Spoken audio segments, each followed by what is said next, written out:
Got the music going, got the coffee out. What else do we need? Streaming before noon. I've done that almost every day so far this week. It's been a record.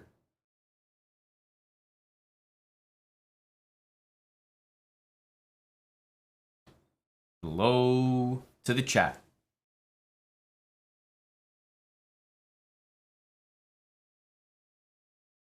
What's up, Dylan? Mattis? Salty Clown. Curious Chimpanzee, thanks for the 27 months. Yes, I've sheared my head.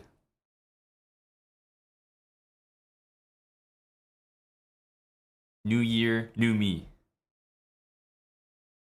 Yeah, we'll get to that after Benjamin. Be doing a new speed run today. First, we're doing a puzzle, I guess, puzzle championship qualifier.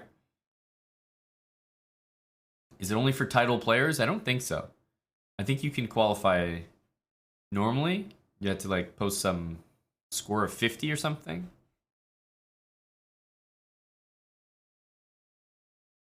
But there's a good chance your boy just gets eliminated in the first 30 minutes.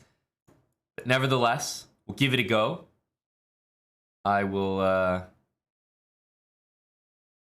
I'll tell you guys what we're doing. So,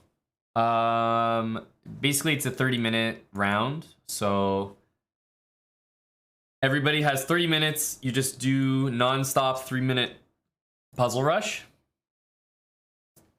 and try to post the highest score possible for yourself. All that matters is your highest score. You could like get 8, 9, 10, 11, 12 for 29 minutes and then get a 45 at the end, and all that matters is you got your 45. There's a lot of players competing, I think around 75 or 80.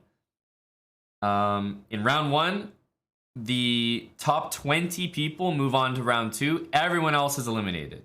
So that's why I'm saying it really could be the case that, like, you know, just right off the bat, you just get eliminated in the first 30 minutes. And if you qualify from the first round, then you go into the second round and the exact same thing happens. 30 more minutes, post high scores again, and you keep trying to qualify into the next rounds. So obviously, the only thing to focus on is posting a high score and seeing if you can make it through. Yasser will not be competing, no. Are the puzzles working for me? I guess I haven't tried. Yeah? Suppose they are. We posted a #1 score this week. Oh, what can I say? What can I say? We're off to a big start.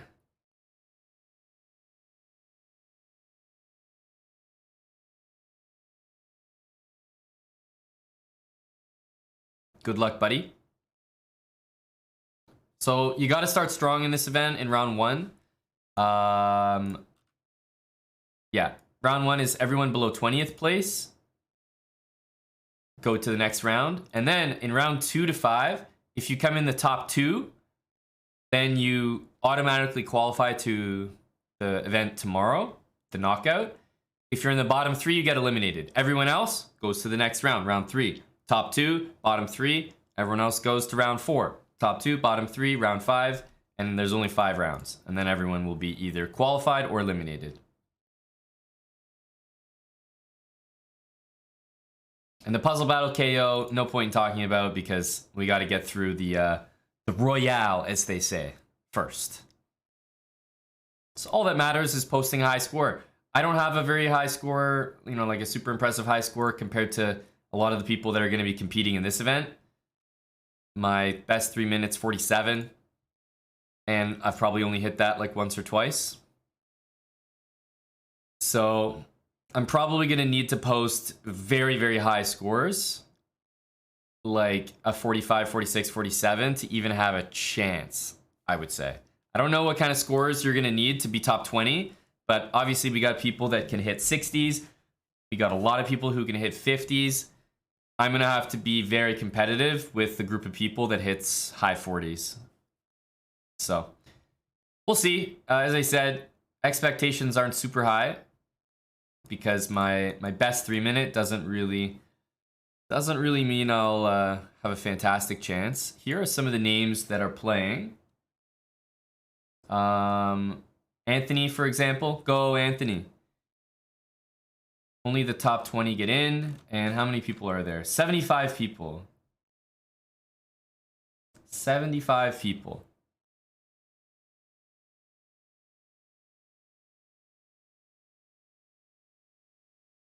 Yep, wonderful time is there.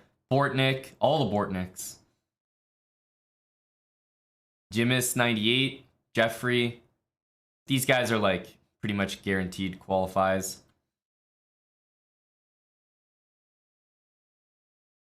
I think Rui was playing as well. Yeah, CM Rui. Go Rui.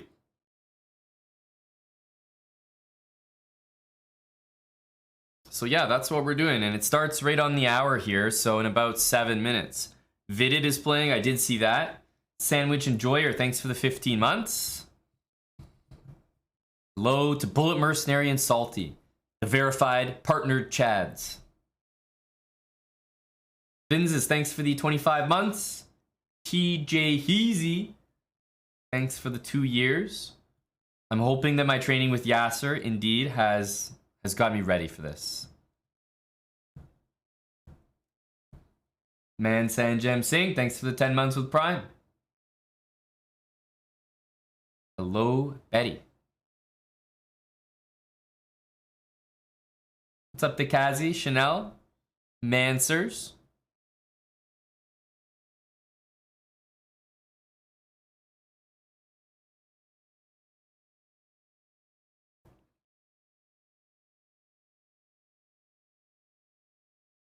That's what I'm saying, Salty. If you're making top 2, I question what you get up to day to day.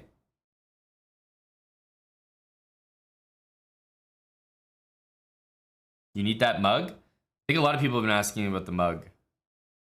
I gather that it's sold out.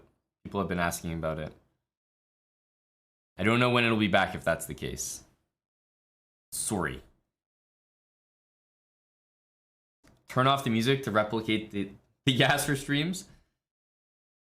No, I'm actually enjoying the fact that I can listen to music. It's the only good thing.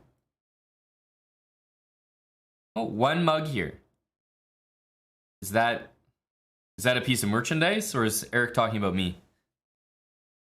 Am I the lone white mug in the Chess Bra house?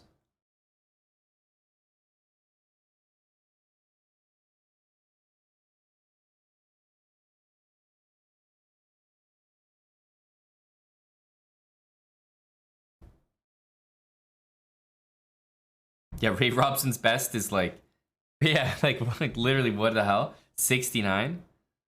God damn. They also have this like stopwatch thing that I'm gonna pay attention to as well.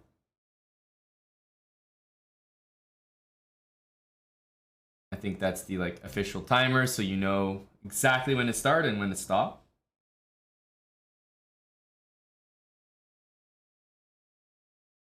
Yeah, that's pretty much it, guys. There's 75 people, gotta finish top 20. Pretty tough, I'm gonna say, because if anyone is in this competition, by the way, it means that they can score 50 in 5-minute Puzzle Rush. I'm pretty sure. Or they were invited by chess.com. Either way, it's like pretty competitive. So my high score of 47 is not not the most convincing. But it all depends what scores people put up, you know, on game day here. I'm hoping everyone has an off day.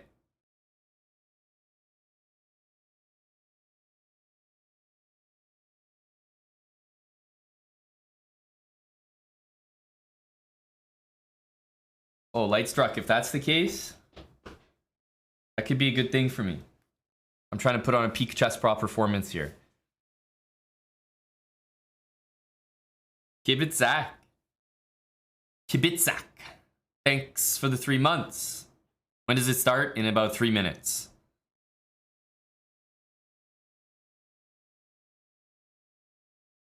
I'll be trying, Tim.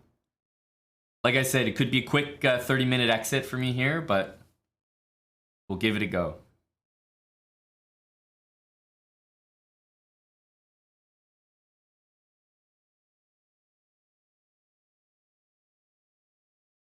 How many people qualify? Well, to the next round, 20 out of 75. And then after that, you basically have 8 people out of the 20 that qualify. Oh, Jimis is in there, Mattis. Don't you worry. Big Jimothy is ready to go.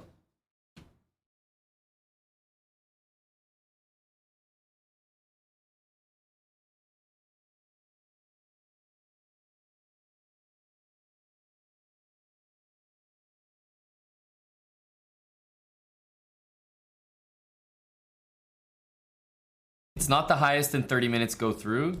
I have to get a score that's in the top 20 of all 75 people to even advance to the next round. So no point in overthinking it. We just got to put up a very high score in this run. And if, for example, if I have a run where I'm getting 2 wrong immediately, I'm probably going to just quit it and start again. So you only really want to go all the way to the end with ones that you think you actually have a chance at a good score in.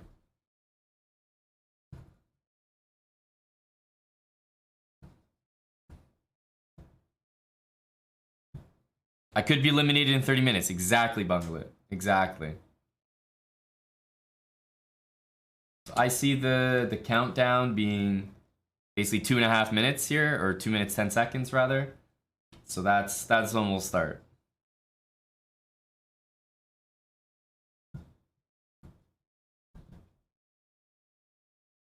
Hello, Johnny. I feel like a puzzles race is something Johnny should get into. He's a 30-second warrior, but I could see him dedicating to puzzles. Hello, Dreamist.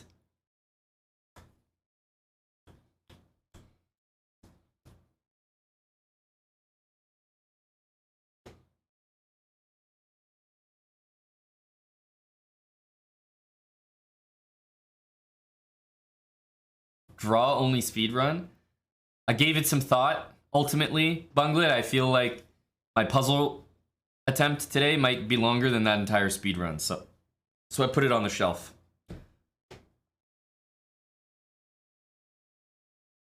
I'm probably going to be mouth breathing and sweating it out here with some of the puzzle warriors. So we'll turn the music up and hopefully we can put up at least one good result. I'd be happy with one result. 1 minute till we start.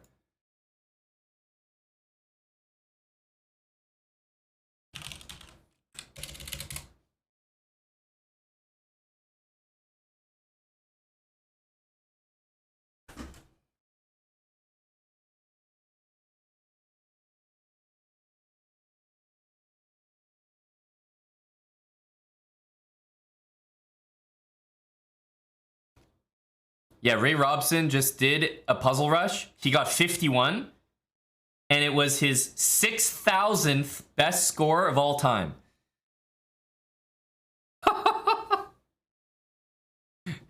Okay, this should be fun.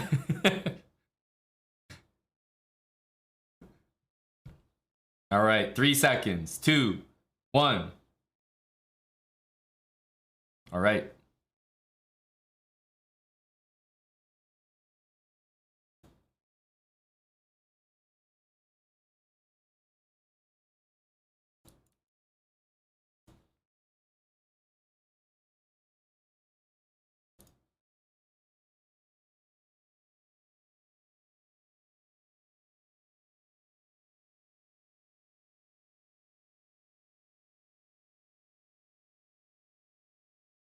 I need to collect my my scores early, you know? Was this knight f7?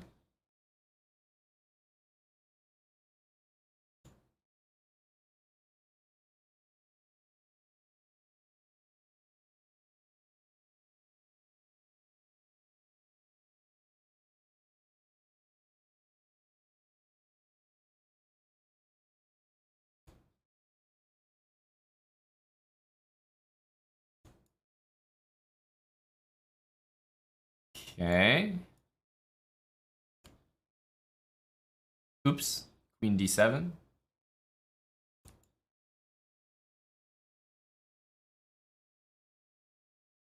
Whoops.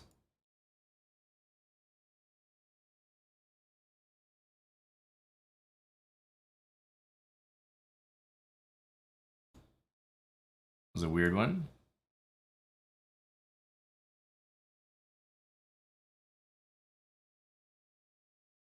Oh, rook h2 and then do that.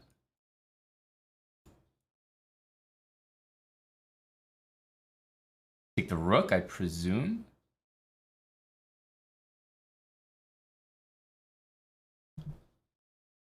Uh-huh. It's like rook f4 or something. I don't have a very good run right now anyway, so I'll...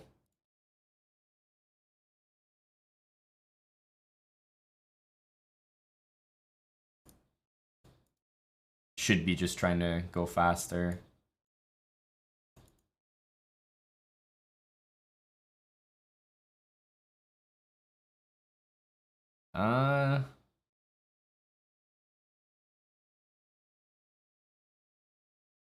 Just take that rook or what?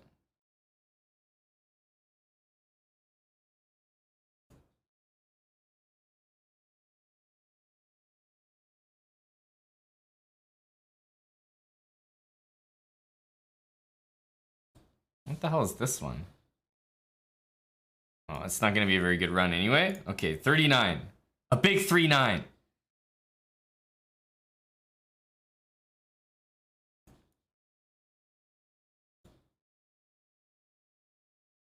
Huge.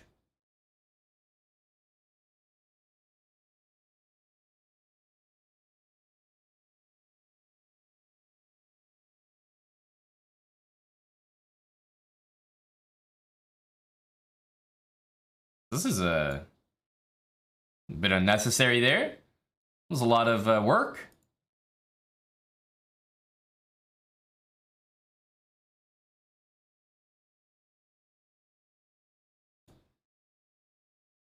Let's stick to the easy ones, shall we, fellas?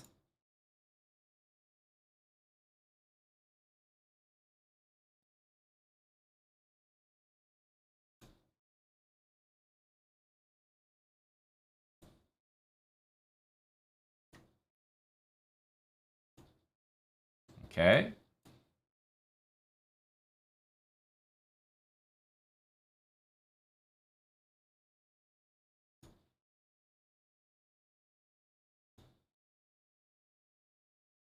Okay.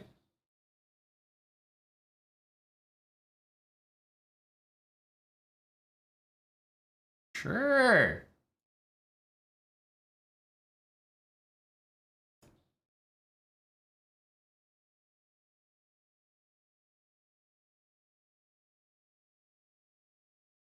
Oh, queen takes g2. Blind.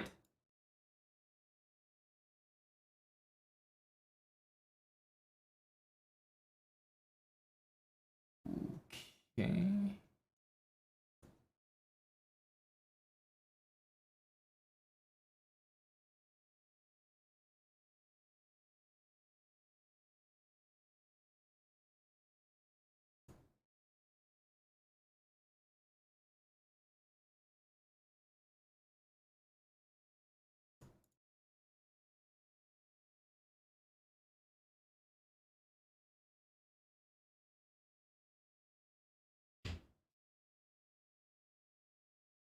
King needs to go somewhere safe. Watch me pick the wrong square somehow.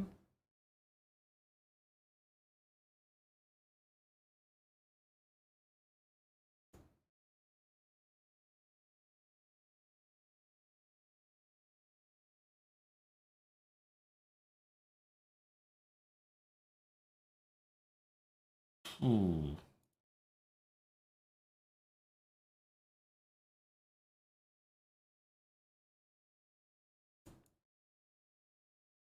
$41. It's getting better every time. Still not even close to good enough.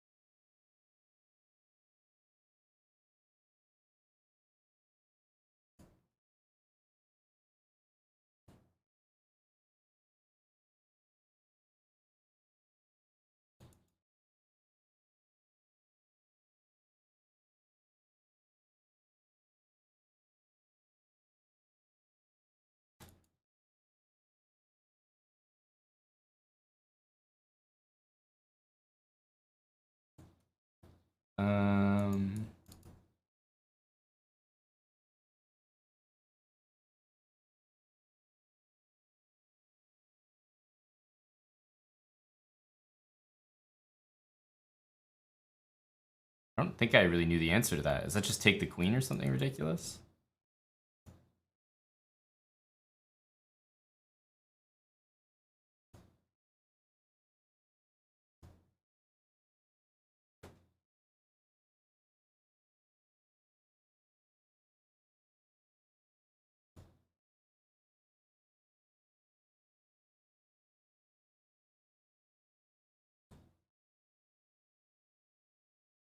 Take that? Like knight b5?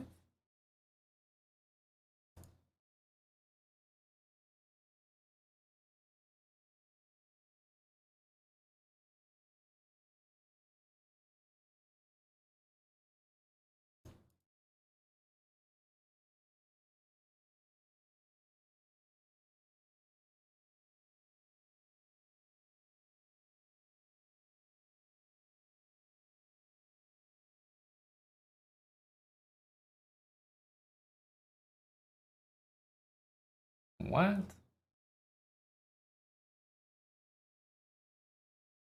Wow, that took way too long. That took way too long.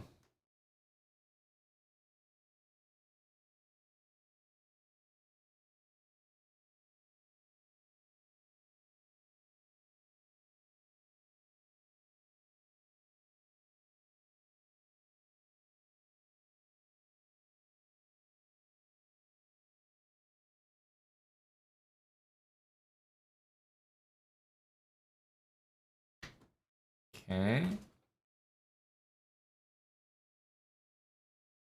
Okay.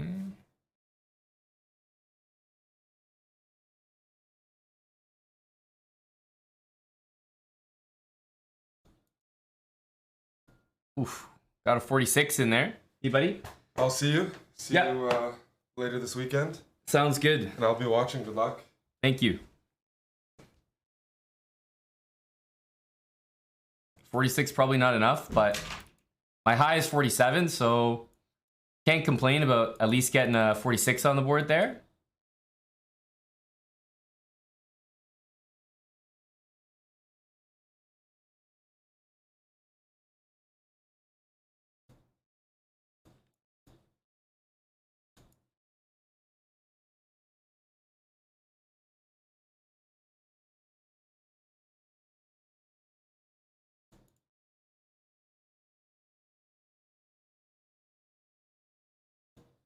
Okay.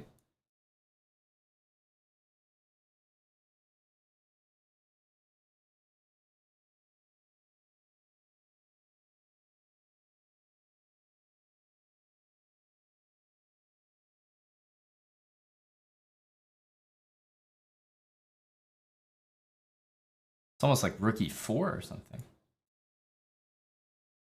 What? That one was really weird.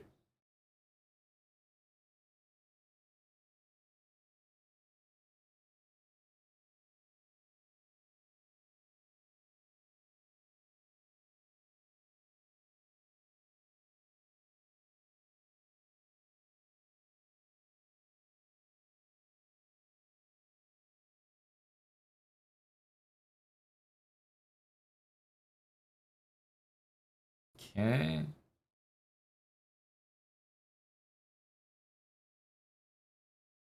Like knight f3.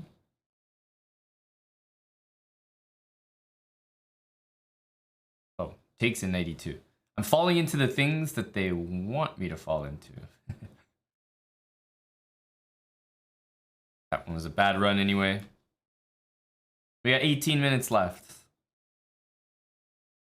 18 minutes. At least we got a 46 in there. But love to get more.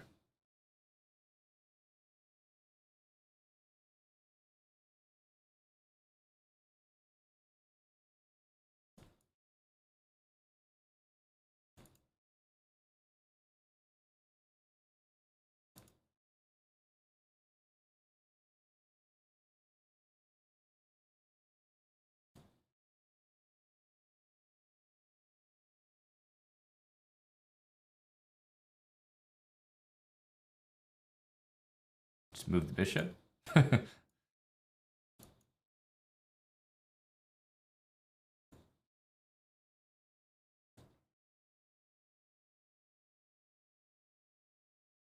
It's like very long-winded.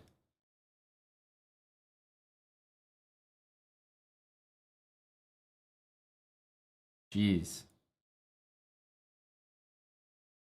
Holy smokes, what was that?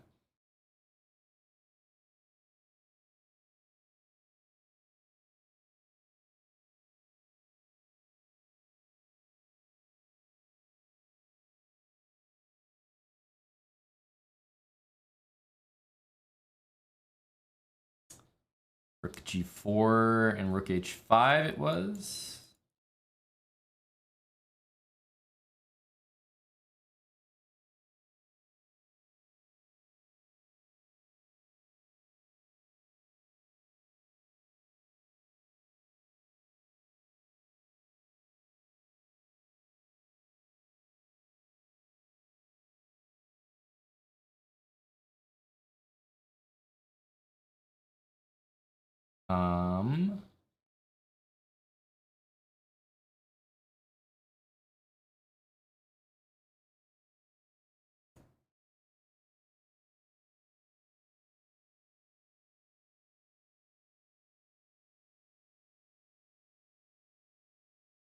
Both look winning though.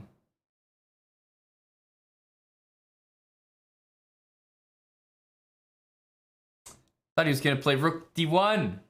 Okay, I'm gonna quit this one. Damn it. I don't know if that was a good one though. It didn't feel like my fastest. I got outsmarted by the puzzle.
Okay. F2.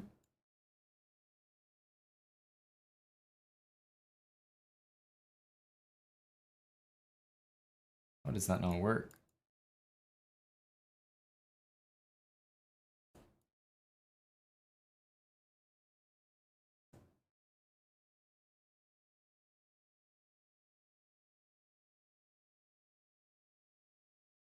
Really?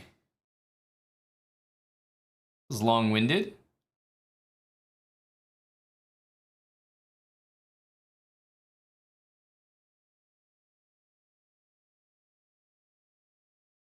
I definitely don't know this one.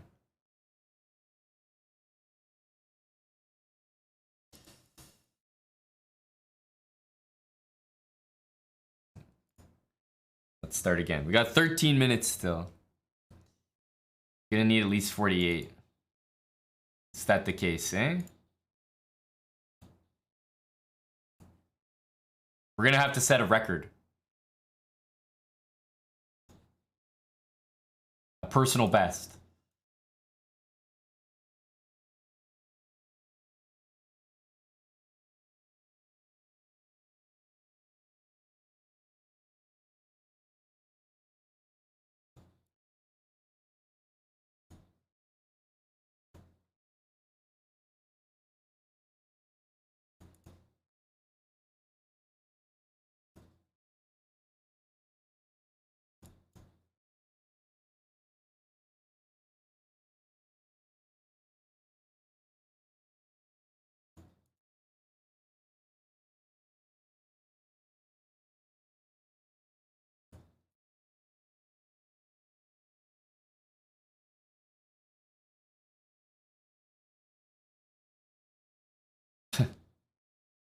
Okay.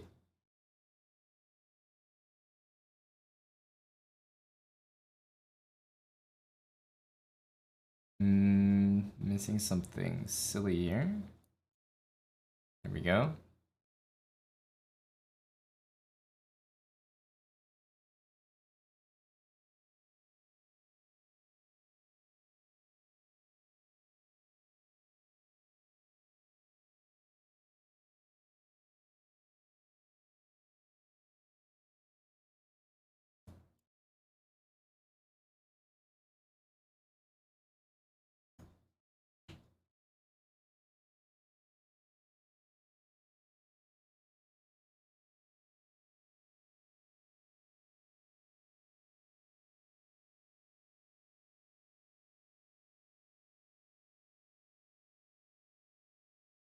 Jeez.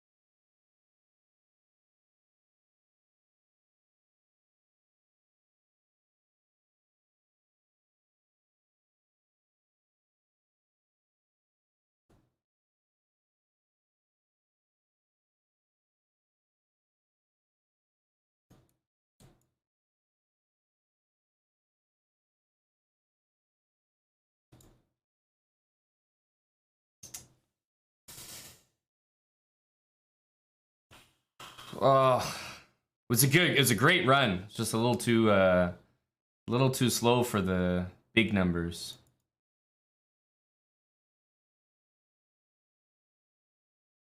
Because I don't get any points for having them all correct or anything like that. It was definitely a very speedy run.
What?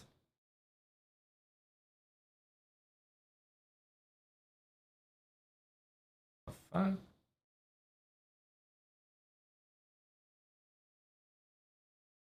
Rook c6? That was the weirdest.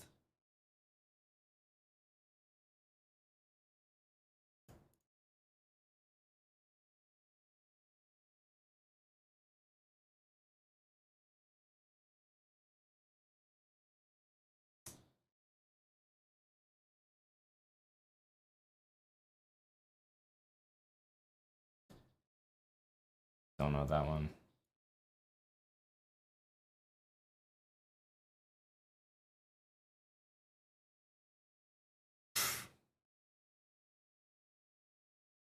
Not gonna have enough time.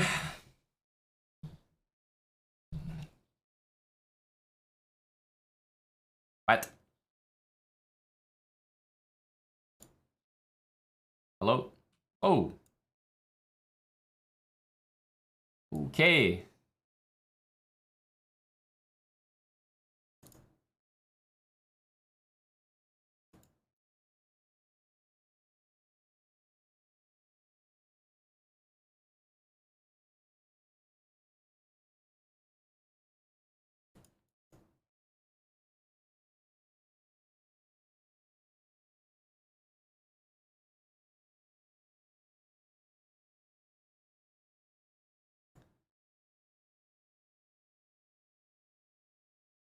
Okay.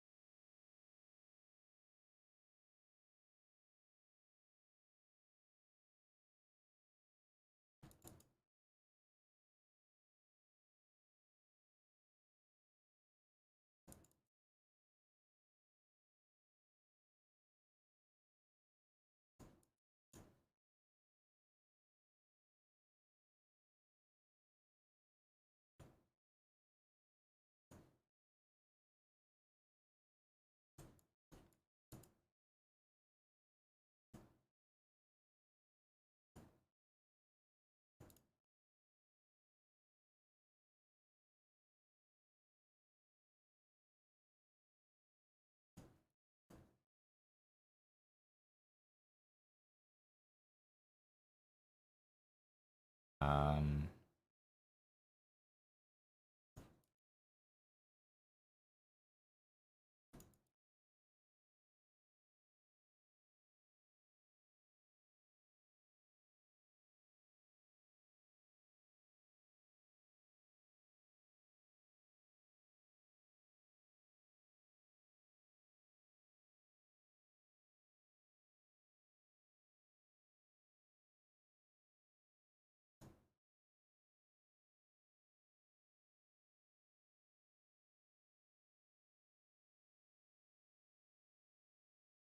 this is annoying.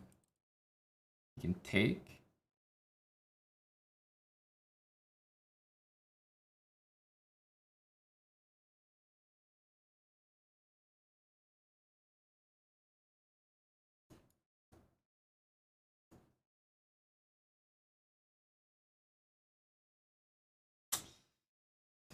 Oof. 4 minutes left. We're just gonna need to score the run of the century, probably. No way, 46 is enough.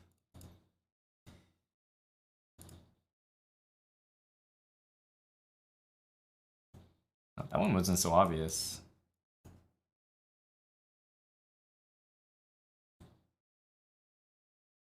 Knight c2.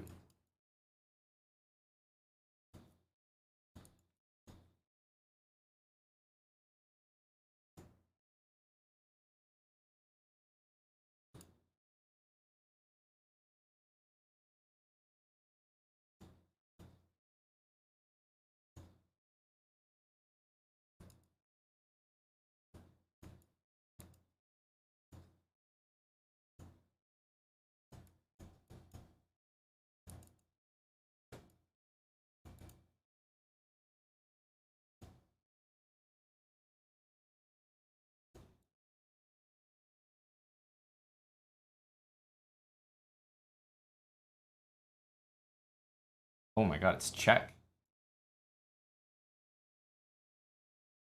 That was helpful to know.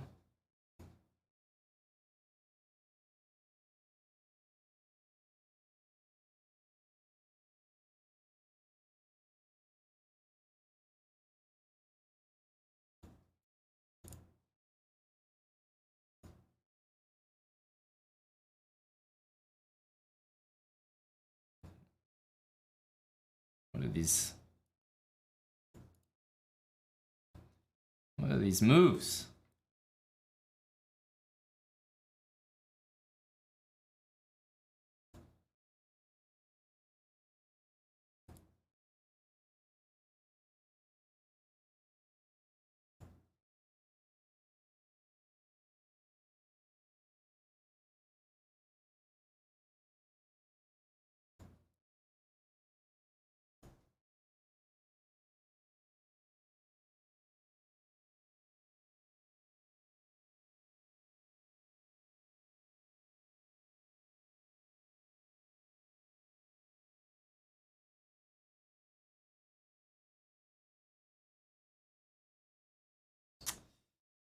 Man.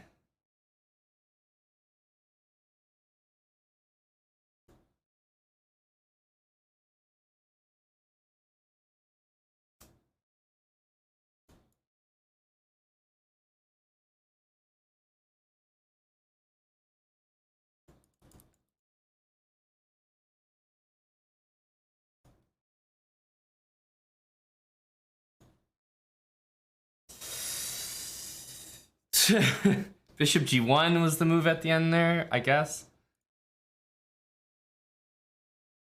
Any run that you do before the end of the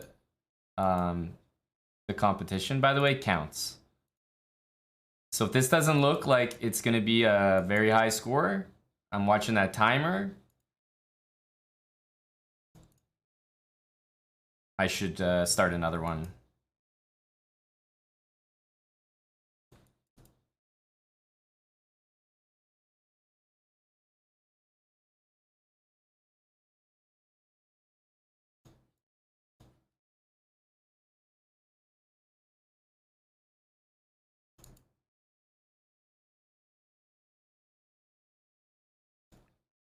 Thought he's gonna hang the rook instead.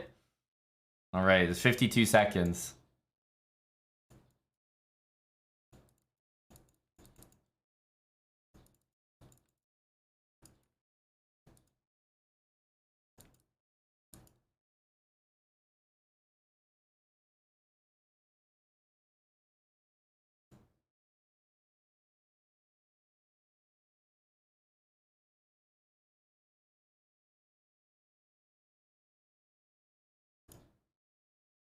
Twenty-one seconds.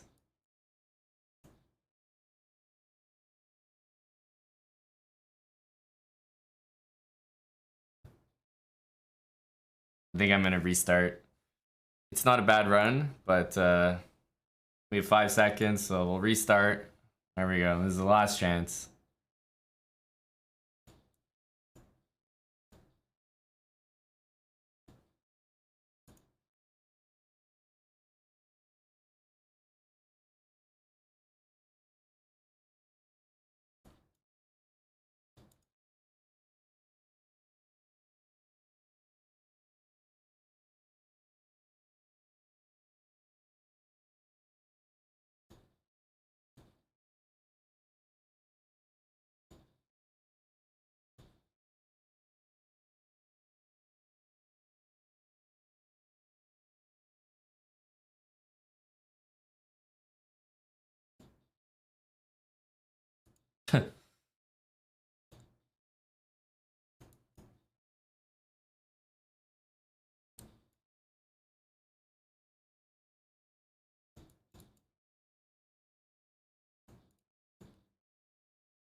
Queen takes f3.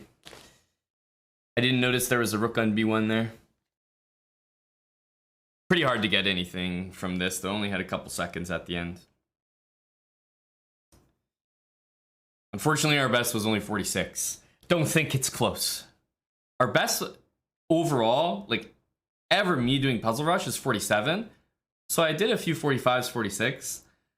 I think the bottom line was I just wasn't going to qualify. Not bad. I can't complain too much. Let's see here.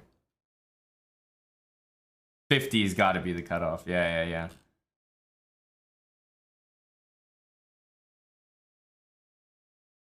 I mean, look at all these 49s, 48s, and there's so many people that haven't, at least here, haven't been recorded. Yeah, look at that, 50. I was never going to hit a 50. Holy smokes, that's sweaty. That is sweaty. Like, you got Jeffrey, who won't qualify with a 50. Crazy.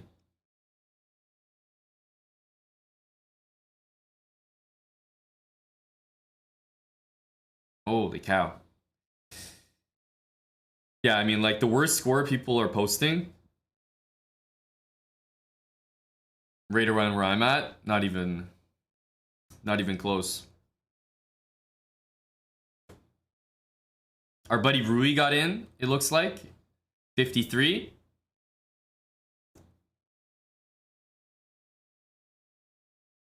Yeah, that's very good. That's very good. Anthony, Rui, 53s each. Some sweaty stuff. Liam Putnam. I mean, you got the 2008s coming in hot and heavy. Oh, we just got colored in red. Oh. Ugh.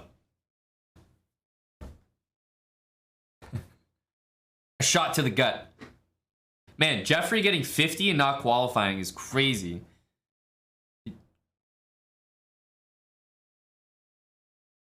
Tang went on a 54 out of 54 run. Jeez. Anthony went on a 53 straight run.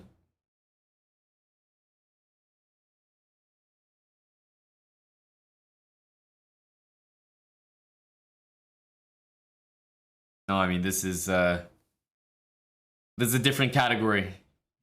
Well, like I said, I expected to be knocked out in 30 minutes, and we were.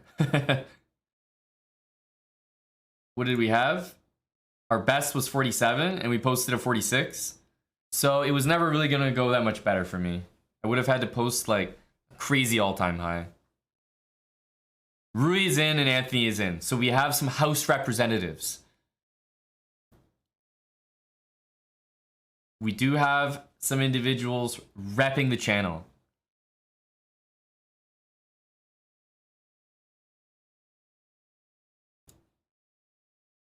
Wonderful time. Okay, Minlay got in.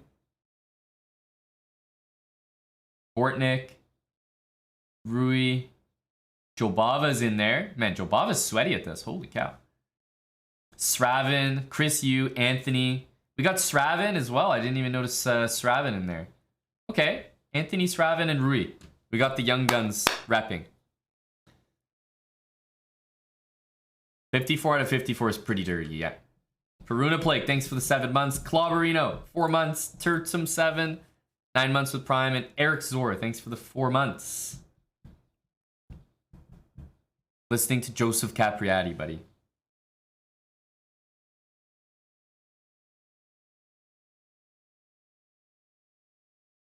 Waiting for them to, I guess they start the next round. They're covering it on the chess channel. The thing is, how do you even cover this event? I guess you just report the scores. I mean, I'm curious how Anthony and Rui are doing, but I don't know if it's possible to follow someone doing Puzzle Rush. Is it? Probably not, right? You can watch someone do a puzzle battle, but I don't think you can watch someone just doing Puzzle Rush. They're looking at their streams, right?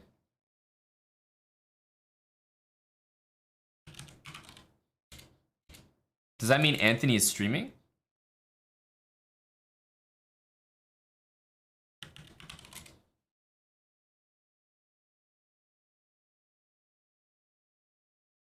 I know Rui is there.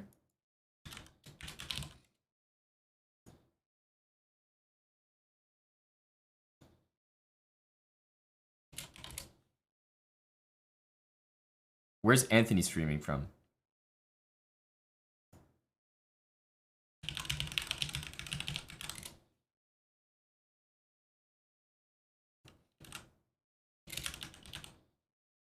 And then Straven is streaming. Oof. These guys are dangerous. Straven, Rui. Sweaties are out. Is he really Bunglet? That could either be very funny or very serious. Oh, thanks, Kaizo. This is not my place to compete.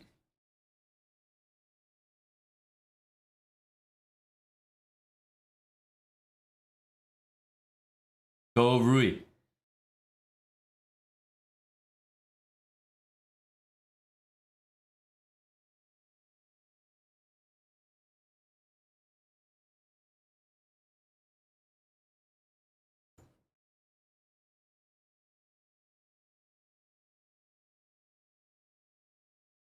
Oh, Anthony's streaming. Okay, we got the boys here. Anthony, Straven, and Rui. We need to enter a twink into the finals. Can we get one of the young bras in?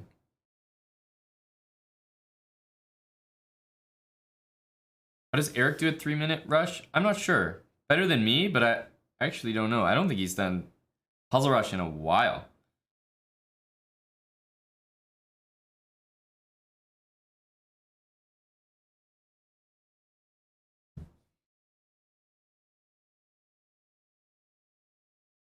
Status. Everyone's in. In. You got money on Rui, Badkins?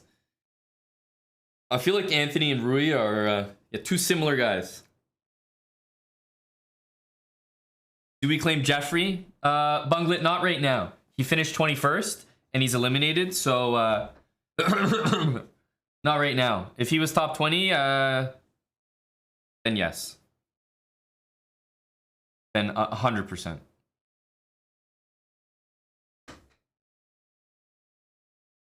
JKA, is that JK Russia? Did you change your account, buddy? Exactly, Lewis. It's not something that he obviously like trains or wants to do too much. Jeffrey's not eliminated. Oh, did someone else what was the count here? Oh, how did he get in? Who did we lose from here? Somebody got did someone cheat?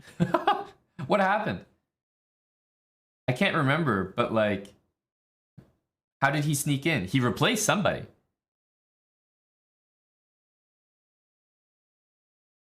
Because remember, there was Jeffrey and Yospim with a 50 that didn't qualify. So it's not that someone else replaced, it's that somebody in the top was moved, like just got removed, right?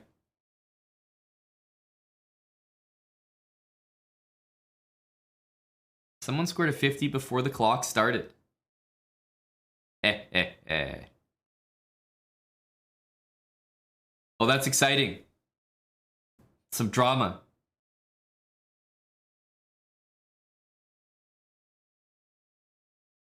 Okay, then we claim Jeffrey as well. We have 4 representatives.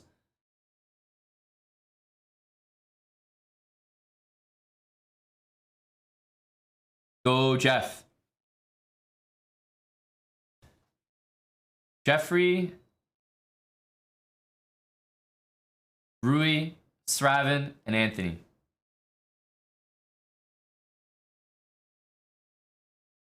Those are the 4 representatives.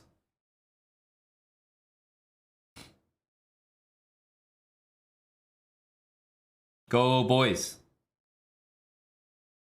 You see, I'm back to this is like the PCL. There's 4 people stronger than me, and I'm commentating. Very familiar situation for me.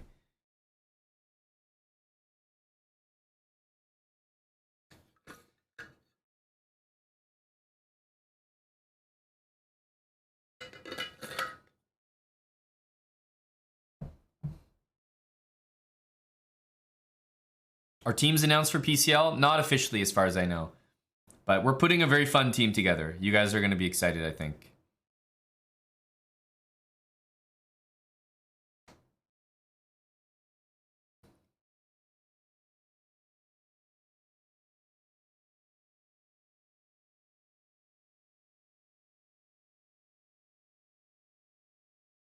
Elo of the puzzles around 45 mark? Not too high, I don't think. 2,500.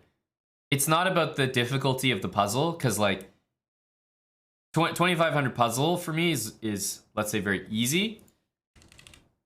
And if I'm looking at this, you know, like Yasser on our survival run, it wouldn't take us very long to be like, oh yeah, this is, you know, that's like a 5 to 10 second solve. But when you're doing Puzzle Rush and you got to solve it in like, you know, pretty much 3 seconds, then you make mistakes. So it's less about the puzzles are like insanely hard, but just that you have to do them quickly.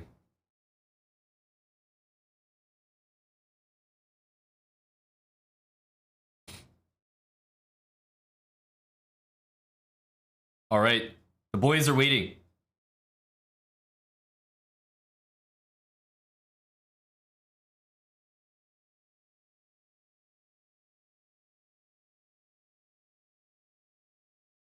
Everyone's laying in wait.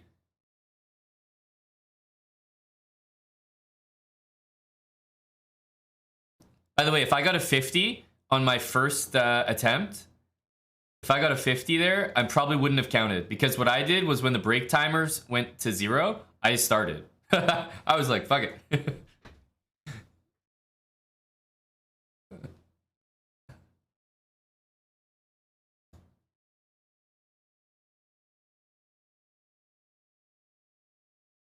I did not get through round 1, no. Don't worry, I'll change the title. Puzzle World Champs.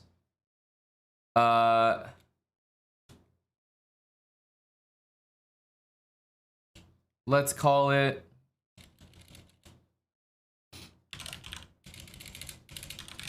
Chess Bra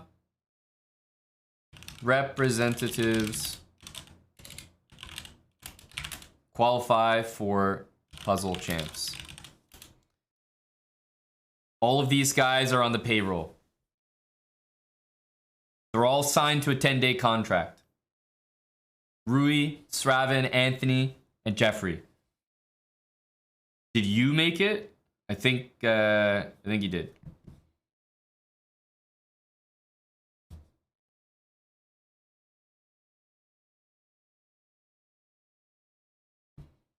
Exactly. Do it for family. Rigid Walker. Thanks for the 7 months, tier 3. Man, they're not starting the next round, eh?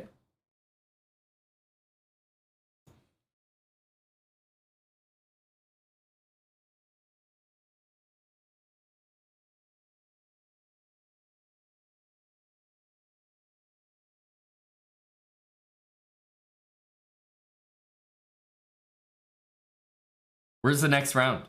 It's probably a good thing I'm not in. I don't think I could handle all the weights. Okay, I think they're started.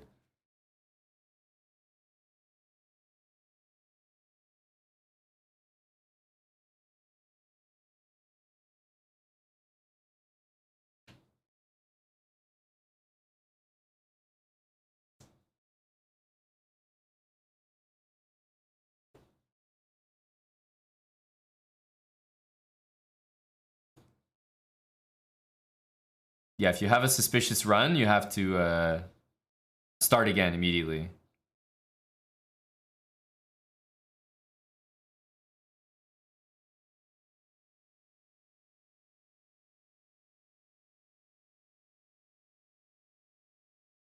Oh, a mouse slip. A mouse slip.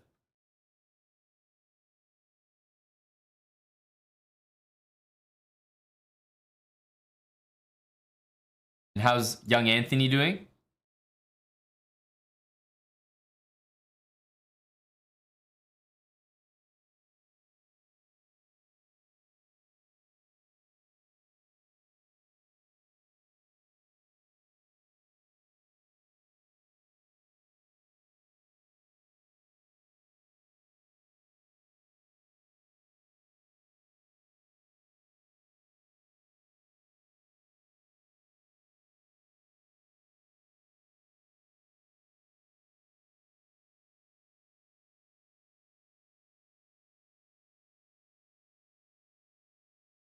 This looks like a decent run so far.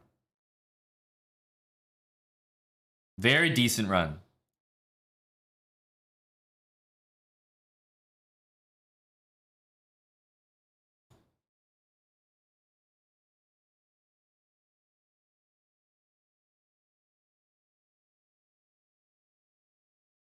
$36, no mistakes, it looks like.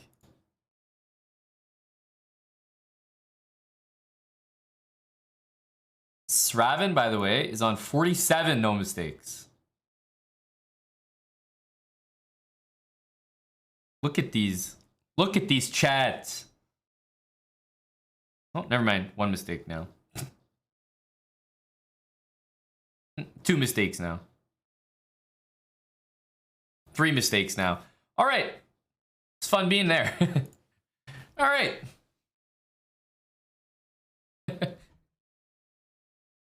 I'm a good luck charm, some would say.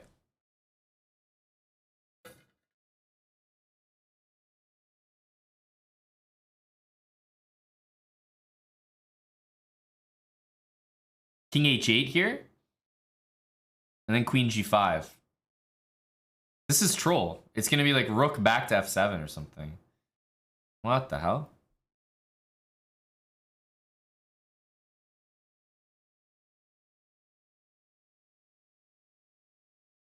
$48.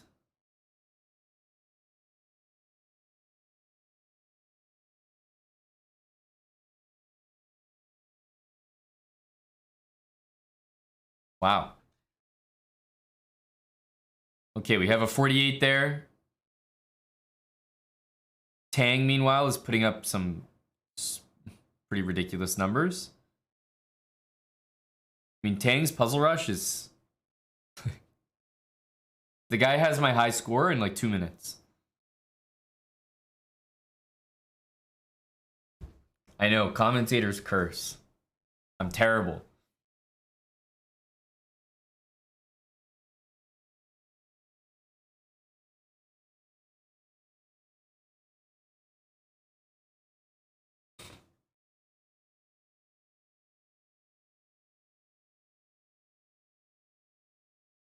We got a 4-head camera from Rui here. Real 4-head cam.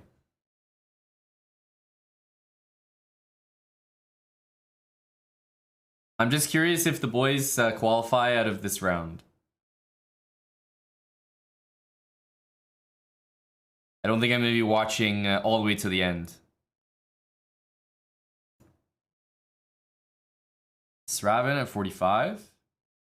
Sraven is a cultured individual. You'll notice that he has the chess bra board colors and pieces. You'll also notice that every time I watch his runs, he gets 2 and then 3 wrong immediately. Sorry about that, Sraven.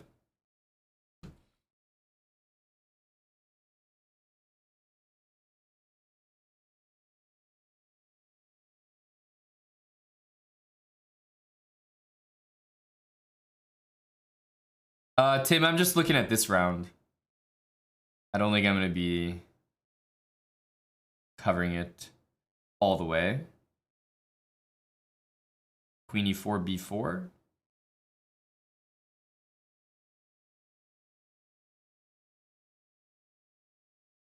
Bishop F6 was nice. Holy smokes.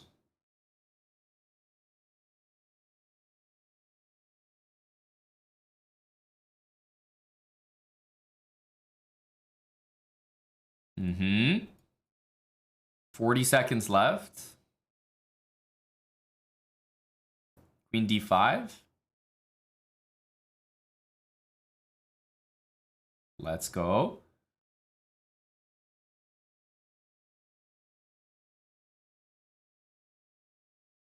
Ooh, big, big.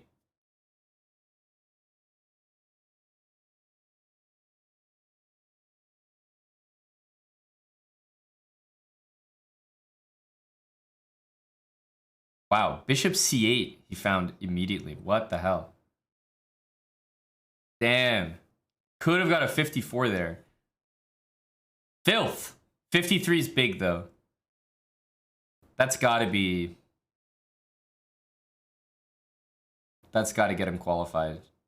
Man, Anthony's a professional. He checks the ones he got wrong.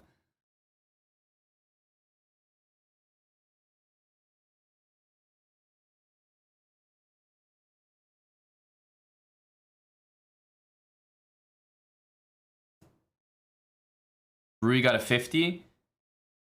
And these... Does this get updated? Round 2? I think it is updated. It says Anthony 48, but I think they'll tabulate that soon. So Anthony will be all the way up at number 2.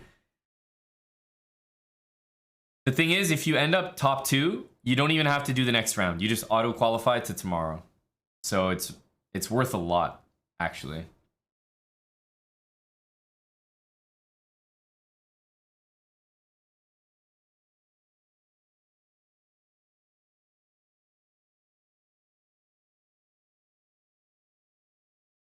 $41, no mistakes.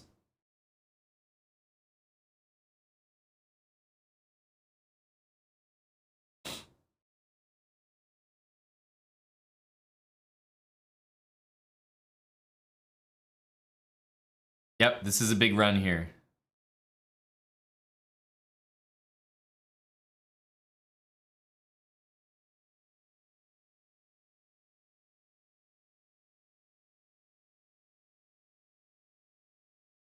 I think that was taken, rook c7.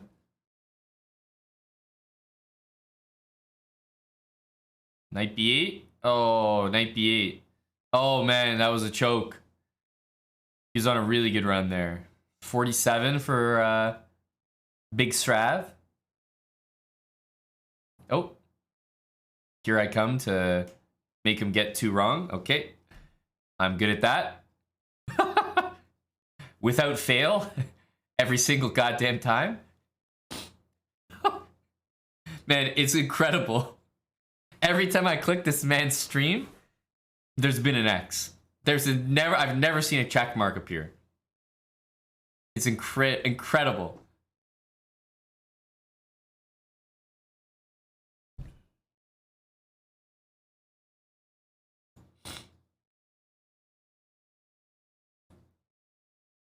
How long do the boys have? 20 minutes left. Still lots of time.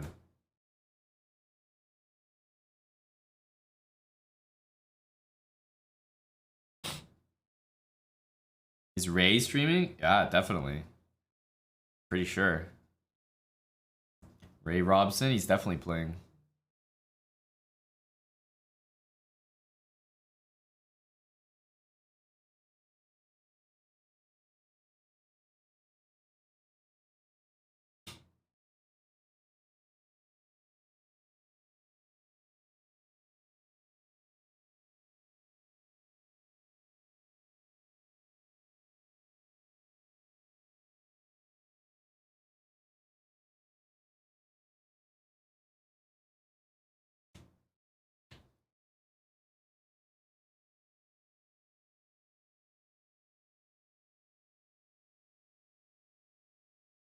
Solid, solid. Rui, 44. That's an annoying puzzle. Hate it when you have like a knight end game. What the hell? What are you supposed to do?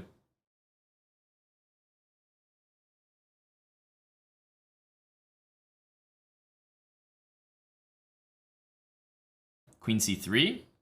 Nice, nice. This is a free one. Those puzzles where you just go queen h5 check are Usually pretty easy. There you go. Rui's got a 50.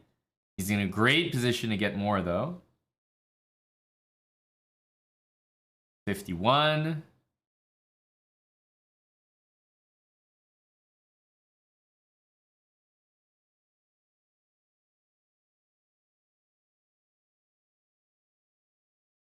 Probably king c5 somehow. That one was king c5. Man, he could have got... I think he could have got one more there. Still, 53 is fantastic. 53 is fantastic. How come it's not showing Anthony's 53 here? Rui and Anthony both had 53. Also, who the hell is this guy? Philippines 46?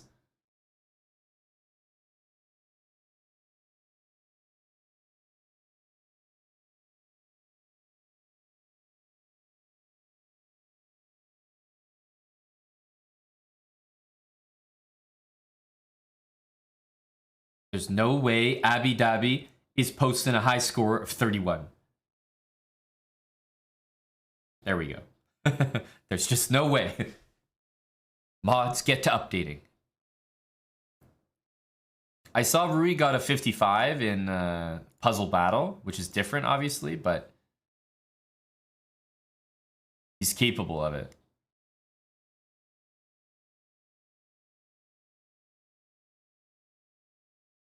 Yeah, Ray just got 55.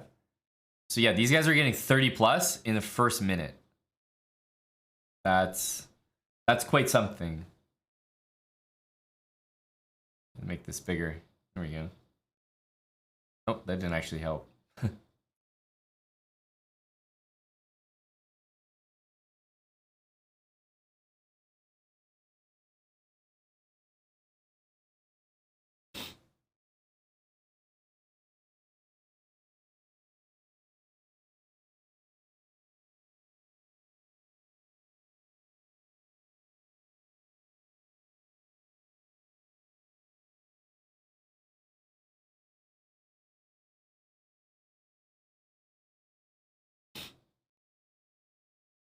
Wow, that was impressive.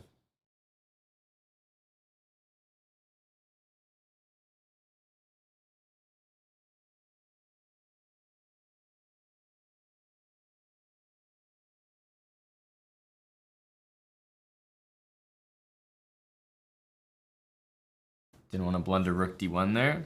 Rook e4, d7. Jeez. Okay, okay, okay.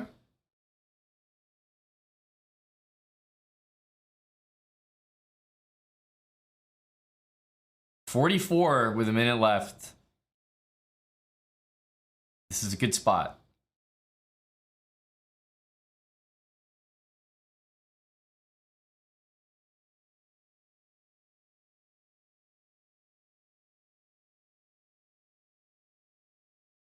If you take, there's bishop d4. Can't take. 48. He's got two X's though, so he can't get any wrong. That's actually h6 here, isn't it? It's crazy. h6.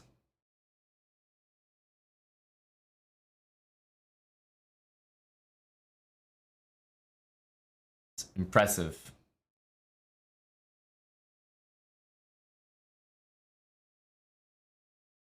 I mean, this is that is an insane puzzle. That was a mouse slip there at the end for sure, but still. I'm not sure he could have beat his 53. Okay, there we go. They got Anthony's 53. Rui will be bumped up to 53 as well.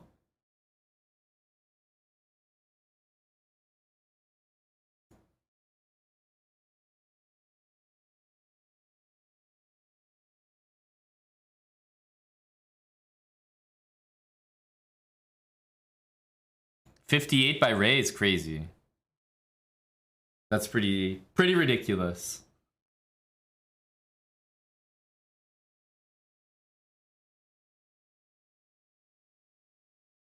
What's Sraven's high right now?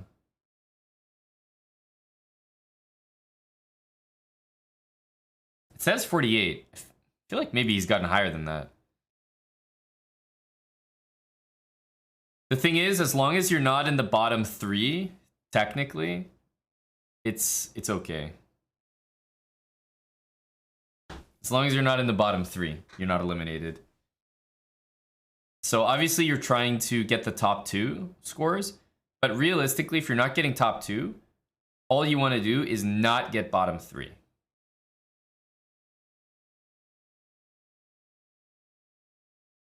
He would have gotten higher, but I turned his stream on. Yep, that was my fault. That was my fault.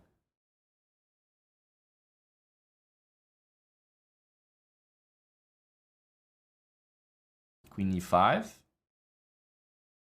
Nice. Nice. Here we go. We got a 50 here.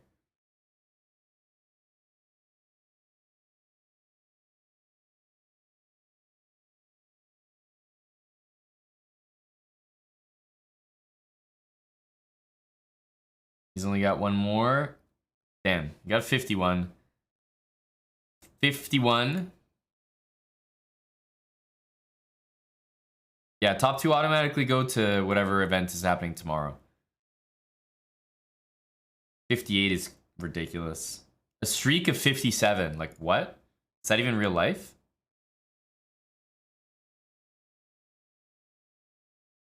Streak of 57.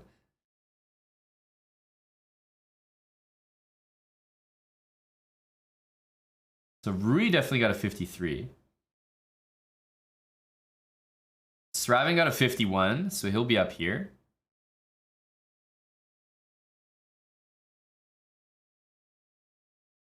But slowly, if you're only capable of like high 40s or 50s or like 50 on the dot, you're gonna be weeded out here.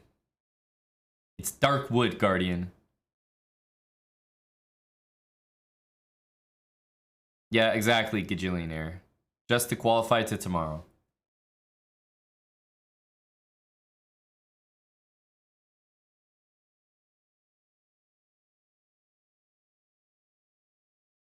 $41 by Rui.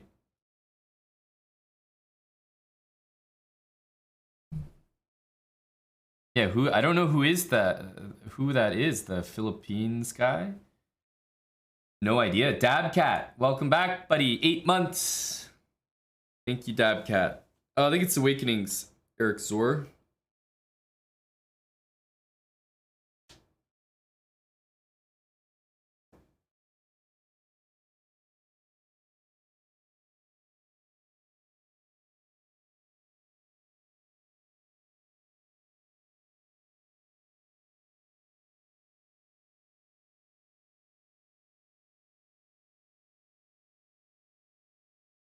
Man, that was a tough problem.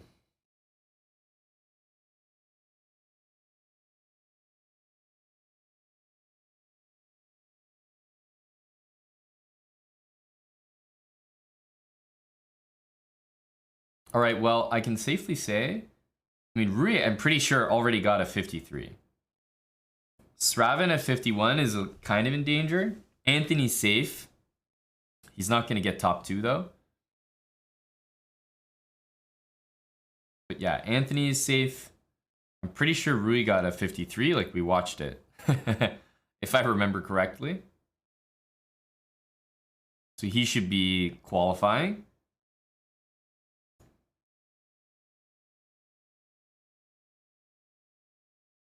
But Sraven is in a little bit of danger here at 51.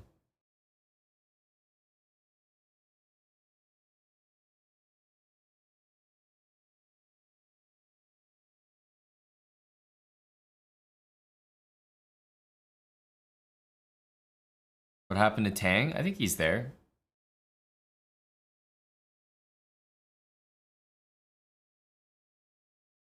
$52.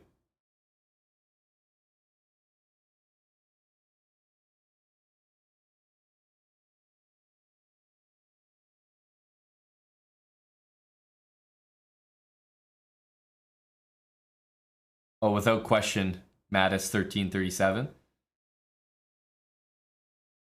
This is the best sexual slideshow a puzzle master could ask for.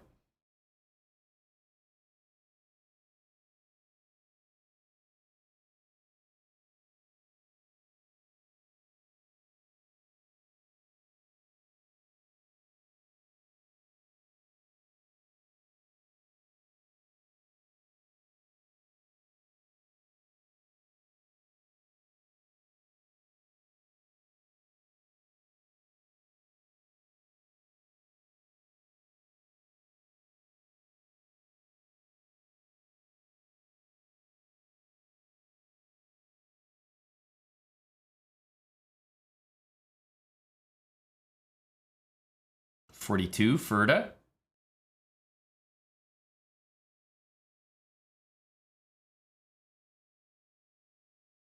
Rook H1 is mate here. Knight E4 or Knight F3, yeah.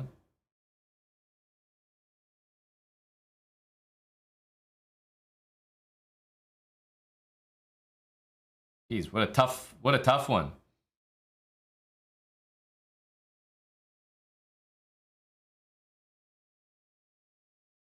Holy, that was impressive. He's rattling these off.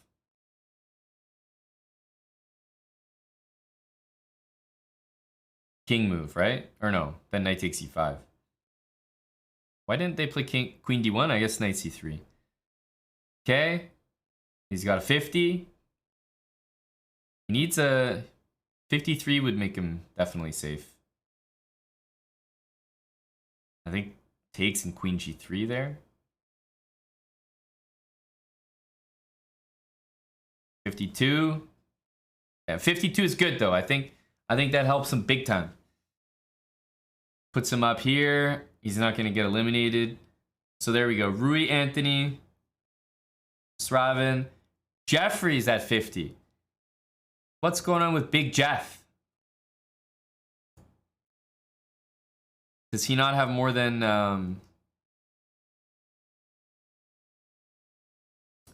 does he not have more than 50 right now? He's at risk at the moment. He's being eliminated basically.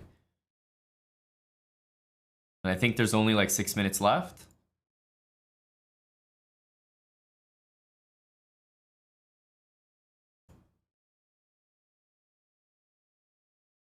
Okay, the Twinks are safe. Anthony, Rui, and then moving up to 52 is Sravan, so he should be good.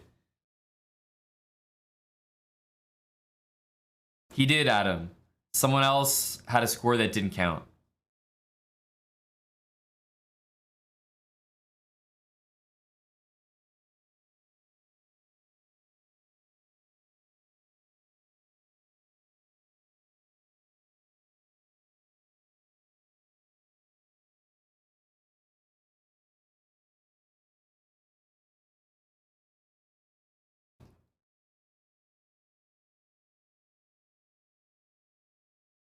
What's the belt about? That's my belt. That's my belt. Man, Jeffrey got downgraded to a 39. Rough. Really rough for the guy.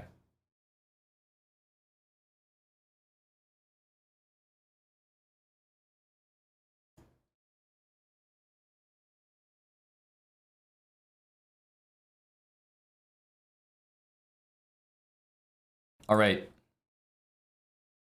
This is good. Looks like most of the boys are through to the next round. I give them my support and wish them well. I don't think I'll be following the whole event.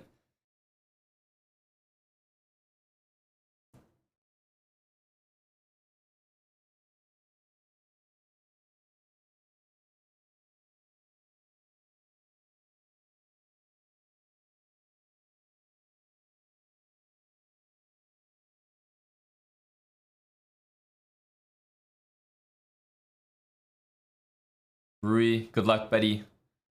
Sravan, Anthony. Bid the lads good luck.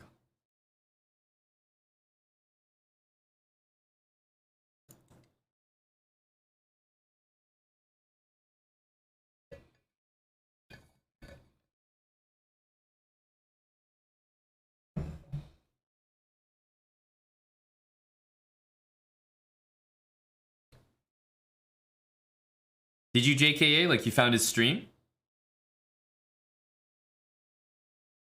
And the other Bortnick didn't qualify, I just realized. Buddy Bog. It's tough. Bean Screen, National Master. Wacky Hill, eh?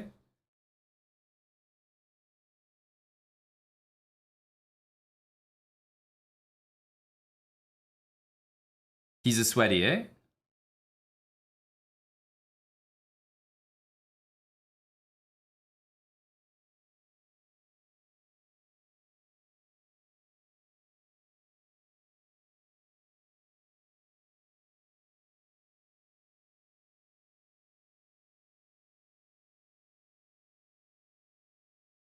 Everyone's a young lad who's doing well. It's the prerequisite.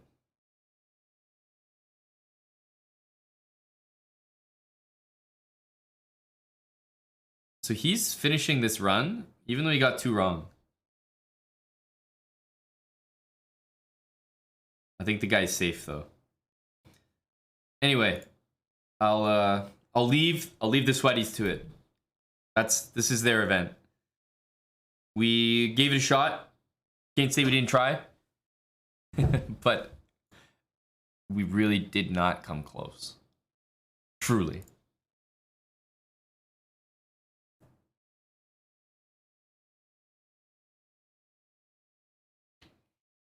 $25K unread emails. Was that him?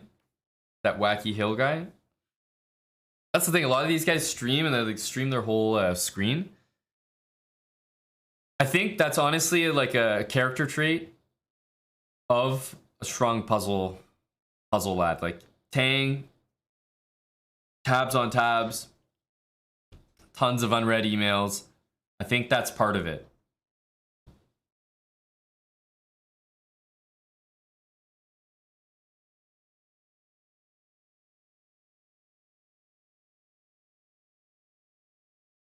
I think Jeffrey might get eliminated here. Unfortunately. Go, Jeff.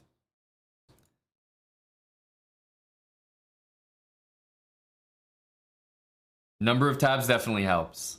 Okay, I think I'm going to... The round is about to end in like 30 seconds, I think. 1 minute for the puzzles. I put up a 46. Not even close. I'm gonna start another speed run. I'm gonna take a break for a quick sec, get it set up, and I will be right back. All right, be back. 1 sec. I'm gonna leave the music on.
Okay. We're back. I'm going to change the title here.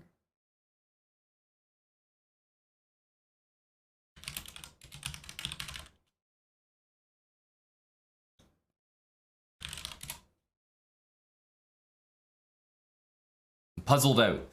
Chess.com is having a puzzle week. And I think this World Championship thing that they're doing is pretty much the culmination. But now we could say we're done. We did a lot of puzzles with Yasser, did the chess plate quick, did this qualifier. I'm really puzzled out.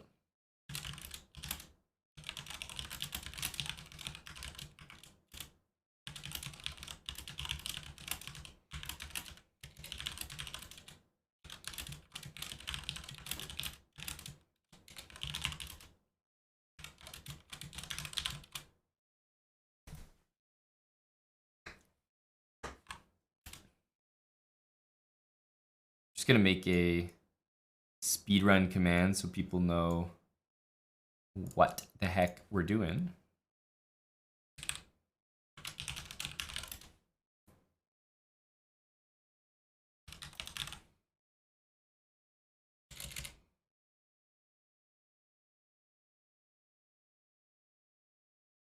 J Rebo, thanks for the 30 months. 30-month resub. Julian Rebellini. Thank you, dude.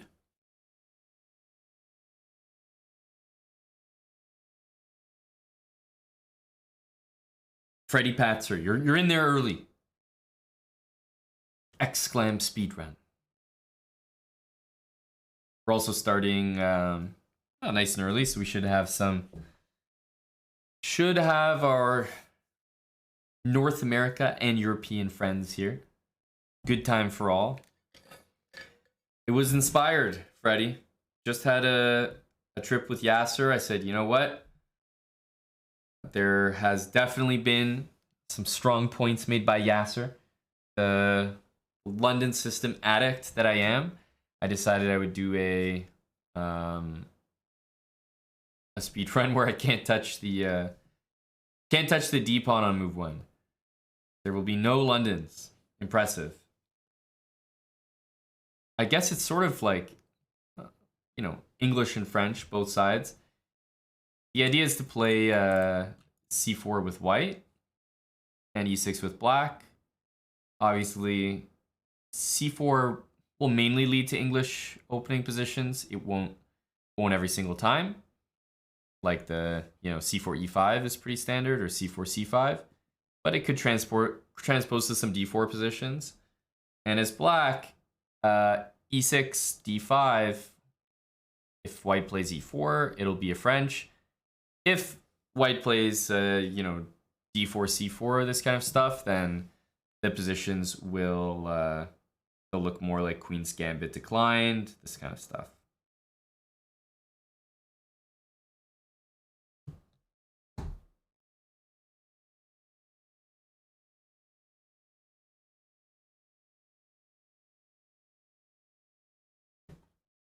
Well, there you go, Yakani99. Might be the perfect one for you. We're going to start... I don't think I'm going to go like habits and start at 400, but I'm going to start at 800 here. And we'll work our way up from there. We'll see how we go. I also usually like to play... I usually like to play 5-minute games. They're a little more... I don't know, you get more depth, more time to speak. Chat about the games, share some thoughts. Sistedal, hey buddy, hope you enjoy. Do we deliver things from our store to Europe/Poland? Definitely. Definitely. Am I going to use prep? No, I'm going to create prep. We're going to learn the openings together. But we'll get a lot of exposure with c4, with e6. So I think we'll get some good variety of positions. Something like, if we're white, we're going to be playing c4 and, E5 would be, I would say, the mainline English stuff, so we'll probably see a bunch of that. C5 as well. But then you'll get people who, if they play King's Indian or Grunfeld, they're just going to play this. And then it's up to me how to set up. So I have to decide what setups I want to go for. But in general, I think I'm going to try to stick to English setups as opposed to playing... Because, for example, here, I mean, D4 is normal. But it's more of a D4 position. So I'm going to try to stick to positions that are a little more, I guess, a little more common in 1c4 rather than transposed to 1d4 openings.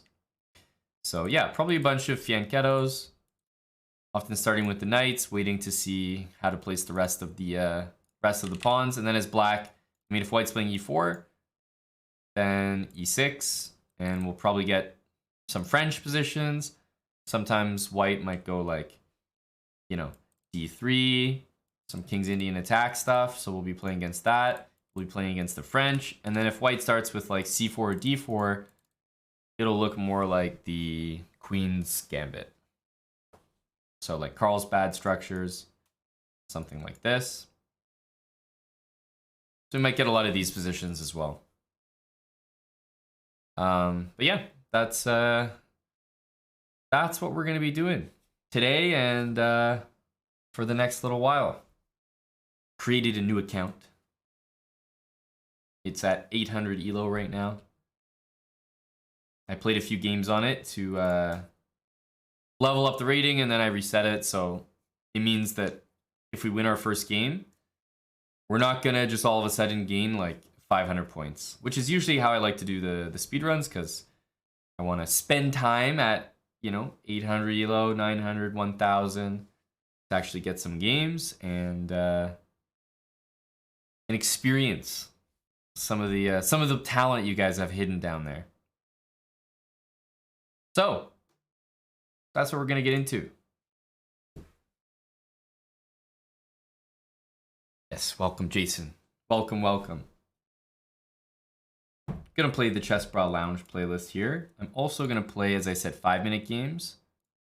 Allow for a little more time. And yeah, first move e6 with black, and first move c4 with white. Our d4 is gonna have to work. This motion here, you guys aren't gonna see it. I gotta hold back. It'll be tough for me to remember not to play London, but I'll be doing my damnedest.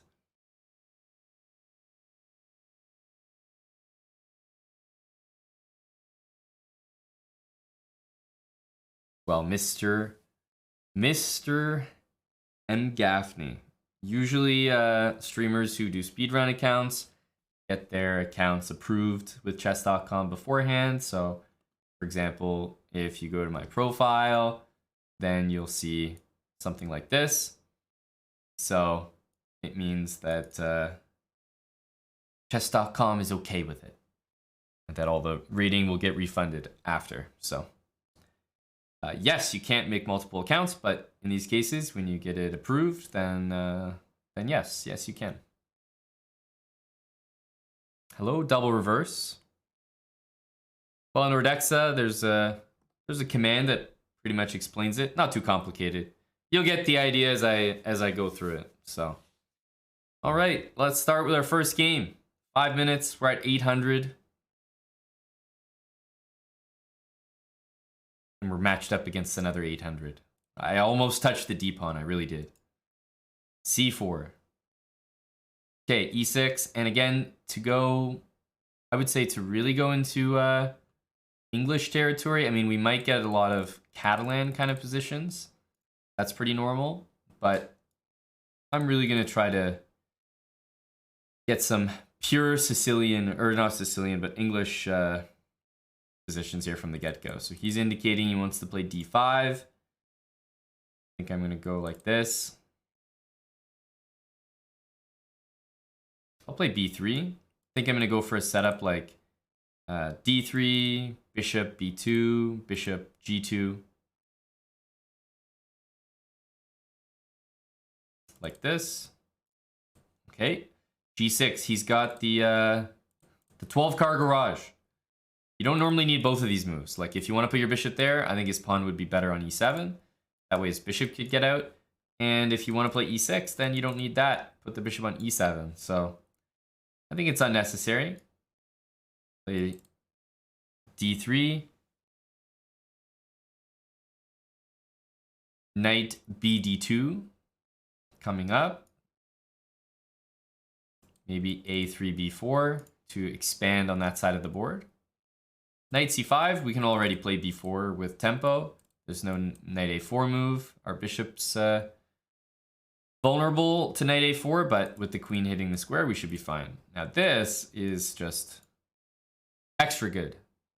I mean, I just said I wanted to play a3, b4, so it's not going to be very surprising that I'm interested in doing it now.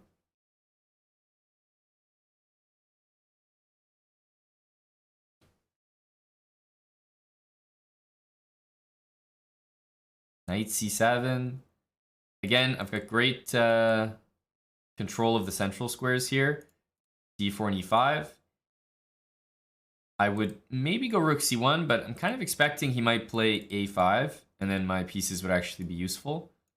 Maybe rook on a1 could be useful, so I'm just going to play queen c2, guard the bishop, good prophylaxis, connect the rooks. If something like this were to happen, now I can take back with the rook there. And I think it's time to go for the move e4. It's a typical English idea. At some point, to have the moves c4 and e4. Because black's really solid here. But his dark squares are pretty weak. Put all your pawns on light squares, and that's going to happen. That bishop is crying for help, honestly. It's in a really bad spot. If I wanted to, I could probably close things up here, have a ton of space, and be a little bit better. I'm also looking at knight e5 or d4, hitting c6. And on top of that, if I take one of these pawns, the c-pawn has to recapture because it's hit. And maybe that knight gets pretty uncomfortable on c7. So I think I'm going to do that. I'm going to start by taking. I'm going to bring a rook to the c file. And that knight doesn't have too many squares. Like knight e8 feels pretty bad. Let's go here.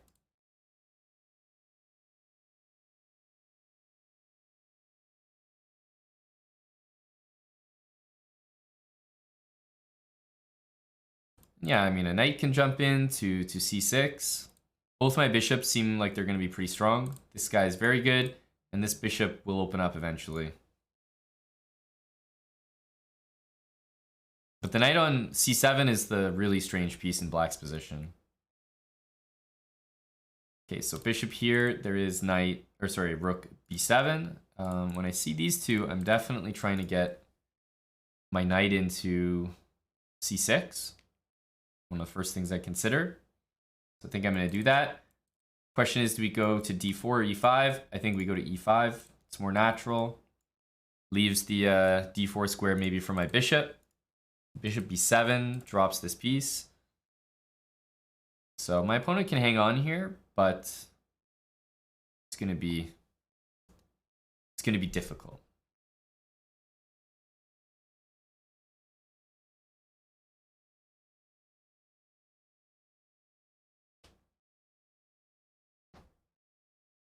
Gonna be difficult.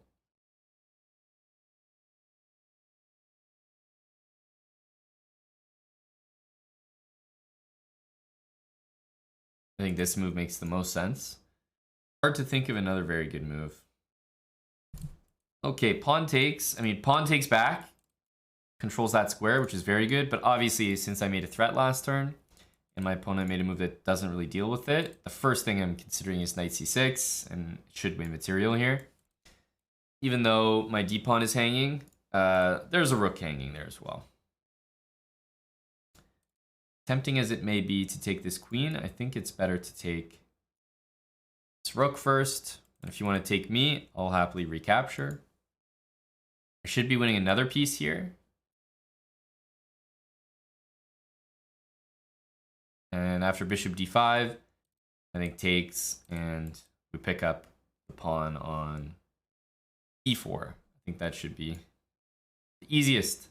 Once I'm up that much material, I mean, it's just about simplifying, so not rocket science. Let's try to force more trades.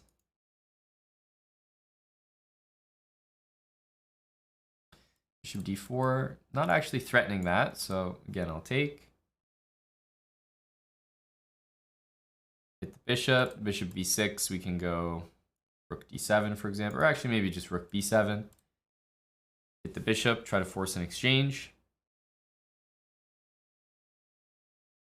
And what's the material? We're up an extra rook and knight. So rooks to the 7th.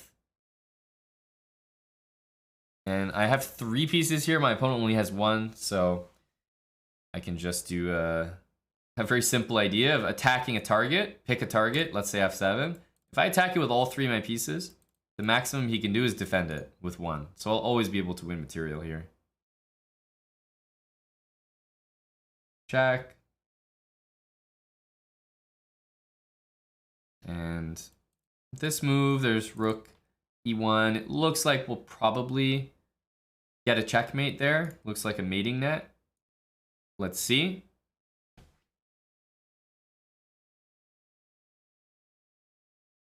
Rook takes f7. Well, that's a very helpful move for a mating net. There we go. First round knockout. Something I'm familiar with.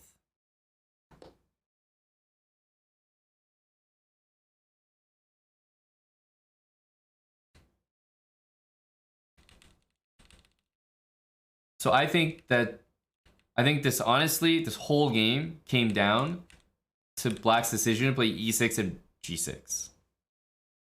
I really mean that. Like, you notice that Black's bishop on c8, it moved 1 square the whole game. Or actually, no, it moved here and then it moved to d5 and traded off. It didn't do anything. It didn't participate. And the bishop on g7 wasn't fantastic either. It was opposed by mine. Look, if you want to play bishop e7, just do it. If you don't want to play bishop e7, you want to fianchetto, then do that. But don't do both. Because let's say you have the position he had in the game. If his pawn was on e7, it would be so much better. Then you could play bishop f5, bishop g4.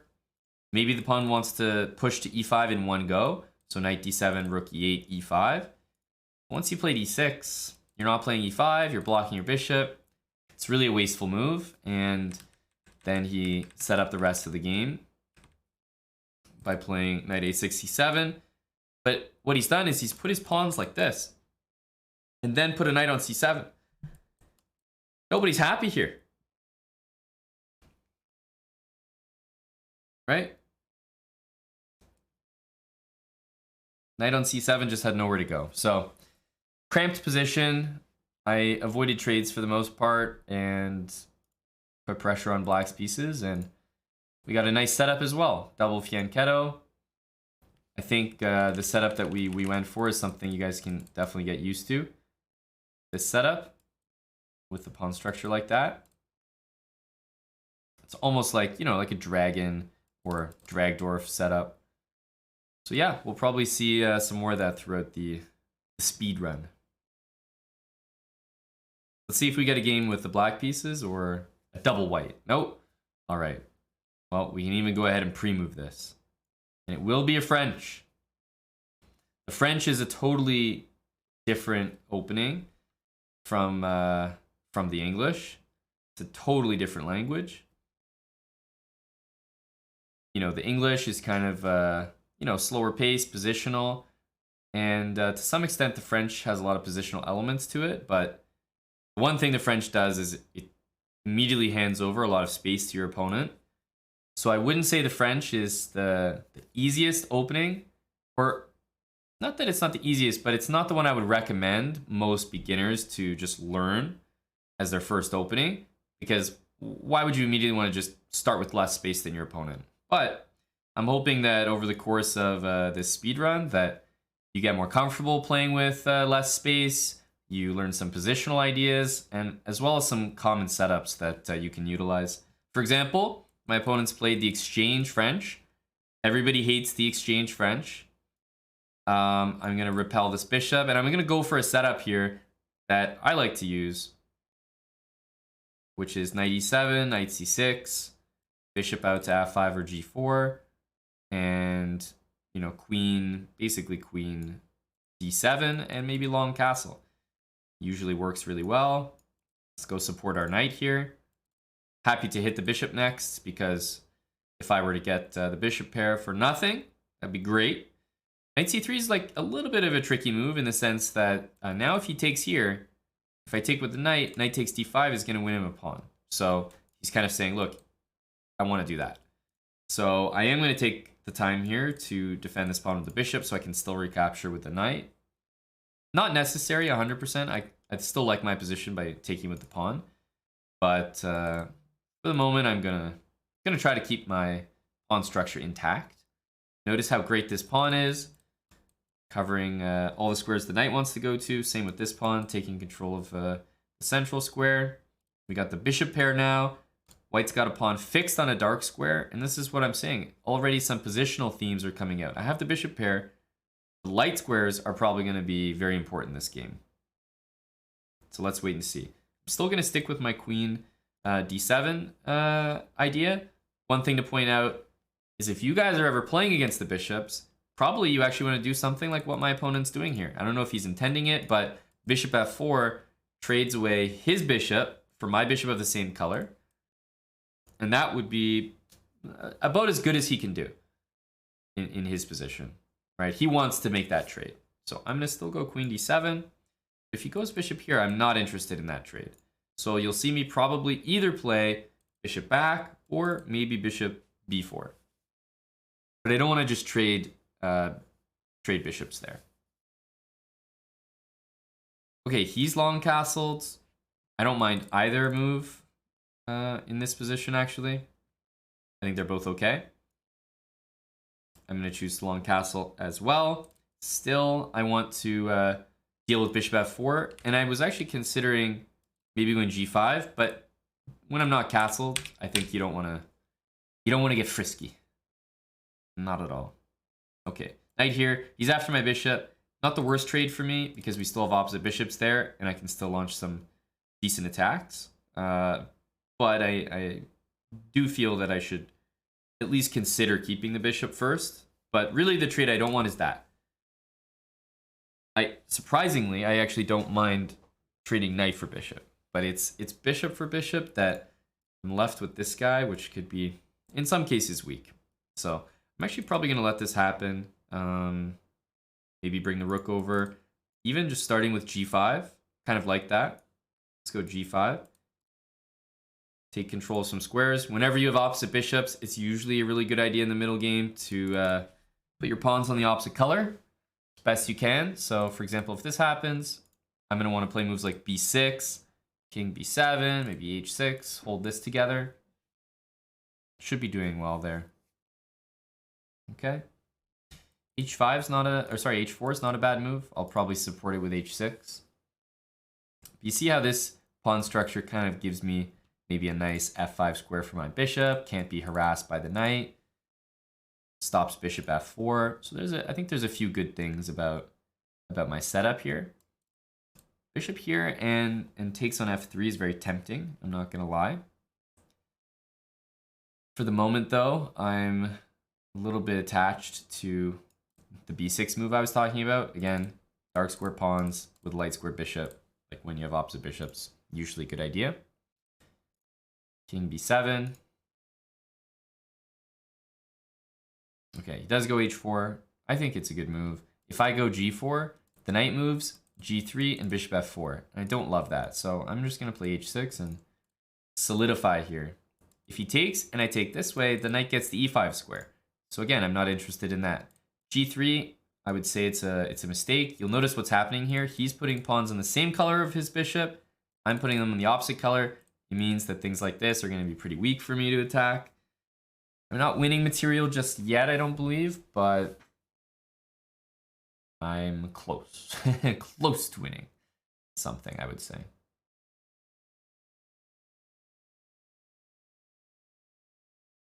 Bishop d2 is basically forced. My knight's still a bit loose here, so I can't just bring the queen in immediately. Bishop here, bishop takes, knight takes, d4, queen g4 check. And I'm forced then to play knight back.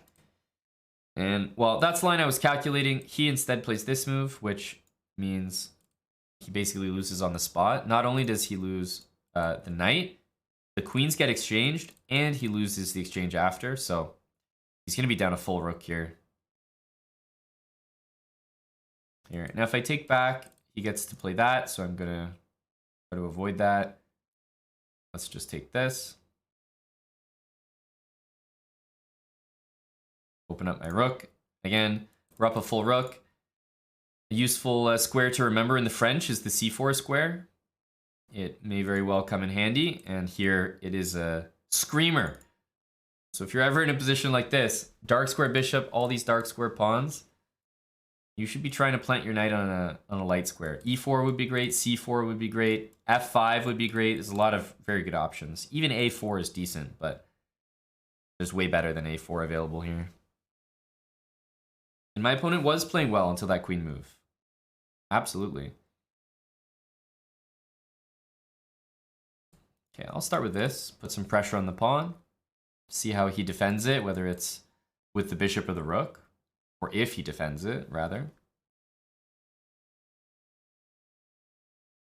Hit the bishop, and if king d2, then our knight maneuver comes with tempo. Yay.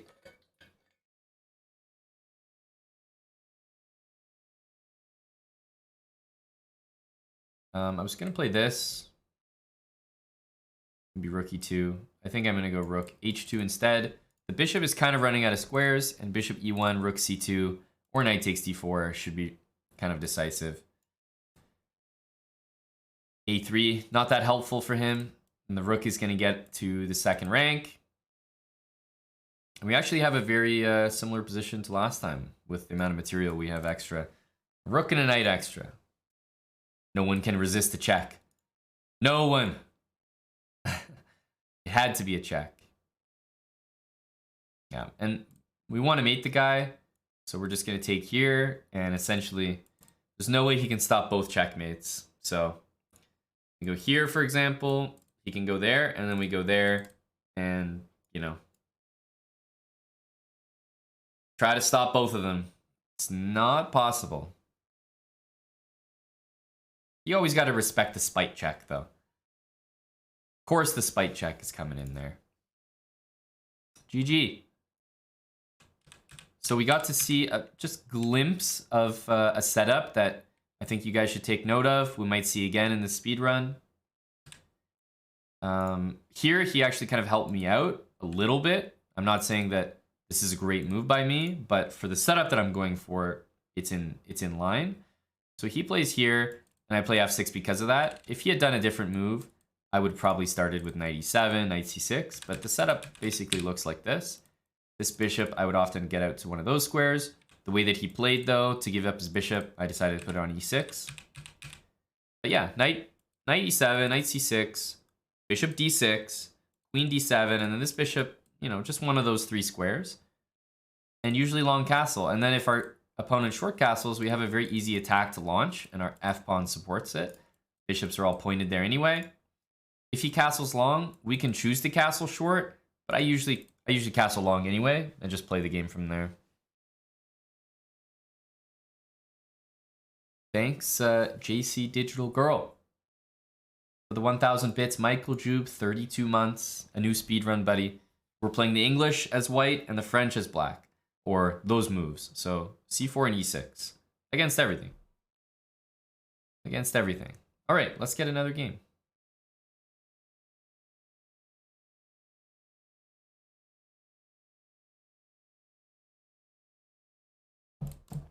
I'm really happy about this. We get to see what I would call the main line for any English players. This is the most English the position could look.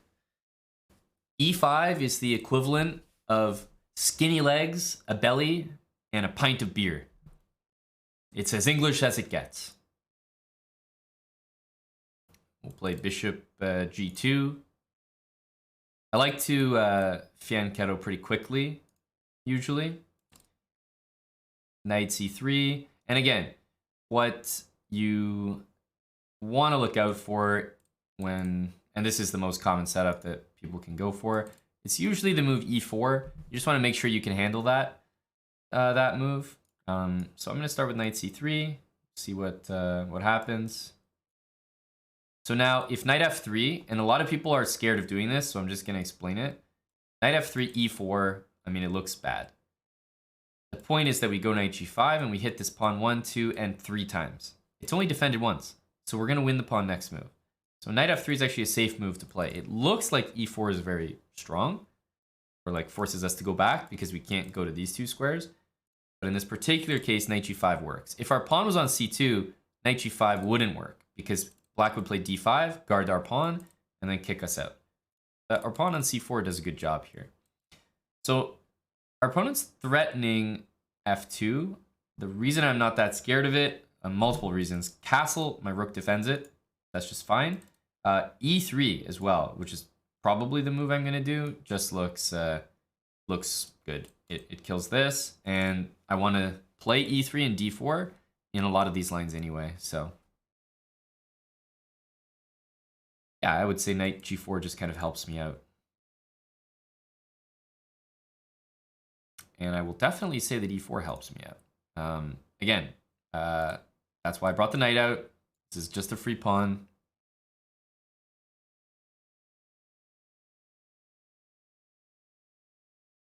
And I think it's possible that our opponent maybe gets, yeah, I was going to say gets into a little trouble here. I was thinking if the bishop went back, we could almost think about trying to trap the bishop there. He's just played d5, which is going to hang the bishop on c5. So we're already off to a good start here. The point of the speedrun is to play c4 or e6, depending if I'm white or black, against anything that my opponents do. So those are my first moves no matter what.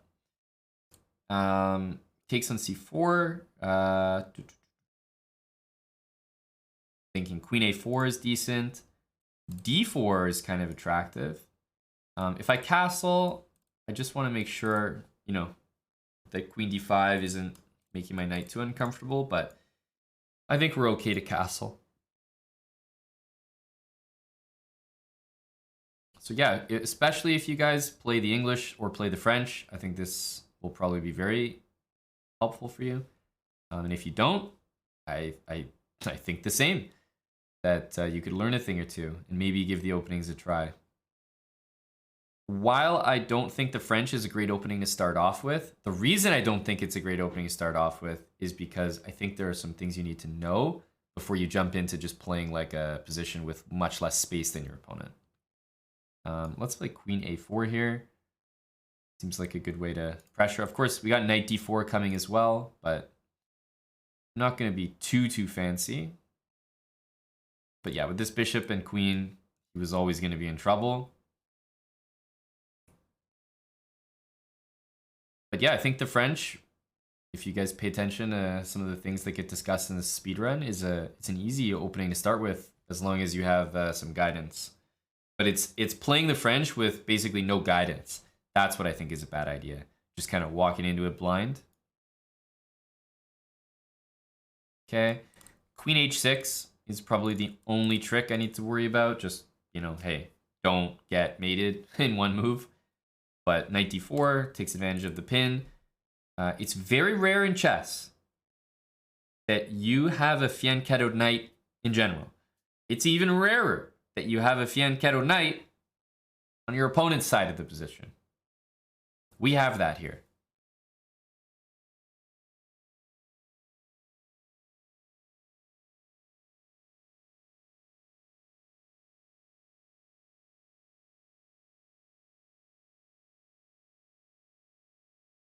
I'm going to keep it really simple. If I'm up material, if it's one piece more than that, I'm always going to be going for a queen trade.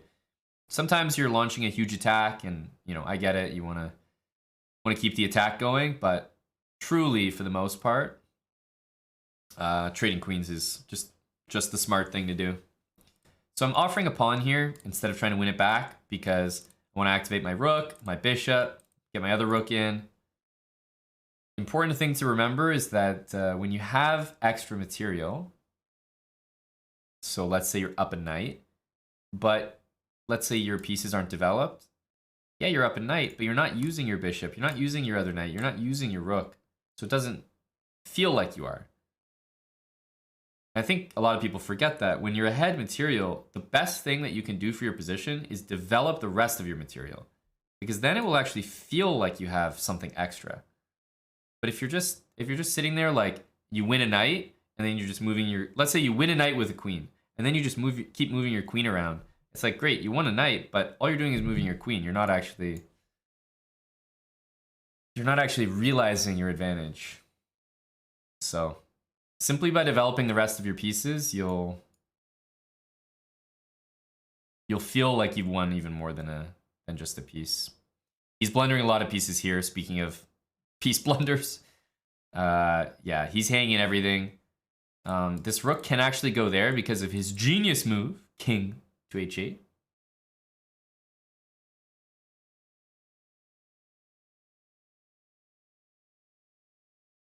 Let's take. I'm going to play knight e7, attacking the rook.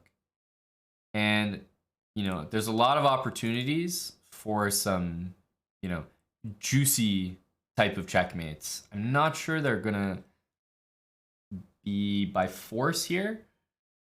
We can't quite get them. But they're damn close. They're damn close. Knight here, king there. You know, we want to go check. G6. Problem is, I need bishop takes G6 and bishop here. So I'm not 100% certain that we'll be able to get a nice checkmate in here, but we'll still play these moves. Check. We'll develop the rest of our pieces. And this is the moment where I was like, yeah, there's not really any mates here. Let's bring our knight back. Still not threatening a mate, but it's gonna take that. I actually think we can go rook over here. That is a checkmate. And once we take back, the bishops and the rook should work well together. Take control of all these squares. That way we can pre-move our rook. And then we'll just sort of bring the bishops in and we'll recreate this pattern one step closer to his king, wherever it is. And then we'll be able to mate.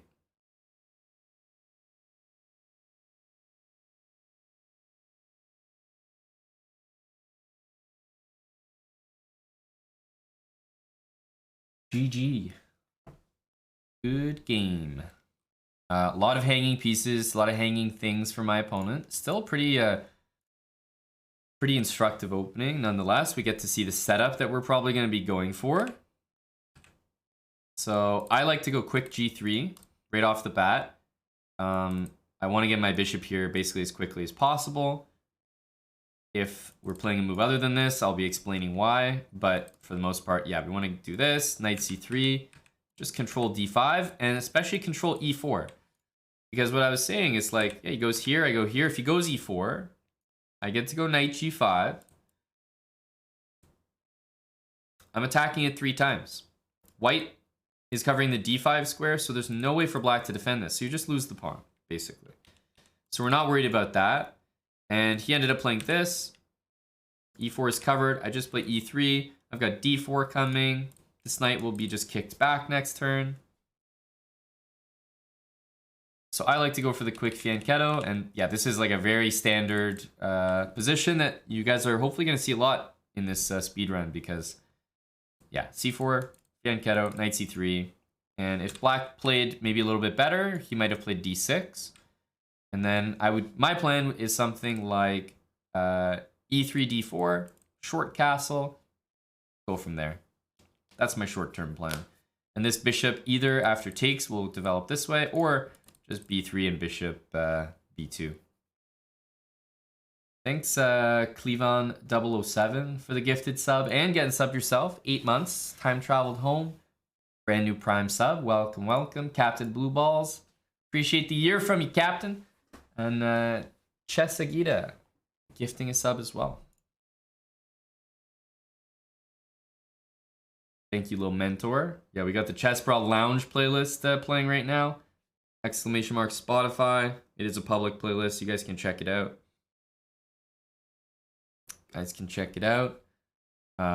Yeah, let's get into another game here. But I think this is an important setup to remember because we'll definitely be seeing lots of this. So if you just joined, welcome. Doing a speed run here. Started the account at 800. Gonna be working our way up slowly. Playing 5-minute games. And as white, playing every game with C4. As black, playing every game with E6. So probably get a lot of English as white and a lot of French as black. But I'll still be playing those moves regardless of what my opponents do.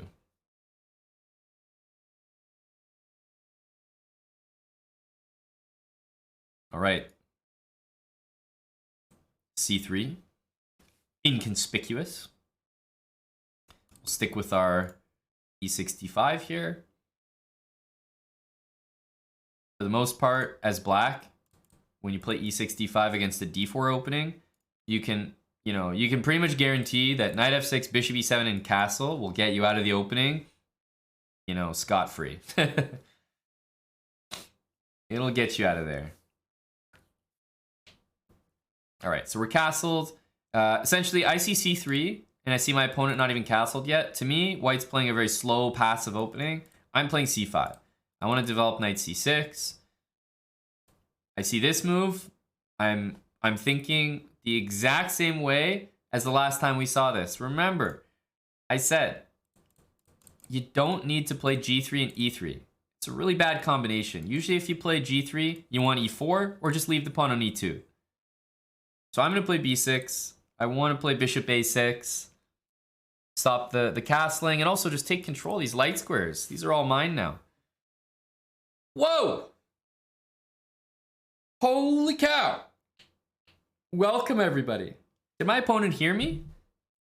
Saying you shouldn't play E3? He's like, okay, well, E4. Eat my shorts. Thanks, Anna, for the raid.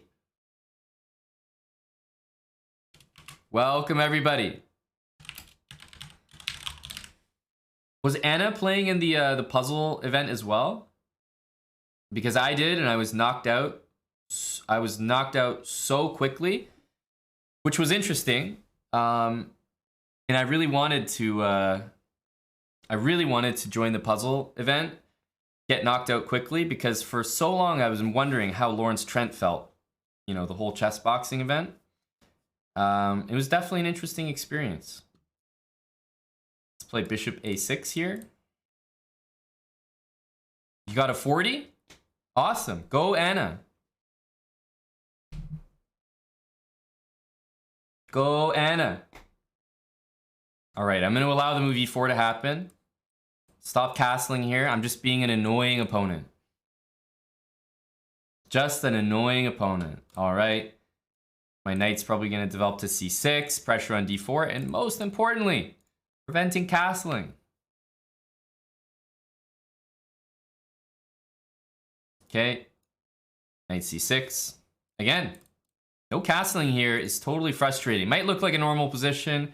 The fact that white can't castle is actually quite relevant. Do we want the rook, or do we want to open things even more with a move like F6? I'm kind of leaning towards that. I think the position might call for just opening it up completely. How you guys doing? I just started a new speed run. If you came here from Anna's channel, hope you stick around. We just started a speed run where with the white pieces, I'll be playing C4. Black pieces, I'll be playing E6 against everything, no matter what, which means we'll probably see a lot of the English opening, and we'll probably see a lot of the French defense. Of course, if white plays D4, I'll still play E6, and we might get a game like this. This is not the French by any means, but the structure is similar, and I think you guys will learn a thing or two if you want to stick around. We just started it. You're here at a good time. Started at 800 elo, and I've made the account so that it only gains rating like pretty slowly, which means that we'll get to we'll get to enjoy the rise, the meteoric rise. I'm going to take with the knight here. Pawn takes here. I might go even a little more aggressive with a move like knight g4. This game is going to be loosey-goosey because we got a raid and we're also still stopping that king from castling. I'm just trying to be annoying as best I can. Got to play some enterprising chess for the people here. JC Digital Girl, thanks so much for the 5 subs. Thanks, JC. And Ambit Gambit. 10 gifted subs. Thank you, Ambit.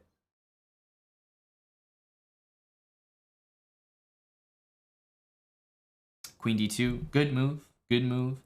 I was thinking about knight to e5 here. And I think I might end up doing that. It just gets into the tender squares in the position. And I'm not too invested in trying to win that pawn back on c5. So let's go for knight e5. I'm trying to involve all my pieces here. Bishop, knight, this knight. This bishop's not doing anything just yet, but we'll wait and see, again, what my opponent wants to do about that king.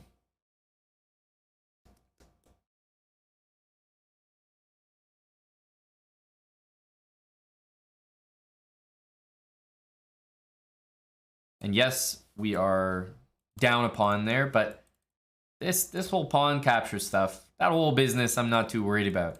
I'm saying, look, I'm playing knight d3 here, right? This has got to be the bee's knees. This has got to be good. Knight d3 check. So now my opponent for sure can't castle. That's a good thing.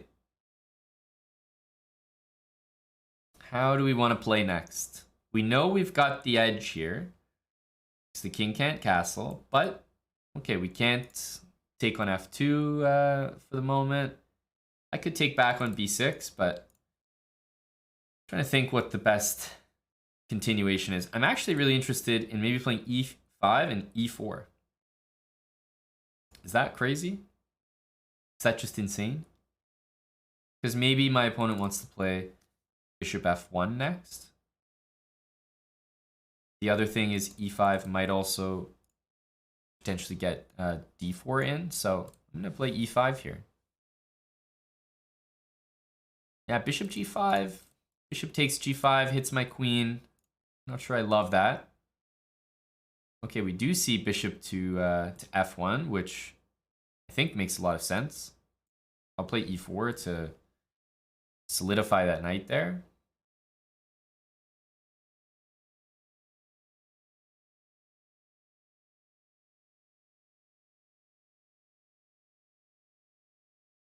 Knight d4. Hey, it's a great looking square for the knight. And I'm probably going to play queen takes b6 here. Queen b6, knight f5. It's not like it wins a piece, but you know, I do have to part ways with my bishop. Maybe I'm not super excited about, but I'll do this. I think it's okay.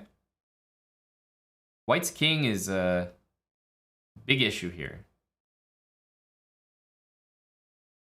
This guy. It's a type of advantage that when you're looking at the position now, it doesn't look like much, but if you flip the board and this was your position, it would be feeling awful. It's just one of those things. It always looks a lot worse to actually have it happen to you. But this knight on d3 is a monster. So if we take king goes maybe to c1, and I'm not sure we're actually surviving after that. So let's go ahead and go queen e6, or could be queen anywhere. There was a little bit of fun to be had maybe with rook takes f5, but we'll keep it nice and principled here. Again, monster knight. Rook b8 next is going to put a lot of pressure. Definitely going to take with the bishop. That king. Tough to move. Okay, let's put some pressure on that pawn. We want to get on the open file for us here. And I'm interested in kind of like weaseling my way into the position if I can. Also rook f3, rook f8. start to double over there. When this bishop moves, there might be rook to d3. And my queen can sort of snake in on the light squares. The thing about opposite bishops is it's pretty much always the case that opposite bishops are drawish, but that's when the queens aren't on the board. So take these queens off the board. I think my opponent has very reasonable chances. Leave the queens on the board and start to get a little concerned. Okay, let's double the rooks. Can we make some threats here? H6. Some habits. King H7. My opponent is, I want to say, unhappy, but I don't even believe it. I don't even believe it. I'm trying to say that my position's good here, but maybe the first kind of not so good move. Man, really not a bad game from my opponent here. Gotta take the Anna Kramling gold hats off to Miri 156. I mean, I think black had the advantage for most of the game, but really, the only serious error was committed maybe right at the end. Like queen a2 is a mistake. Rook takes e3 would have been potentially even nicer here. Check and check. But I think this is also pretty convincing. Queen c3, the reason it's like quite nasty is, you know, queen d2, I think we can all see a rook hanging. But bishop d2, it's almost like a puzzle rush of some sorts. Like I want to say rook e3 looks it's quite good here, guys. Bishop takes is impossible, and pawn takes, rook f1 is checkmate. So happened that right at the end, my opponent walked into something. But yeah, not much to say about this. e6, d5, nice easy opening. Like, get out of the opening just fine. Castle ASAP, and then get the pieces out. The only reason I chose b6 and bishop a6 was because I saw the move e3, which I didn't think was very good on account of the light squares, and the light squares are kind of what came back to bite Miri later in the game.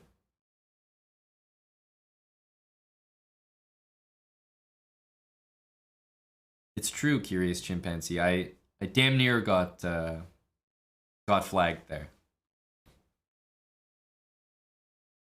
All right, let's get another game. Maybe we get the white pieces. Damn it. All right, e4. Looks like we'll get a French. What line will we get, though? d3, knight f3, d4, and again, many moves, advanced, exchange. We get the French advanced, which means we can take a look at these lines for the first time. c5. I think a decent rule of thumb is if your opponent doesn't play c3, just take the pawn. Like at the lower elos, I find that players who play the French advanced have, like, it's impossible for them to keep this chain together. Like they end up blundering a center pawn or two really, really quickly.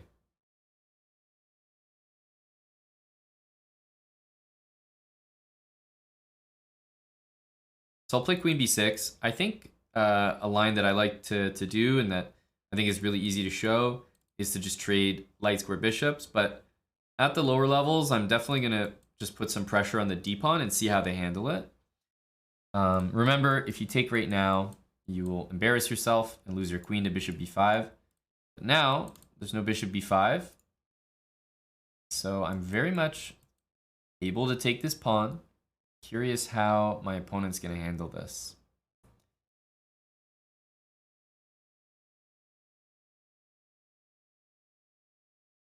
Yeah, and this is what I mean. To defend that pawn, well, we're giving up a lot of pressure down here. So this is why the French advance for white is a little questionable. Usually doesn't go well for lower rated players. We're threatening to win a rook, so knight d2 makes sense. Knight a3, we win the piece. But after knight d2, queen takes c3. We're hitting the bishop. We're winning another pawn.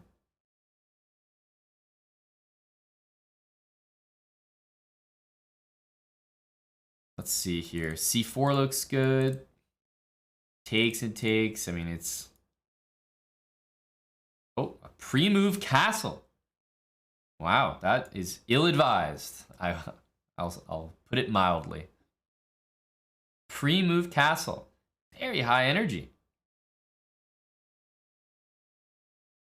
Okay, let's continue to take the pawns. And this is what I mean. I really do get the feeling that the whole center collapses more often than not at lower elos. Okay, so we have some options to sack our queen here, which are quite tempting. Queen a6, though, makes the most rational sense. Let's trade. We're up a piece, so no need to mess around. Let's bring our other knight to the c6 square.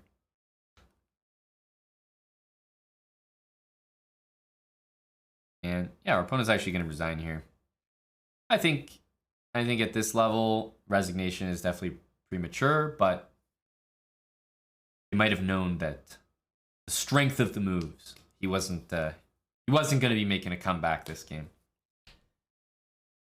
Okay, so French defense. I mean, I like bishop d7 for maybe a little bit of a higher elo, but simply the main line of pressuring this pawn. Like, not a lot of people know how to handle this. Castling and sacking the pawn is very much an idea, but at 700, I'm not expecting people to know like how to play that. So I think this puts a lot of immediate pressure, so much that bishop e3 to defend, and then this pawn falls, this pawn falls, this pawn falls. Lost a piece as well. What did I say? I say at the lower elos, this pawn chain often just disappears really quickly. And it couldn't be more true. I mean, it used to be a majestic connect 4, but that was short-lived. Okay, let's go again. Time for c4 here with the white pieces. We'll see how black reacts, and goes for the most standard English response. Okay, this is nice. So d5. You can always think of this as like basically the Sicilian.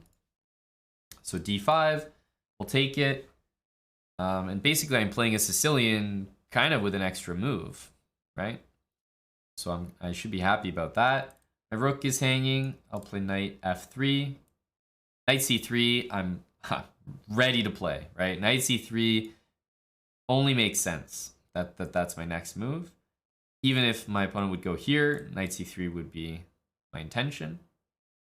He's going to go back. We'll complete our development. Bishop here, I would say kind of threatens to play the move e4. It's not quite possible yet because knight h4 hits the bishop. The pawn is hit twice. So using that, I'm just going to castle. But probably on the next move, I'm going to have to play d3. And I'll be happy to do so. d3, and yeah, pay attention to the setup. This is basically just the like dragon Sicilian setup.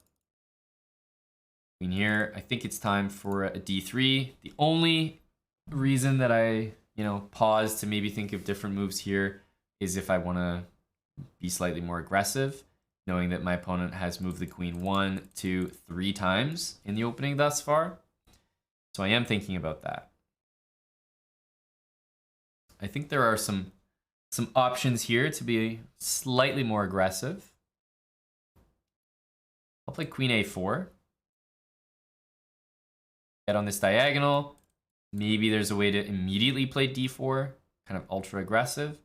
And long castle, for the most part, is kind of what I want to see. Let's have a look here. There are a couple options now. Knight takes here. Knight takes queen a7, right? And I'm threatening mate in 1. I'm also threatening this mate in 1 on b7. That already looks fairly good. Like, I could play that, and I know that I'm going to have some pretty good compensation there. So knight e5 immediately jumps out at me. Knight b5 is the other move that makes some sense. But the thing is, after a6, I need an answer. And I don't really have anything that I want to do there. So I think I'll go for knight e5. It's not really like, you know, it's not something you calculate to be 100% winning.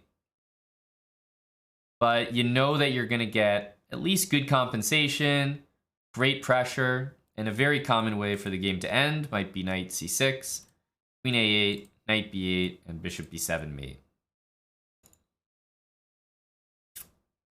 Another common way for the game to end might be just queen a8 mate. It might be queen b7 mate, but it will be bishop b7 mate. Of course. Make the only selection that is acceptable here.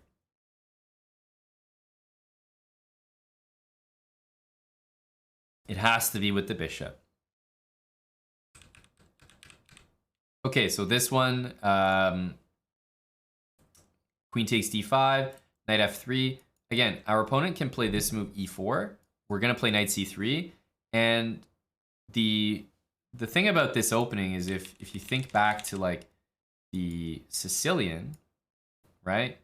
Knight f3, g6, d4. This is actually, you know, this is playable. This is a line. Knight here, e5. Now, the funny thing about this is that white has a knight on f3. So if you think about the game that I just played, black's doing the exact same thing, except if he plays e4 here, usually there's a whole knight on f6. That makes the world of difference, right? The fact that's not there, I'm playing the Sicilian with a full extra tempo. So I play knight here, all of a sudden, I'm actually hitting this pawn, right? Where does this queen go? It has to go to some unusual square that keeps defending this. I'll be able to move my knight probably with tempo. You know, queen here, knight d4, for example. And my bishop will get here, attack it, d3 is coming. So this just works out really well for white. So instead, my opponent goes there, but all these positions are going to be good for me because my opponent's just wasted 2 moves playing queen d5 and queen back to d8. So, and queen a4 is fine. I think d3 is a good move here, but I kind of like queen a4. And long castle, I think knight e5 was the way to go, guys. The only way I could see to really keep going was either move the queen or play c6, right? But I have knight a4 coming, maybe d4, bishop f4, lots of really strong attacking ideas. So I think this was more or less over right here. So yeah, we'll probably see more of these lines, but that one worked out pretty well. Early queen comes out. We just smack it around with our knights. Added in, thanks for the 10 gifted subs. Appreciate it, added in. There we go. Will Yasser be coming back? You heard him on stream. He said he would. It's clipped. So he will be, but not sure when. He had a good time, that's for sure. Did some chess boxing, took Yasser to a boxing class. Also took him to Avatar. Did some fun stuff with Yasser. Took him to Hot Wings as well. He lost his voice and could barely survive. All right, let's get another game. Thanks again, added in. No, Mr. Bankster, we didn't quite bring him there. All right. We've got a French here. Yep. Exchange is really common, but advanced is surprisingly common at this elo, I have to say. So again, if my opponent didn't play c3, I was probably going to take it. Knight c6 you can start with. The reason I'm starting with queen b6 is I want to leave the option open to play this line, which I think is a easy one to play. But it's something to save for higher elo. For now, I'm going to keep playing this and say, look, what are you going to do about the center here? Bishop e3 always runs into that.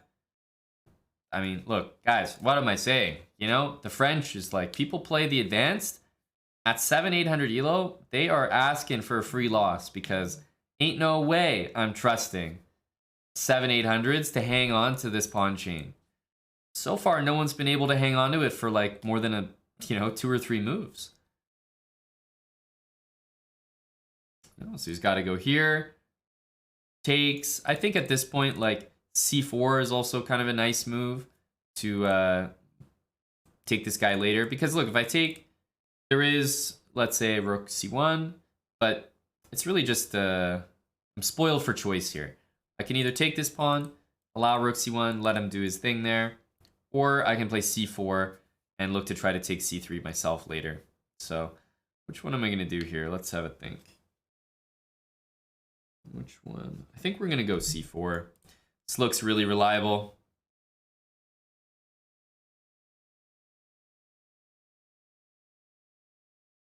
Looks like a strange move, but it stops his development. The c3 pawn is still hanging. White playing this move. Okay, I could go pawn hunting again. Yasser style. And a queen c1. Then I could play the strange looking bishop a3. Very strong move. Bishop there. Hey, I'm I'm gonna take these pawns. And this is what I mean. I already have what I would say is a pretty commanding edge. And the game's just started. Knight h6 I'm gonna do. Knight e7 is fine to get to f5, but I like being able to move this bishop. And at this point in the game, I've won 2 pawns. I know my opponent doesn't really want to trade. Plus, if he trades, he's also undefending this pawn for later. So I get the 2 bishops.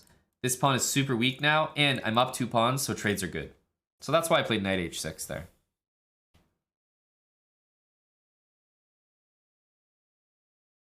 And for those wondering, I've pretty much just started the speed run.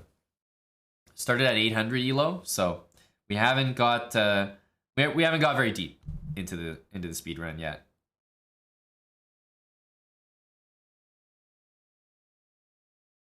I'm gonna go here, or maybe a5. Go to a3. If you sack here, my bishop's covering d6, and b5 I can't wait to play.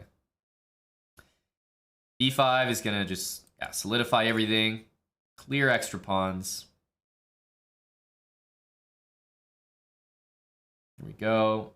b5. I don't really have any interest in rushing knight b4 or anything. b5 is a key move for my position here.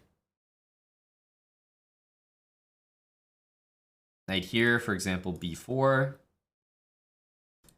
Want to get this bishop developed. Probably d7 looks the best. Eyeballing the a4 square. Okay, while it can be taken, rook a2, I don't want to get caught up in those variations, so I'll just play bishop d7. Okay, I see this move. I'm immediately going to play bishop e7 and just ask him, okay, what are you doing, buddy? I'm going to attack your knight. Do you want to play g3? Probably not. So, yeah, he's just going to go right back. He's going to go right back. So, rook g8 here looks fairly decent. Just put it on an open file. Also, rook g6 guards the pawn and just like a solid square. I don't have to worry about bishop d3 hitting it. I'm thinking about rook b8 or rook c8. I know I haven't castled here, but that's one of the good things about the French is that the center is really closed for the most part. So you don't always have to get castled or worry about being castled all the time.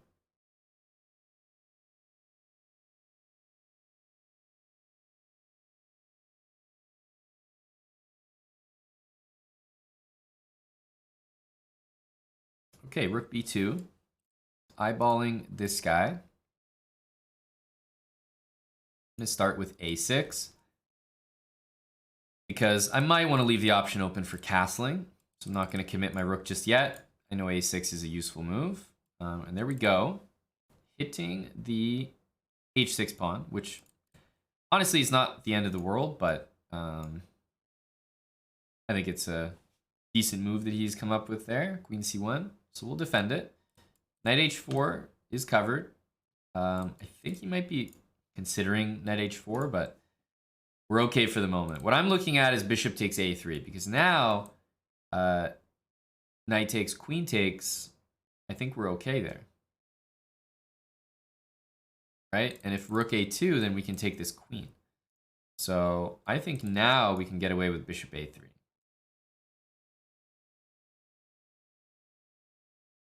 And now I have 3 connected pass pawns. I mean, this has to be good.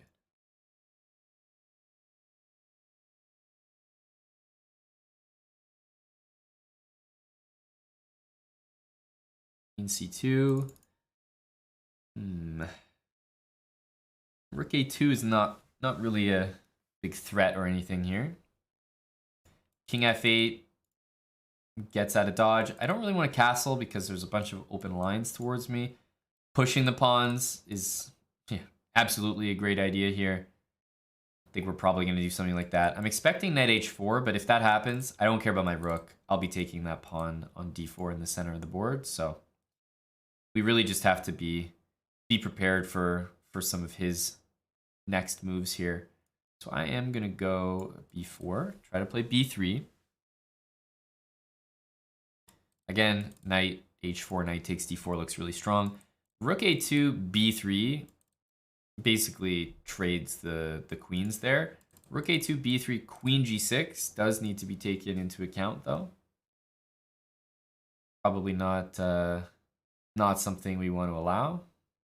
Okay, he goes queen b1. I'm gonna make sure not to get our queen trapped here, but I'm gonna go b3.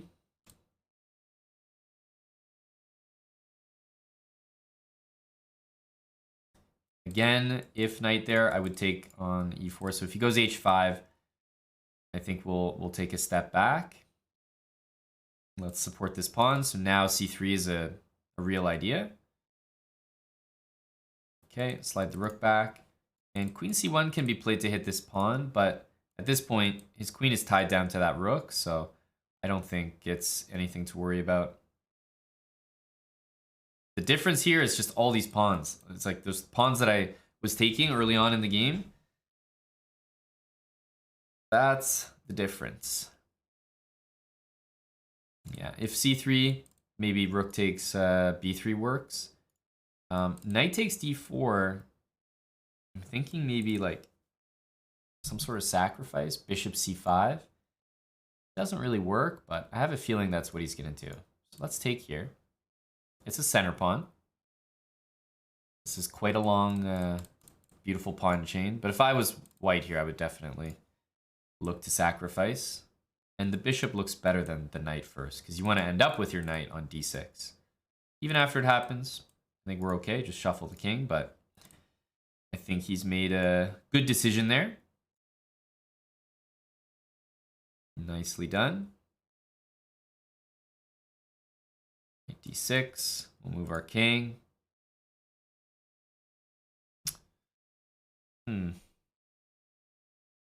I see some, I spy some sort of tactics here. King f8 is a nice safe move that I'm looking at.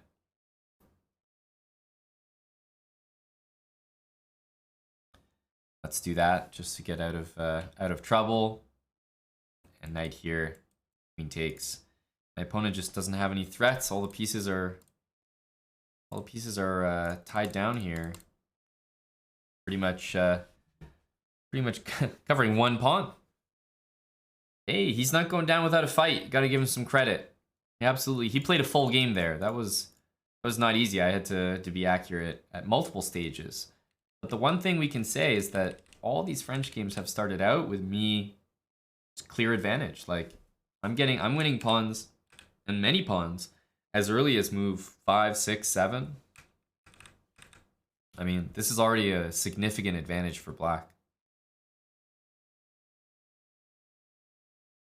Neon Joe, thanks for the 19 months there. Neon High Tide Inc., 23 months. Welcome back. Nearly the 2 years with us. And man, it's been a while. That Mathematical Penguin has been subbed 88 months.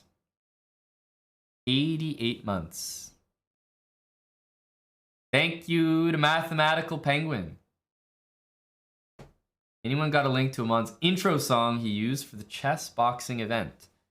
I can tell you, Mathematical Penguin, that that song is on Spotify. It's called Triple Threat, and it's by our buddy Omid Malik. OMID. So you should be able to search that up and find it. But yeah, it's on Spotify. You can also find it on YouTube, I think. But yeah, Triple Threat. That's the name of the song. Good one. Catchy.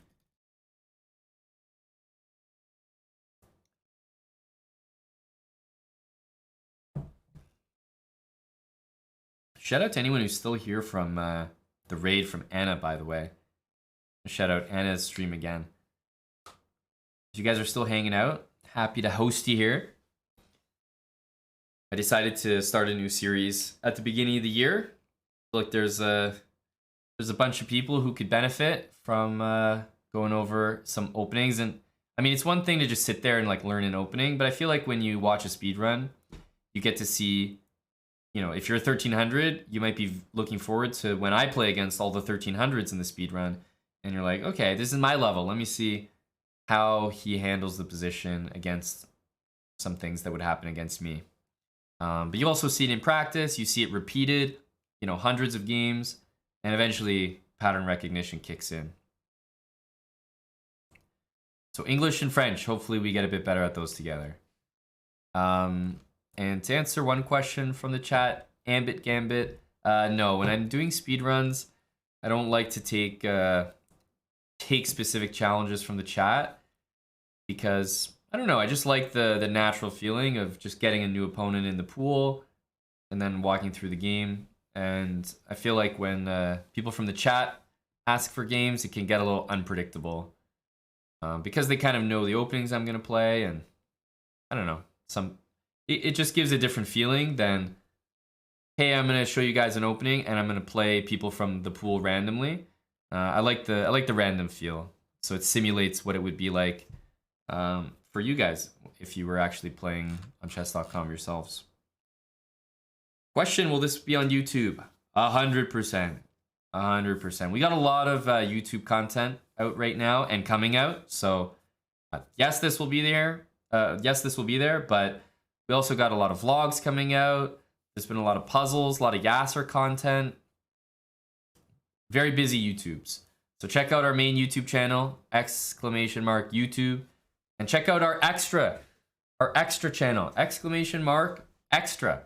We have a second YouTube channel. We actually have so many YouTube channels. You guys might not know about them all. We have a VODs channel. Full stream VODs get posted. We have a clips channel. We have an extra channel where, let's say if I do this speed run, we might shorten it and put it on YouTube. But if you want to watch this entire series, just the full episodes of it, it'll probably be on our extra channel. So, you can follow our main YouTube channel, but also the extra channel. Building Habits, if you want to watch the shortened YouTube version, we put it on our main channel. If you want to watch the full episodes of Building Habits, it's on the extra channel. So we have a few YouTube channels that you guys can subscribe to for free, of course. And yeah, it would help us out a lot. But yeah, check out our many YouTube channels: VODs, clips, extra, and the main channel. So that should be at least 4 Chessbra YouTube channel, and those are officially ours. I know sometimes there's like channels that repost content, but those are all our channels. So you can feel nice and safe watching the content there. Know that it supports us. Sea-Dog, thanks so much for the 17 months. Any tips Any tips re the French principles for a Caro player? It's a pretty specific question. I don't really know how to answer it, Sea-Dog, but I'm sure to some degree the positions or the structures might be similar, so just take what you can get from the speed run. But the speed run is obviously focused on the French defense and the French defense move order. So I'll say the things to pay attention to are probably going to be just playing positionally, playing solid, being able to play with little space. I think those are the things that the French and Caro-Kann have in common. So I would say pay attention to that. Hey, Andy. Thanks, buddy. Appreciate it. Good to see you. Another speed run. Gambit. Another 10 gifted subs. Despite my soft rejection there. Thank you, Ambit. Appreciate the support. We're going to keep going here. Usman Grimbane, thanks for the brand new sub. Welcome, welcome. Let's get our next 5-minute game up. We'll get the white pieces here. Is this a long-winded way of saying your name is Michael? All right, c4 f5. Wow, interesting. All right, c4 f5. I'll continue with my, very standard English setup. But what we might get here is a position like, I was going to say, with, matching fianchettos, e5, d6. We'll see what setup my opponent wants to go for. We've done c4. Definitely want a fianchetto, probably get castled.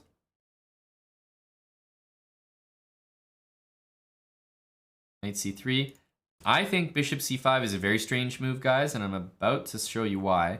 I mean, anytime in chess that you can play e4, d4, e5 or d5, and just hit a bishop for free, I mean, you don't have to think twice. That's pretty much always going to be a good move. For example, if my opponent plays, bishop b6, he might already be losing a piece. c5, bishop a5, and a3, and I'm intending b4. If my opponent plays bishop b4, I might play c5 to cut off the retreat, and then a3, b4. So already it seems like it's just kind of walking into it. Bishop d6, I don't like that move for black. Feels like, yeah, you're just blocking your own d-pawn. So I'm going to go ahead and get developed. Maybe push one of these pawns next to keep shoving his pieces around.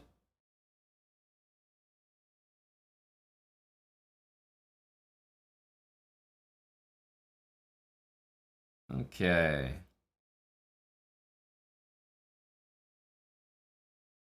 So e4 is a move that I certainly want to make happen. We can play it right now, play knight g5 and take it back.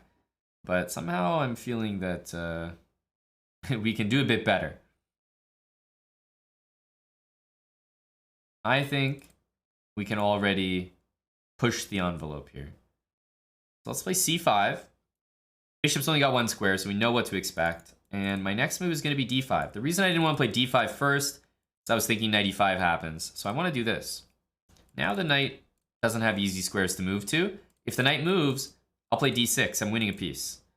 So I'm expecting that he takes me. He takes me. I'm going to take back.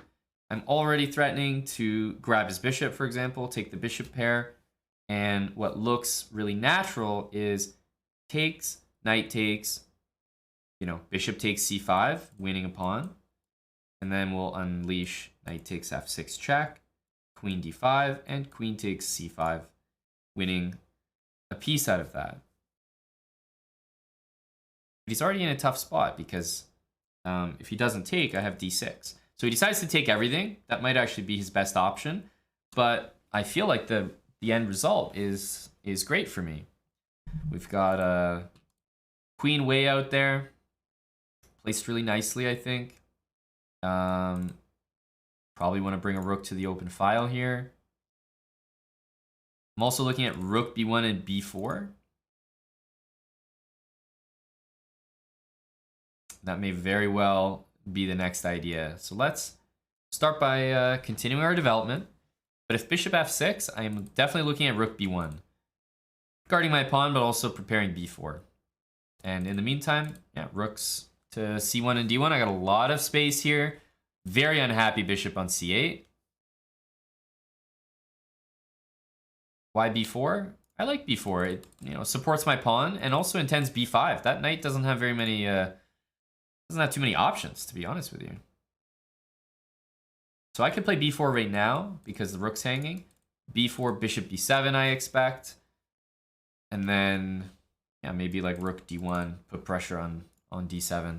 I think we have some very, very pleasant options here.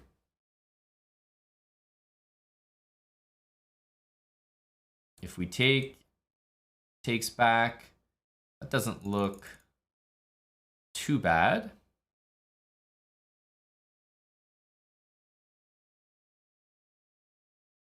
Black's threatening to take here, so we do need to either take or play b4.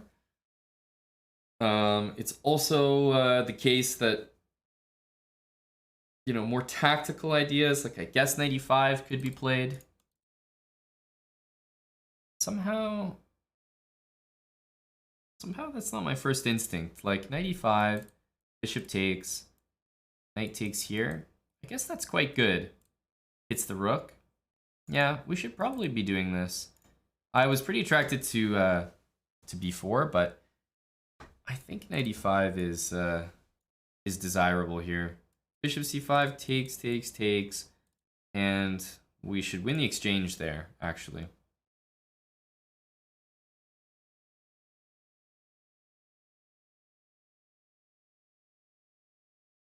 And if knight takes here, I have some options. Queen takes a8 though is the one, is the answer.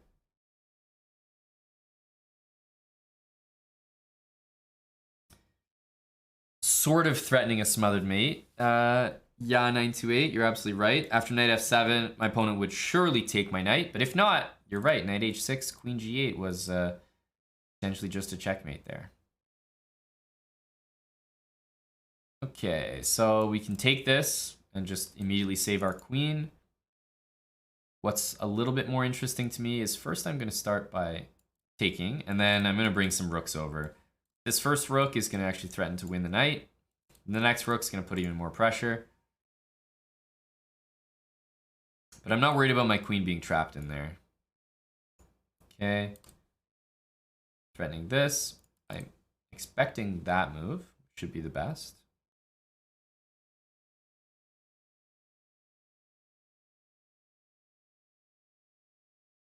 Okay, bishop here. So if I take, queen takes, I'm not actually winning any of these pieces. So if I want to win material, I actually have to do it right now. I have to take. Takes, my king is open, but I'm up a full rook there, and my bishop is looking to simply swing back.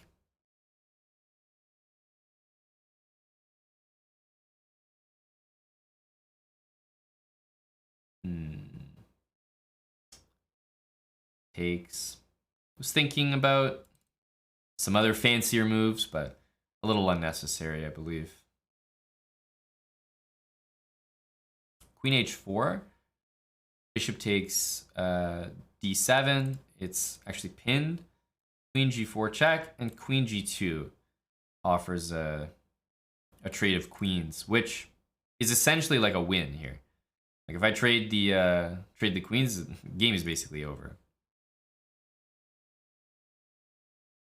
I could move my king there, and maybe that's more winning because it's actually pinned, but I think this is pretty convincing. Double the rooks. If you can double the rooks, do it. Don't have to worry about any of your pawns. Double rooks will always win you the game. And now we just deliver a mate, just whichever one works. If he decides to sack his rook, we just move the other one. There we go. GG.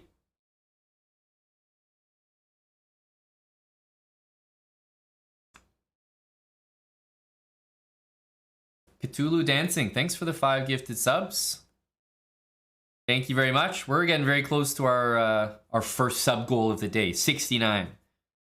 You always know it's going to be a good day when you hit your first sub goal. Song is great as well, Adam Hart Lover. Exactly. What about this opening? What happened here? Yeah, he played f5. So, okay. For us, I think we stick with our normal setup. If he had gone maybe like, I don't know, bishop e7 or like this, I probably would have gone knight c3, maybe d3, e4, which is a motif we've used before, or just d3, develop, knight d2, That's our English setup we've used many times. So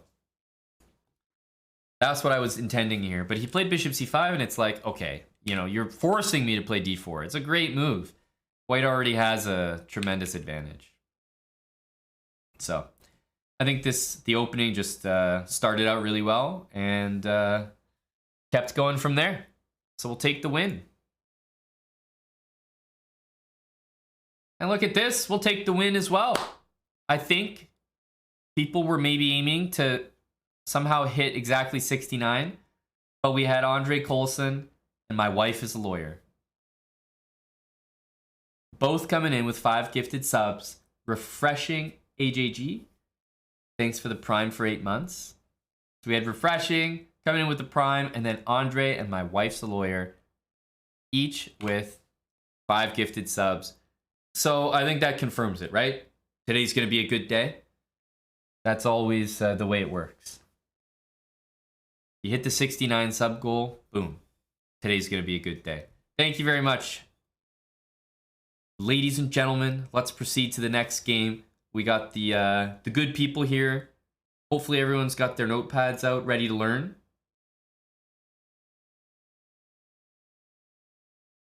Going to continue our speed run here. And let's see. Maybe we get another game with the white pieces. And we do. C4.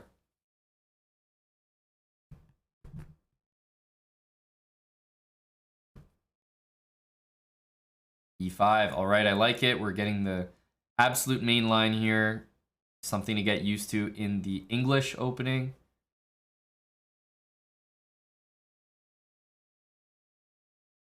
So we should already be quite used to playing G3, Bishop G2. That's the way we're going to start off pretty much every time. D5.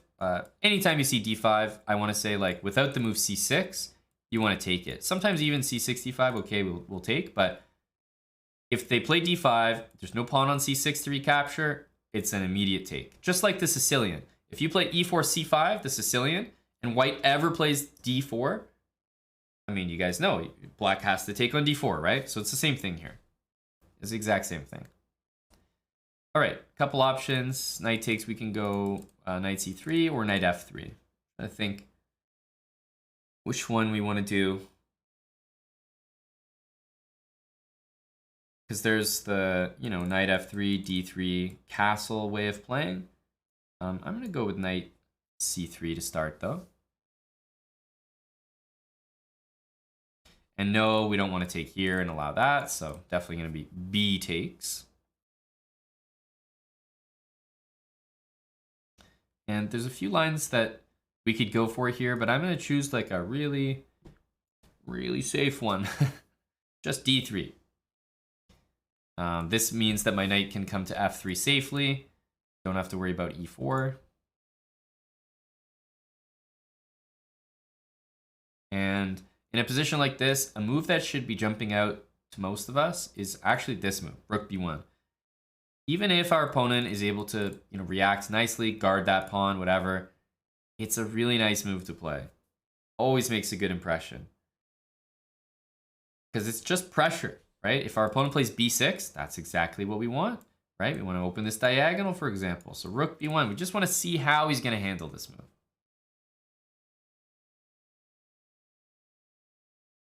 Okay, B6, and, well, you know, I'm not unhappy to see that. I've got an open diagonal now. I'm looking at knight D2, which is a fairly normal move. It's going to immediately put pressure here, and if queen D7, for example, looks really normal, say hello to queen A4. Rook B8, this is what I was talking about. That's why we just throw in Rook B1. Just do it. You never know what good might come out of it. And in this case, a win in exactly 12 moves came out of it. Thank you very much.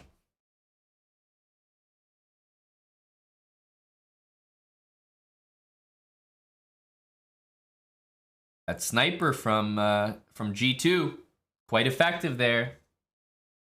Cthulhu, you got a song? Let's see. Let's see what you got in store for us. I will say for today's stream, the song, I can take some song requests, but they should generally be matching the vibe. I won't be taking some outlandish songs. We want to keep the vibes learning focused, learning and energy focused. But this looks like a good one. Cthulhu. Added, coming up next. No Disney songs? No Disney songs.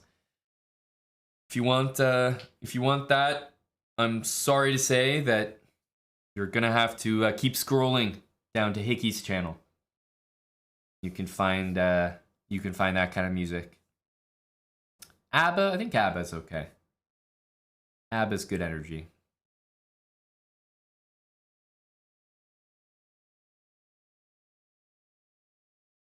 But thanks very much, Cthulhu. Coming up next, buddy. All right, let's do it. Next game. All right, are we gonna get D4 here? Yes, we are. We've got main lines so far. This is perfect. I am not familiar with this main line. The old French into hanging the E pawn early on. All right, look, I'm no genius, so I'm gonna take. You're gonna have to show me why this is brilliant, because if I'm being honest, I don't see it. All right, so I'm up a pawn here, but we do have to respect white's position. For example, sometimes you play, I don't know, c5 just instinctively. And okay, bishop b5 check might come in. Not exactly what you want to see sometimes. f6, queen h5. So while this does look nice for me, so to speak, like it definitely is not what my opponent intended, I want to say. Still, I think you have to respect white's position here. Bishop out. Okay, I'm gonna start with just a little bit of this. And if he takes, pawn takes. I'm gonna kick your knight out, and I'm gonna look to play f5 and support this massive pawn chain. I think he was probably expecting queen takes, and then knight c3. Maybe I lose my pawn, but I like pawn takes here. I'm a fan, and I'm also a fan of c5 now. Now I'm going after this pawn. If you take, I'm more than happy to trade queens. I have the two bishops here. I have an extra pawn, and I'm already putting pressure. There's no bishop to support this. If you play c3, I'm probably going to take, and knight c6. Again, how do you defend the pawn? So I'm already feeling pretty good about my position, and interesting. Knight c3. Okay. So if I defend this pawn, then maybe d5. That I understand. I don't want to allow that. So I'm going to take. Yes, you can take my pawn, but remember, I still have that guy. Play f5, boot the knight out. Knight f6 is covered, knight d6 is covered. My mistake. Apologies. We actually do have a room available for you, sir. It's right here on the 6th floor. That's right. Yes. Come on in.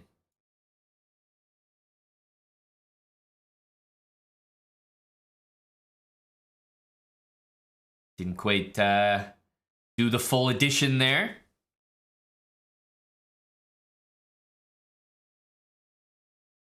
All right, bishop d7. Look, I'm interested in trades, right? I'm up a full piece. Trades would be good here. Queen out very early. I'm probably going to look to punish that by giving a check, because no matter which check I choose, this king is going to have to make an unfortunate decision. Queen b4 looks nice, but you know what? Technically c3, he gets castle. Now my pawn ends up on b2, so it's pretty damn good. But the fact he castles annoys me. It's too much though. I don't think he can play that. So yeah, let's give a check. Force that king out. Get moving, buddy. Where are you going? E2? Oh, he's going c3. He's a maniac. Castles, pawn takes. Oh, he's down a lot here, though, guys. Plus, there's that to worry about at all times. How do we want to play here? Let's hit that queen. Queen h4. All right, it looks time to castle. The other kind of nice thing that we could try to do here is force a queen exchange. So something like rook g8, rook here, and queen e4. And that will definitely trade the queens. But it's kind of at the cost of some of my pawns. You know, not a big fan of that. So I'm going to castle. Queen comes back to e7. Guards my b-pawn. And you'll notice I actually have some pretty nice coordination here. Everything's covered for the most part.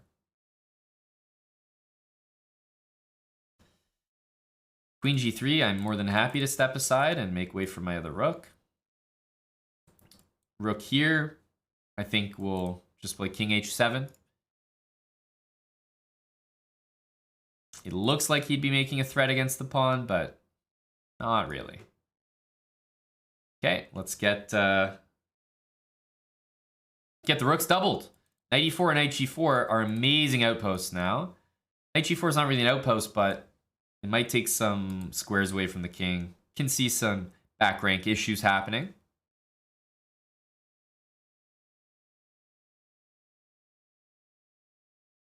Okay, double the rooks. That's how you make them strong.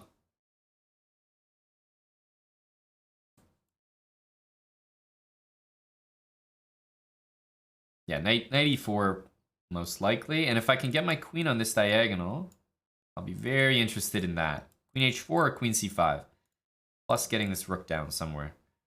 We have an extra knight. We should have enough to make some pretty serious mating threats here. Knight here. Technically, there's queen g3. Not sure we want to mess with that.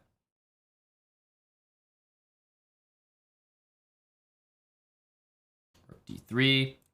Queen h5, knight g3 looks altogether likely. Queen h5, knight g3, queen h6. It looks menacing, but there's really no checks available. But after queen h5, I think what I will do, which is slightly more punishing, is I'll play queen f6, hit the rook. Now, sure, you can have this if you want, but after knight g3, now there's not even queen takes h6. So he will be very, very displeased to find out that miraculously his queen is trapped.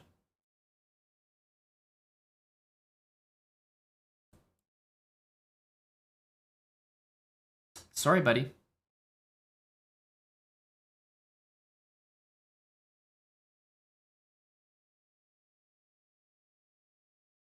Everybody's working here. All the squares are covered.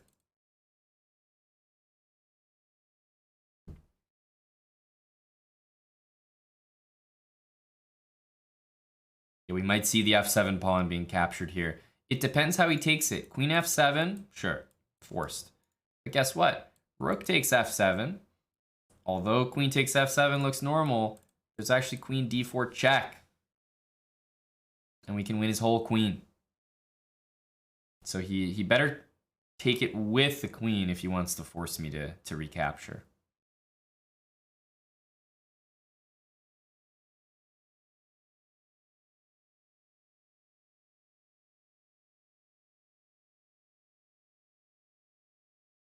I think it's very likely he'll eventually decide on rook f7. Once you weigh all the options here, you realize you have no squares for the queen. At least rook f7 looks like a try.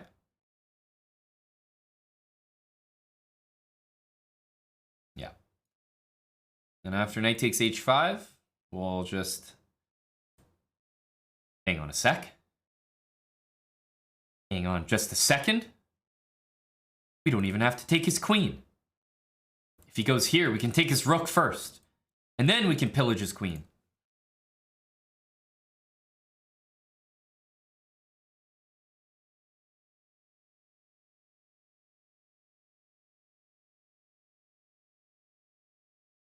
Don't think he's gonna make it here, guys.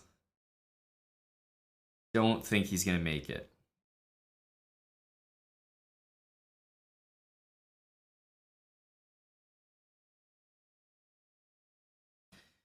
GG.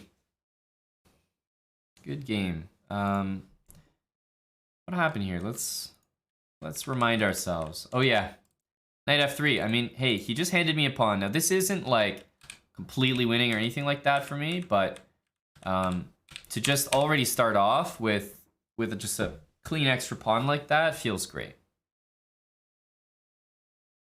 right? So no complaints there. He gave me the dark squared bishop, clear extra pawn, and then he even gave me a piece. So this wasn't a very tough game, but hey, I didn't do nothing. It was the French. The French made him act up. He played knight f3 for no reason.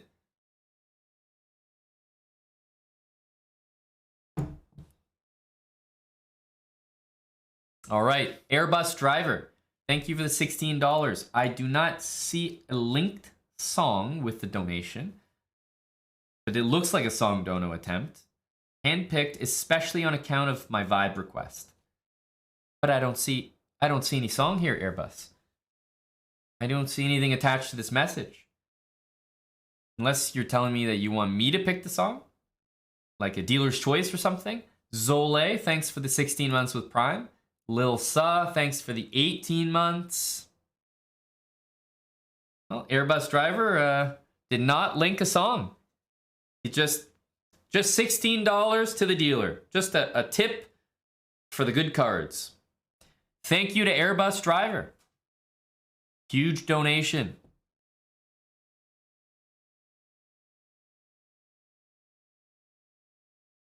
Marshmallow 24.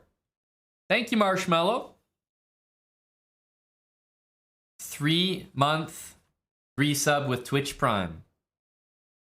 Airbus Driver appears to be spamming the chat with some links. Just gonna have to go ahead and time that out there.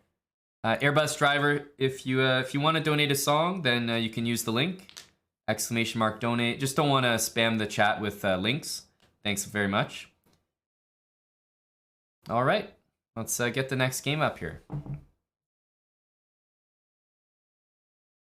All right, C4 will bring up the English. All right, he's played D6. I think we're gonna go with our usual setup. It looks like finally we might get something more like this. Like I have a feeling if I see D6, we're gonna see Bishop G7, right?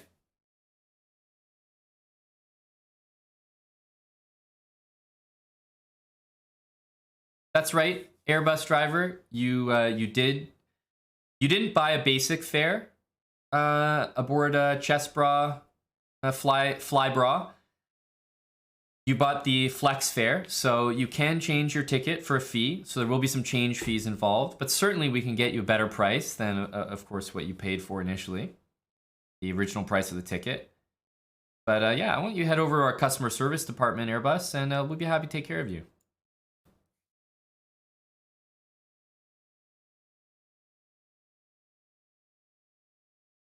Okay, Bishop G2, knight F6. I usually like to play knight C3 before this knight, just because I like to have a little extra firepower on the E4 square.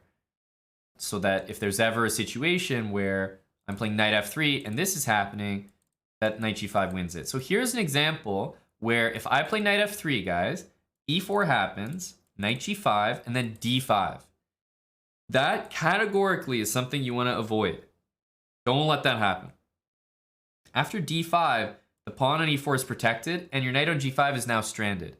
Even if you play D3 or something, H6 happens, you have to play knight H3, really bad. You never want a situation where your knight's here, and you don't have a guaranteed retreat to the center. Knight H3 is trash, so you don't want that, period. If I'm playing knight F3 here after E4, I have to be comfortable playing knight D4. And it looks like a good move. I don't mind that at all. So that's something I would be willing to play, but just don't get your knight trapped on G5 when your opponent can play D5 and recapture with a pawn. So I'm still okay with knight F3. Another good move there would have been D4, but I'll go for knight F3. Very, I was going to say keep it very English vibes. Now, if I d5 to me looks like a bit of an iffy move. If I take, then maybe e4 balances it out. But to me, after d5, I'm looking at knight takes e5 and don't think I'm falling for too much here. Looks like a free pawn in the middle of the board.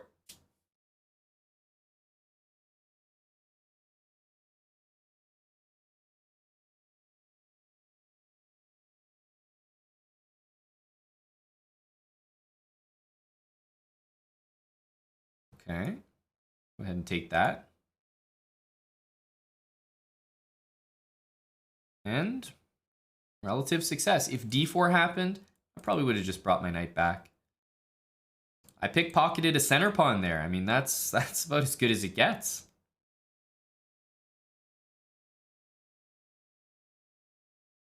Okay, what are we thinking here? I'd love to play that move. Not quite able to make it work. I'm looking at e3 to play d4. Yeah, e3 is looking pretty reasonable. The other thing is, you know, I would castle here, but kind of what I don't want to allow is an h5, h4, like just needless counterplay. Okay, knight g4. I don't see the purpose of that move, so I'm going to go ahead and play d4. Hits the bishop. Bishop here. Again, that's not very concerning. I'll play h3. I think we can repel the knight to f6 here.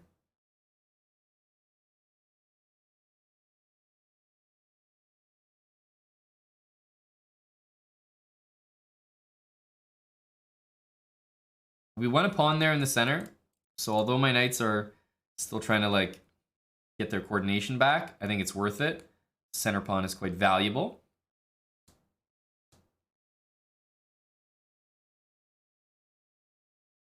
Yeah, you can take that, but I think you might end up regretting it, buddy.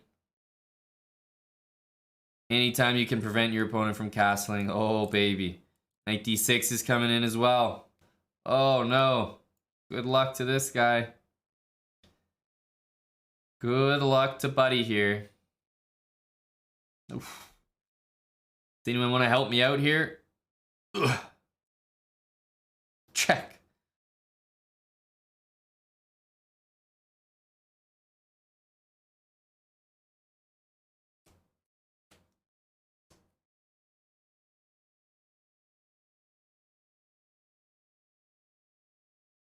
Not much to do here. And be careful, guys. Don't be that idiot who goes knight b7. Oh, it's check. Knight takes d8 pre-move. Your opponent will go queen e7. You'll go knight d8 pre-move, and they'll go queen a3. Don't be that guy.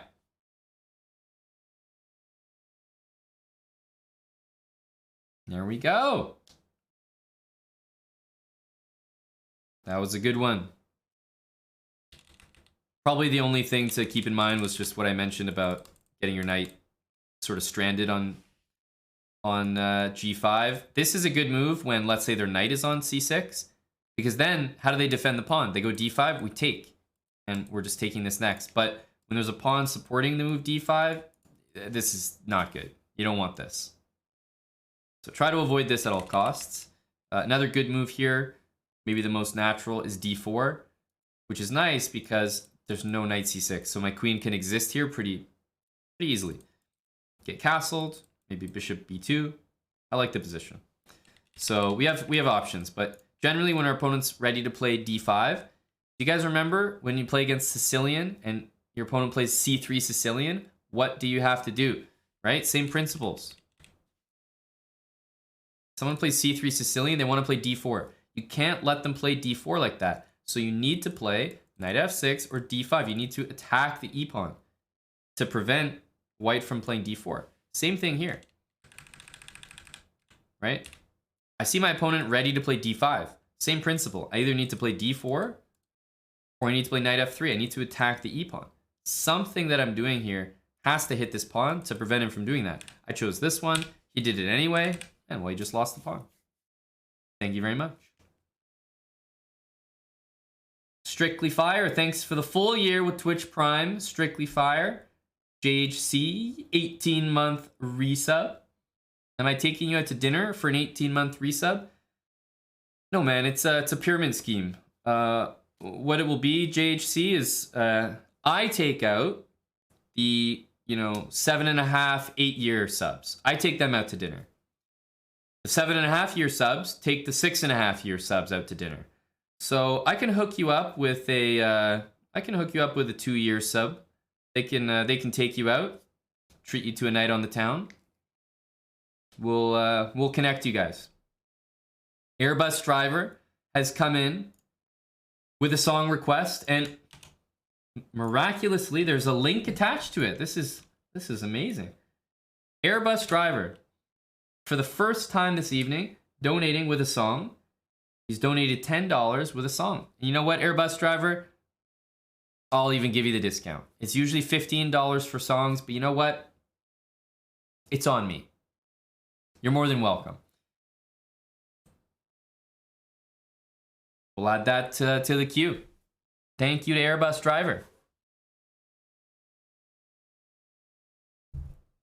I like that username. Hello, everyone. Or Elo, everyone. Thanks for the Prime sub. That's a great username. Good for the chess category. Tistanius, thank you for the 2 years. 2 years on the dot. Resub. Speaking of 2.5 years, there's 6 wicket. So we got an 18-monther, we got a 2-year, and a 33-monther. Perfect. You guys can all take each other out for dinner. How you doing, 6 wicket? Good to see you, buddy. Joining for the speedrun energy. Thank you, guys. And yeah, your song's coming up up next, Airbus. We're all peeking for it, my guy. You'll know when Airbus's song comes on. You'll recognize it. All right, let's jump into a new game here. We're 890 right now.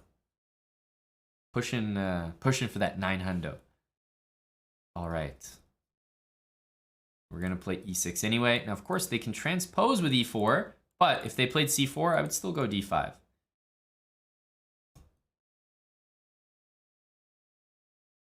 All right, man, I tell you, this French advanced is so common. Very interesting stuff. b3, okay. b3 is a move that black should be doing pretty well after. Whoa, c4. Pardon me. What are we doing here? Okay, well, hey, this looks good, but I'm going to start with pawn takes here, I think. Knight takes d4, I mean, tempting, but I'm trying to see if this one is a little bit better. No, actually, we'll go for this one. Knight takes d4, yeah. Because if takes, then yeah, my bishop suddenly maybe gets to f5. Bishop e3. And guys, what did I say? At this elo, that pawn chain is not lasting more than 2 moves. And here again, we see it.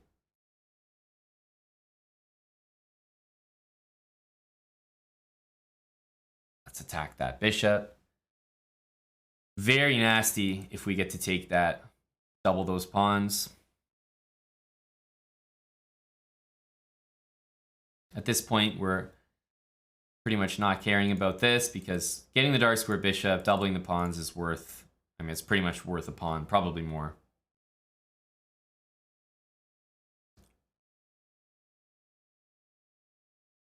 Oof.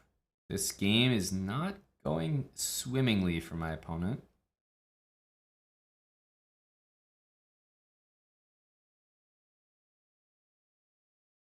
Trying to think how I want to develop here. You know, knight on c6 looks good, but at some point I kind of feel like I kind of have to deal with the threat of c takes d5. So I am going to take. I know it helps that bishop get developed, but our knight gets out here. Bishop, bishop.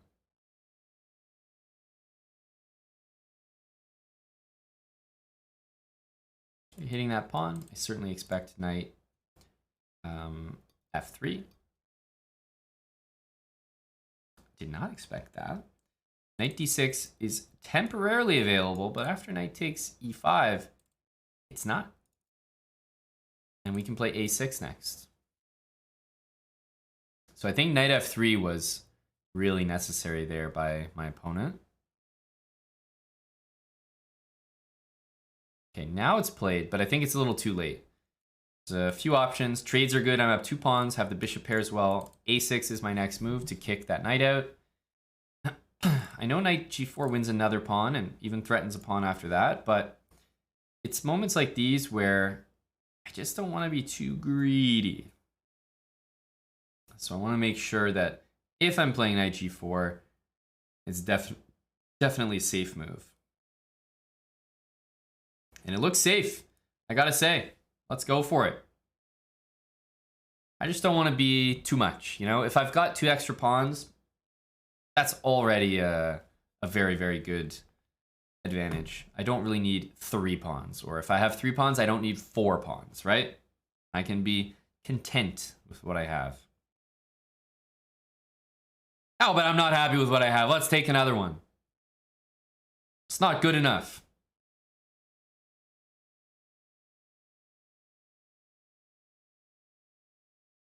We want more.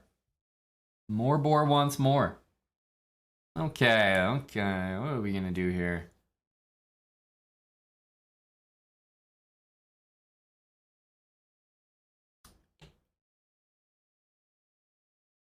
I mean, it's very hard to refuse that. That's for sure. I think we're gonna take this. Again, these squares are covered. Bishop d7 sort of gets developed with tempo here. The spirit of Yasser, that's right. He may have left, but I feel like he's still here. A little puzzle rush here.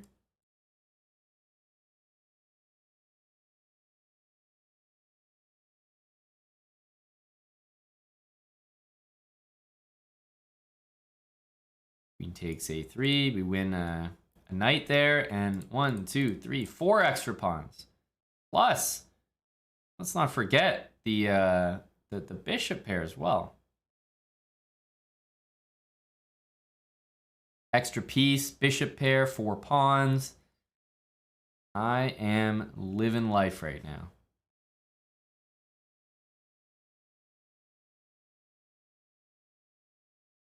c5 is also protected.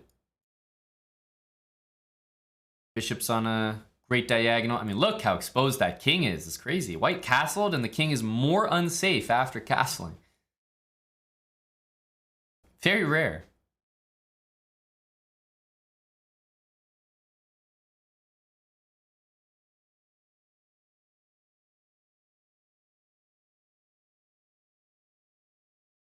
Oh, I have to do it, guys. I have to do it. Now, if my opponent even gets a small whiff that they can start taking my pawns, I'll end the game immediately. Don't even think about it. Get your hands off my pawns. Rookie 2, eh? Eh? Alright, alright. I'll go back to defense. We've done well. We've taken everything in sight. What are we up? 5 pawns? 5 pawns. I'm going for number 6, though. I need to hunt down number 6. And that pawn on b3 is looking mighty tasty, boy.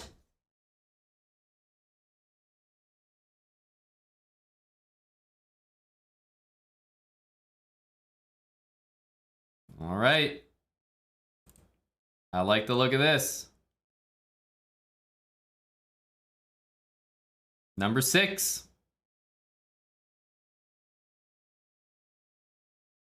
And a big fork as well.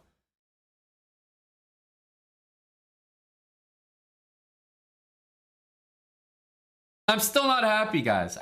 Something doesn't sit right with me. I need to be up 7 pawns here, or it's just not good enough. It really isn't. We have to hold ourselves to high standards here.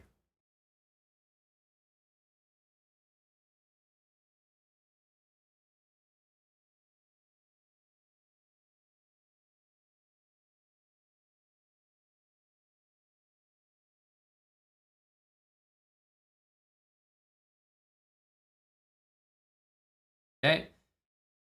Double the rooks.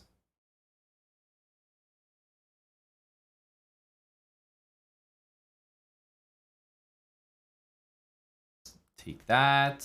Thank you very much.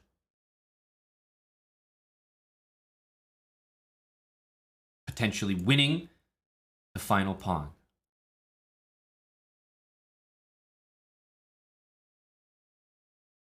I would recommend locating the resignation button.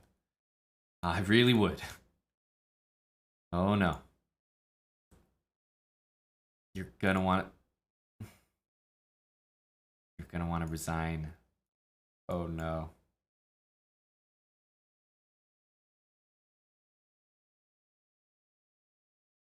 Well.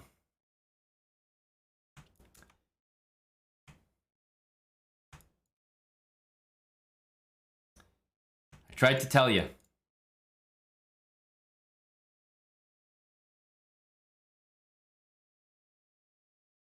Yeah. Yeah. I tried to... Smart decision. Smart decision. Smart decision. What can I say? I mean, we have a lot of YouTube channels. This game would have made it somewhere. It would have found its way to one of the many YouTube channels we have. So I think a good decision was made here by Grace. And again, for anyone that has a problem with it, I bring you the following scenario. Grace plays chess 2. Clearly, Grace plays chess 1 was the initial account. You know, ran into somebody who maybe did the exact same thing I just did. Boom. Had the resilience to come back later, post-tilt, with a new account, Grace plays chess 2. Now, Grace plays chess 3 is right around the corner. So all I'm saying is this person is coming back no matter what. Doesn't matter how bad that might have felt. And I present the following piece of evidence as well. You can say, hey man, stop messing with these new players. You know, you're ruining their mentality. They're not going to be interested in chess. They're just getting walloped at 900 elo. You know, you're gatekeeping. And I reply, look, you're right. We might have some people that play me in a speedrun and they might lose their minds, never come to chess again. They just get annihilated on the board and say, man, screw this. I don't want to play. But for every one person that happens to, there are hundreds, if not thousands, of people laughing at them in the chat who might go and create a chess.com account because they're like, holy cow, that actually looks like fun. So we are doing the opposite of gatekeeping. We are actually expanding the chess community and bringing in new people to chess. Just doing my part, one disrespect at a time. Mount Prime, thank you for the 9 months, tier 3. Appreciate it, Mount Prime. A tier 3, welcome, welcome. Spencer Evan J, 3 months with Prime. Thank you, Spencer. Mout P, appreciate the 19 months, Mout.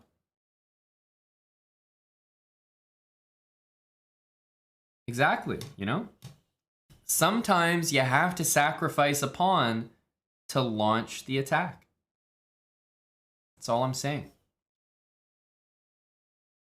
But of course, all respect to Grace. Let's have a look at the opening. Grace played a move that, honestly, I think is extremely natural. How many times did we see White play Bishop E3 so far in the speed run? Multiple, right? It defends the pawn, but it undefends B2. So hey, B3 makes sense.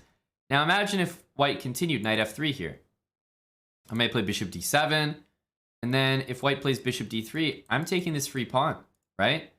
B3 in the long term is going to hurt. now there's bishop b4, bishop a3, some dark squares to be concerned about, right? Let's say you play this. I would probably start like this. I have some bishop check, maybe knight to f5, putting more pressure on that pawn. Now, white can probably still defend it, but I think already black has an edge. e3 is not desirable. If you think about the London system, when black plays queen b6 to attack that pawn, white needs to defend that pawn in any way except b3. b3 is a bad sign. Same thing here. b3 just kind of ruins the pawn structure a little bit, the connected pawns, and creates some weaknesses. Yeah, rook c8, take knight b4. There's a few ideas here for sure. So I'd be happy to see it. I'm happy to see b3. All right, let's go. New game. We're at 899. This one is for 900. We're playing a fellow Canadian here. We're playing the French. And these are pretty much the only two French positions or variations that we've seen so far. I don't know what it is, guys. Is there some, like, I feel like nobody on planet Earth is recommending people to play the French advance, right? Is anyone like actively teaching people to do this? I don't think so. I can't think of anyone who'd recommend this. There's so many other French lines to play, but everyone does it. And again, let's see if this guy can hang on to the pawns. Because that seems to be the sticking point for these players, is that they all lose the pawns. I'm telling you. Nobody knows how to play the French advance, but everyone does it. And it's just free. It's just free pawns every single time.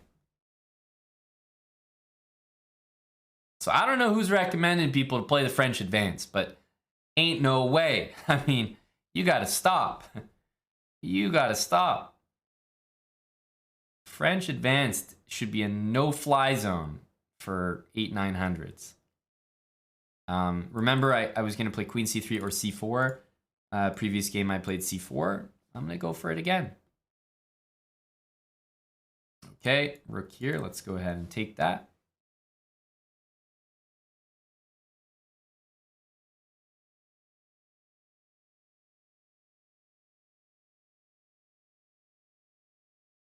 Yeah, this is already working out quite nicely for me.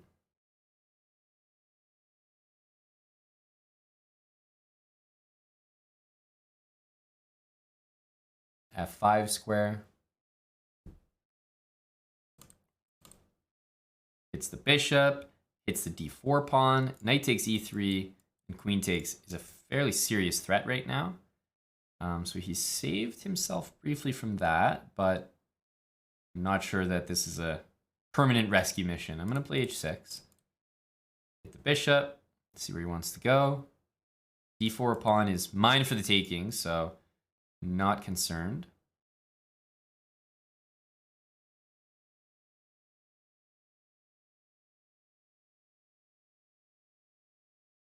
And I think I want to leave this knight here because I don't know about allowing queen a4 check in some lines. I'm going to think what's the best way to capture here.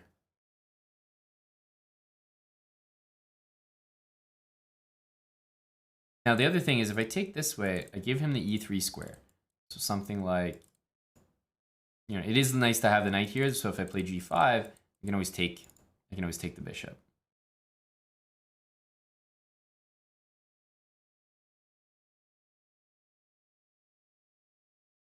Let's go ahead and take this way. Yeah, there's bishop d7 if queen there, but I'm not a big fan. Like, the b7 pawn loose, having to play bishop there. Well, let's just say I think things can go wrong. I'm going to take with the queen, not venture in with the knight just yet. Leave my knight on c6. A noble steed. Bishop here, keeps defending that. Bishop here, I was going to take this pawn. And again, 4 extra pawns. Guys, I'm talking about how difficult it is for lower rated players to maintain this pawn chain. It's so difficult. I've won every single one of those pawns and it's moved 15. I mean, this This has got to stop.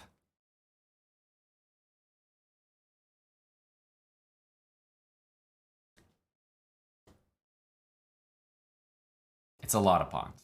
I mean, it's really a lot. Just gonna get developed, get castled.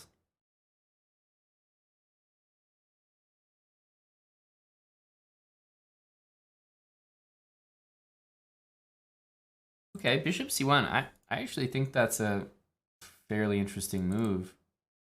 Like, I assume he wants to go bishop b2.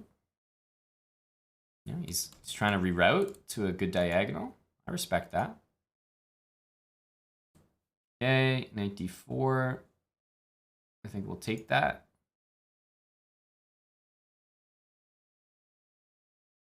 Hit the queen. Queen g4. I can throw in e5, which might look like I've missed bishop takes h6. But then his queen will be hit. So I'm going to play it relatively quickly to look like, you know. Oh. Whoa, I didn't even know you played queen g4. I just wanted to play e5. Whoa.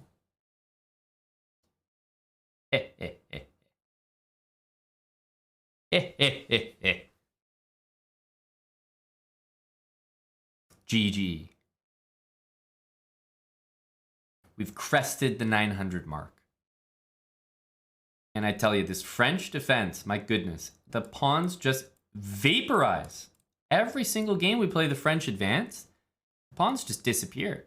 Now, at some point, probably relatively soon, we're going to stop seeing the French advance. Like, first of all, we have not seen many other French variations than the advance, which I'm surprised by.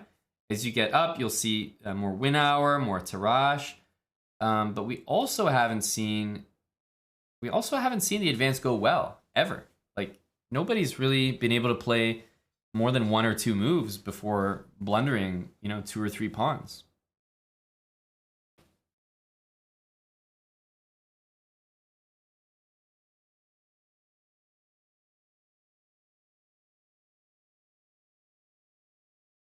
Thank you to CairoDoc73 for the 8 months. And Meatloaf Swag, thanks for the 6 months. Another speed run, yes. Get in here, welcome, welcome. We're at 900 now. We've made it to the promised land of 900. We started at 800, so we're still pretty new into this, in case anyone just got here.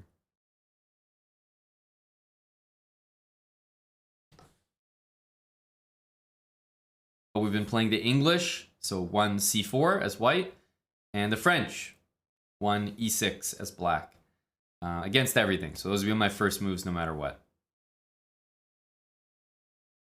Sandman or Sandmanic. Thank you, Sandmanic, for the 2 years, 24 months. Appreciate it, Sandman. Thanks for the big resub. We're going to get into our next game, but we've hit 900. It's a cause for celebration. I'm going to take a short break. I'm going to refill my drink. I'm going to give you guys a moment as well. All right, I'll come back and we'll go for 1,000. That'll be the next goal. All right, the short break. Short break. Time to refill the drink. Maybe grab a snack. Might order some food as well. All right, so let's all take a few minutes. Refills all around. And for the plebs, don't worry. You've all been asking.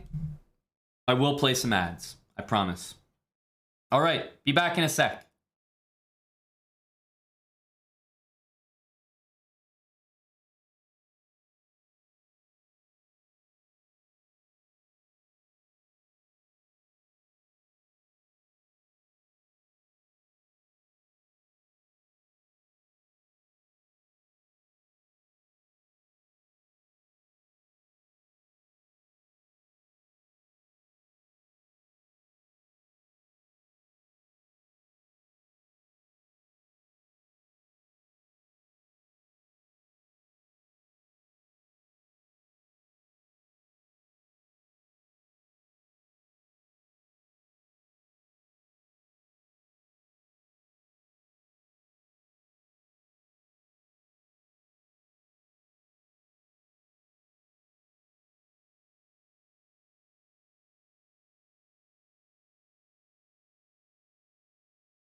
All right, hello everybody. We're back. Just wanted to sort out some food as well. Probably get some sushi. I keep saying it, but sushi is the GOAT streamer food. Easy to eat on stream. And so good. What up, Gory? Just one ad for the plebs? Oh, don't worry. I'll get you guys good. I'll get you guys good in about a minute. Right when we're about to get into the next game, don't worry, I'll hit you with another ad. You got my word. You got my word. But in the meantime, I decided to go for San Pellegrino. Yes, classy, classy. Limonata. Thank you very much. And a Cliff Bar. Some sustenance.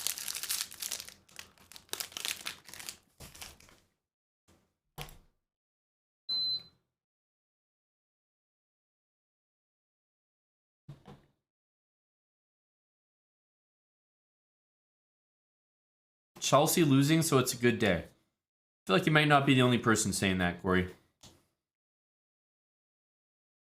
Polar Bear. Thanks so much, Polar Bear ABC.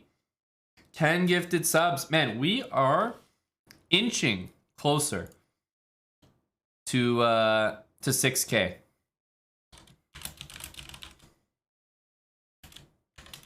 $6K subs. I think we can hit it today. I'm feeling the energy. Thanks so much, Polar Bear. 10 subs. See if we can hit 1,000 elo here as well. Gonna jump into more 5-minute games. What's the Cliff Bar? This one is chocolate almond fudge. I think crunchy peanut butter, goat flavor. Everyone loves white macadamia nut, but I don't think it's up there at the peak. And then chocolate almond fudge, classic as well. I think those are the top 3 Cliff Bars.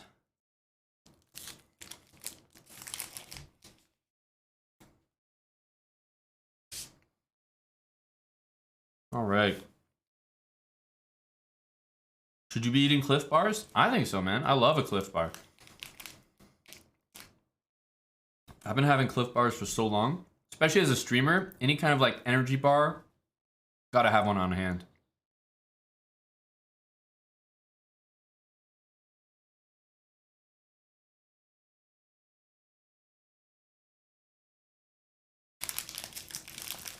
All right. You guys ready for some more games? 5 minutes. We hit 900. We're going to keep going. Speed run. We got 2 openings we're playing. English and French. Basically, we're playing 1c4 or 1e6 at the beginning of every game.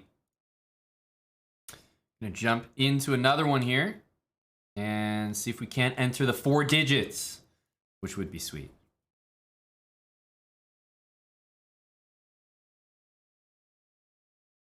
All right. We got white pieces, c4 and c6. Okay, again, I'm still going to stick with my plan of doing this, but as you might notice, d5, it comes with some immediate heat, so to speak. So, okay, I'm going to play as if, you know, I want to take this pawn back. So I'm going to start with queen c2. Just hit the pawn, see what my opponent wants to do.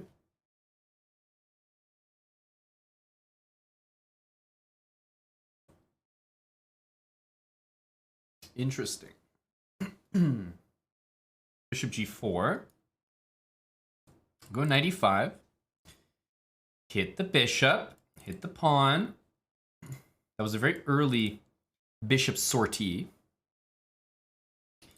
Bishop back. I think we'll go bishop g2. If I took the pawn, I admit that I was like slightly concerned maybe about queen d5. Didn't look very nice. Right? Queen d5 would have hit my knight and my rook. Here I don't mind capturing, but we're gonna get a position that's very, very typical for the English. Now bishop here. This trade, simply speaking, is something like I do not want to allow. So I'm almost certainly going to play e4. I don't want to trade bishops there.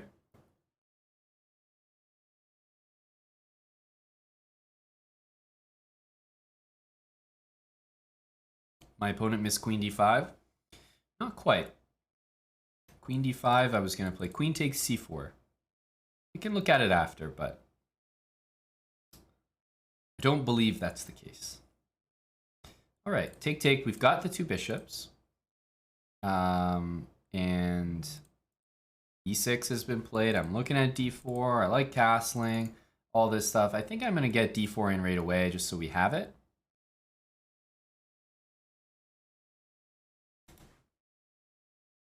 Lucas, by the way, 2007. Wow, you're really adamant here. After knight e5, queen d5 was winning. Lucas, would you say that you'd be willing to stake a ban on it?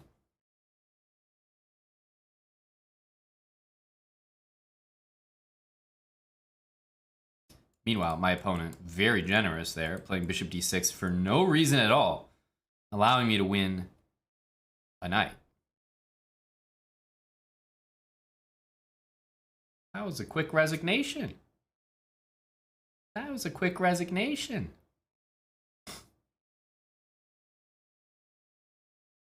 Now, because the game ended so quick, we can have a look at the position. So, it was a tricky opening. So, queen c2, he goes bishop g4, I go knight e5, and my opponent, or sorry, in the chat, we have a pleb who says he's a CM, so he's kind of confident in himself. He says queen d5 here is absolutely winning.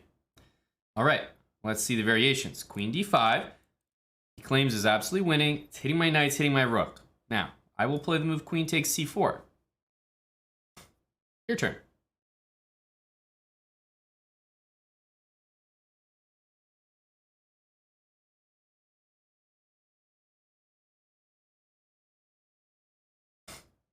Queen takes h1. Queen takes h1. I will take on f7. And then I will take on f8 with check. And then I'll take your other bishop. And then I'll play queen g7. And then I'll take your rook. And then I'll take your knight.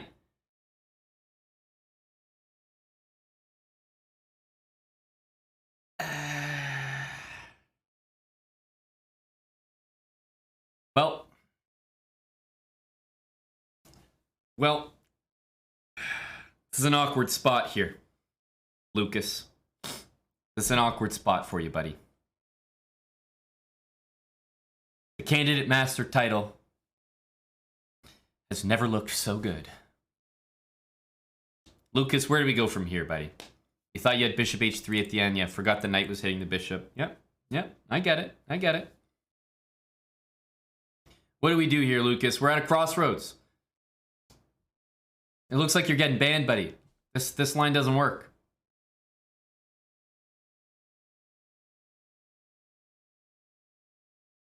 Should we go to trial? I mean, any negotiations to be had here? Because the way I see it, it's an open and shut case. We've got evidence against our candidate master here, Lucas. Thought queen d5 was winning. I mean, it's a reasonable move, queen d5, but it's a far cry from winning.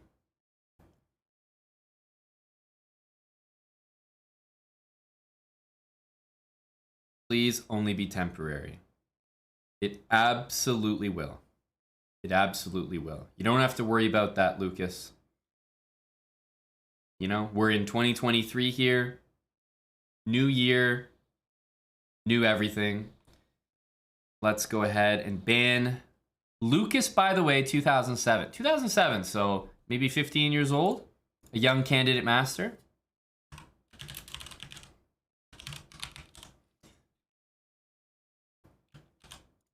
All right, so Lucas, if you don't mind my asking, what's your FIDE rating?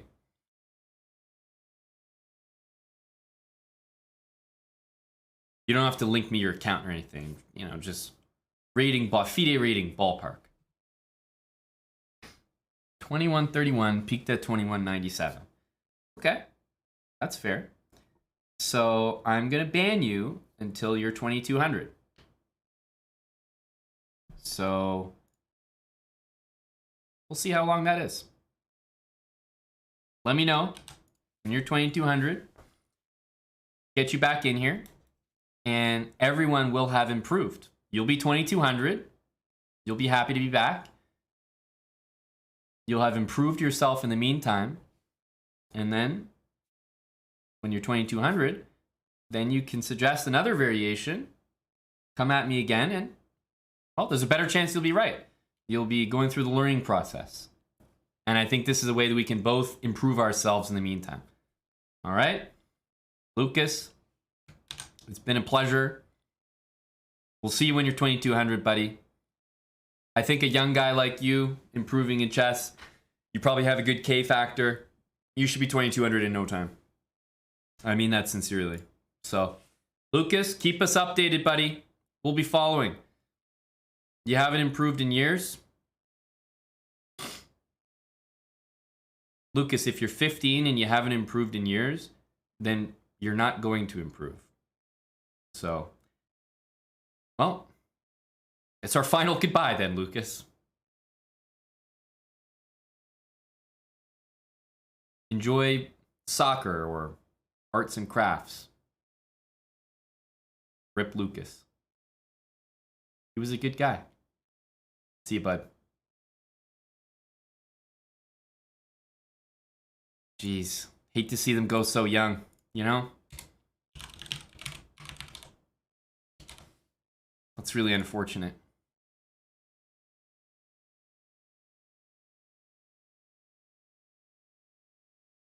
Whoa, whoa, whoa, whoa. Hang on a second here. Whoa, whoa, guys, pause, pause, pause. Lucas, I know you can still hear me. If you're watching, Lucas, stay where you are.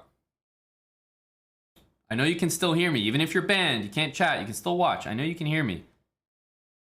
Lucas, we have somebody by the name of Festina Lente 8. He's in the chat. He's a pleb. He's been following since 34 minutes ago. He says, wait a minute. It's winning. He can take the knight instead of the rook. There's been new evidence brought forth to the court. He can take the knight instead of the rook. Well, that's a great point. Queen takes knight. Queen takes bishop. And once again, white has a noticeable advantage. In fact, maybe you'd like to follow up with knight f6, seizing the initiative. You know, attacking my queen. This might be a bad position for me. I'm getting pushed around here.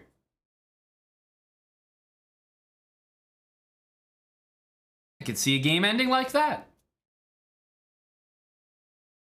My dear friends, we have once again another individual that needs the chopping block. He came to your defense, Lucas, but unfortunately, Festina Lente, he didn't last long. He's been following, guys, for 34 minutes. 34 minutes! Some of us don't even make it 34 minutes, you know? You gotta cherish the moments you spend here. Festina Lente, appreciate your contribution here of Queen Takes Knight. Unfortunately for yourself and for your co-conspirator, Lucas, by the way, 2007, we're gonna have to ban you as well. So, without further ado, we can say goodbye. With one single game, we administered two strongest bans. Two of the strongest, fastest bans.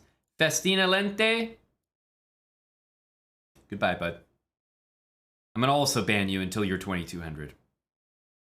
Something tells me that that'll be even longer.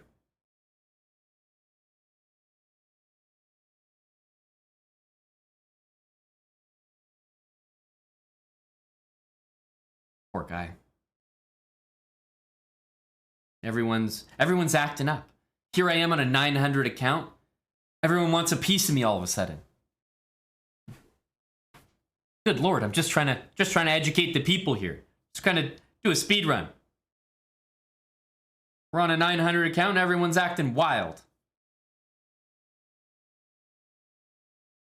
Polar Bear gifting another sub. Thanks, Polar Bear ABC. Titty Lova. Titty Lova. Do we have any Titty Lovas in the chat? Thank you for the brand new sub. 21 months from Dr. Lord Mayonnaise.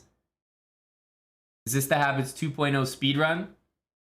This is the English and the French speedrun. Dr. Lord Mayonnaise. Thank you for the tier 3, Dr. Lord Mayo. Pretty much the explaining basic tactics to pleb speedrun, as you said. E Southpaw, thanks for the prime sub. And look at this, we got a great donation here, very generous, $50 from Love Hate Chess. Keep these speedruns coming on. Love Hate Chess. I hope you've been here since the start of this one. We'll be doing this one for a little bit, but I'm glad you enjoy the speedruns. You know, we want to have a bit of fun, entertaining, have a good time, but we definitely want to learn a thing or two and focus on the English and the French openings for this one. So thanks very much for the support.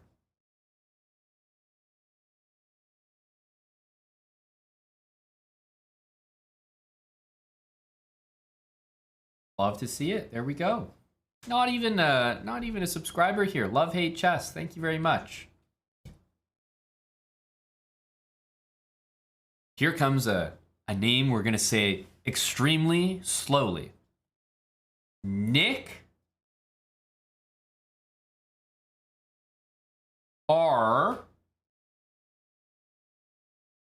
Us. Thank you for the prime sub for 2 months. Just gotta practice the breath work there. CM Rui. Oh, hey, Rui, we need the updates. Thanks for the 30 months. How'd it go, Rui?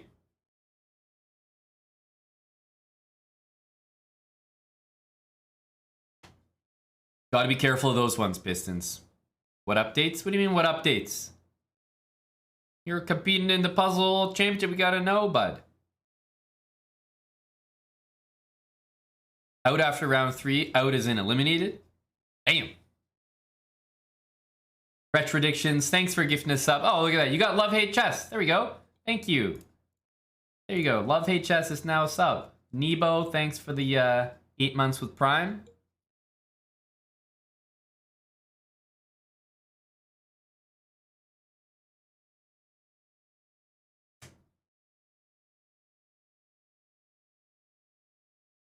Yep, I know her, Kungming 77. I think she has been dating a really good friend of mine, Canadian IM, for a very long time. All right, let's get into another game here. This one was really short, honestly. Like, did not last long. Bishop d6 was just a big mistake, but hey, I love the position already. We're gonna castle 2 bishops. Great position. All right, Night Houselands, thanks for the 5-month sub. New 5-minute game, let's do it.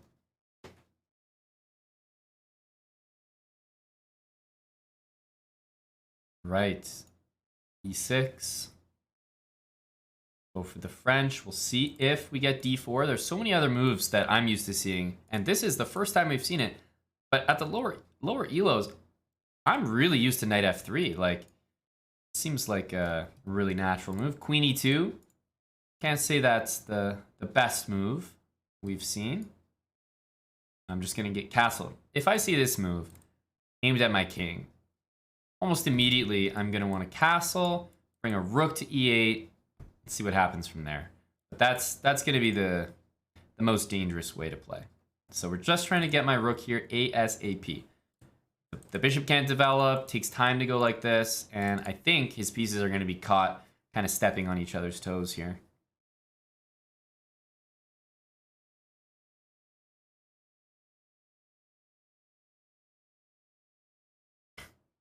Wow. You know, I gotta tell you, knight a4. I don't think I could have predicted that. I'm trying to imagine how I could have predicted that. Knight a4. This is an insane move. Wow. So here's what I'm thinking. Here's what I'm thinking.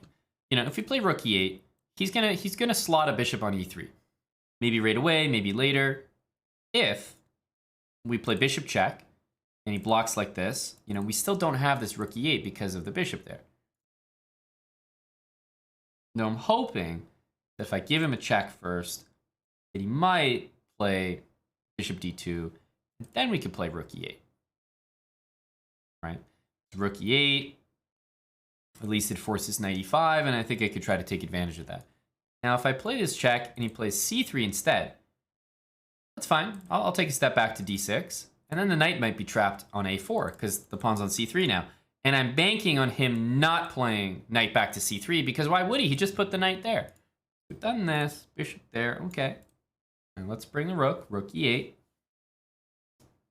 And I figured you might get a little frisky. Say, you know what? I'm going to take your bishop. You know, it's working out for me. Let's take here. Okay. Now from here, what are we going to hit him with? What are we going to hit our buddy pal with?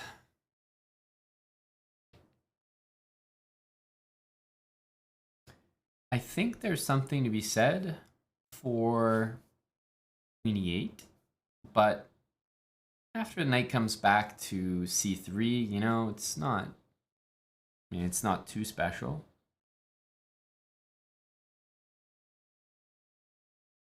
It's an okay move. It's not winning or anything, but it's a decent move. You know, stops him from castling. Knight c3. Hey, you know, your bishop's kind of supposed to be on the inside there. Okay.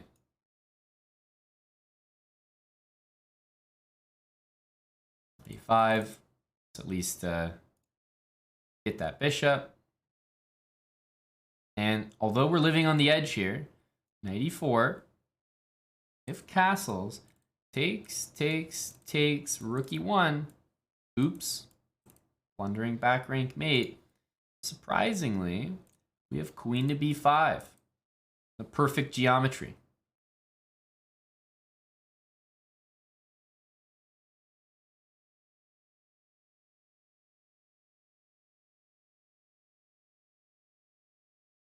This is the risky capture. Just one material. Oh, he doesn't even play rook e1.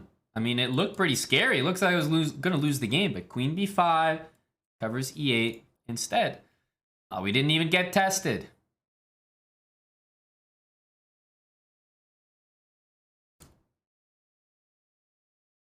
Okay, now he's threatening rook to e8.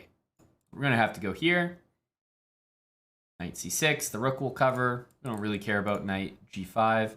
Queen a2 and queen c3 both look like tremendous moves.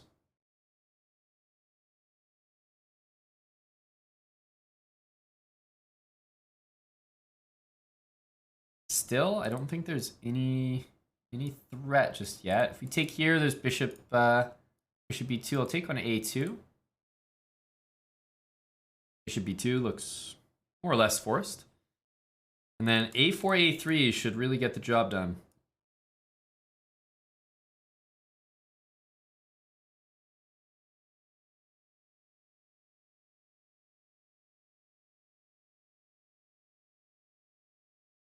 Bishop is trapped. Check. And I think the final step is just get developed here. We're not going to get back rank mated because number one, we have an escape square now. Bring the knight to c4, but also so many pieces have been traded off, which is nice for us. Basically pre-move that. Take that with check. And okay, I'll get down here with the queen.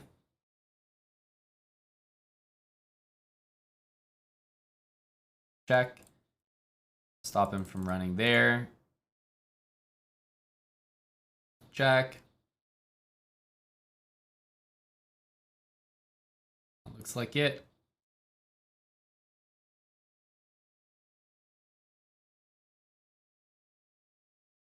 There we go. GG. Came away with a nice win there. What happened here? This was the French. Oh yeah, Queen E2. Hey, there wasn't much to this game. Queen E2 is not a good move. I recommend just getting castled ASAP. Bring a rook to E8. And the good thing about that plan is that you want to do that anyway as black. So it's not like I'm going out of my way, making bad moves just to try to punish him. Like, you can see I was already getting pretty much a winning position right off the bat. He needed to play c3, but then the bishop slides back to d6. So I think we punished his knight a4 move pretty decently there. Not too bad. And yeah, Queen e2 should not be played. Then there's the reason why. Here's the reason why. The Chess Nerd Live. Thanks for the raid. Thank you, Zach. 113 people. Welcome, gang. I'm doing a speed run. We started at 800 elo. 800. We've been grinding up. We're at 926 right now. Pushing for 1,000. Be a nice number. 4 digits. So we're happy to have more people watching. Tulu Dancing, thanks for the 2 gifted subs. JX Crow, 2 months. Thanks for the resub. Smichaels, thanks for the 62 months, 5 years and counting. Consistent vlog content. Okay, well, stay tuned, S. Michaels, because we have Yasser vlog content. We have one more Kazakhstan World Blitz vlog coming. There'll be a few more I think that you'll enjoy. So more vlogs on the way. Jeff does a lot of work filming them, editing them, just thinking about how to capture all the footage. It's quite a lot of work. So it's definitely a nice feeling to hear stuff like that.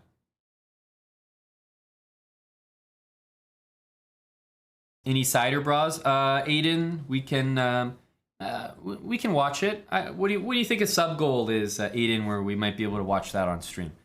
I'll let you be the keeper of the keys there. But yeah, we can talk about our new cider sponsorship. Maybe at a sub goal. For now, next game. Let's get into it.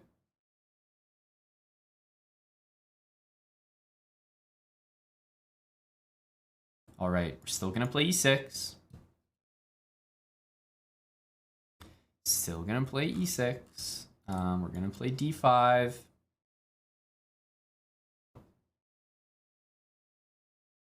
All right, so it looks like we're against the London, which will certainly be happening. Now, I might have different lines that I'm going to be trying, but against low-rated players in the London, I almost always want to just play like the most simple style.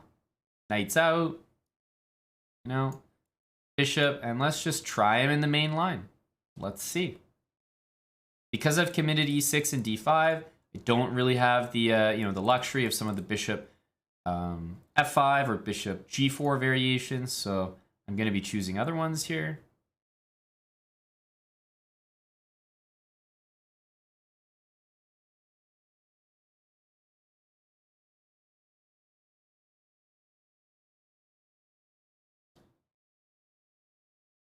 That's noble of you, Aiden, considering how much you want to watch it, to still maintain the business integrity.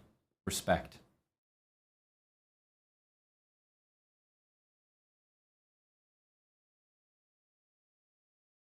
Right, knight d2. I think one of these queen moves. I want to play the move e5. That's the thing. It's a difficult move to just go ahead and play, though. So I'm going to take, and I'm going to play queen d6 and try to play for an e5 move. Might have to play a6 or something like that. h6. Oh, okay, he takes. I have options, but I do kind of like pawn takes. Seems like it gives me a bit more play. 85, he's playing it well. He's playing it well. Let's hit that pawn.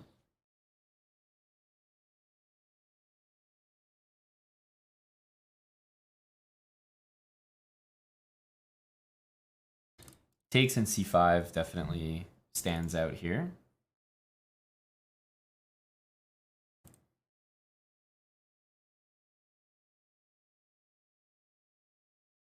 Okay, I have to be a little careful of this pawn.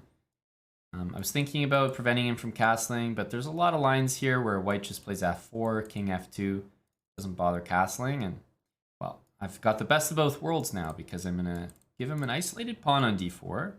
Feels good for me. And now I'm going to prevent the castling. And probably swing this rook over to c8, maybe queen b4. I'm feeling pretty good.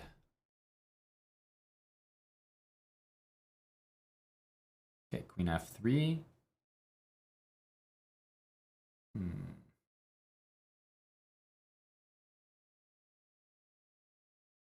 I think we want to start making some threats here. I mean, rook here, it's nice to give the king space, but I do have to make sure I can handle g4. And my plan for the moment was to play queen a3 and look to deliver rook to c1. Does that work? Does that work?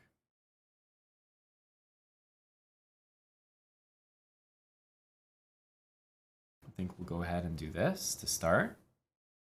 And queen a3 or queen c7, like queen c1 can be tried. Now, if this move, I think, you know, something like g5 and queen h3 maybe, or rather g5 and rook h8. There's a lot of tactics that don't want any part in. But for me, I was planning to do one of these two moves. Because if I give that check, I'm feeling great about my position. So, which one is the question? I think even if I go here and play rook there, after queen there, I'm going to have to trade. So, not sure if we're doing anything too special here, but queen a3 looks right. Rook c1. And oh, my opponent just hasn't paid attention to what I'm doing. It's as if he thinks I've got no threats. But in fact, I've got a nasty threat, and I'm going to do it with the queen first, of course.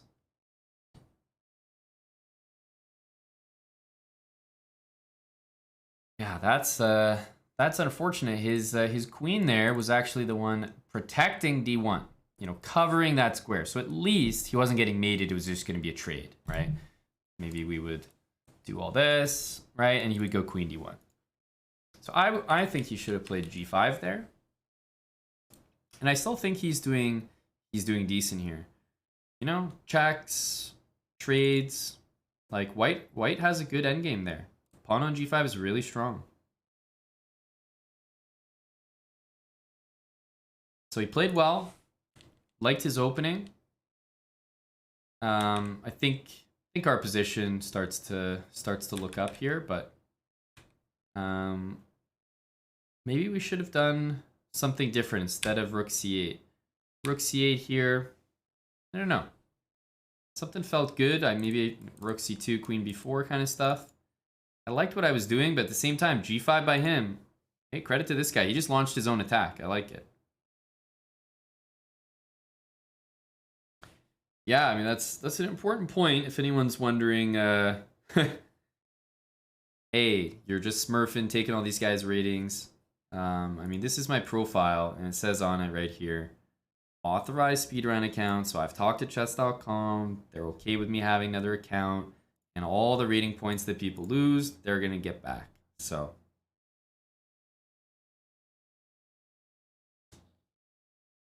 the only damage that really gets done irreparably is the psychological trauma and PTSD from facing me when I'm doing stuff like this.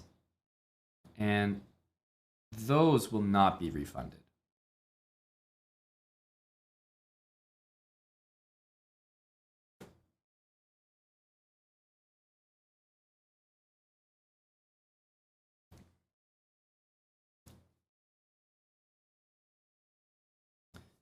No, Larissa, we're at 935 right now. Hello, Eddie. Good to see the end game magician here. All right, let's jump into another 5-minute. English, start with C4. You know the drill. And D5. Very, very happy to take a pawn on D5. Why? Because this is essentially the Scandinavian, but instead of trading center pawns, I've traded my C pawn. I mean, this is just a colossal win.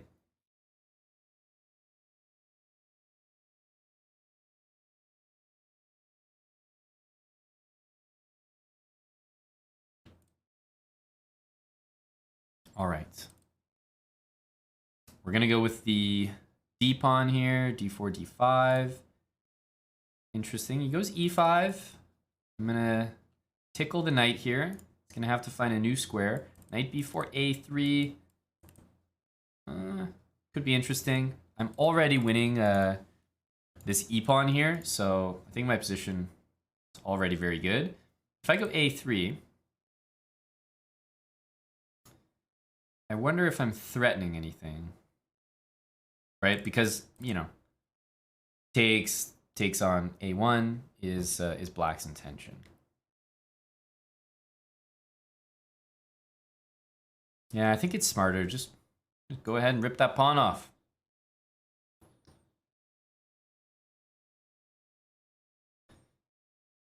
He played the Scandinavian against the English, which is probably not the best idea, I want to say. This is going to get dicey, though. This is going to get dicey. I'm going to go here. First of all, takes, you know, knight d3, I want to say, and knight takes e5 you don't want to do. But after bishop e4, I was going to go bishop b5 check, and then c6 takes. I mean, that's a whole mess, but I'm threatening to just win on the spot. Plus, I'm about to castle. So I think it was good for me. And it's so good, I'm going to do it now. It's just as good now.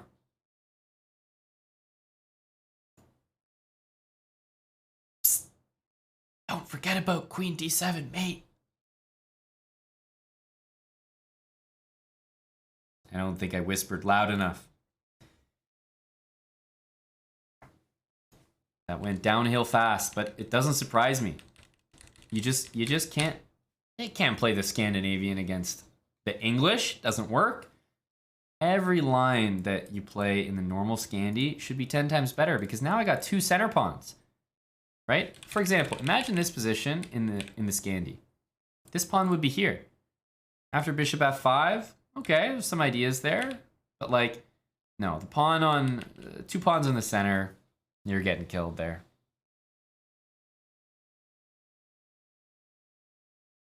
All right, another one. We're getting close to 950. All right, French. Will we get d4? We do, and the classic French advance. What's it going to be? No, French exchange. That's right. I think advance and exchange are pretty much the only 2 openings you'll see at this level. Okay, so we've seen this before with knight f3, and I said there's a setup that I like to go for. So we'll see if you guys remember it. Do you remember what the setup looks like?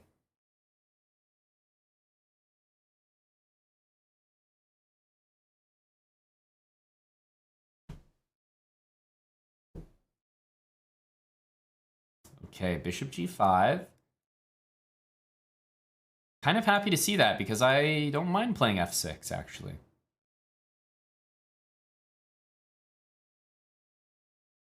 What is a setup? Okay. We got to take some steps back.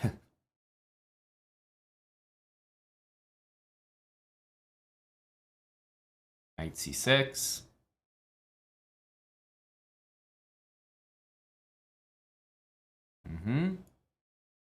Probably bishop e6. I'm thinking bishop e6, queen e2, queen d7. You know, should be okay there. I want to take this knight back with the knight. But right now, knight takes d5. So I'm going here to guard my pawn.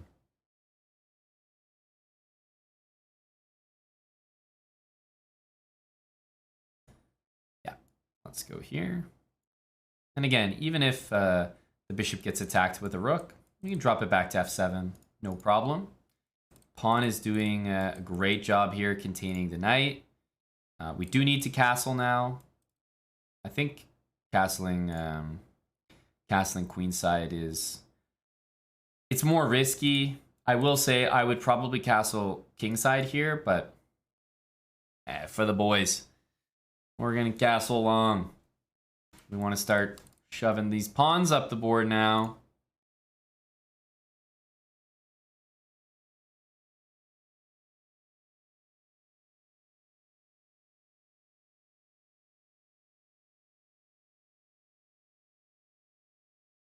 Okay, g5.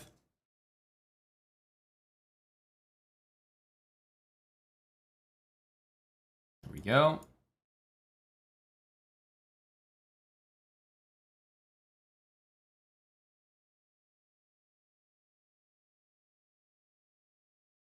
And again, if this bishop gets hit, just step to one side. Takes, we always take back. And I think we have some nice, easy pawns that we can push up the board on the king side.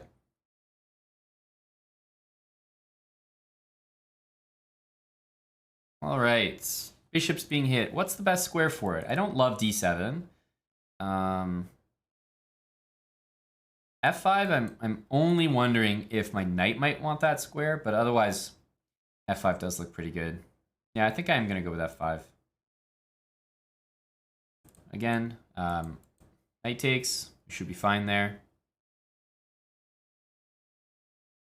And important to remember when you're pushing your pawns, you often need to, okay, so first of all, must take with knight. If you play g4, you hand over the h4 square to your opponent, hits my bishop, lose time. It also blockades my pawns. Like I can't do anything after that. After I play this, how do I break through? It takes a really long time. So yes, this is an idea to win the pawn, but as far as attacking, it's the worst way to go forward. I want to first play h4 and then play g4, and then the knight will have to step back, and then I can play other moves. So, however, he's done something interesting. He's played h4, which means I can play g4, and he doesn't have that square, and then I can win that pawn. So that was friendly. The other thing I might do in that situation instead is I might play bishop g4 to pin the knight and look to take, or just take straight away. Try to use the open g file. But here, I don't know. It's just tough to refuse a nice free pawn. Why didn't I like bishop d7? I don't know. Just compare the bishops. Either that or that. I like it better on f5. I don't think that diagonal is too important.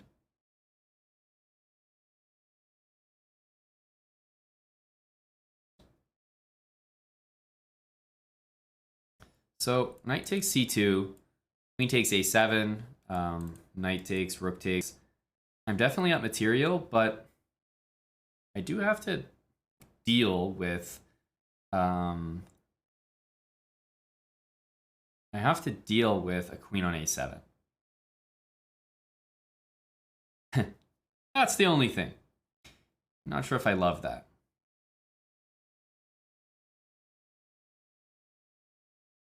So I'm thinking twice about this.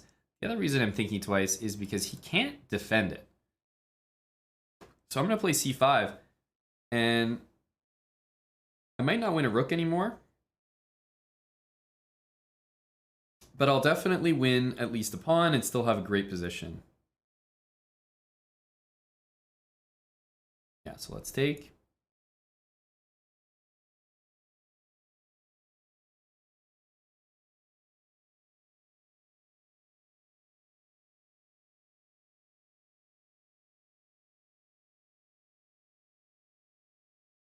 Yeah, and I think this should be quite good.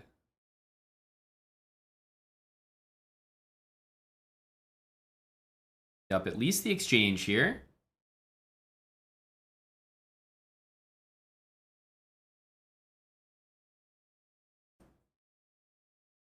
Queen F2 might also throw in the move G3. Looks great. Queen there makes sense. I think it's probably the best move. Takes. I'm actually going to play bishop here. And if rook F2, I might play pawn there. Maybe rook E8 first. And then pawn G3, which, funny enough, should actually trap that rook. Rook's in trouble now. And on top of all this, as we hit 950 on the dot, yeah, queen f4 to h4 will probably lead to mate there as well. GG. Yeah. I mean, this setup, I mean, it's not like a free win or anything, but it is. Bishop d6, knight e7, this knight to c6, pawn to f6, and I would play this move willingly. So the fact that everyone plays this, I'm so happy to play f6. It's just a free move. And then bishop to one of these squares, queen to d7, long castle, and you see how easily those pawns start pushing on the king side. It's a nice, easy attack. It feels good. Thank you to MapRail, 10 gifted subs. Thank you kindly, MapRail. Appreciate it, buddy. We are in the swing of it right now. Speed run. We're at 950, going for 1,000 rating, going for 6,000 subs, and we're getting close. What, like 40 away? Today's the 6K sub push. Let's make it happen. But first, let's get another game on.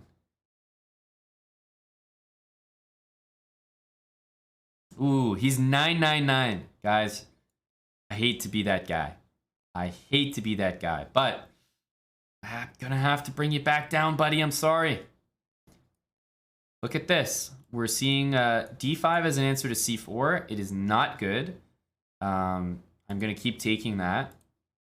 And the nice thing is, if they play knight f6, because they're like eager to take it, then they run into that e4 trick again. So, I mean, look, I don't know what kind of junk this is, but if you're offering me free stuff in the opening, I'm taking it. What in the hell are you doing, bud? What is this guy up to? It's letting me take on f7. It's like, no, hang on a sec. Don't tell me you're falling for this. Oh, no. Oh, no. Don't tell me you're that easy. Oh, guys, get him out of here. Get him out of here. Oh, a pitiful attempt.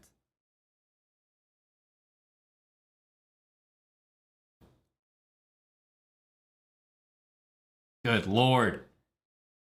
Oh, no. That wasn't a good look for the c4 d5 opening, the Anglo-Scandinavian. Let this be just a PSA. Don't play this. d5 sucks. Don't do it. Right? You're playing the Scandinavian, but white still has 2 center pawns. So I'm just going to kick your queen, roll my pawns. It's going to be nice and easy. I did not expect him to follow up with e6 and then allowing that pawn to get all the way to f7. Incredible. He can't castle. Like, so many things wrong.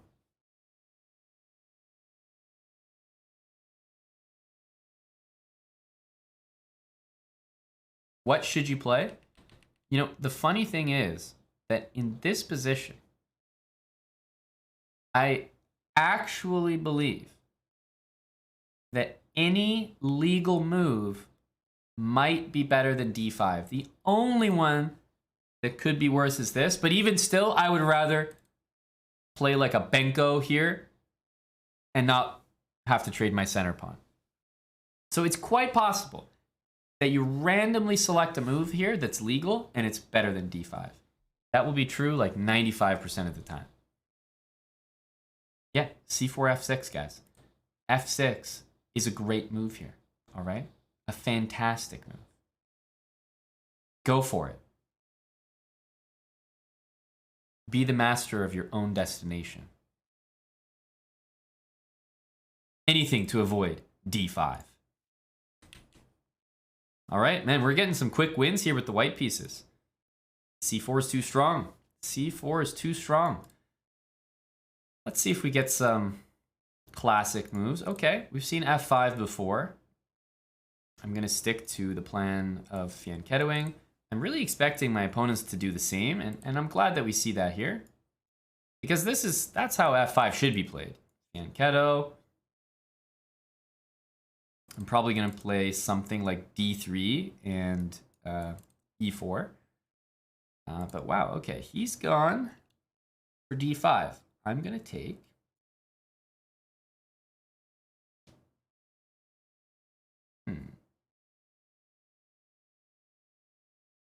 Okay. I want to bring some pieces to the C file here. I sense some kind of weak dark squares that I might try to play around. Knight c6, I'm already looking at knight b5. That kind of looks like it forces knight e8, which could be a strange move.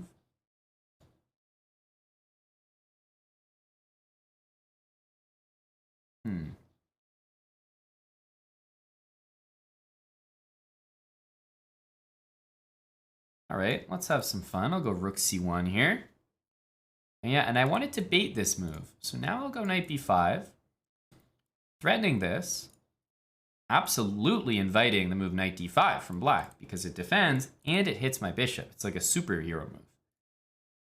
Knight d5 looks great.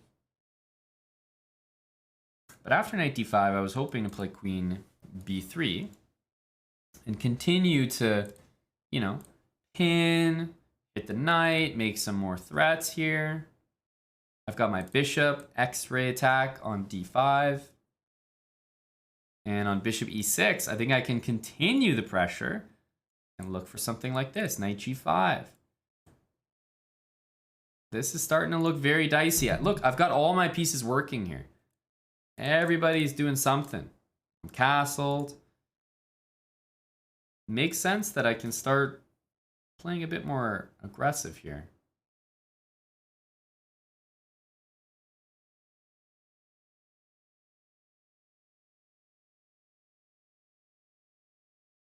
Knight g5 is going to be very tough to meet. I've unleashed my bishop and queen on this knight. I'm essentially pre-moving knight takes e6. You'll see queen e7 here gets played. I have the option of how many things or what things I want to win. e5 is hanging. e6 is hanging. So many things. I'm going to start with knight takes e6.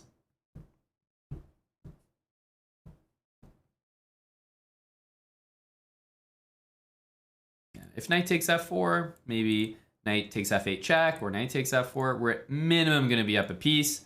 But I did this one because I thought it's very likely we end up even more. We're going to be up a full queen here. Knight c7 still hanging as well. And this game just went from bad to worse. You see how dangerous the English can be when all those pieces get going? It is not easy. Not easy to handle. Rook d8, queen back, hitting that pawn. More importantly, intending knight e6, which is easy to overlook. e6, rook takes c6. All right, careful.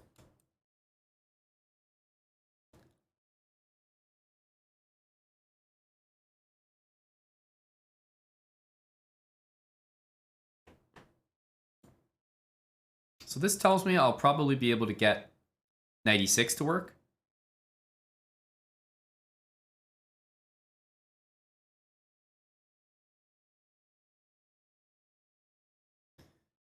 Let's see here. So many options. All of them look decent. What is the best way to win the material? That's the question. I'm going to go here.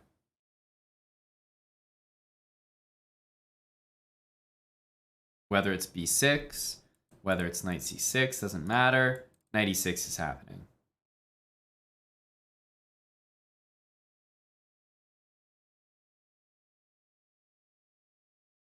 So knight c6, knight e6, a6, queen takes b7. Actually threatens mate. So if he tries to save his rook, he's getting mated over there. Easy to miss.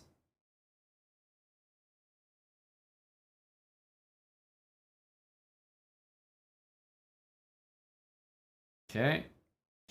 That's a knight for me.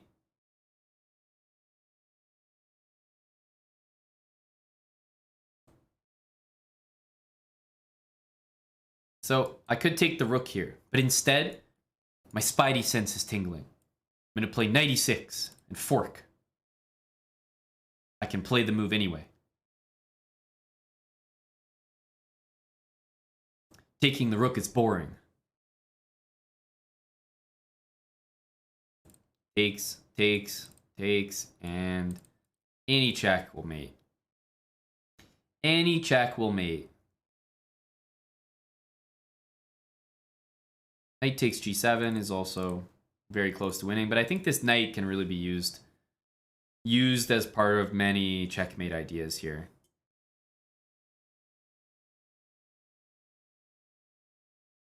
Take, take, and take. And that will be mate because the knight covers the king's only escape square. So you start in these cases by pre-moving this. Now, you never pre-move rook d8 because if you place rook e8, then you've played rook d8 for nothing. So you always pre-move the furthest or the closest piece to the king. And in this case, well, you happen to start with it, so we just got our checkmate right away. Because if he plays this or this, then this move will be illegal and it will cancel. Nice.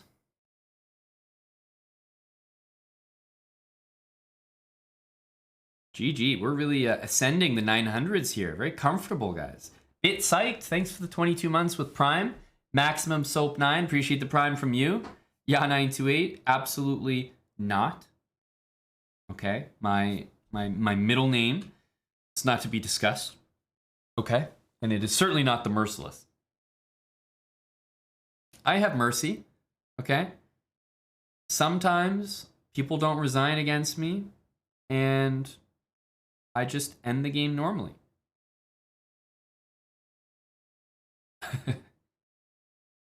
I can't even say that with a straight face. Can you imagine? No, no. They get put in a graveyard, yeah, with the rest of them every time. Can't even say that without giggling. Can you imagine someone's not resigning and you just go and mate them normally? What? Doesn't make sense. All right. The French defense. B3. All right. Let's see it. B3 at 900 ELO is, that's impressive. Already he's played this, so kind of tells me he's not really playing the dangerous variations, let's say. But this is interesting because if bishop here, you know, bishop b2, knight f6 takes, I can't take with the bishop. So bishop e6, then I am walking into queen b5, knight, let's say c6, queen takes b7. I still think there's some good play there for me, maybe with, I don't know, knight d4, stuff like that. But the point is, we are kind of down material there. We lose the b7 pawn. And knight e7 just doesn't feel right. So actually, the best move here is queen e7. The question is, Am I going to play it against him? Probably not. I'd rather keep some material on the board, so I'm going to play this. I would just rather play a position where maybe I lose this B pawn, but some chances. Queen exchange is definitely the way to play it, but let's go for this. We're only down 1 pawn. Got some pretty good development.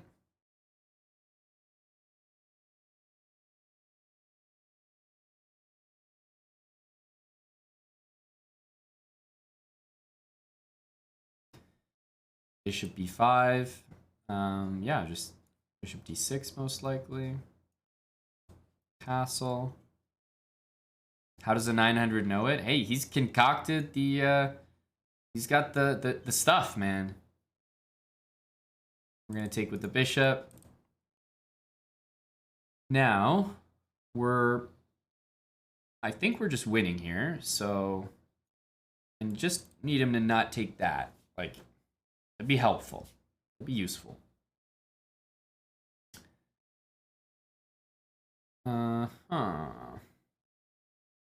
If we castle, he's gonna castle. Queen e7 check is great here because it stops him from castling. Rook b8. It's a move I'm tempted to throw in. And after queen a7, then then we need something else. It's here. Then he has queen e3. So I think I want the best of both worlds. I want to stop him from castling, and then I want to castle myself. So let's just do that. I mean, this is all for the cost of 1 pawn, remember? 1 single pawn. Worth.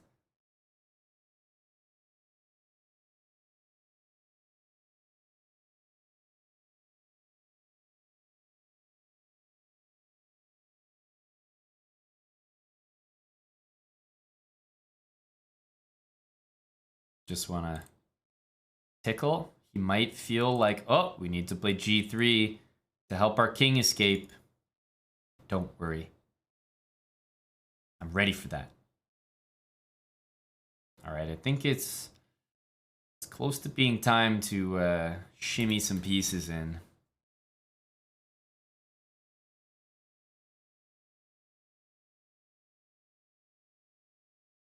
All right, we'll go here. See where the queen wants to go. Queen here is super risky just because bishop b5 exists. I thought he might be interested in that. Let's go bishop here. Get the queen. Queen takes. There's no bishop b5, but I am probably going to play d4. And there are some pretty interesting lines here, like queen a6, d4. That knight can't move because of bishop there, right? And if he throws in rook e1, oh, maybe take the knight. So if bishop here, knight takes, he's saying, hey, my queen's protected, man, right? The knight's covering. But he probably didn't expect that after bishop here to win his queen, that I wasn't interested in actually winning his queen.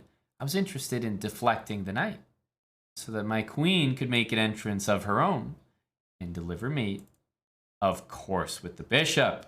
No other way.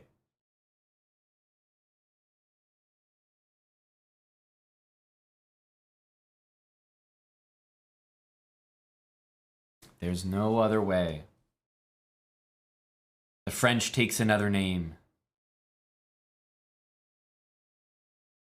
The queen is just kind of hanging around there. King can't castle. Black has a massive advantage here, even down a pawn.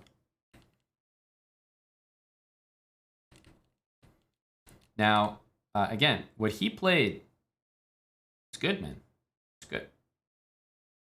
Right? It's tricky because bishop e7, bishop b2, you know, technically, I do have to walk into this.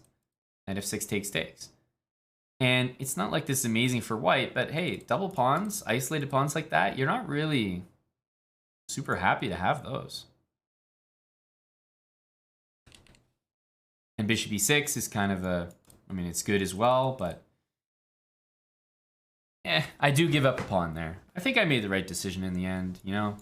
Queen here. Hey, we can play many moves here, but just simple, develop, castle. That's how you get your compensation. Hello, Worship.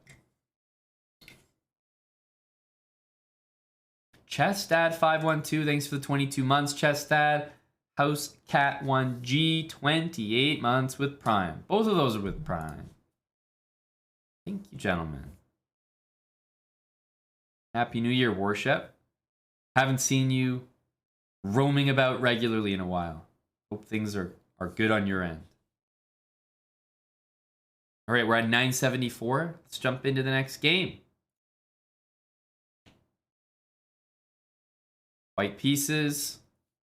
We're closing in on that 4-digit mark, and we get a classic response. D5. We've talked about this one already. Remember, we've seen it. Anytime people are playing D5 against you and the queen's coming out, you should be rejoicing. Knight F3. Yes, he can play E4, but remember, we are playing a Sicilian position where if the colors were reversed and I was actually black playing this, then white would have a knight on this square already. So I'm a full move ahead. This is just gravy. Queen D7. Okay, it looks misplaced there to me. It's like, doesn't your bishop want to get out, buddy? Doesn't your bishop want to say hi?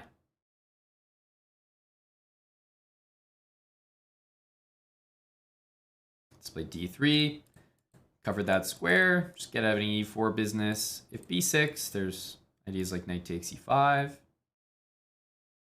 We'll get castled here.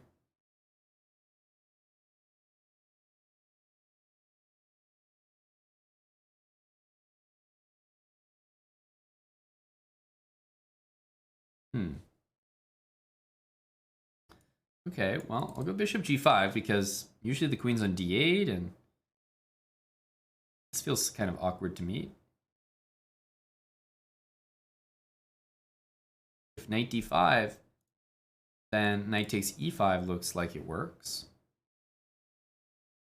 Yeah, I mean, taking is an option. I don't think a great one. Knight takes E5 appears to win a pawn to me.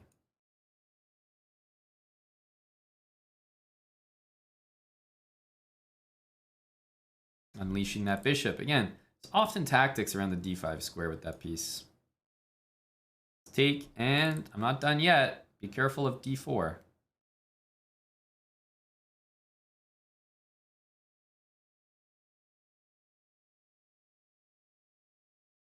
Yeah, D4 is still, D4 even now still looks good. Or at least something to consider. If we play D4, and our bishop gets taken, which one of those are we going to take? I think the bishop.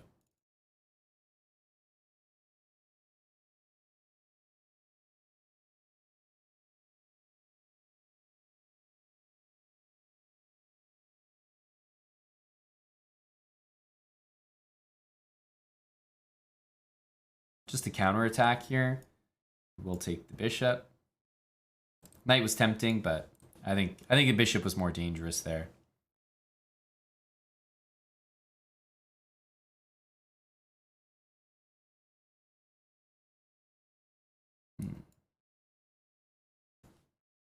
Move the knight back.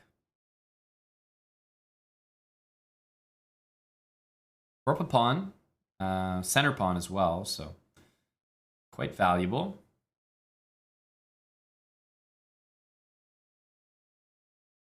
Let's bring that knight into the D6 square. Sure, don't mind if I do.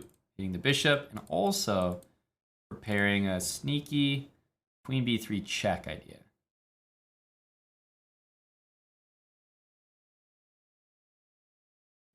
Probably a little too fancy for his own good there.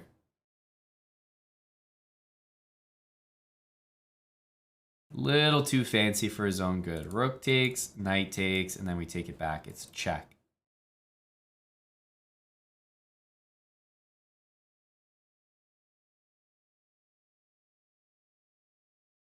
check. Oh, wow, king f8. Okay, knight d6. Something is going to hurt here. And it's going to happen after f4.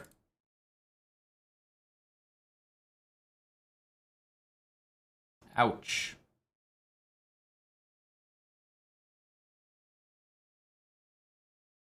Ouch. f4 forced the f file open. I mean, his king sitting on f8. Not going to survive.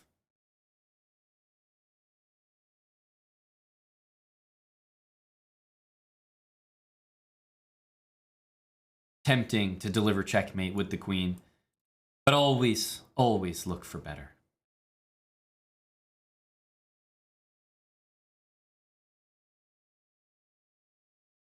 GG.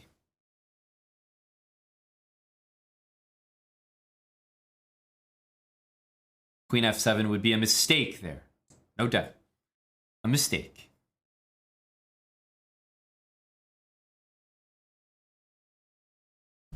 Why is that better?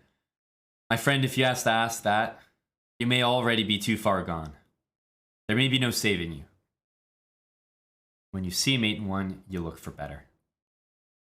984. Aha.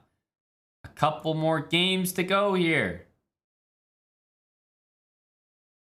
All right, c4, e5, and let's go g3. So what are we going to see this time? We've seen this before. And we haven't quite seen this exact move. We haven't seen it just like this. But I've told you guys, when you're playing against, you know, c3 Sicilian, this is just the reverse c6 Sicilian. If you think of it like that, you have to attack this pawn. So the only credible moves here are d4 and knight f3. You have to attack this pawn before black plays d5. Plain and simple. So I'll choose knight f3. d4 was also a good move. Again, after e4, I do not want to play this because d5 happens and then I get kicked and I have to go back to h3. Very bad. So after e4, I'm definitely playing knight d4. No question about it. And again, the good thing about all these positions is that you are one tempo ahead on the main line because I'm playing with the white pieces here. So we should be a full tempo ahead. All right, queen e7. I think he's still intending to play d5, if I'm not mistaken. Looks like that's the plan. I think castling still makes sense.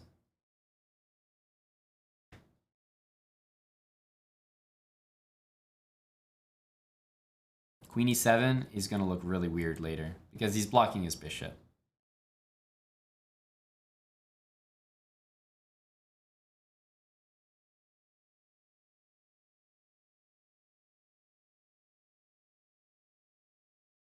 Okay, d5. Definitely going to take that.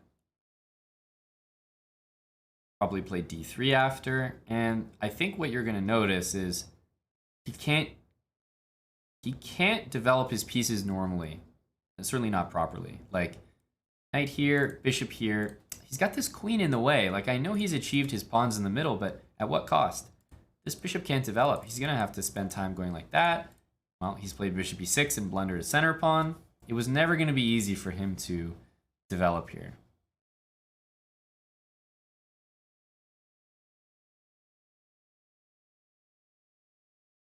Knight d7. I actually think that if I take, he takes back. That kind of helps his bishop get out. So I'm just going to go back. It takes a lot of discipline to just move the knight back, not trade pieces. But I believe that this is the correct thing to do. Yeah, again, look at this bishop. He's got a huge problem because he played queen e7 there. e6 does not look correct at all.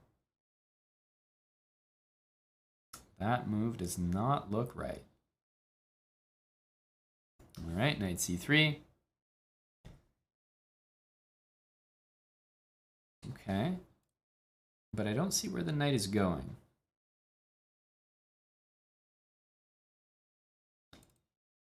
Knight a6 hits the pawn. You don't want to be embarrassed and, you know, look like you lost time. So you might play knight a6, walk into queen a4 check. d4 looks like a horrible move. Now there's everything hanging. Knight a6, queen a4 still on the horizon.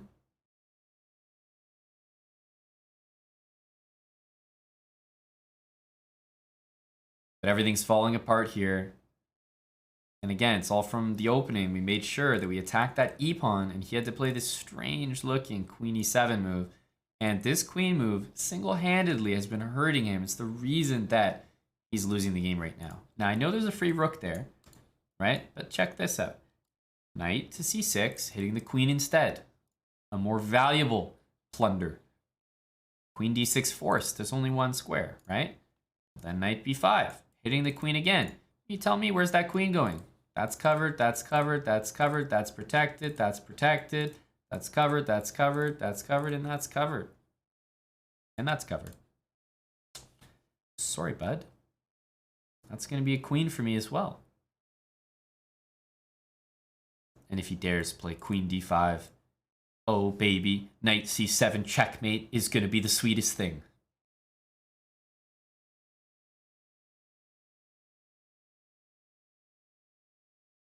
Bishop b4. This guy, ever since he played queen e7, has had a dream. And that dream has been to castle. He's willing to sack an entire rook just to castle. Of course, we're not going to let him.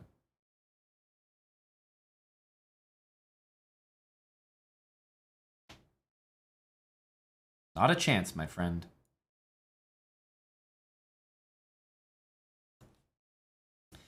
Well, by the time the abacus beads get all placed, I think he's going to have a hard time balancing the books here.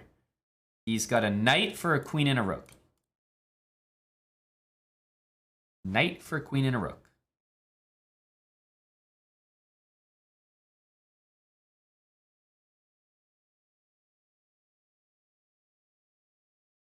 This is going to be a tasty morsel here on d5. Hits the rook. He is bleeding. Every piece is dropping. GG. That was nasty. But I've been explaining, guys. Why did this happen? Check out the opening. c6. When you see this against your English, you're playing d4 or you're playing knight f3. I'll play a few games to showcase both of them. I think knight f3, though, is nice. You have to attack this pawn, or if you don't, you're going to go here, and your opponent's going to go d5. This is just great for them. They go knight c6. I mean, this is just an advantage for black. Why are you letting your opponent get two central pawns for free? Instead, attack this pawn. If they go e4, jump in the middle, maybe a position like this. You're playing d3, knight c3. Okay, normal. But he played this move queen e7, so it's like, okay, man, look, congratulations, right? I think, did I castle? Yeah, castle, d5. So congratulations, you got your two center pawns. But guess what? Now you realize that, you know, you've done it, but at what cost? You can't develop this bishop easily. It's going to take time to do that. I've got knight c3, bishop g5 coming, queen b3, open c file. I'm way ahead in development. It's not a position you want to be in.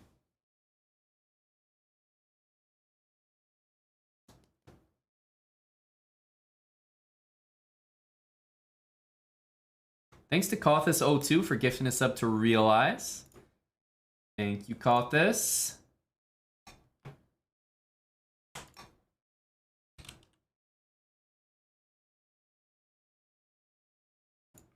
All right, let's get the next game. Guys, this could be the game for 1,000. We'll see what our opponents rated, but going for 1K.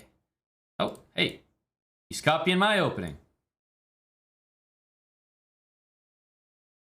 Is he playing? Did I? Is this 3-check chess? Gotta make sure. Wonder what I signed up for here. Queen b3. So I have this thing about people that are so eager to take pawns. I say, you know what? Let him take it. You want to take that pawn so bad, go for it. It's yours. Right? Usually, they end up regretting taking it. We'll see. We'll see how it goes for him.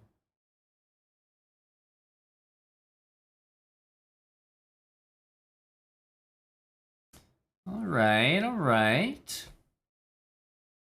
You know, we go here. He's got queen a4, but guess what? Rook takes b5, queen takes b5, knight b4.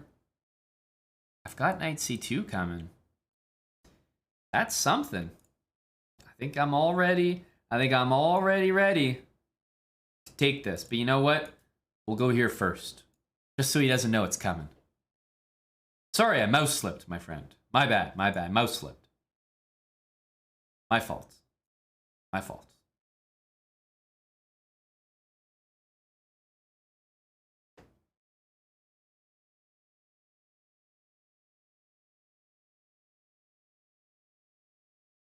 I'm looking at your squares here, bud.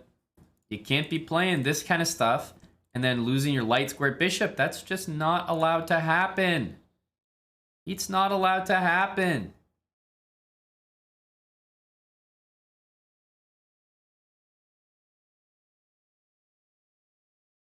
Oh my goodness. What a Chad. What a Chad. All right, bud. You're down a bit of material here, but we respect you. Queen d7. He didn't like the look of knight c2. I don't blame him. Let's just get developed. Queen b5 is going to be a nasty move. I'm waiting for the guy to play knight f3. Okay, let's go here. And as soon as knight f3 happens, with great pleasure, I will play the move queen b5. But I'm not going to do it right away. Right? I'm going to let him believe that there's a chance that he might castle this game. That it could actually happen. Oh my goodness, I'm so close. I could get castled here. Things could be different. Oh, but my bishop's attacked. Damn it. Can't castle yet. But now it's possible. Now I can get over here. I can get my rook out. I can play rook c1. I could go rook c...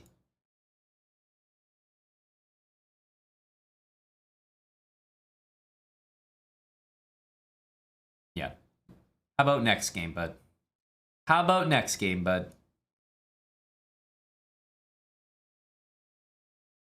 Yep.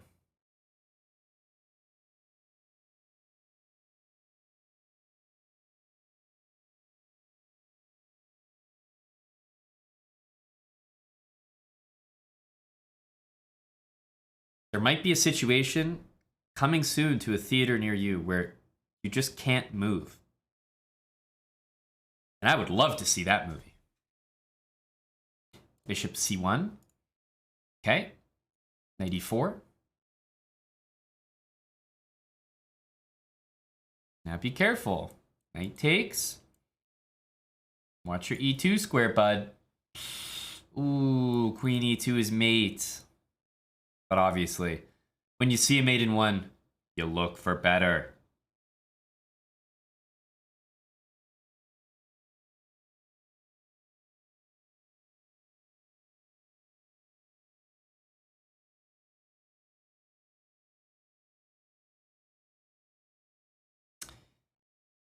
There we go. We've crested 1,000 elo.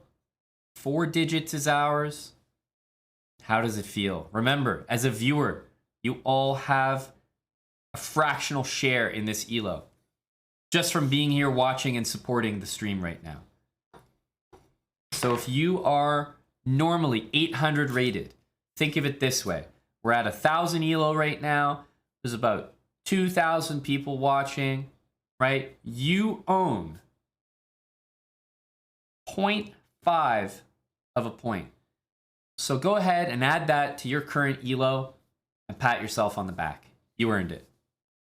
You earned it. And did I earn 50 subs from Ya928. 50. The big 50.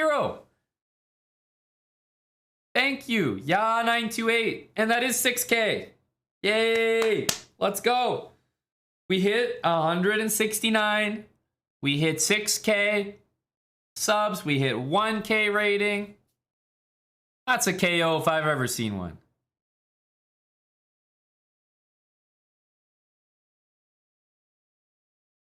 $50 subs for 0.5 elo. Hey, that's a good price, I'm telling you. Ya928, very appreciated, buddy. Thanks so much. 6K subs, it feels good. We're ramping up again. 7K next. Aquila, thank you for the 60 months. 5 years on the dot for Aquila and Gula. Good to see you, buddy. Thanks for the long time support. Multi-year. And Warshep, thanks for the gifted sub to VPan. All right, we did get 50 subs. I said we were gonna check out our new sponsorship, guys. I know not everyone is a big fan of sponsor segments, but I can tell you that, you know, if you like the stream, this does support us. So we do have a new Cider sponsorship. I want you guys to take a look. We just watched a short video together. It'll be really quick, and then we'll get back to the action here. So let's go, guys. It's all right. Guys, just listen up and yeah, please support.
For the sake of the economy, guys. For the sake of the economy. Now, thanks for taking the time to watch our sponsored segment there. I hope everyone takes a moment to try Dick and Cider. Did I get you, Airbus Drive? Did I get a few of you?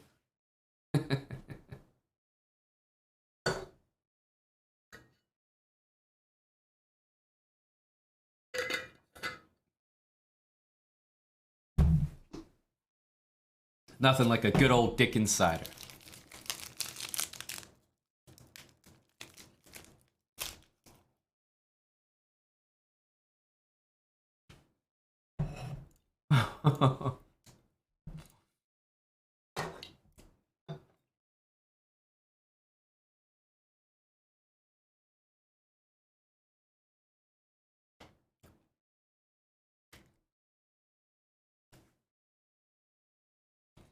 Exactly, Kilimanjaro.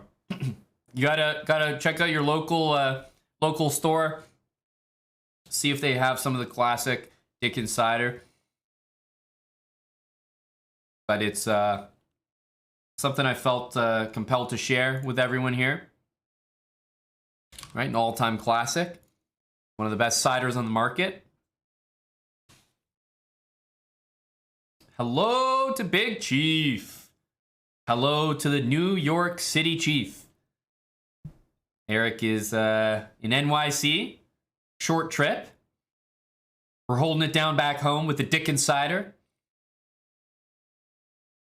Eric's attending a singles mixer today.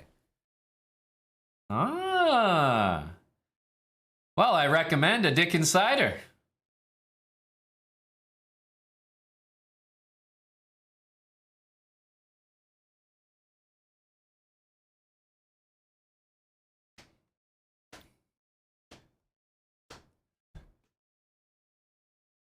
If you're looking for Dick and cider, a singles mixer is probably, unironically, the best place in the entire universe to find both of those things under the same roof.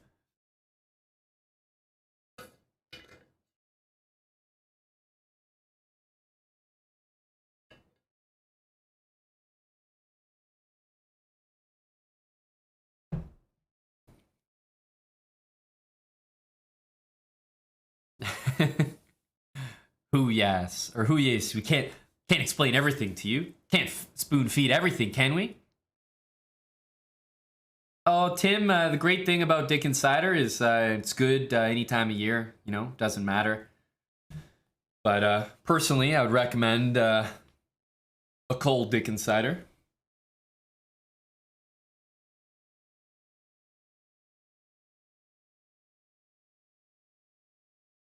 Lots of cider bras here. It's good to know we all can come together in the world and appreciate a good cider together. We all love a cider here. So yeah, I'm glad we could take the time there. Love Hate Chess. Appreciate the 300 bits from you. Thank you, Love Hate Chess. And thanks very much to Jules Gambit for the raid. Look at that. We just hit 1,000 elo. Jules is here with the raid. Perfect timing. Jules, I think you're mistaking me for somebody that doesn't go outside. I am not the guy for puzzles. No.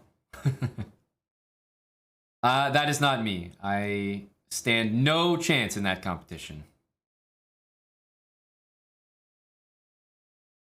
We were just discussing Dickens, the company that is recently sponsored.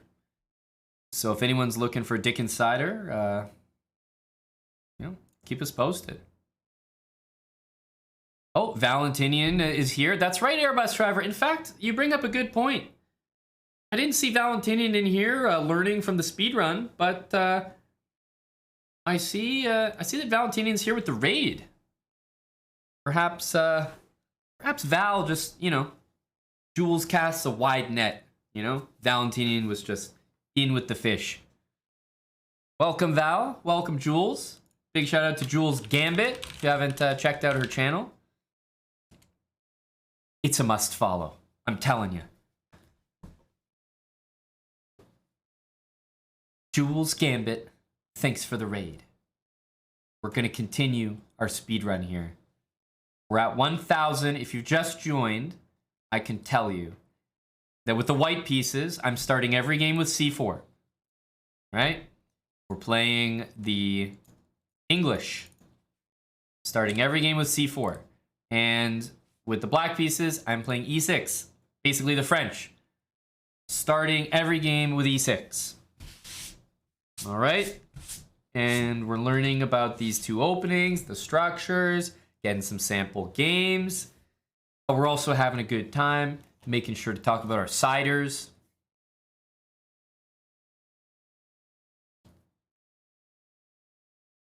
But I think the French is the secret OP opening and low elo. Everybody seems to play the French advanced, and not a single player can protect their damn pawns to save their lives.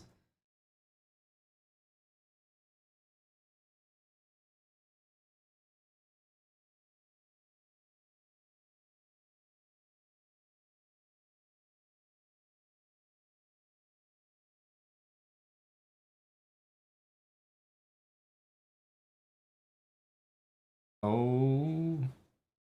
All right. Let's continue here, guys. Jump into another game.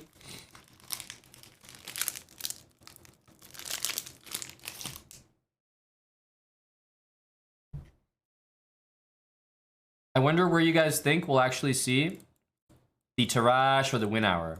Because those are like the main openings for white against the French, but not at low elo, that's for sure. Not at low elo. We did hit 6K subs. 7Ks. I suppose I do have to update the stream title. I can't be spreading misinformation here. It's now officially the 7K sub push. Thanks largely in part to Ya928 and everybody showing some love today. The gifted subs. Let's get into another game.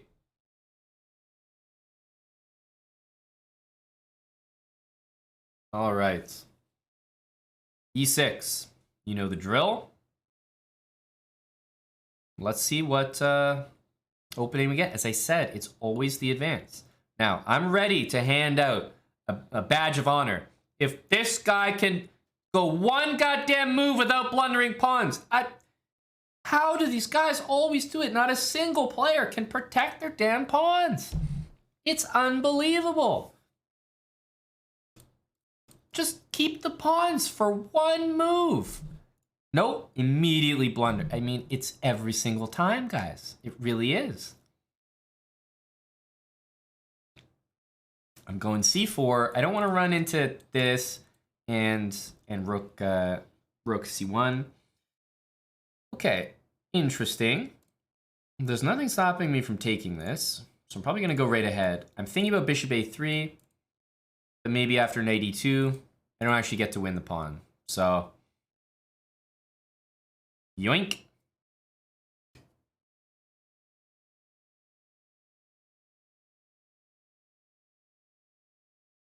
Let's go all the way back.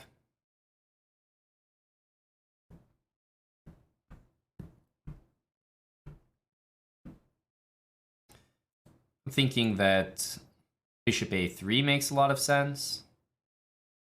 But what I will do, most likely, is I'll start with this. It's very tricky. If the knight moves here, c3. If the knight moves here, bishop a3. Seems tough to me. Now bishop a3, queen c2, por favor.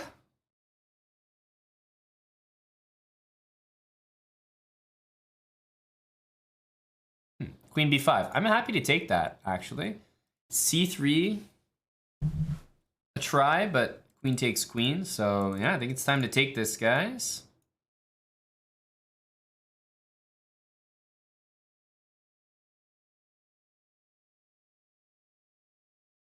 He's being difficult, isn't he?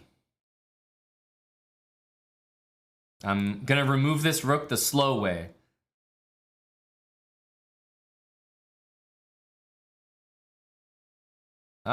He might be getting himself in trouble here.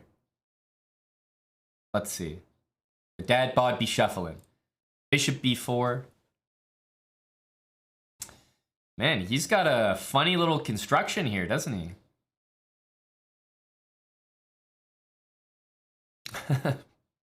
Damn. Damn. All right. We'll attack the rook. It's definitely a weird position here.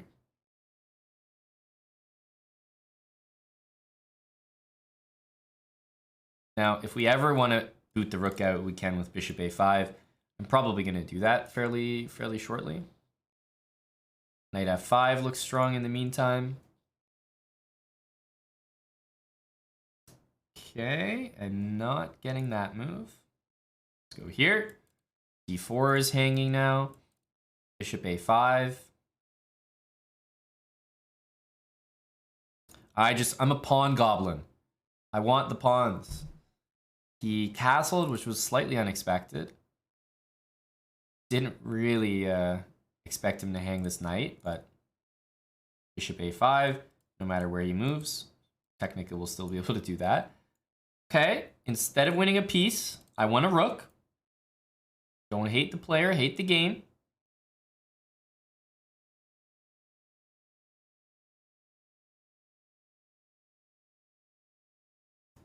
But I'm being dead serious, guys. It is truly a hack. The French defense, low elo players, they play e5. But not a single one of them can hang on to this pawn chain.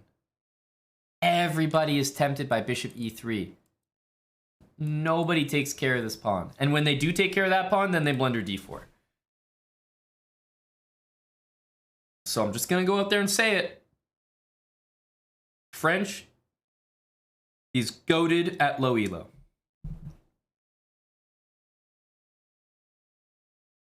It is. It's just putting up easy results.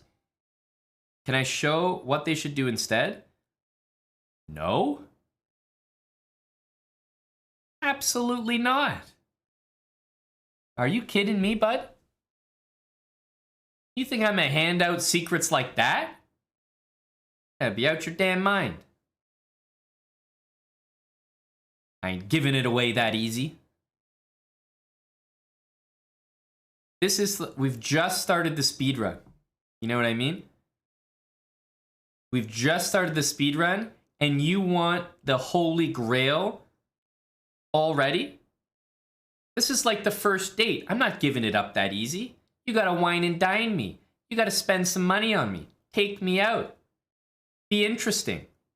And then, maybe I'll tell you about it.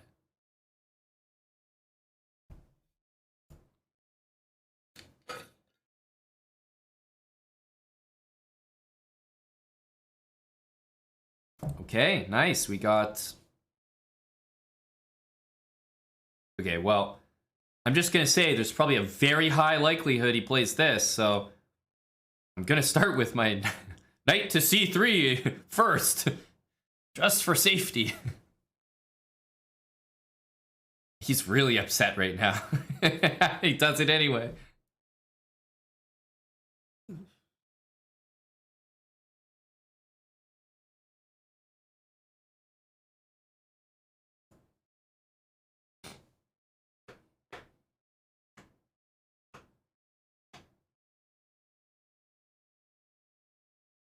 D3. Nice and chill, nice and chill. Don't really understand that. Let's go. Knight f3. Ooh, this doesn't look like it's going to work out for Buddy here. Thank you to Chess Weeb. Appreciate the raid. Let's go. Weeb's in. First time you'll ever hear me say that. Weeb's in. Thank you to Chess Weeb. Appreciate the raid, Dennis. Doing a speed run here. We're doing the English and the French. So c4 is white, e6 is black. And I am loving the results so far.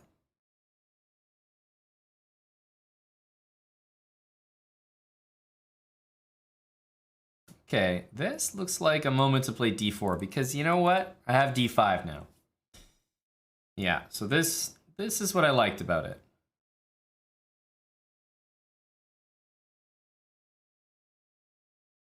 Now, it's not like we're winning a piece here. Of course, we've got a hanging piece as well, but I still think this is good for me.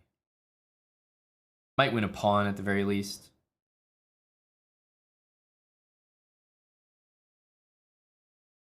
Okay. Maybe bishop f4. We take.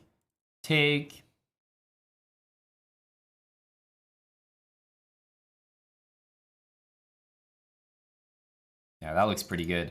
There are a lot of good options here, guys. Lots of good options. Knight here, for example. You know, knight e5, knight to c4.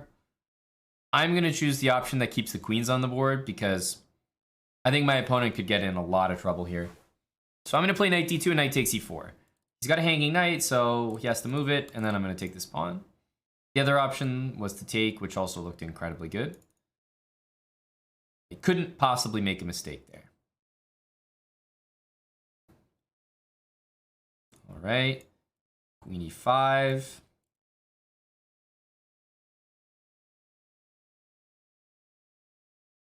Knight's defended. Rook's defended. Bishop's defended. Everything with tempo.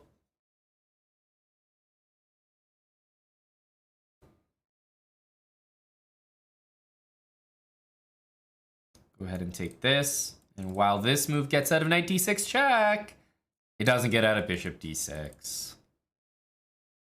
In fact, it allows bishop d6. It creates the move. Oh, I'll go ahead and take that. Now that I've done bishop d6, rook e8 has created knight d6. Why, thank you very much. The d6 square is feeling like the Atlanta International Airport. Just a central hub for me to say hello.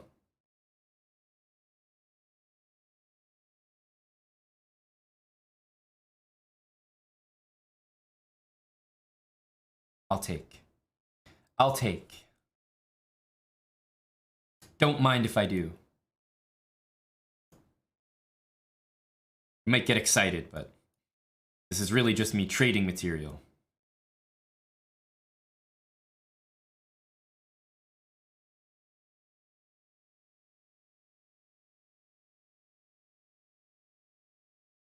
It's a glorified peace trade, my guy. It is what it is.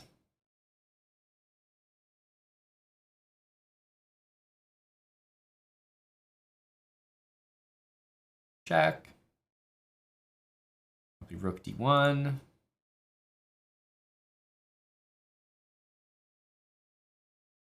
I thought about it, yeah, 928. The only reason I didn't like f4 was queen e3 check, but I really gave it some thought there.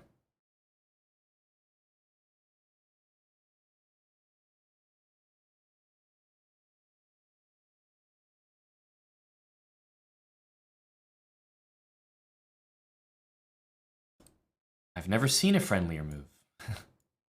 Truly. Why, thank you. There we go. Obsonics, thanks for the 20 months, buddy. You playing some chess OTB and not going too well? Oof. Best of luck, buddy. Right the ship, right the ship. Thanks for the raid again, Dennis. You guys are here at a good time. Catching a dub there, and I think we just keep the flow going. Queen e6 was very nice. All right. Crusty socks everywhere. What a name. All right, let's play e6 and d5. Now we're facing the London.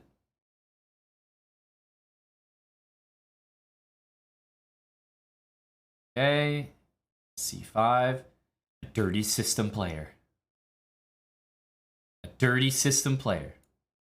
Let's go bishop d6. Castle. I think queen c7. The whole point of the London is like, you know, if I go knight c6 and queen c7, there's pawn takes c5. I can't take it because it's pinned. If I go queen e7 and knight c6, knight e5 happens. Basically, white has an answer to black trying to play e5. But if you're not careful and you don't know your move orders, I'll play bishop d6, I'll play queen c7, and then I'll play knight d7. And then you're not stopping me from playing e5. Interesting. He's gone bishop h4. Okay. He's used a lot of bishop moves, right? Bishop f4, g3, h4. And I'm just moving one piece at a time. I'm feeling good. Ooh, I'm feeling better. Oh, ooh.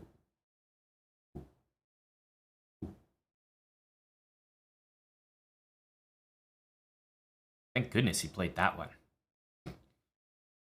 I would have been okay, I think. I have some confidence in the position. But we would have had to invent a few variations there.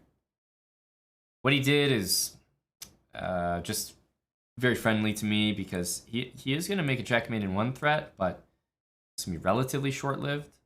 Yeah, this move kind of covers me for good. But he had other options there.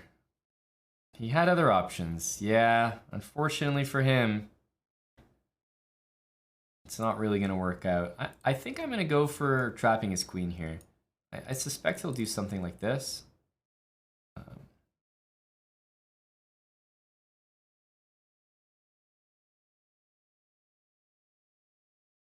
It's not, I don't know, it's not necessarily obvious that bishop g5 traps the queen. So when he goes here, I just want to have that move ready.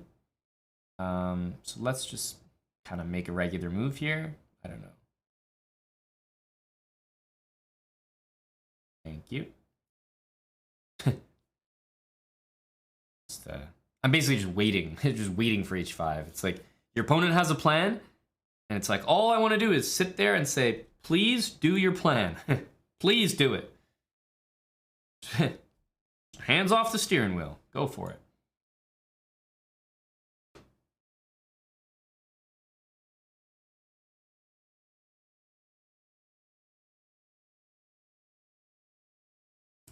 Okay. Walking into another one. Oh, and he's gonna pull the plug on that one there. Yeah, I mean, his 95 move is definitely no good, but funny enough, the way that I took it, it did allow for f4, and I would have had to come up with, like, I would have had to come up with something to keep playing the game, and I think I might have ended up taking it just to play the game, because if I go here,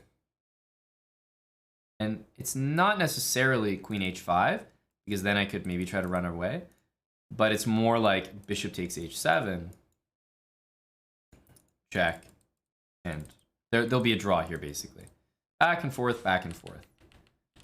So, knight e5 was no good, but of course, I should give up my bishop here, which makes a little bit less sense. So that's why I took instinctively with the knight very quickly. But f4, if I wanted to keep playing the game and not allow the draw, I would have to do something a little weird. Like maybe take c4. I don't know. I'd have to invent something here. But fortunately for me, he didn't play f4 and but yeah, this queen c7 move, knight d7, I think it's kind of a, like, if you can get it, it's very strong. Because your opponent has no answer to e5. They can never put a knight in there. They can never stop you, right? You just go here. And anytime you get this always favors black. So, the London system destroyed with one idea. All right. Another game. Don't want to spend too long on this in case people are listening.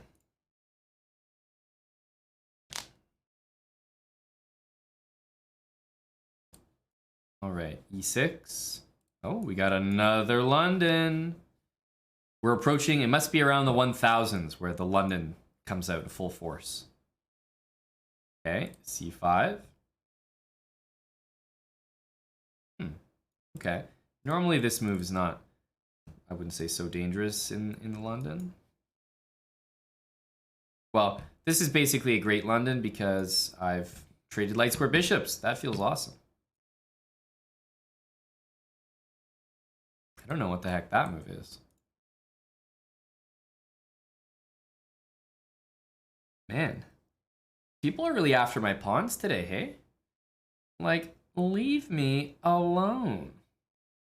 Come on, bud.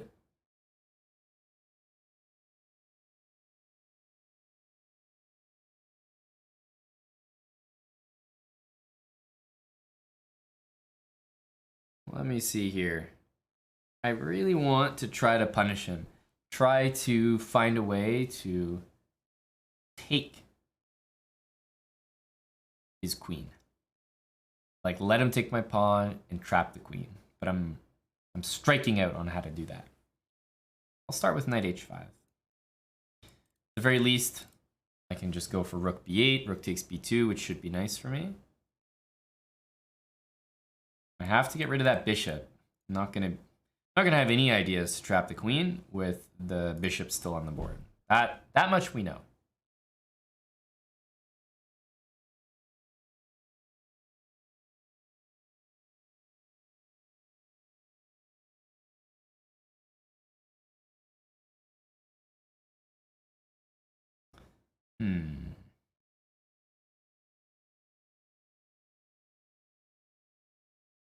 I'm not seeing the queen trap happening.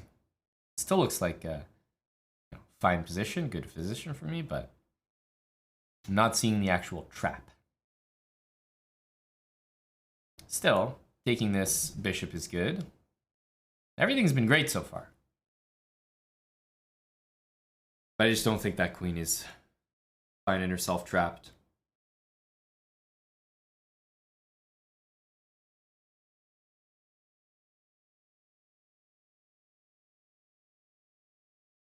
Yeah, we'll just play a normal good move.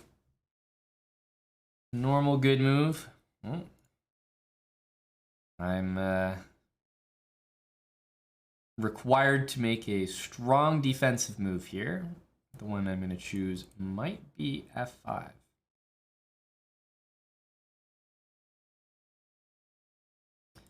g4, I think I might go h6.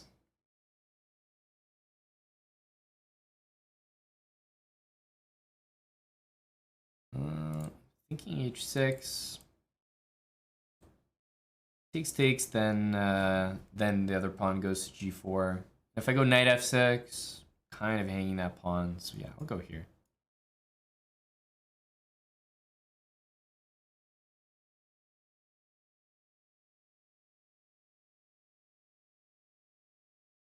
Okay, knight h4 looks like probably we take.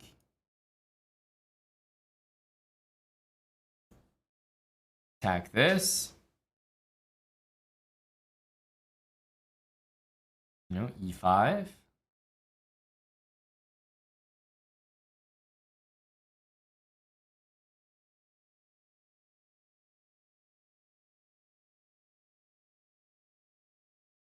Ooh, that's it's gonna be hard not to take that. Put it that way. This is a nice move as well. So something like queen e2 really gets killed by this. That move also gets killed by this.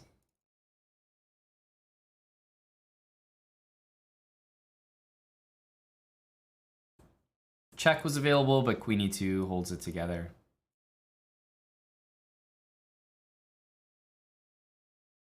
I'm gonna keep the queen on the board. Why not? I'm the one attacking.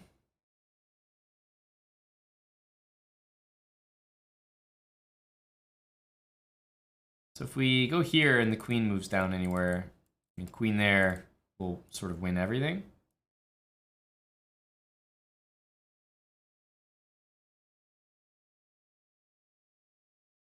If knight here, then queen g1 looks close to winning.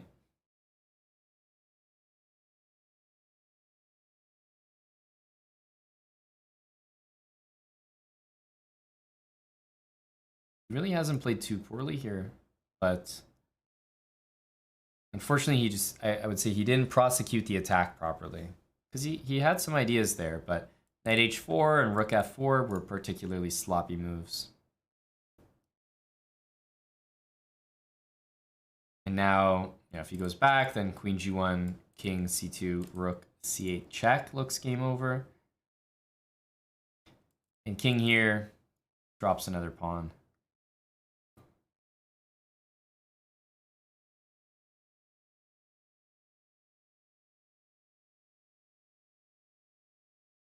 We'll take that free queen, and then we'll grab g2.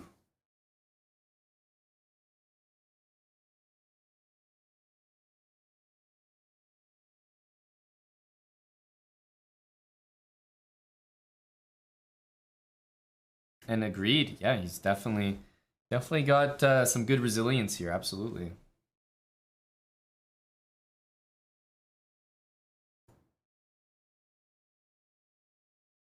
Yeah, GG. Game abandoned.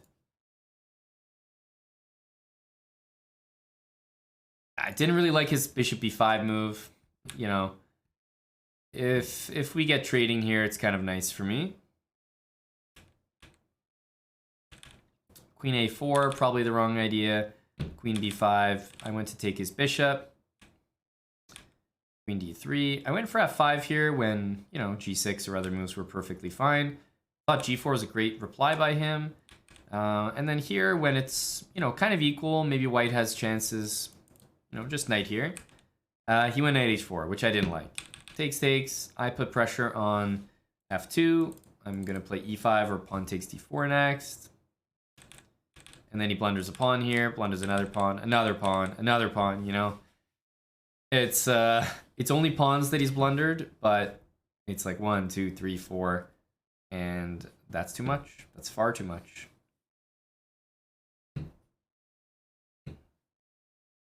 So we're at 1,034 right now.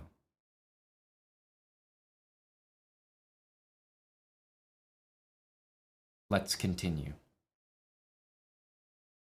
Let's continue. Okay. And normally this means we're getting an exchange, and it does. So, I mean, I'm pretty much going to use my setup here that I've been using. Bishop d6, knight e7.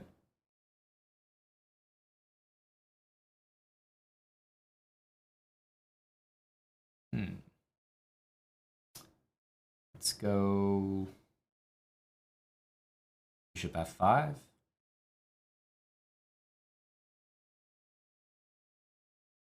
Queen d7, knight c6.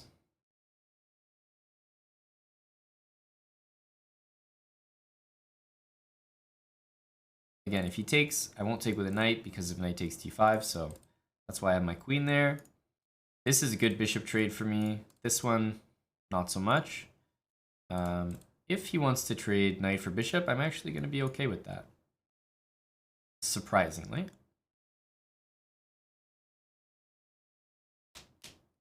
He picked a good time to do it, though. Like, I'll give him that. Let's castle.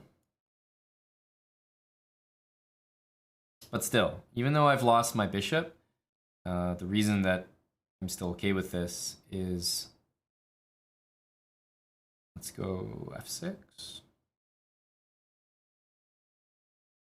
Yeah, the reason I'm still okay with this is because I think that bishop is bad. Like, just plain and simple, that's a bad bishop.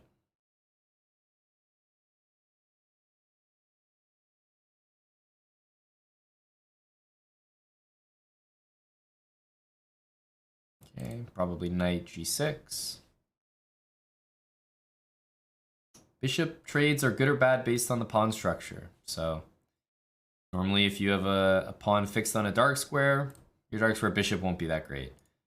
So because there's a pawn fixed on a dark square for white, my dark square bishop for his dark square bishop won't be a great trade. My light squared for his light squared will be. So here, probably slide that knight back to e7.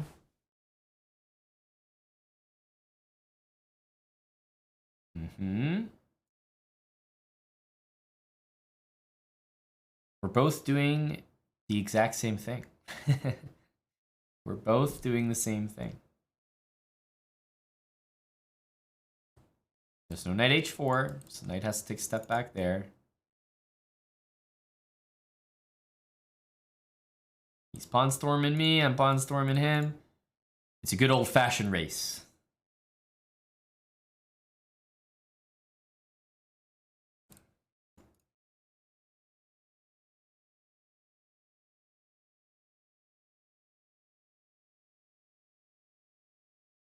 I don't like what he just did because now, I mean, he would have to play very, very accurately not to get mated, and he already hasn't. King h1, rook g1 was needed, but I think he'll still eventually get mated there. So rook b1, I mean, the thing is, we've got mate in one, so just look for better.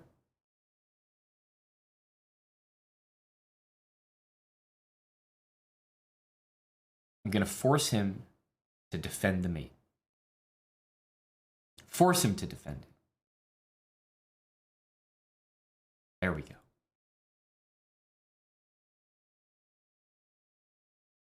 There we go. GG.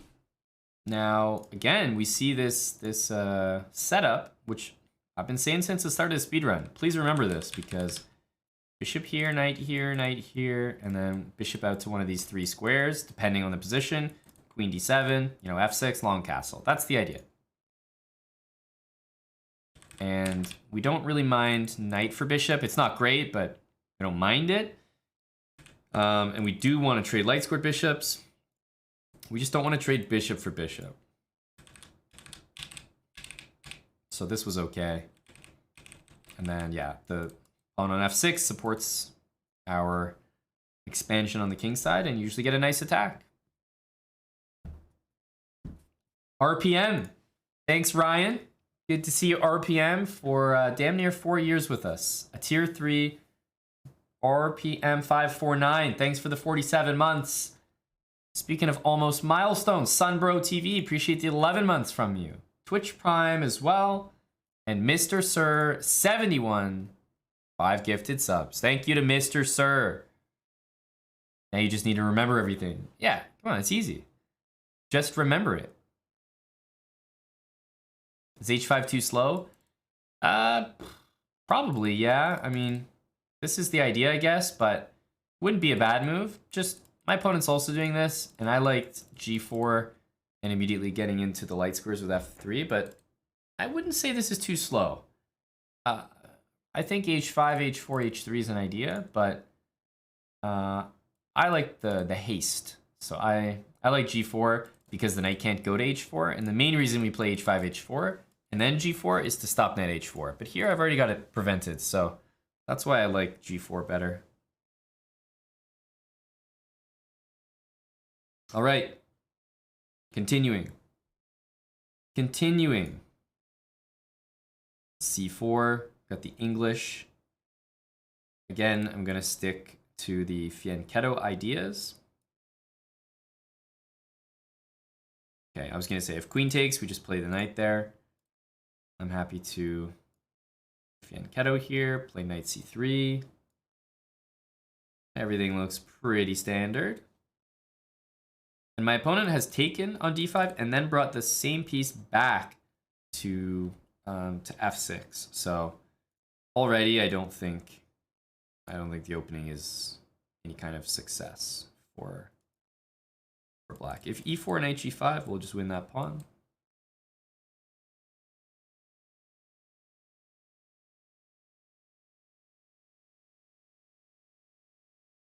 Again, if there's no pawn to back up the e-pawn, then he's just pushing it to its doom.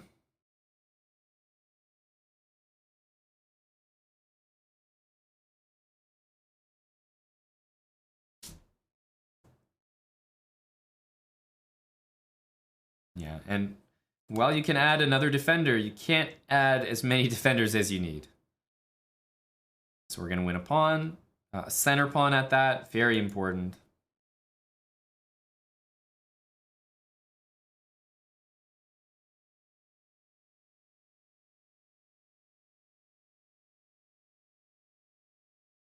Offering me a bishop, I mean, nice guy, isn't he?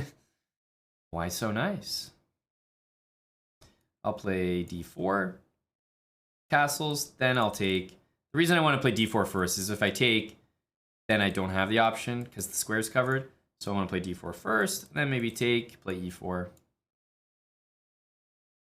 This looks pretty good.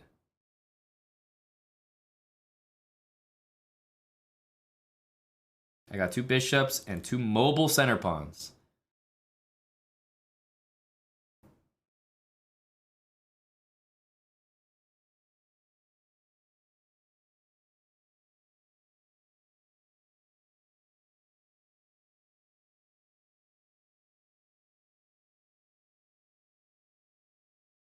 Tempting, but after knight here, just queen checks and knight coming in. I don't know. Let me make sure we don't spoil the position. So I think I'll start with this. Because if knight here, bishop d4, same with knight there. Bishop on d4 is so strong, covers everything. And yeah, eventually we can get f4 to work here. e5 is not going to be far behind this position. Knight takes, bishop takes, queen takes. There's rook e1. Okay, if knight e5, then f4 and e5. And that'll be I think this will be quite decisive. The reason why I don't care about this move now is, number one, I've got e5, but also I can just go h3. And my bishop is covering this diagonal.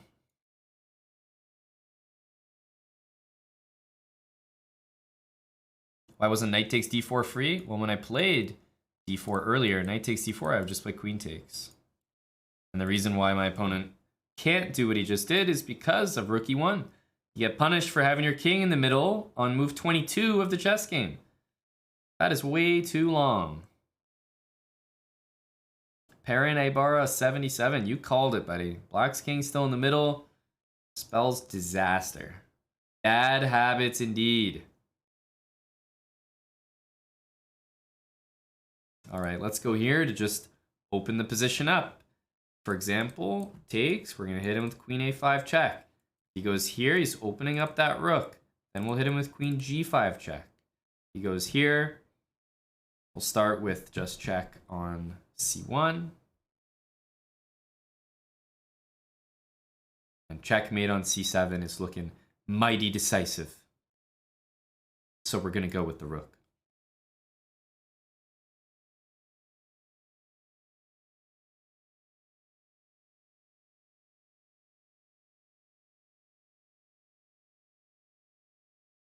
I want to enjoy this one.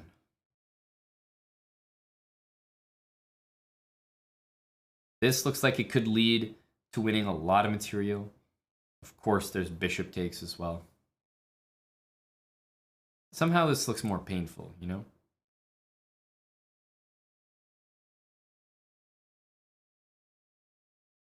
King is just a sitting duck.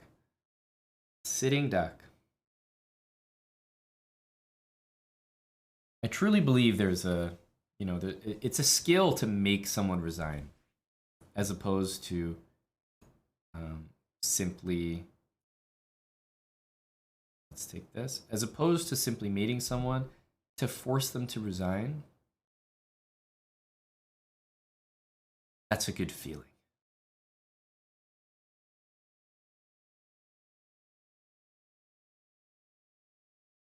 This guy thinks he's playing on to the end, but surely we can get him to resign.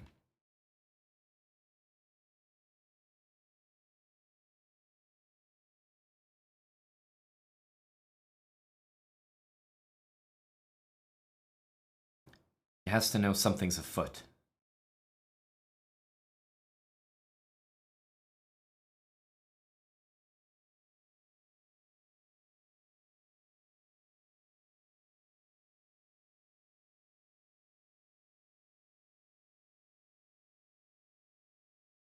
We're taking everything.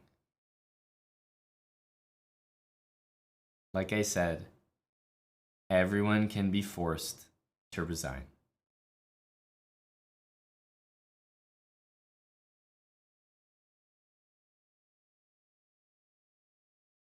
If you see a mate in one, look for much, much better than that.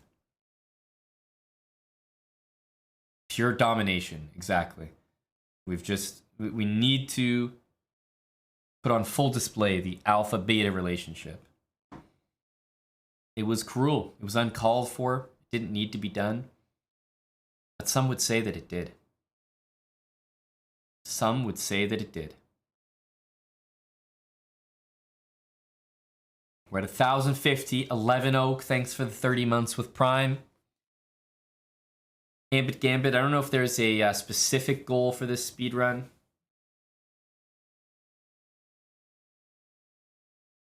But we'll be going for a while. We'll be going for a while. And you'll definitely find this on YouTube later. And speaking of YouTube, you guys should be following our Twitch channel. You should be subbed to our YouTube. It's free to do, and it helps us a lot. I see some new follows coming in, so thanks to anyone who's maybe a new viewer around here. Hello to you. Hi. Feel free, if you're lurking, click that follow button. It's the one that looks like a heart. Heart is always a good thing to click. Right? And then we got our YouTube channel, !YouTube. I keep reminding people, check out our YouTube because we have some vlog style stuff being released there. We have the Chess Bra Extra channel. Let me see here. Let me find the YouTube. There it is. YT. Guys, get sub to the YouTube here. Chess Bra channel on YouTube. We're 299,000 subs. 300,000 is the goal. That'd be a pretty sweet milestone to hit. Don't tell Yasser we didn't hit it yet. Shh. But we're very close to 300K. We're releasing some vlogs featuring Magnus Carlsen, featuring Fabiano Caruana, a lot of top players. Eric and I just played the World Blitz. There was some behind-the-scenes vlogs of my chess boxing match. If you didn't know, I was part of a chess boxing competition. And that whole behind-the-scenes build-up was documented. I think it's really interesting. And then we have lots of playlists here. And other channels, Chess Bra Extra. Right? We got our main channel, but also Chess Bra Extra. If you're looking for more, especially full VODs of any of the stuff that you see on stream. Like, I know, building habits. That's right. You may be wondering, the building habits is one of the biggest ones. The full episodes are all here. So many speedruns, Fianchetto speedrun, Copycat speedrun. I've done a bunch of them. You'll find them all here, full episodes. You'll still find some of these things on our main channel, but not everything. So we don't upload the exact same thing to both channels. So it's worth a sub if you haven't checked it out. These are our official channels. So these aren't like parody accounts or like other people uploading. This is all us. It all supports us. Chess Bra Clips, Chess Bra VODs, the main Chess Bra channel, and then Chess Bra Extra. Those are our YouTube channels. We got 4 of them. So check them out. Yeah, I like the thumbnail for the Copycat speedrun. I agree. It's kind of a cool one. It's like some Altered Carbon, like Need for Speed Underground vibe or something. So yeah, full VODs here, guys. Lots of content to consume. So hey, in case you are a new viewer, there's lots on YouTube if we don't happen to be live when you're looking for some Chess Bra content. But yeah, check out our YouTube, guys. Please sub if you're not already. If you're just lurking, maybe you're watching a lot of Chess Bra YouTube videos, but you're just not subbed. Take the plunge. It makes a difference. We're at, I guess, 21.4K on the extra channel. Be nice to boost that number up. Get to 25K. And 300K on the Chess Bra main channel. We're so close. Need to make that final push. Meanwhile, we're at 1,050 in this speedrun. Let's keep going. 1,100 sounds nice. 1,050 just isn't a pretty number to stop at. It isn't a good enough number. At least if you ask me. Yoked Nando, exactly. And if you've watched the YouTube, you'll know some of the inside jokes. You'll know about Yoked Nando. You'll know about don't support these guys.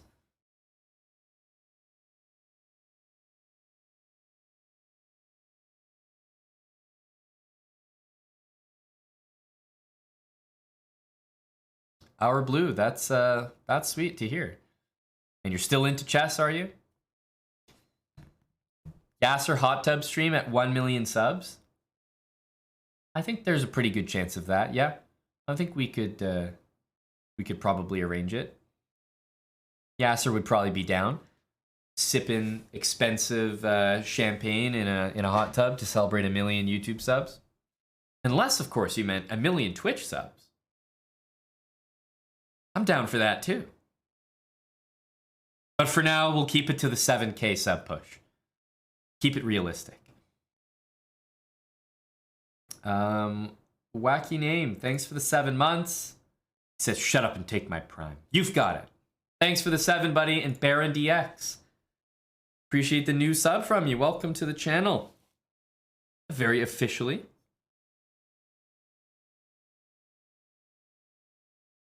So yeah, if you guys watch Building Habits, we got a lot more content like that. Some educational stuff, the speedruns. The speedruns pretty much are like little mini Building Habits episodes, like just like the one you're watching right now. I start the account low rated. Yes, I have my fun. We have a good time. I see a mate one, I look for better. but at the end of the day, we play over and over the exact same openings, and there's no better way to learn an opening and learn about pawn structures and common ideas in an opening than watching a strong player just play it over and over, especially against players that are probably at your rating level. So with that being said, let's continue.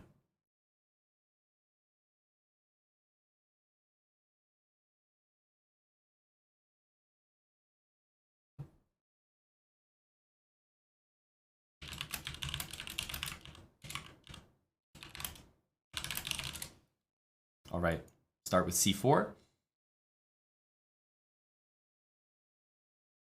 You guys know the drill by now, I hope. All right, so even though we've never seen this exact move order, can anyone tell me what we should be playing here after seeing the move c6? Anybody? Prove to me that you've been at least watching with one of your eyeballs and listening with one of your ears today.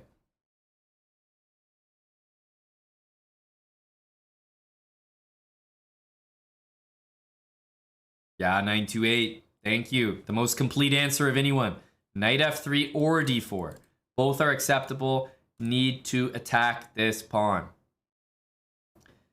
No bishop g2, no knight c3, no d3, none of that. You can't let your opponent play d5 for free and just have two pawns in the center for nothing.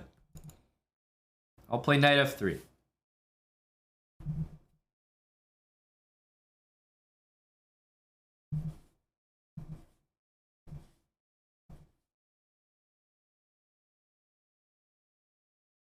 But what about e4? Well, we might see e4. I'd be happy to go down that path. e4, knight d4. Okay, he's gone d6. We'll go bishop g2. Again, e4. Happy to play knight d4. Knight c3 incoming.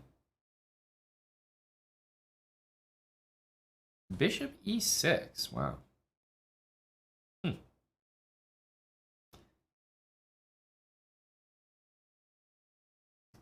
Bishop e6.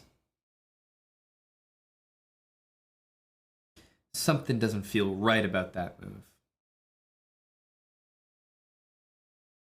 I mean, I can, just play d3 or whatever, no big deal, but I'm definitely getting the impression that d4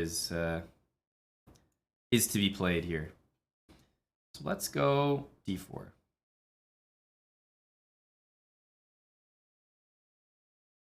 Okay.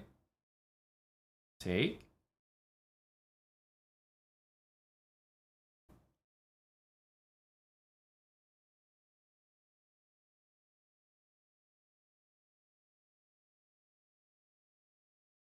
So far we've just traded pawns, but remember, I'm the one ready to castle here, so it looks pretty good for me. What's the trick here? He wants to unleash queen to b4. All right, bud. It's all yours. Oh, he's not going to play it. I mean, it wouldn't be like big deal. I'll probably play knight d2. In the meantime, let's definitely castle. I'm up a pawn right now, so I'm feeling pretty good about my position. Bishop, bishop, bishop, bishop. Okay. I'm thinking bishop f4. Knight d2 next. I definitely don't care about b2. I mean, look at the position. He's so far away from castling. That should be a big problem for him.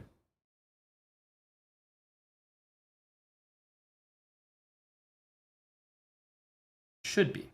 Should be. All right. Knight here. And I think my next move is going to be e4. Almost no matter what. Bishop here is especially strong. Bishop here, e4, bishop takes.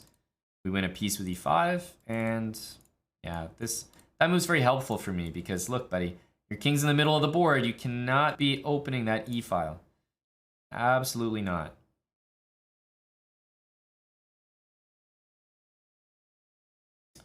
No. That would be a no.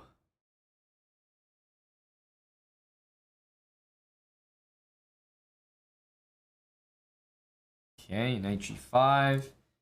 f3 might win a piece, but at this point, I don't even need to win a piece. As long as I just take it, That king is getting cooked here. Ugh. This is looking particularly bad. I don't know how you survive here. Like, bishop e4 is basically force mate.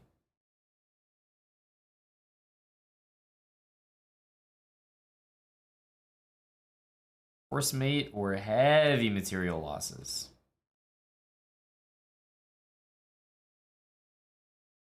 Heavy material losses.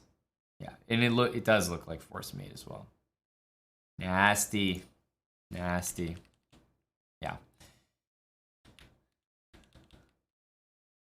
But these sort of positions are never going to work out. I mean, look at his bishop. It can't move. It literally can't move. Right? He's never going to get castled. So these openings where black is trying to play d5, you'll notice how if I played bishop g2, black plays d5, you probably have a really easy game here. Knight here, right? I don't know, bishop's out, castle. But as soon as we just tickle that pawn, we make him play d6, all of a sudden he can't play d5. He's still trying to play d5. Okay, it still hangs a pawn. And we're able to just open the position way up. We're ready to castle. I'm so far ahead in development, his bishop can't move out. So his position was kind of doomed since the start. And then this was an even quicker finish. An even quicker finish. But it's super important. Just attack that pawn. The guy plays c6. Hit the damn e-pawn. It's that simple. All right, next game.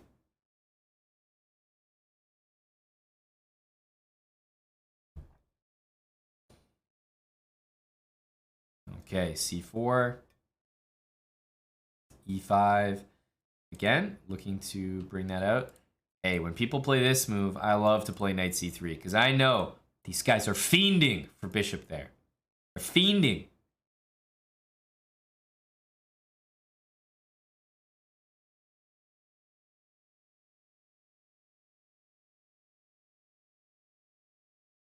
Queen c6. I was wondering about this the last time I played it.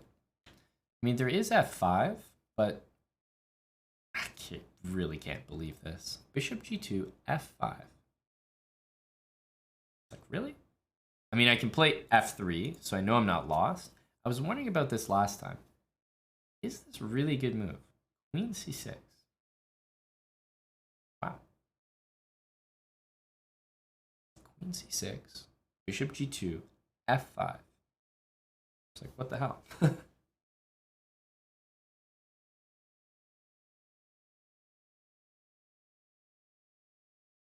So if I'm worried about losing a piece, f3's, you know, it's there. f3's there. Bishop g2, f5. I mean, it really does look convincing. Because I'd love to win the queen or something, but I just don't have any queen-winning moves available. Yeah, f5 might not be in his mind, but that's not how we play chess. You have to always consider the best move. d3, f5. I mean, I'm definitely, like, this happened once before, if you remember the game. I played knight here. I think he played that. I just thought it was kind of funny that people are so keen to go for scholar's mate. So I was like, yeah, let's have this knight e4 move ready. But really, e3 is, you know, a fine move and probably what I'm going to be playing from now on because I'm looking at this and I'm like, this queen c6 is actually pretty strong. Actually legitimately strong. Surprising. Bishop g2, f5, and I'm actually pinned to my bishop, my own bishop. I'm pinned. All right, well, bite the bullet here. We gotta break the pin and defend the knight. There's only one move to do that. This move runs in f5 as far as I can see, and f3 guards the knight. If I play d3, f5, I'm still pinned. I still think there's something to be said about like d3 or knight takes c5, queen there, knight f3. I think there's something to be said about that, but I don't think I want to enter the dragon. So we're gonna play f3. Wow, that's impressive. I'm actually really curious about that. But I guess it makes sense because e3 is such a normal strong move as well, without ruining any of my intentions. He goes knight f6. So at the very least, I can salvage the fact that, you know, hey, I got the I got the bishop. My plan was all worth it. Which of course it's not. At all.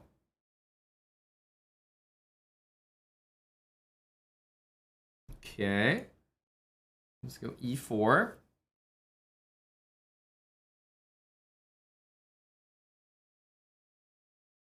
Are we beating him here? Or am I beating myself?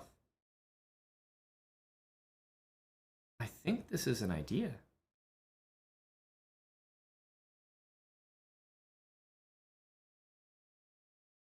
Yeah, but it's okay, we'll take the rook. It's okay, we'll take the rook. Knight e4, knight e2, mate on f2, right? This much is clear. So okay, takes, I don't know, king f2, takes on h1. I can take on f8. Maybe try to trap the queen in there.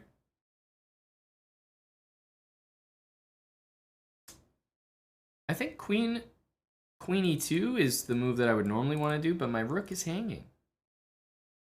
So I'm gonna enter the calculation. We're gonna take. I think we have to. I think queen e2, honestly. Take.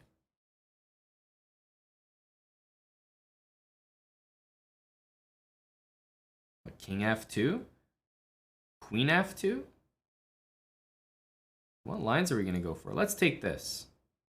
Let's take this. At least we can even things up here. Takes, keep our bishop long castle. I could see this working. I mean, actually, I'm kind of ridiculously thinking about that. It looks kind of fun, but I think it's bad. I don't think we want to be messing with that. Do we?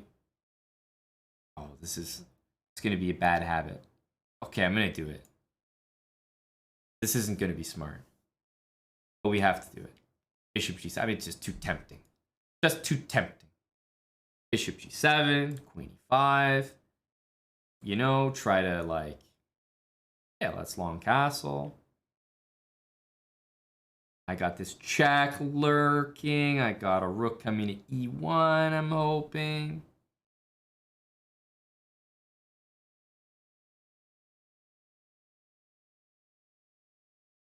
Take. Okay. I mean, the knight's also... Yes, we go here. Yes, we go here. Think we can make it work. King d3. I mean, we're going to win a rook here.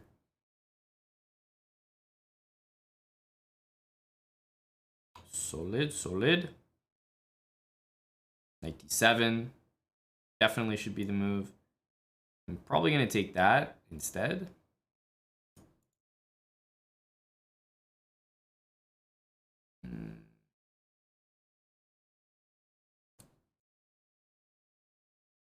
Check. Oh, we have point something seconds. Oh. A dreadful loss. But you know what? I think we deserved it. Because in the opening, I think his line actually works. I think this is actually better for black. I really believe it. Look at this. The engine agrees. It's better for black. Unbelievable. Going for the scullers, mate, works. Well, at least it works on me. Trust me. I'm not saying bishop c5 is a good move, but knight e4, queen c6. Hey, this is actually good. I mean, he kind of fell apart near the end, but I think we just witnessed the, you know, Saudi Arabia beating Argentina for the second time. Yeah, I mean, I did this once before against someone, and they just went queen e7, so didn't think anything of it. And then I actually did it again against this guy, and I was like, wait a minute. Queen c6 looks annoying. The guy plays it, and I'm like stunned. Like, literally, yes. Queen d4 is, I mean, like, this guy was finding some tactics here. Now, taking on g7, I was happy with that. He took, and I think I flipped him around here. I think all of a sudden, we did well. Now here, rook e1 check was needed. I kind of just lackadaisically took the pawn, went for that. But this, you know, there's queen h8 and takes on d4. So we could have still salvaged it there. But thought he played, I mean, how are you going to complain about a game like this, right? Queen c6, queen d4, knight e4. Hey, it wasn't perfect in the finish there for Omar is Q. Omar is Q. But definitely deserved the win, man. And 1K's playing like that, fully deserved. Hey, it's a lesson to all of us. Look, I was kind of messing around. I would normally play bishop g2. They would go here, might go e3. But I said, look, the guys are going queen f6 against me. What am I supposed to do, man? Like, knight c3 is so tempting. Just to show them that, hey, I'm ready for your bishop c5 move. And I'm going to counter it with knight e4. That's what I was thinking. But then the guy comes up with queen c6. And we're the one who's actually regretting. Now he's the one who's showing me that he's ready for knight e4. That's very impressive. I don't think I've ever seen that. It looks to me like white should be doing very well. Queen c6, guys. Today we learned. Today we learned.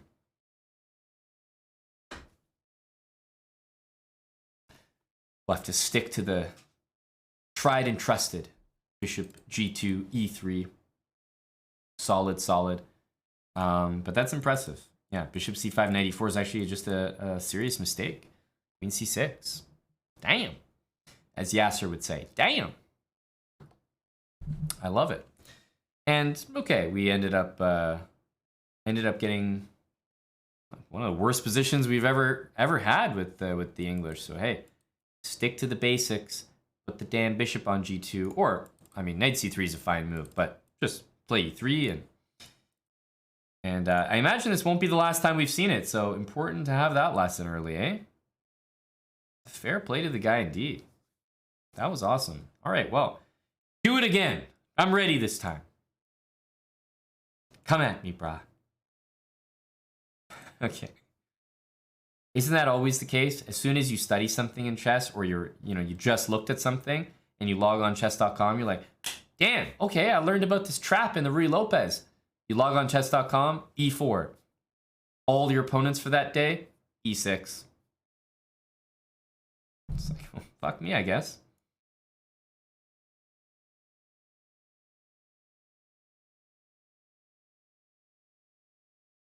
Always happens.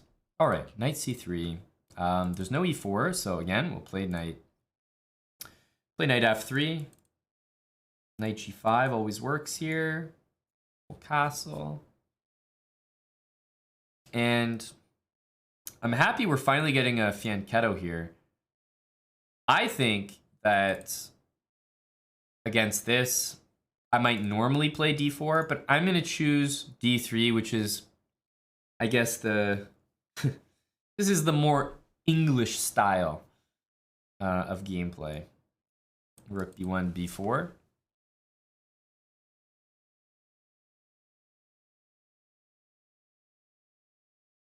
There are a bunch of ways to play, but keeping this pawn structure, giving bishop for knight, playing on the light squares, I think this is what you think of when you think of the English. Okay, h6, I'm taking. There's no bishop h4, so. Knight here will force the queen back. Is that actually what we want?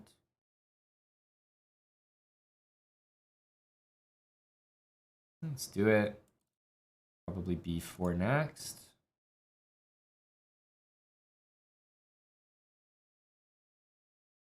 Oh no, that's unfortunate. Queen d8 was needed. This is going to be a... Unfortunately, this is going to be an easier win than we wanted. I wanted a long game there, so we could really see the ideas, but... Yeah, I was going to play knight d5, knight d2, b4, b5, these kind of moves. Really play on the light squares and the queen side. Whereas my opponent is going to launch usually a king side attack, so it gets very double-edged.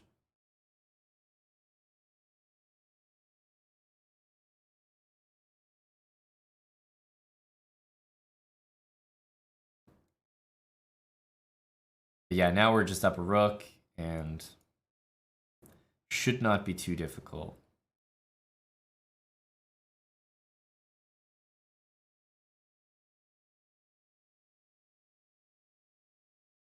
Okay.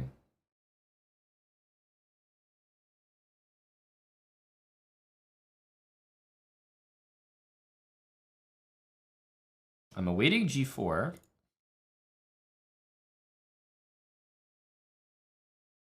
F7 is hanging as well now.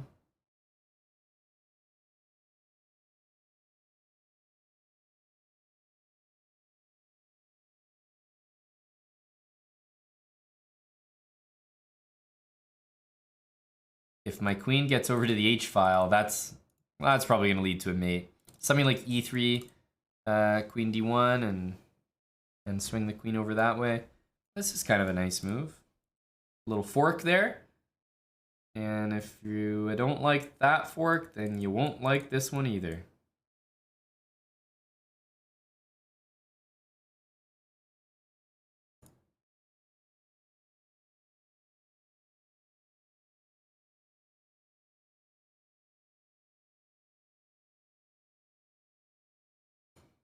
All right, and I think I'm gonna simplify things and sack my rook for the knight there. Actually, f takes to open up the rook. That's what I need.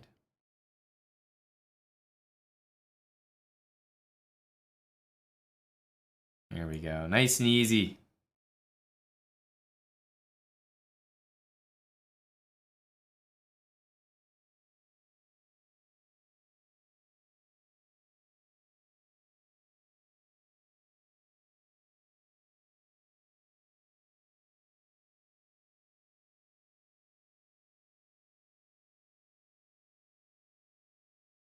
Okay, GG. GG, that game went better than the last one, that's for sure. We got to take our hat off to Queen C6 last game, though. This one went a little more smooth.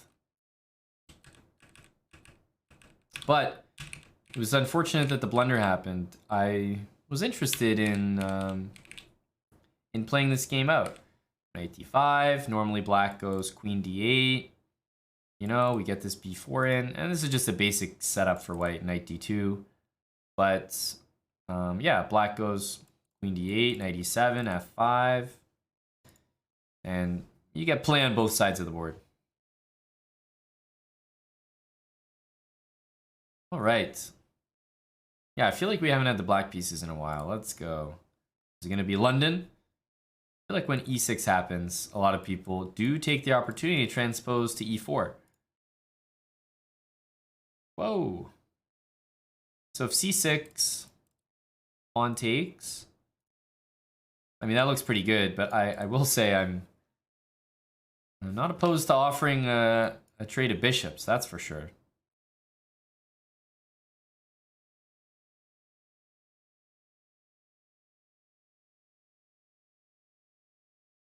Okay.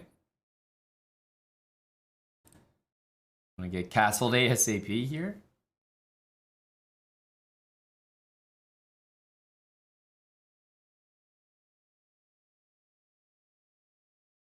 Rook e8. And yeah, I think this game looks like a little bit, maybe a little bit, I don't know, the pieces have traded so quickly. Looks a little unusual. But it all stems from this queen e2 check idea. Not really sure about that one.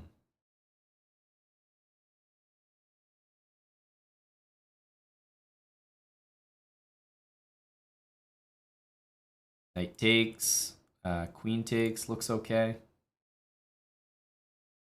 H6 can happen. And here if bishop takes f6, you know, the rook's on e8, we got the pin, but I can only assume he's planning to follow up with f4, which doesn't make my job so easy.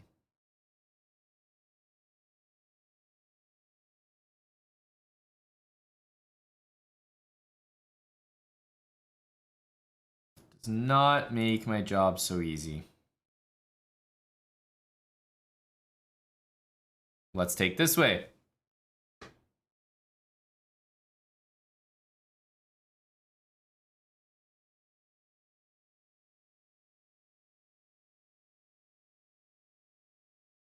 Mm-hmm.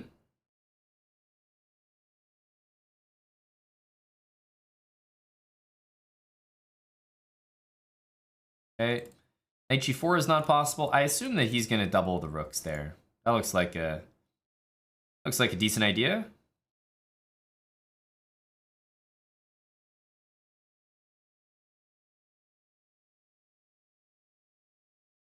Rook e6. Ooh, okay, that queen trade. You're not going to see me declining that one. Let's double the rooks. And man, he's really not paying attention to what I'm doing essentially. Like I'm simply attacking knight and I'm attacking him more times than he's defending it. So that's material for me.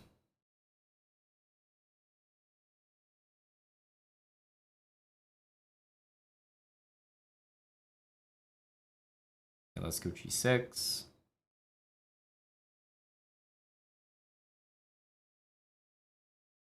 And we'll see how this goes.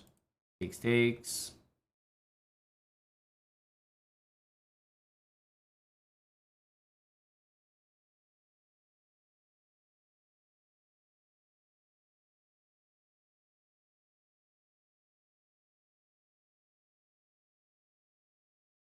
It's only a 1-pawn advantage in the rook endgame, but I have a very unique thing in this position, which is that I knew my opponent was going to play h4.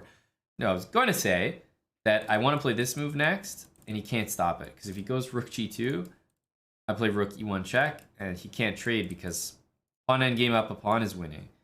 Here, as tempting as it is to just win all these pawns, if you want to win the smoothest, you just trade rooks for no rook of your own. That'll always be a good trade. Make sure to do that.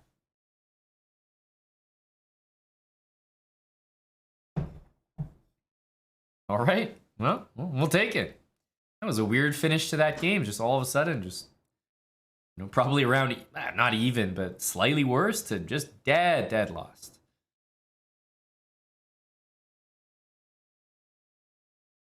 But we played a solid game. Nothing much to it. Sacrifice Priority, thanks for the 26 months with Prime. Ekevan, 23 months with, oh no, not with Prime. Oh, not with Prime. He's reaching in his own pockets. Guys, for the first time, we see the symmetrical English. I love it. All right, I'm going to play knight f3. See what he does here. e6. All right, we're going to stick to our setup here. And this will be pretty standard in the English. If anyone ever does this, we take and we play d4, and we're trying to create an isolated pawn position. And we've got it. Pawn on d5.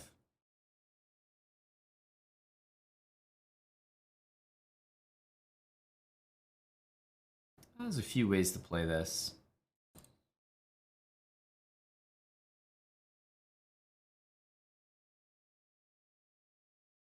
Bishop c5 looks a little bit early. I'm going to play queen c2. See which one he does, because queen here, I think b4 and queen c6 might win. Yeah, queen Queen d6, I think he's on the wrong path, guys. This might be a quick win.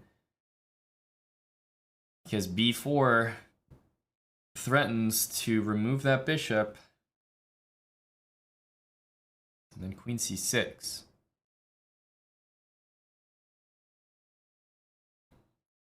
Reverse Grunfeld. Eddie, you could say that for sure, but a reverse Grunfeld with an extra tempo, right?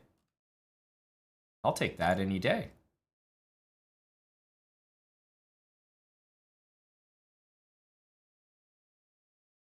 Yeah, I think my opponent's in a tough spot here. Maybe you kind of have to try bishop to, I was going to say bishop to d4 there, but it's not very appealing.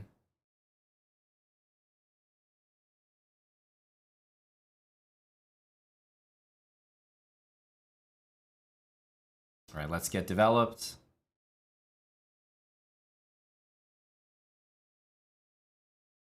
Pieces coming out with tempo.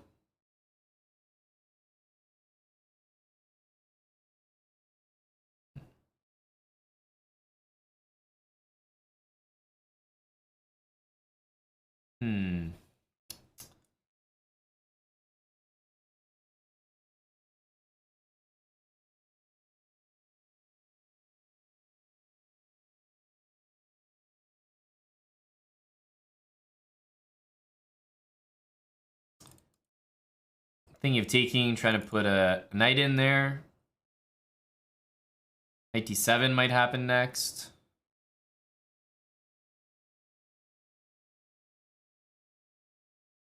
I think this is the way to do it. Knight takes on b5 and knight c7. And even if I don't win material by doing that, knight on c7 is pretty well placed.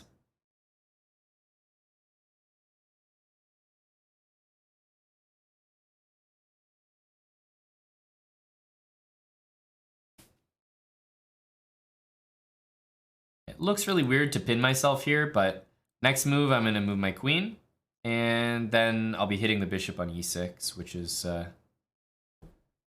to have to move. And I don't think it wants to. e6 is a great square for that bishop. Okay, let's activate my rook first. Don't mind if I do. That was not the best square for the queen because now a8, a6, c6, and c8 are all kind of covered.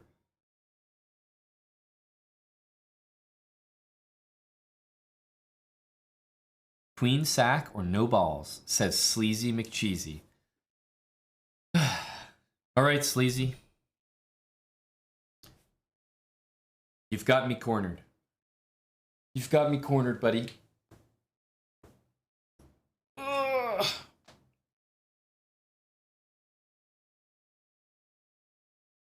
We're going to sacrifice our queen for Sleazy McCheesy.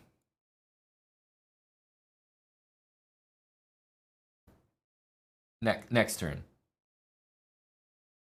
He didn't say when. He didn't say when. Sacrificing my queen for Sleazy McCheesy. Sleaze, this one's for you.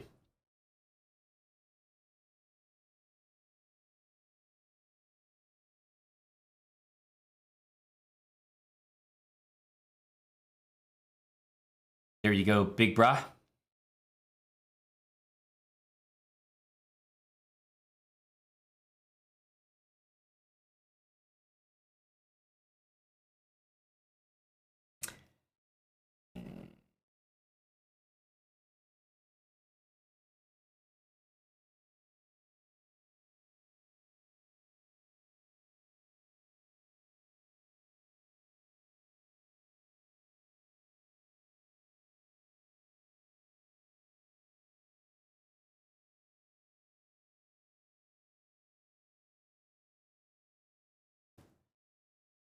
Guys, I had to sacrifice my queen. Sleazy McCheesy was in chat, you know? Had to do it for the sleaze.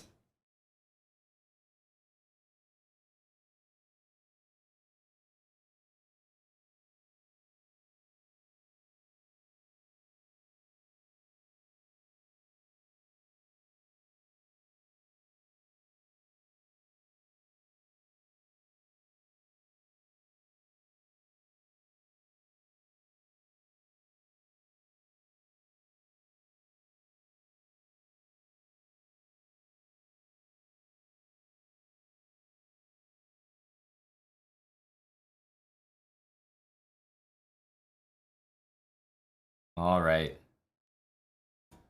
He's finally put a pawn on a light square. He's going to regret that.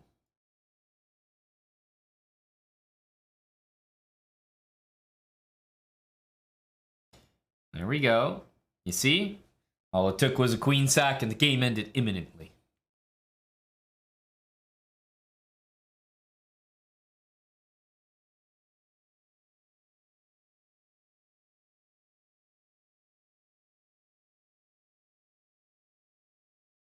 And how was that opening? Let's...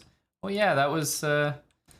Yeah, so if I get the symmetrical... Okay, I just started with knight f3, but e6 tells me he's definitely playing d5. And against d5, the plan is always takes d4. Just so you guys know. That'll be the plan throughout the speed run. I want to play these isolated pawn positions. I think they're easy to play. You know, clear weakness. And in this particular case, he played bishop c5, and black is already in a tough spot here.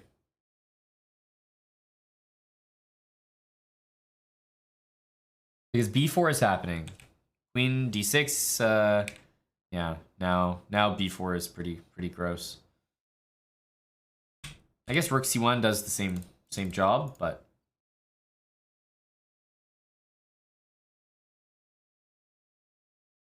that's right, Eddie. Val with the sword. What do you make of that? What do you make of that? All right, new game. 1073. We're pushing for 1100 here. And whoa. Whoa. My head hurts. What am I looking at here?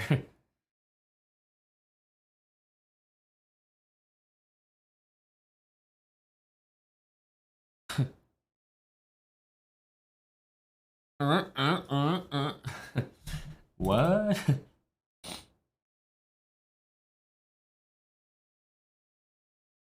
Buddy, what is going on here?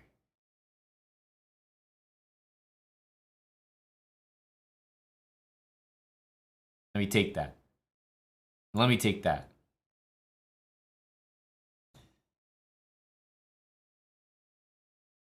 I mean, I don't know how to handle this opening. That's for damn sure.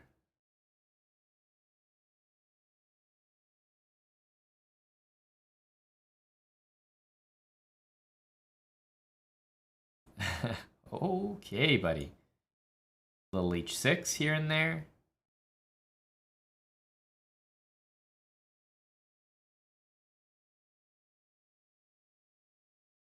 This is a very interesting gameplay, guys. I don't know what to say. This is... Well, I want to say this should be an easy game.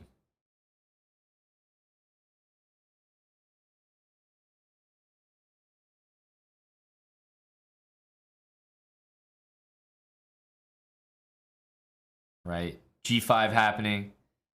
Yes, I would say this looks slightly dubious.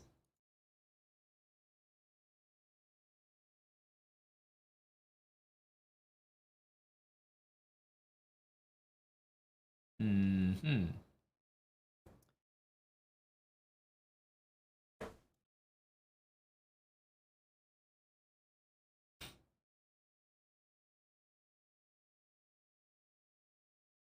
Let's bring the king in. Wow. D4.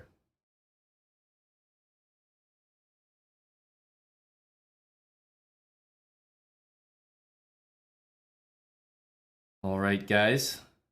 Time has come for me to sacrifice. Get it out of here. Get it out of here. Wasn't necessary, but I believe that the energy was there.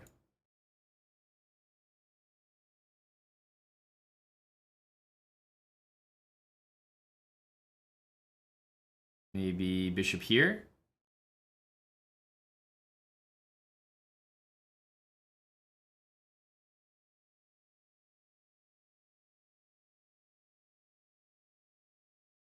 I believe the energy was right. Now we have what? 3 extra pawns in a rook endgame? 3 extra pawns. 2 of them are connected. That always feels good.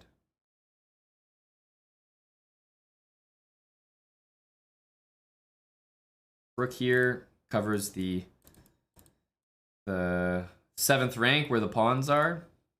And essentially, if the king blocks, we'll offer up this pawn in order to shimmy it forward.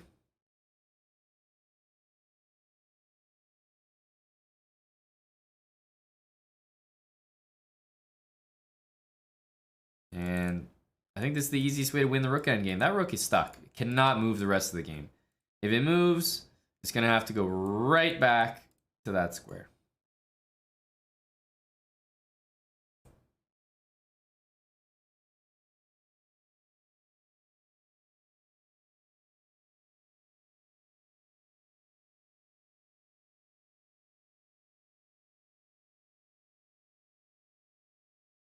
Enjoy your time.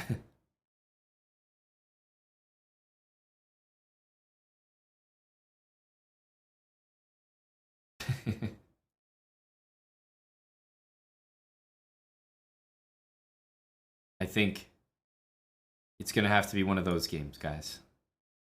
I think you know exactly what needs to happen.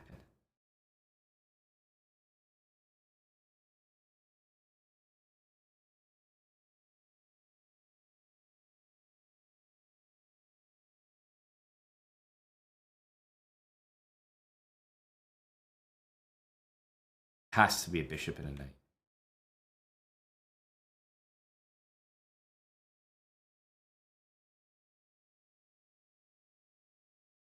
Need to show him how it's done. He's almost making this surprisingly easy.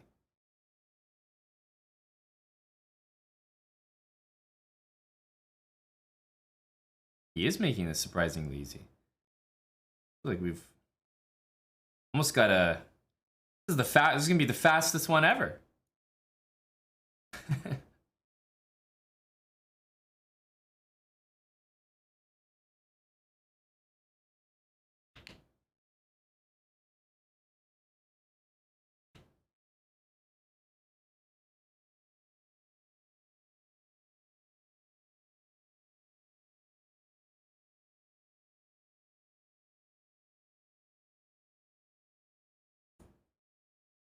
It's gonna be the fastest one ever.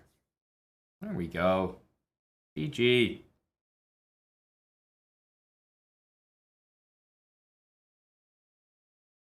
That didn't take too long. He just happened to like walk right into it. Very nice of him. Very nice of him. Yeah, there's no, he's thinking, what the hell? I just played this 1,000. He stacked all his pieces and mated me with a knight and bishop. And he pre-moved it. What? On God's green earth did I just... Gotta be reported. Gotta be reported. We're at 1,084. Potentially 2 games away. Potentially 2 games away from 1,100. Let's keep it rolling. Is this going to be a French? D4 here? Okay, knight c3. Will he transpose with d4? More likely he takes it, I would say, but... Nice. Okay, so we get a win hour, guys. We get a win hour. This is perfect. We get a new variation. We haven't seen it so far. Now, there's a few variations to play. There's, the main line, which is c5. I guess there's even lines where when you get attacked, you actually bring your bishop straight back. But I'll probably go for one which I like and I think is relatively easy to explain. We'll start with knight e7.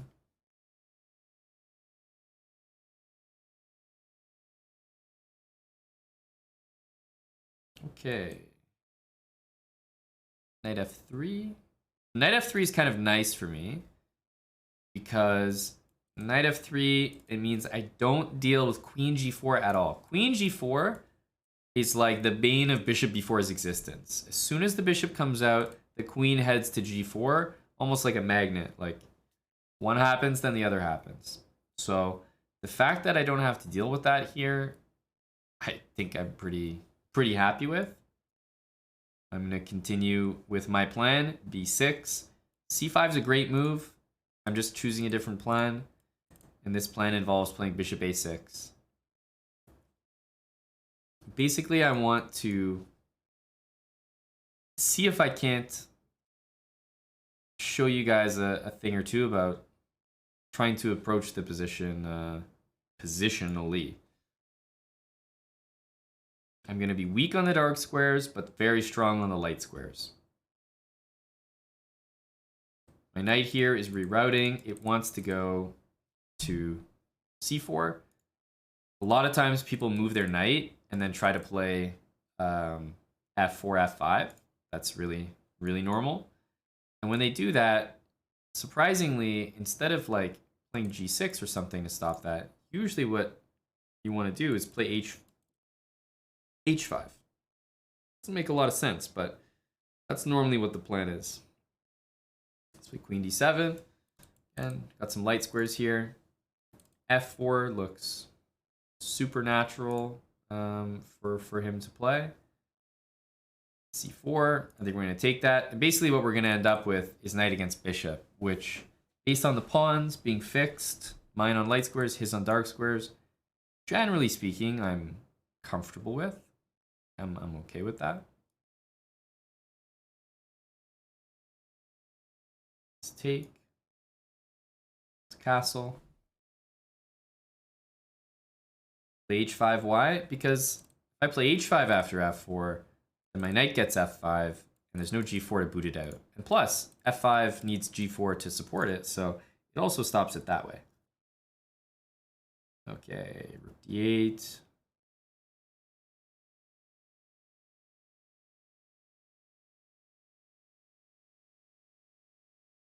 Just get h6 in here. And I do want to play c5. I just need to find the right moment to do so.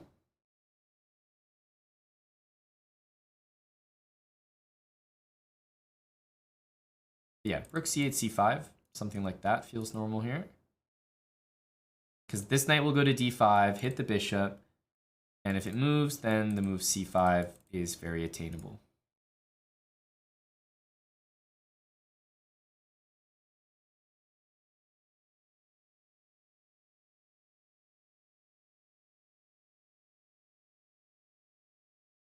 These are my candidate moves.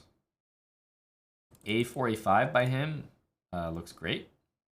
Looks like a nice idea for white.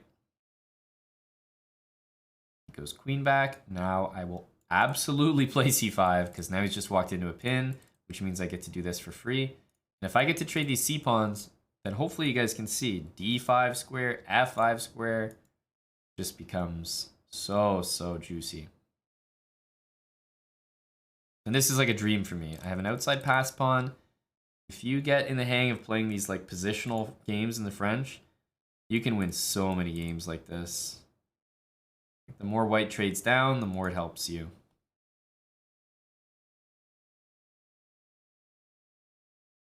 And you have this fantastic square on d5 waiting for you.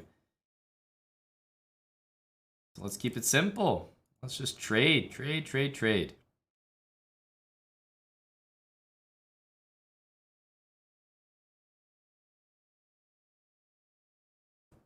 I mean, I guess I'll wait, because if he takes with the rook, I suppose I should be taking here. Buddy, if you just moved quickly, I was planning to trade and show everyone an endgame. I just wanted to teach everyone here a knight versus bishop endgame. But fine, if you're going to take this long, I suppose you're letting it sink in that there's a pawn hanging that should be taken. Fine, I'll take it. I wouldn't have taken it if you just moved. Hello, sir. Are you smurfing? No. This is my main account.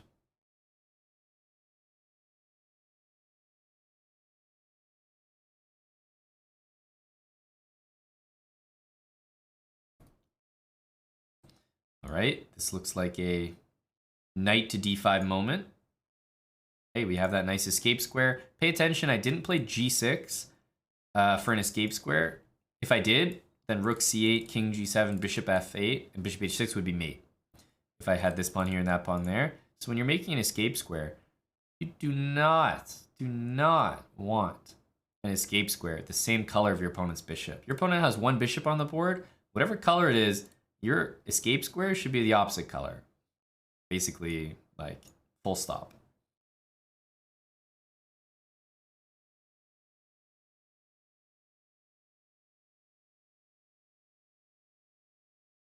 Careful now.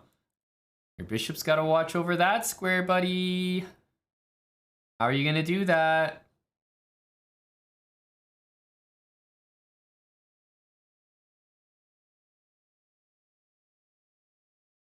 Not going to be very easy here.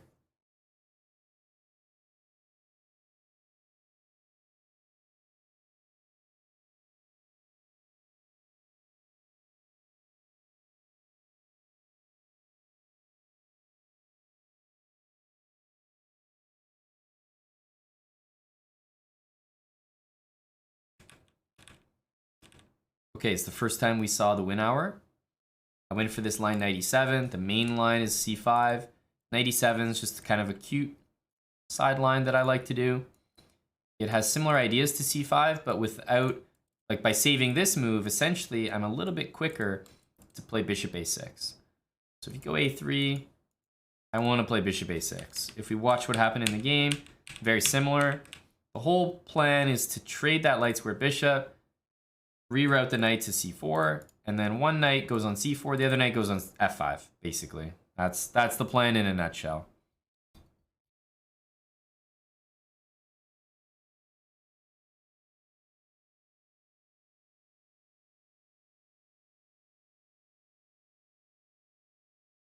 All right, maybe it's one more game until 1100. We'll see. Mr. Sir, thanks for gifting us up to Newt.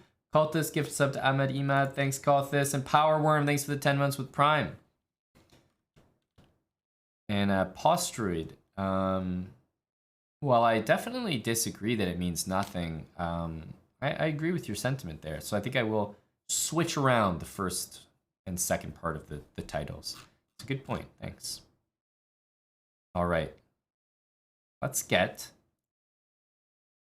the final game in here. Nice. Good game. Powerful. And now, because of this opponent, we're going to have 2 more games. Because this game is not going to give enough points to get to 1100. So whoever we just saw might have been a fan of the stream and wanted you guys to get another game before 1100. He is an inside guy with the chat.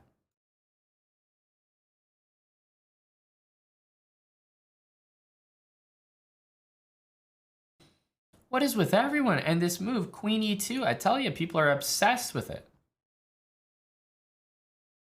I'm sticking with my setup here, guys. I know the bishop's on B4. Remember that setup that we did where the bishop was here? Basically, I'm sticking to that. But, you know, if necessary, I can bring this bishop back. So it's the same kind of idea. I want knight here, f6, queen d7. Same vibe. Knight d4 is my threat now that I've pinned the knight. Should be able to just play knight takes d4 here.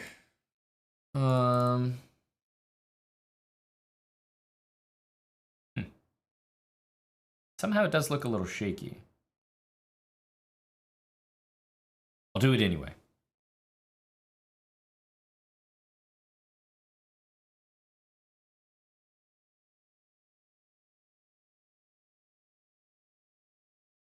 I'll do it anyway. Whoa. Queen e5. Talk about high T.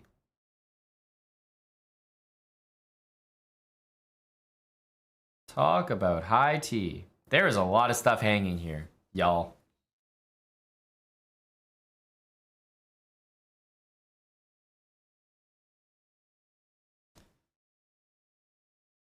All right, so let's break this down here. First of all, if that knight moves, that's mate. I don't know if I can make that happen, but that would be cool.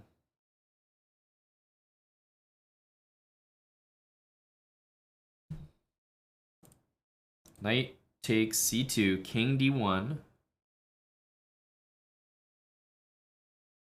I think that's the way to go, guys. Bishop takes c3 next, and knight takes a1. And queen g7, we have rook g8.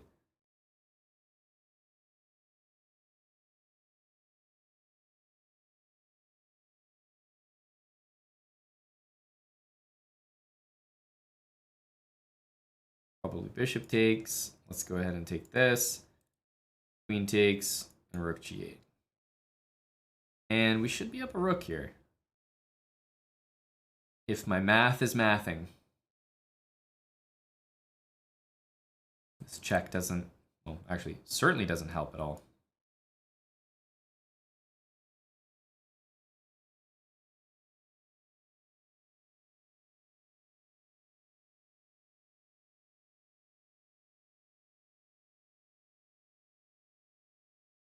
We want a long castle. Not trying to be too fancy here, just let me get my pieces to safety.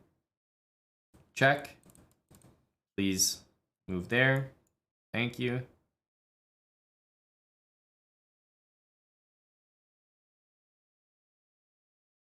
Thank you kindly. And we will get one more game, won't we? We're at 1,099. We can't leave everybody like that. We need another. GG. All right, and it makes sense. Let's finish off with a game with the white pieces. Okay.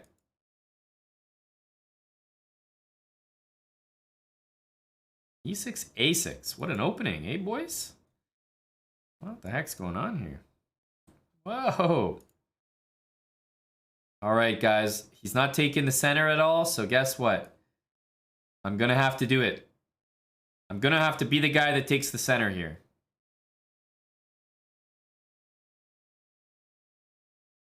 Opening my bishop. Probably take this.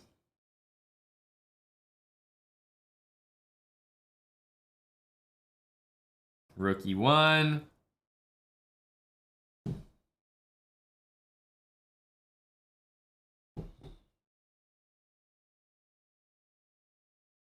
The knights. The knights, the knights, the knights. Let's play h4. Want to kick the knight. Don't want to let it get comfy there.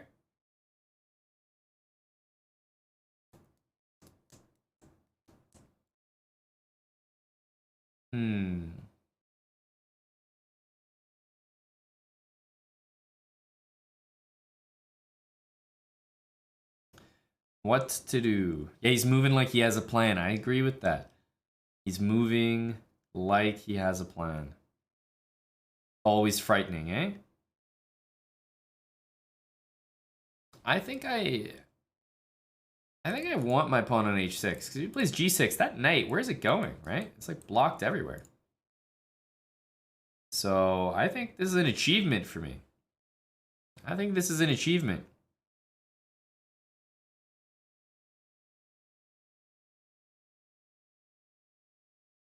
I mean, his position is compact, but it's kind of difficult to move, isn't it?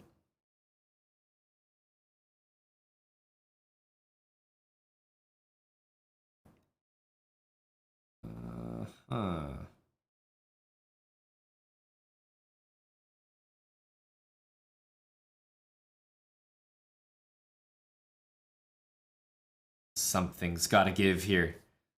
Sacrifice somewhere. F6 is an ugly looking move, but, you know, things are temporarily defended. Let's go here.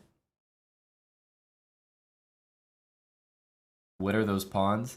That is a fantastic question. That is a great question. Well, he's blundered this. Knight takes d6 or something.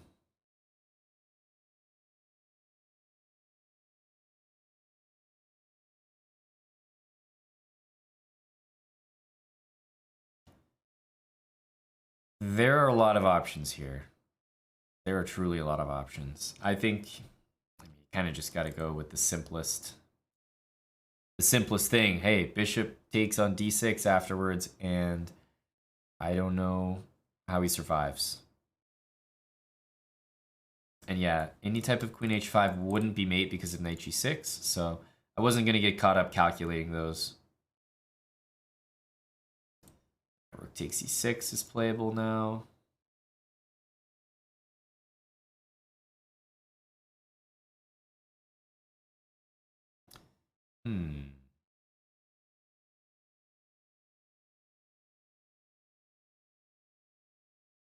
I mean, rook takes e6, king f7.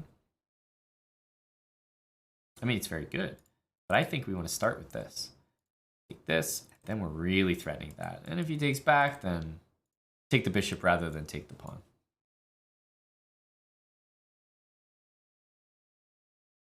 This looks too good to be true. Check, and guess what? Now all of your squares to run to are covered, so you're gonna have to play knight there. Doesn't look entirely appetizing because of queen h5.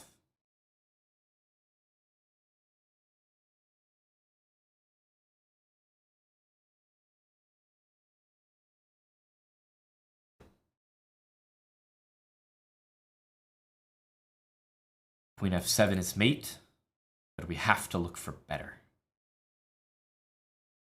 Have to look for better. Let's see here.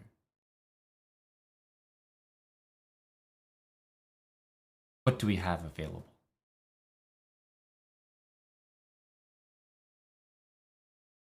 Many good options.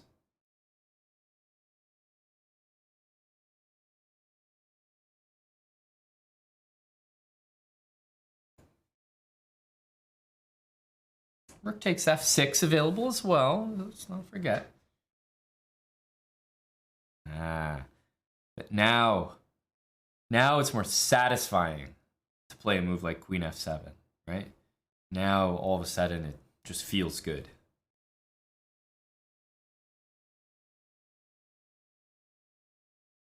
Now every man of culture can look at this position and understand why it's that much better. Profound pleasure is right.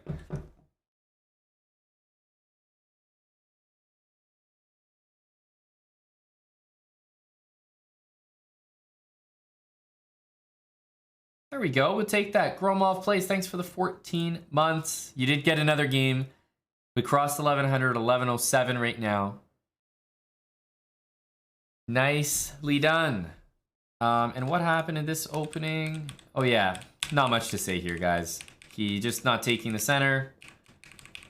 I mean, this game is just one for the books. Not much about the English opening going on here. This is just somebody playing the hippo, and you gotta have some experience playing against it. It's a tough nut to crack, but gotta pry the position open slowly. Just don't lose patience. Make simple threats. Don't get overzealous. Like people who play d5 here, a little too impatient. Black plays e5, you're not necessarily breaking through. Still great position, but you gotta follow up correctly. Knight h2 and f4, and not everyone's gonna do that. You're gonna do this and get frustrated you can't break through. So I don't know, just chill, you know, make simple threats, make him react, go from there. People will usually make mistakes. People will usually make mistakes. There we go, we made it to 1100. Not bad, not bad. We're damn close to 200 subs as well. Thanks guys for the support today. Just started our new speed run. I'm going to be continuing it over the next couple weeks. It'll definitely make its way on YouTube. Not immediately, but it'll be there. So you can look for it on YouTube and can get subbed to our YouTube channel so that you don't miss it when it gets there. We also got a lot of vlogs coming out. So it's a great time to get subbed to the YouTube. Thank you to Airbus Driver for hanging out today. See you, buddy. Beacon. 5 gifted subs. We did hit 200. Hey, that's awesome. Thank you, Beacon. Appreciate the 5, buddy. Meanwhile, Tim Cannon, 2,000 bits. Very appreciated. New speed run. Welcome news. I agree. It's about time for one. Hey, Tim. It's about time. We got Eddie hanging out. No, thanks for the bits as well, Tim. You're heading out, Mr. Sir. I think we're going to keep the show going. So we're not quite wrapped up yet. I'm going to take a break here. Run an ad for the plebs. What else is new? I think we got Jeff around in the evening here. Eric's taking a trip for a couple days to New York City. I think he said he's at a singles mixer tonight. But we're gonna keep the stream going in the evening. I gotta go get some food, so I'm gonna take a break. We got Buddy Jeff with a little bit of energy this evening. So how about a few ads for those beautiful looking plebs? And just a short break. We'll come right back, keep the stream going. But for now, I'll say the speed run is on pause for today. Thanks for watching. Hope you guys like it. And it'll definitely be on YouTube, and we'll certainly be continuing the speed run for the next couple weeks.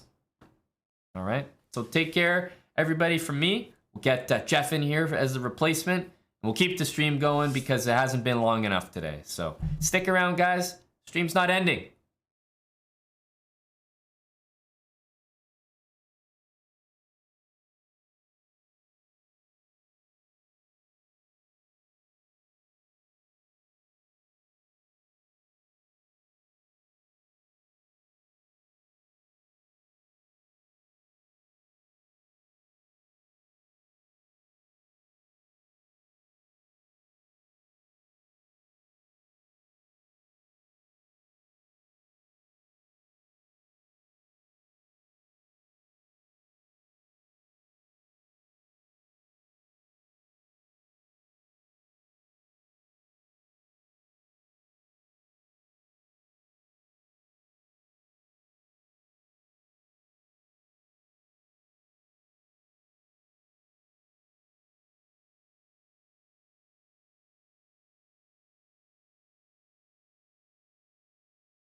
Hello, hello. Chess Ninja, hello.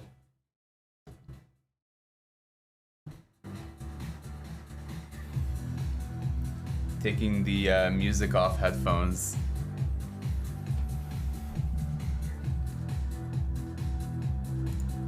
Should I play Megan bot?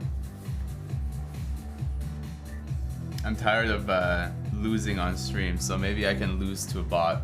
It's a bit more acceptable when you do that. Kothis, Benja the Min, Pen MC. Megan bot is easy? How do I even get there?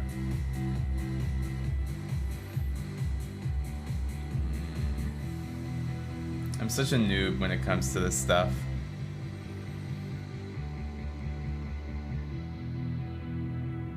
Oh, here, right?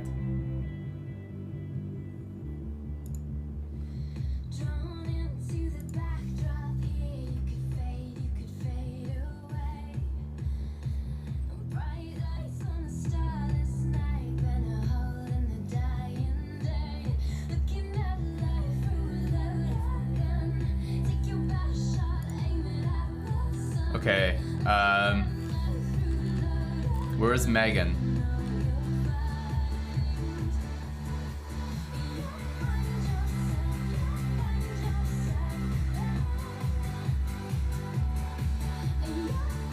Is this Megan? No, that's Milika.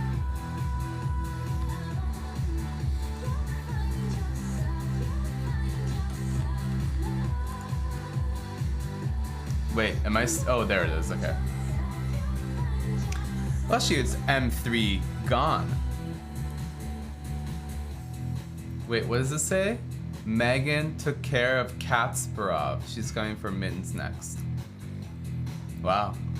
Chess.com is really a jokester.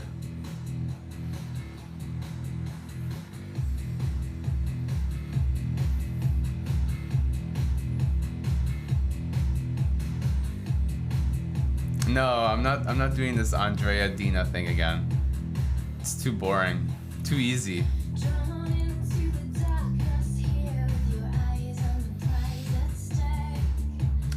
Gotta crack the neck before I start.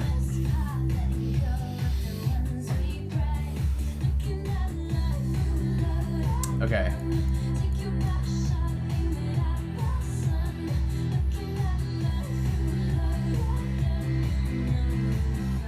Picks up nail gun. Okay. I kind of like where this is going. I like the feistiness.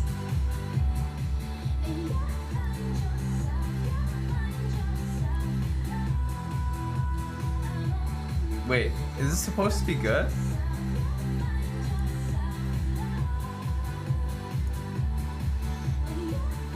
Let's take.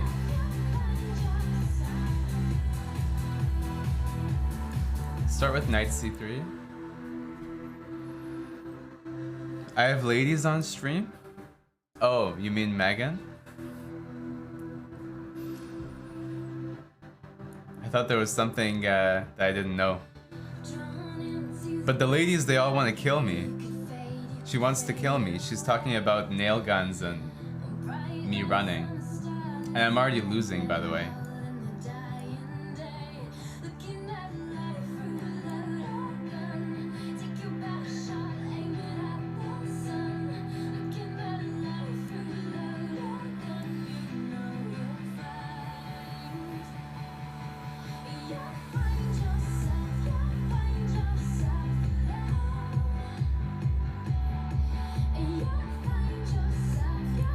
Okay, we have to take that. Just kidding.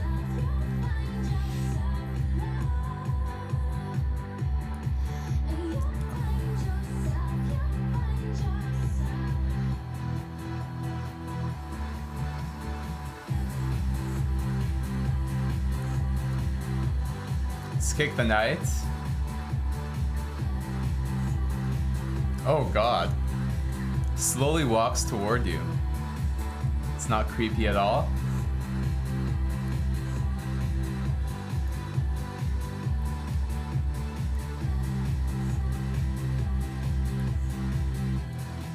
The king is safe. And let's go here.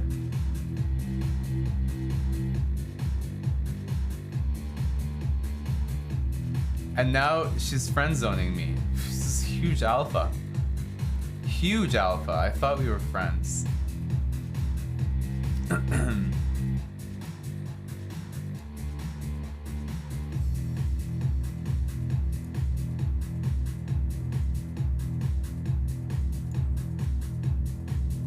Let's get this rook out of the way. Take, take. Should be okay, I think.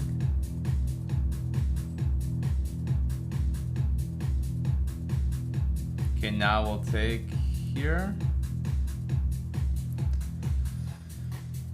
Surprisingly not bad. I mean, it could be way worse.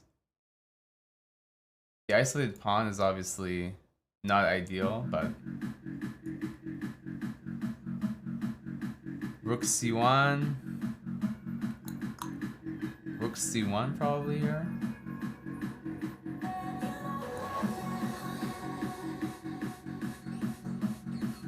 Okay, now I kind of have to take.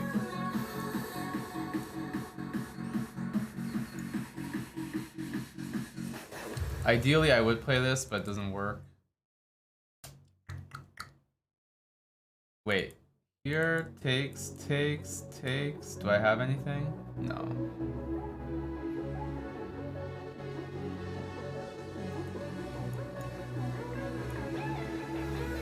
Let's start with this one.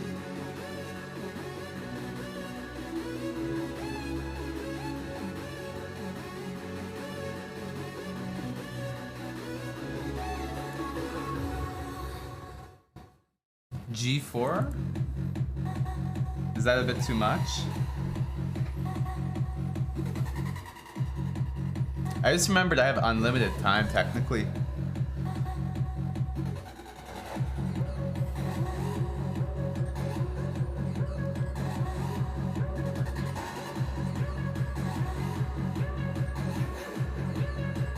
What would Mattis do here? I just have to think about what Mattis would do here and not do that, and I'll be fine.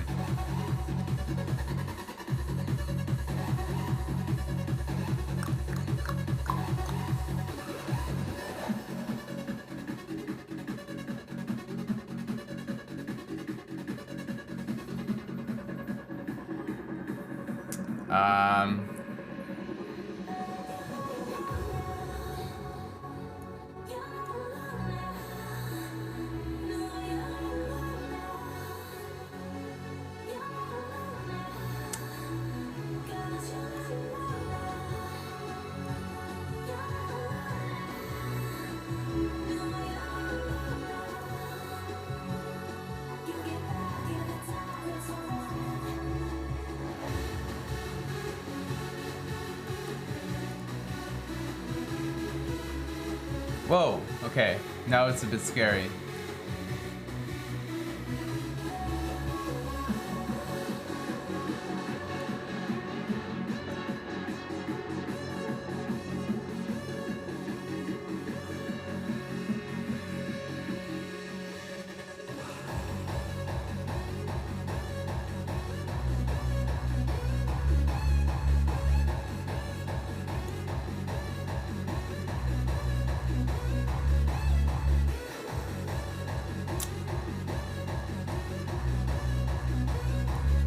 King e2 is okay, I think.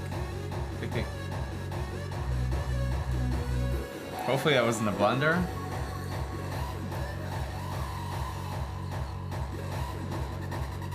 My king is so awkward.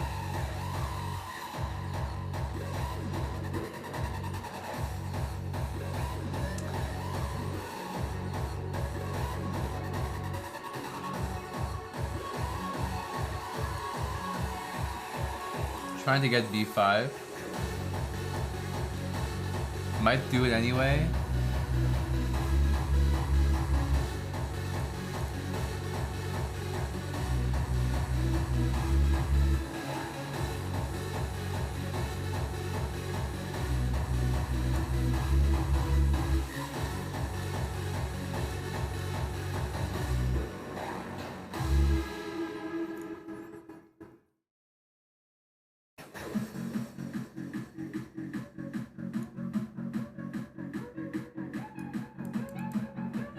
He's gonna go b5.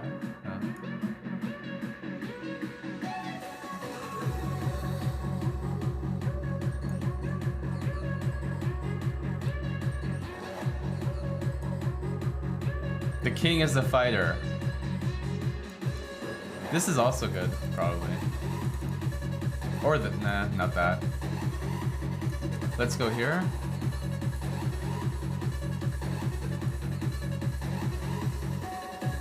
Should I keep going? Why not? It's really hard to defend, no? No.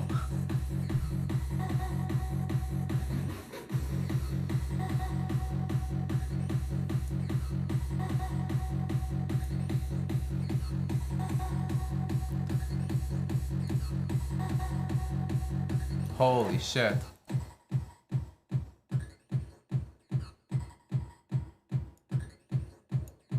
Oh my goodness. Is this losing?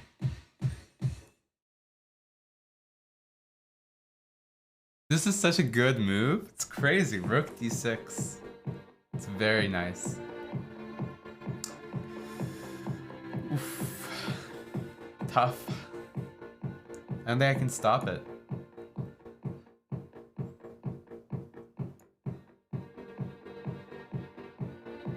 I'm definitely getting checkmated here. No? Here, g5. Oh, she's walking towards me. I think I'm gonna lose a piece here.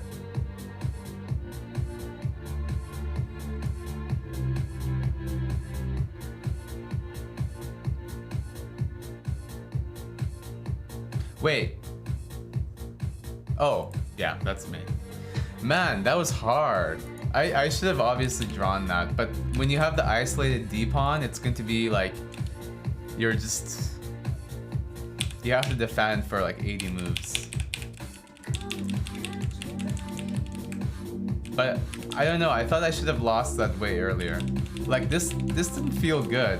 Somehow I came back. Wait, so you can actually do a time challenge? How do I do, oh. How do I do 3-0? Oh, right here. Bot chat on. Okay, 3-0, interesting. Dances ominously.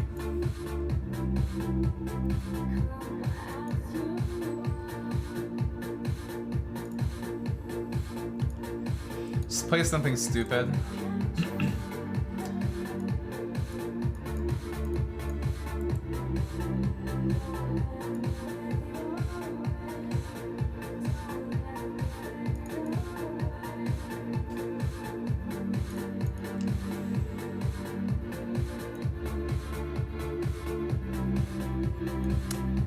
What is that? Pepe. Pepe, please. Interesting. Let's take.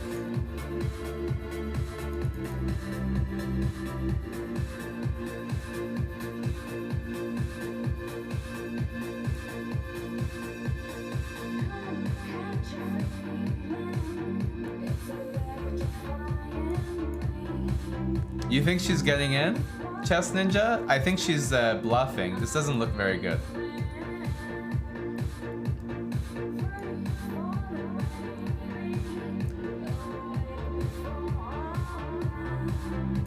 Let's go here. Gonna put my rook on d1. Yeah, I mean, this is okay. This is completely fine, no?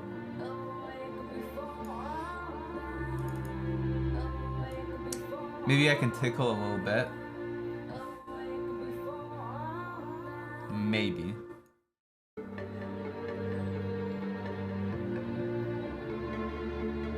Oh, wait, I forgot. It's 3 minutes.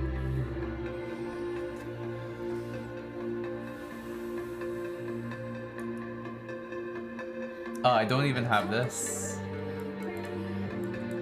Bishop h2. Oof. It's tough.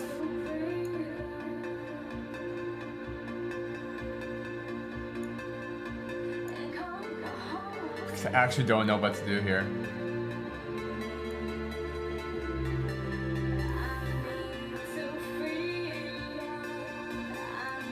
Okay, let's do this.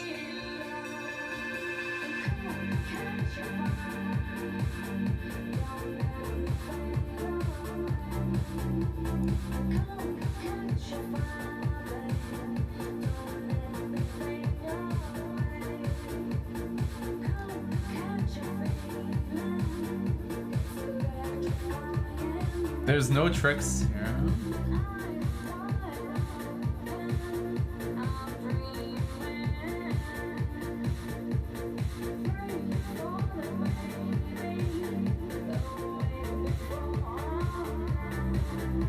It's just nothing. It's crazy. It's so demotivating.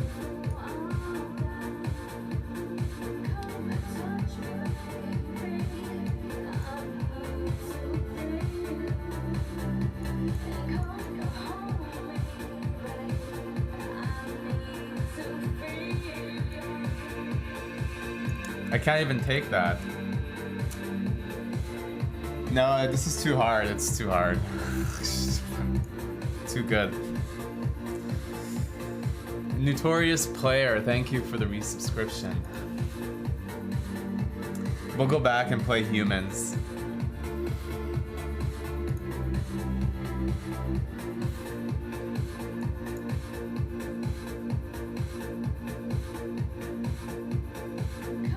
Chess Ninja, not everyone is a Chad like you.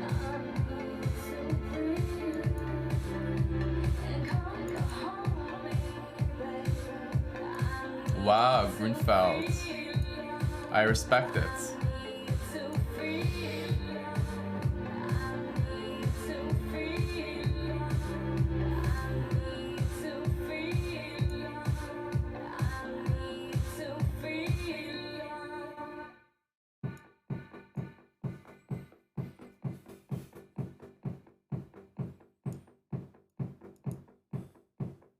Playing some theory here.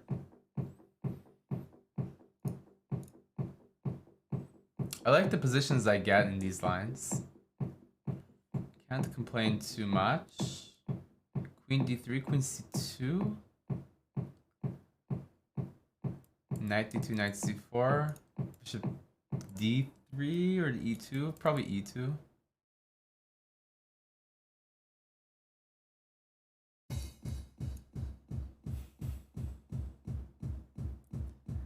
Yeah, so people take, and then I think if they take on f3, oh, okay, never mind. I will go a4 here.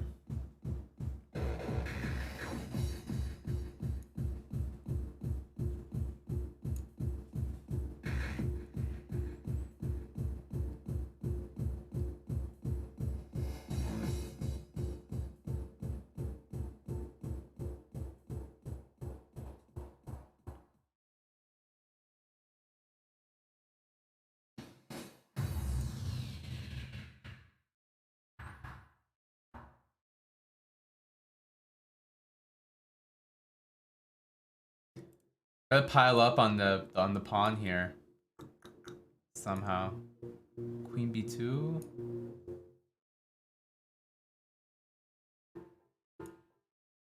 This is interesting.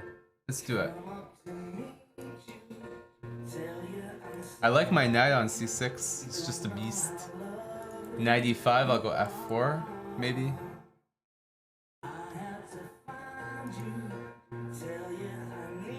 F4, E6.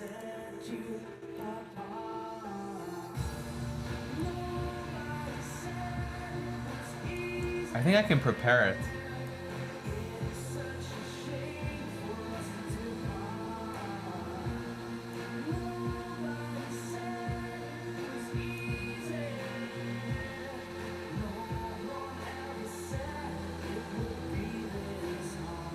D6, A5.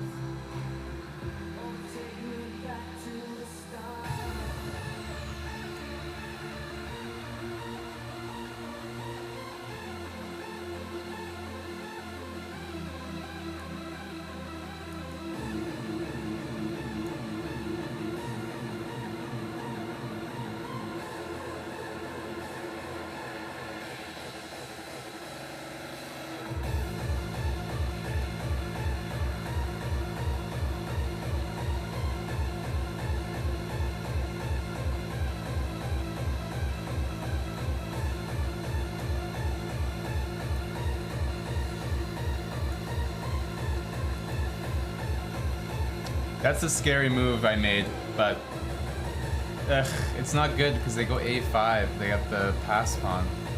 Oh, or that. That's also really good.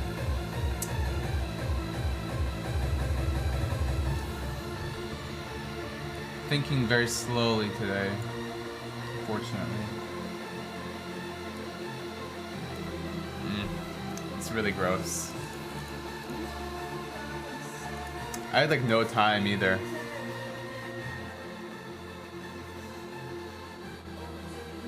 Need to play fast. Wow, I'm getting some tough opponents too.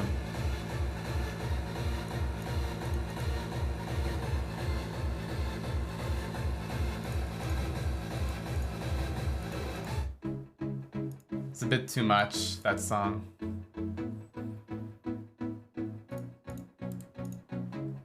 I need to move fast.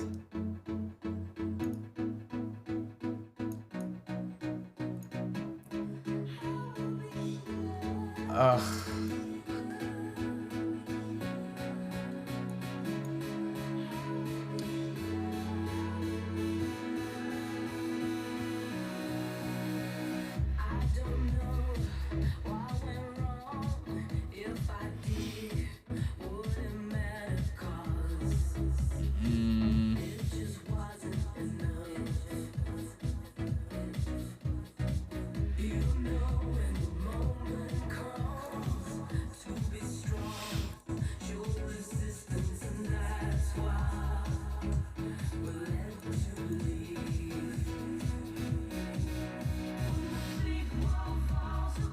It's okay, we have comp.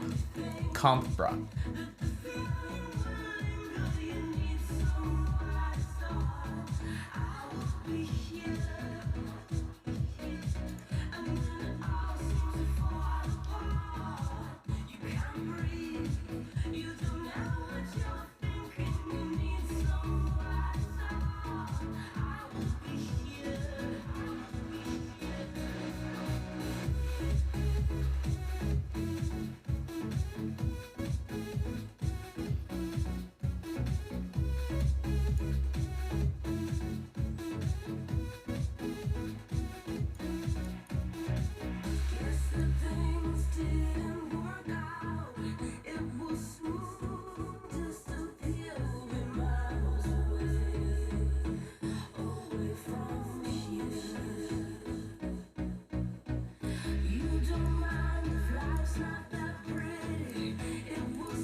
Okay, it's a bit strange what they're doing. I mean, they're up a piece, they can do whatever, but...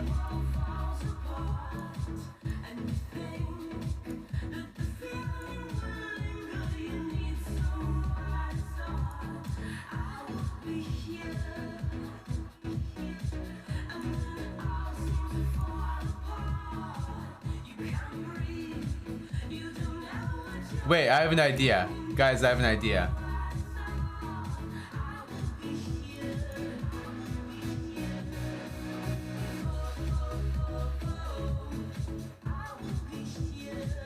Maybe it doesn't work, but...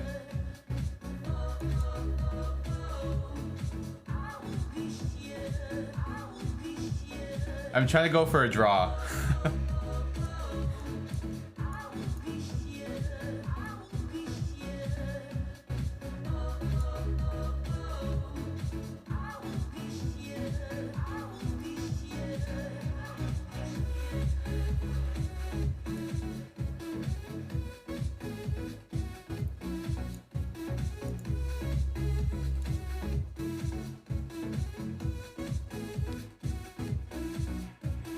Hello to Queen Trap. Am I not drawing here, by the way? Or am I stupid? Oh no, King G3.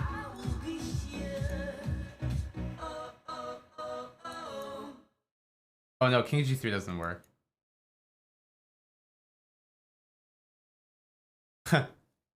Let's go. Wait, that wasn't a draw, by the way. I don't know what he was doing. I tricked him. But that was definitely not a draw.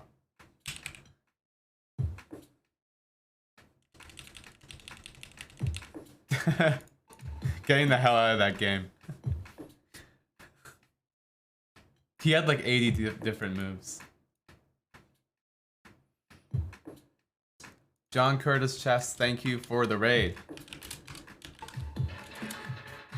Give you a shout out there. Hope you had a good stream.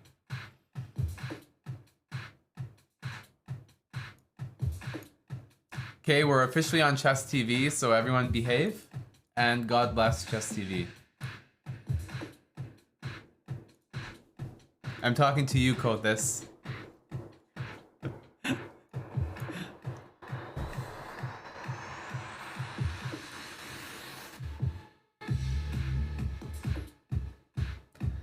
All right, an exciting position here for the boys.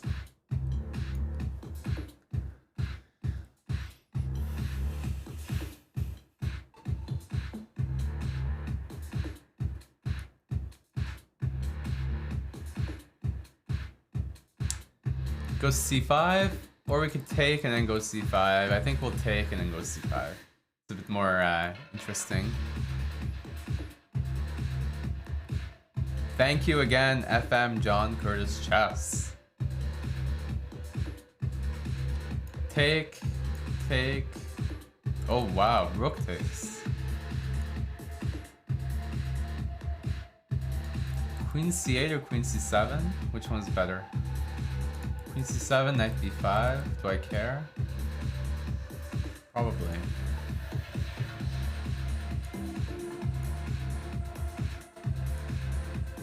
I think I might just go a6.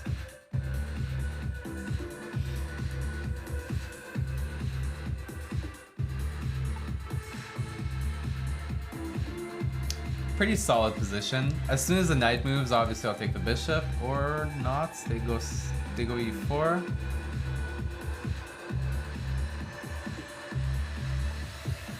Can I do this myself? Why not?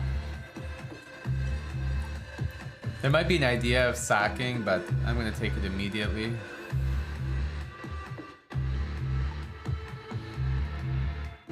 And then otherwise, knight c5, knight e6 seems tempting. My knight is a beast on c5. They're gonna drop their knight on d5, of course, but...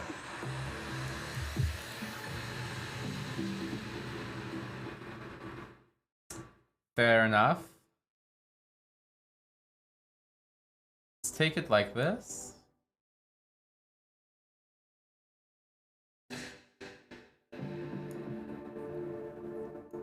Bishop d6. The rooks are useless now. Let's put this one here. Knight f5. Oh, okay, they go that way. So why can't I take, by the way? Am I stupid?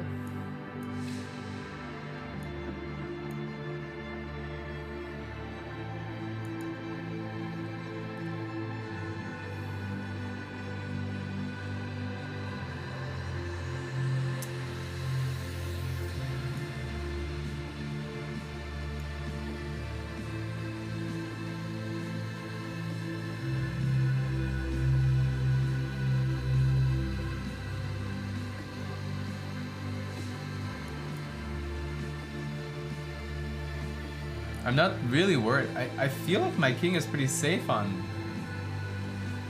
h8. No? Especially if I get a bishop here, like, don't have much to worry about. By the way, the pawn is hit. Like, just don't think that... Well, there's any play here.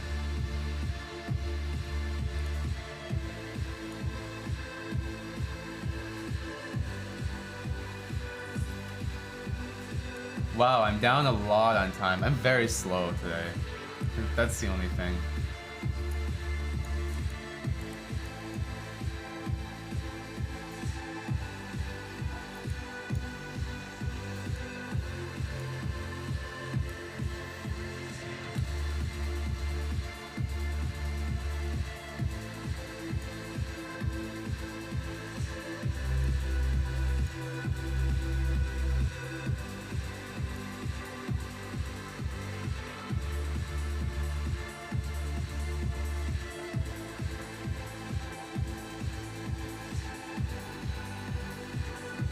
Hello to Saskatchewan.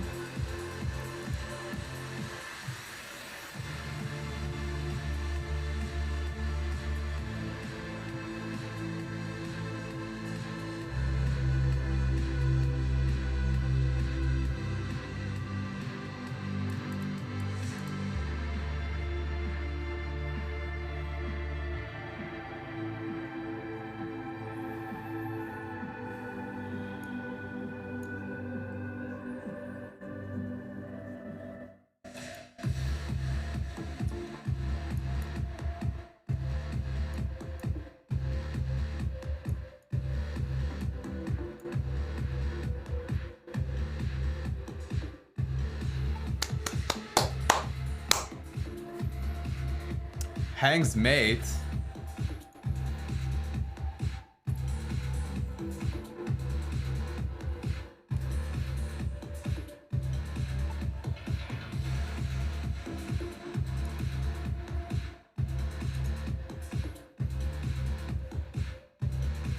FM killer.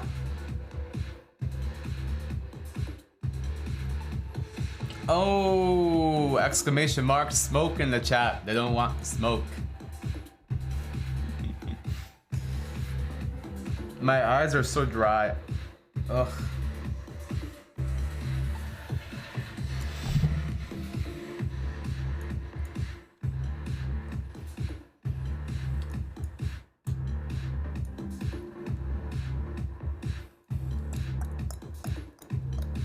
C4?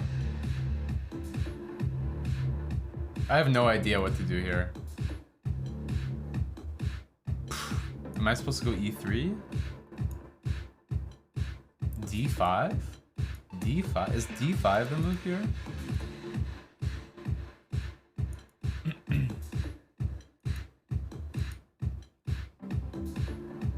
Yeah, I think that was the move. Interestingly enough. Because I really like my position now. So I have a few options. This looks really tempting. Knight here. Because if the bishop moves, yeah, I mean they have to do this, but now I have the bishop pair, maybe a4. a4, I just don't want to hang the pawn. a4, rook d8, how do I defend the pawn? Probably just queen somewhere. a4, rook d8, queen b3. And the pawn is probably not takeable. Or is it? No idea. Let's go g3.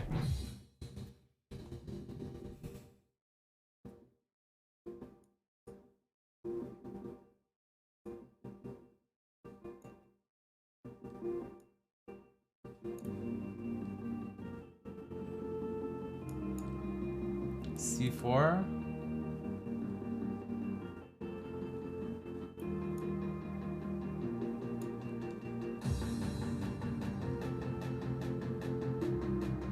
This is a weird position. Pretty sure I'm lost. Or I was at least. And I desperately need to get out of a pin. What?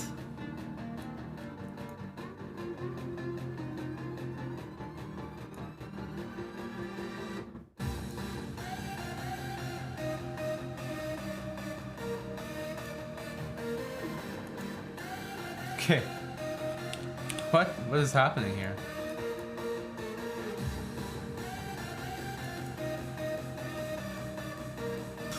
I have no idea what just happened.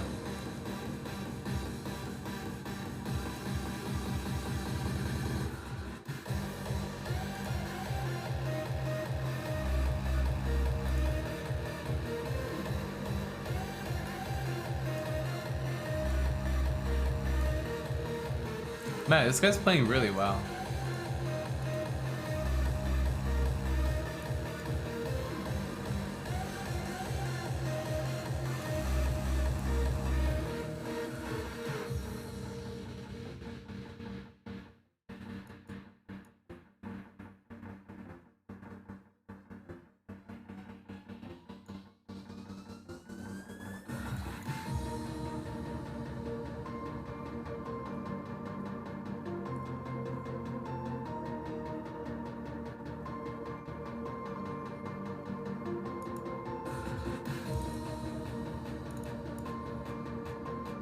Just losing everything.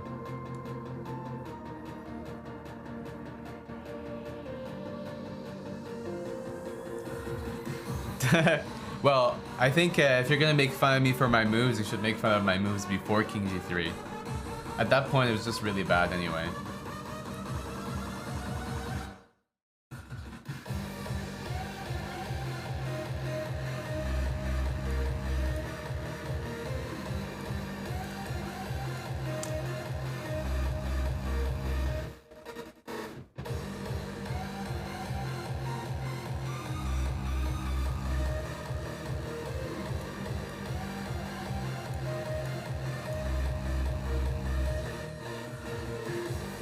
We got a check-in.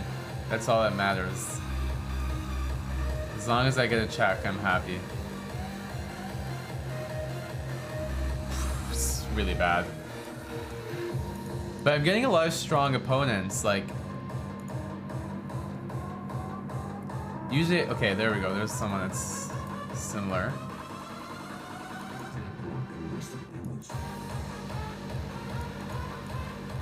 Let's go into my pet line. Oh, okay, never mind.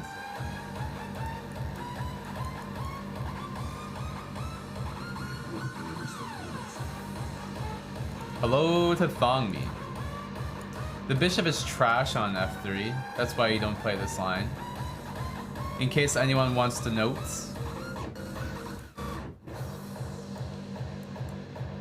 You'd way rather have the knight here and the bishop there. They're just misplaced.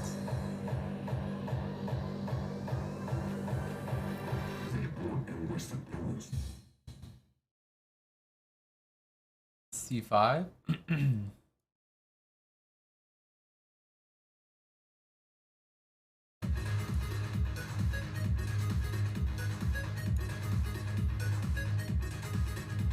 Let's go here.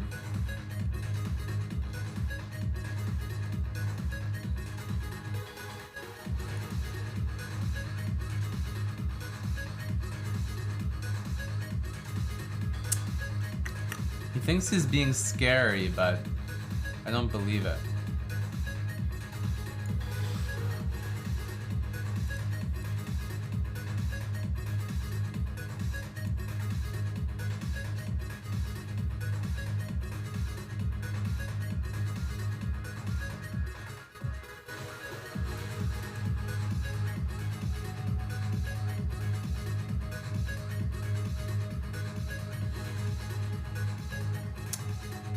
Tim Cannon, thank you for the 2,000 bits. Greatly appreciated your lurking and your liking. Bunny noted.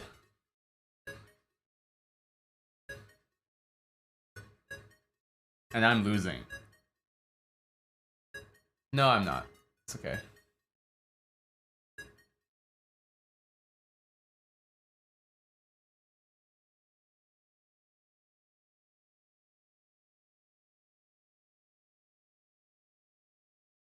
Let's go knight d6. Kind of a conservative move.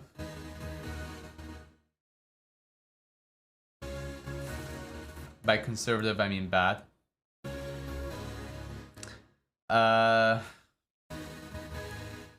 Queen b6.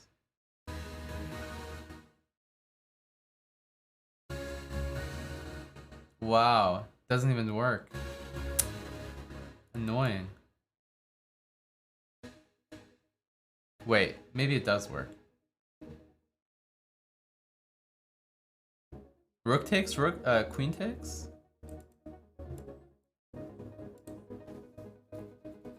Should be okay.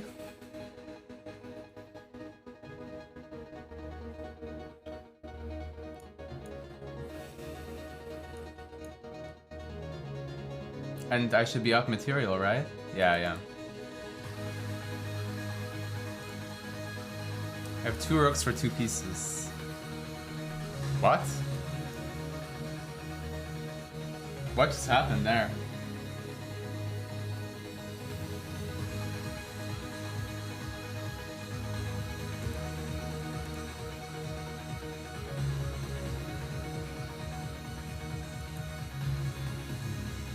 A hike from Dominican Republic. I wish I was in Dominican Republic right now. On the beach somewhere. Oops, I didn't mean to do that. Meant to take the pawn, but this is okay.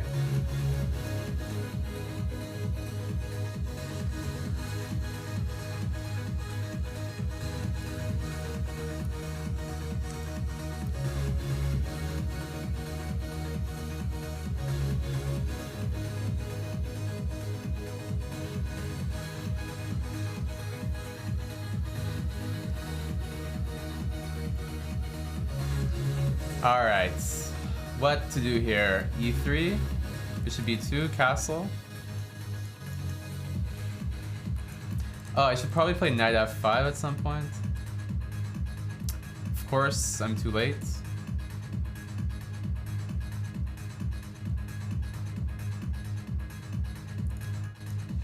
Definitely take that.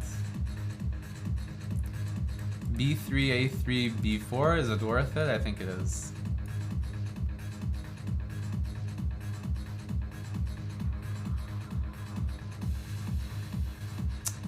G3, ugh, not really needed.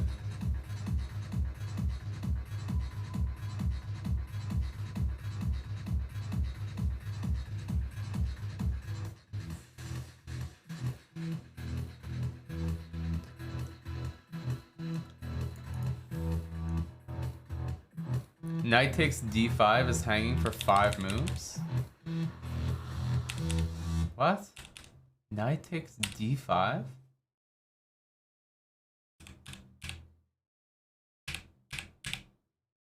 Man, why am I listening to the chat? Anyway.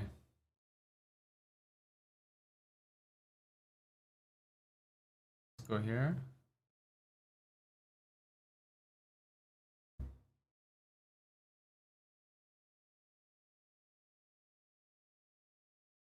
Excellent song here, by the way.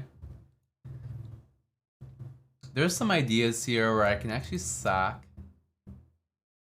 I mean, it's probably too much right now, but I like c5.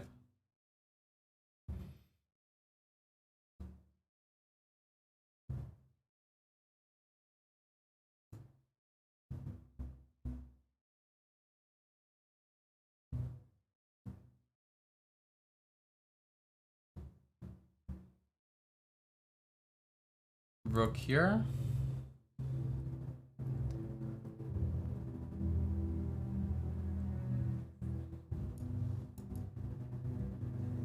If I get a knight on e6 and it's like a solid knight, I'm like winning.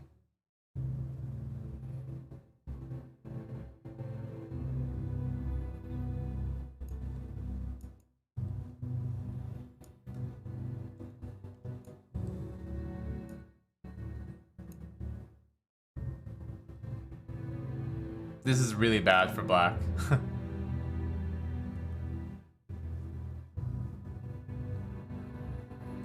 You can take here as well. Although I have to be careful because bishop takes g4, rook takes c1. Man, I'm just KOing left and right, eh? It's not even close.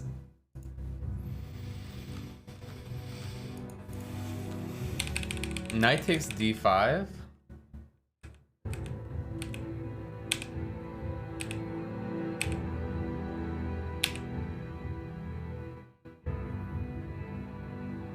Knight takes d5 here.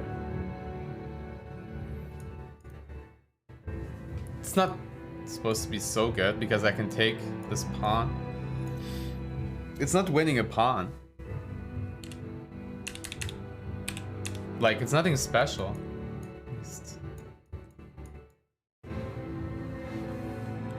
Whoever said that. Anyway.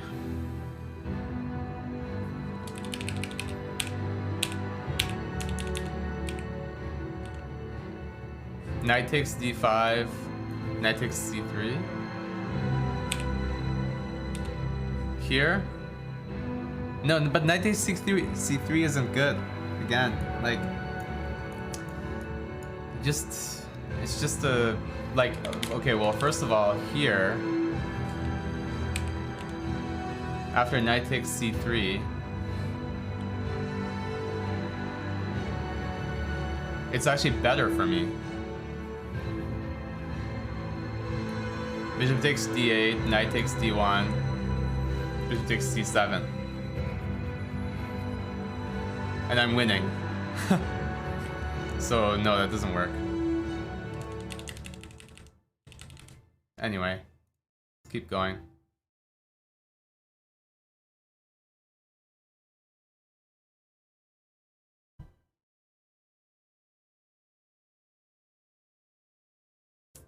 Hello to Shade Forest.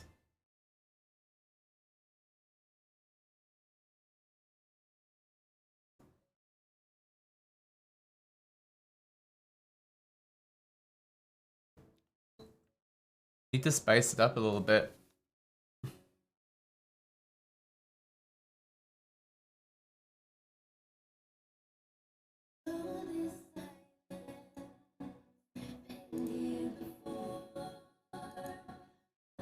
Hello to Goofy 69420. Very creative. Creative 5 numbers over there. Hope your head didn't hurt too much trying to come up with it.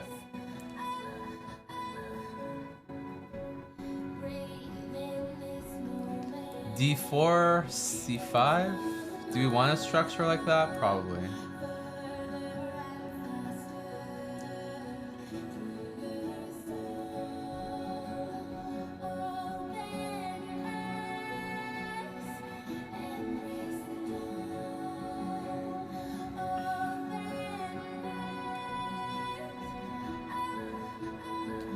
B3.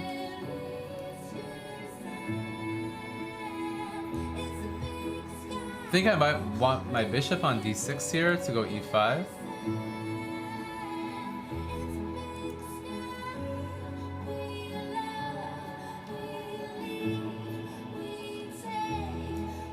Bishop f5.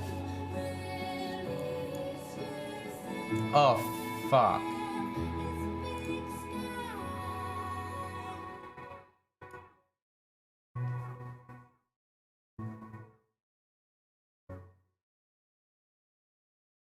G5, knight here.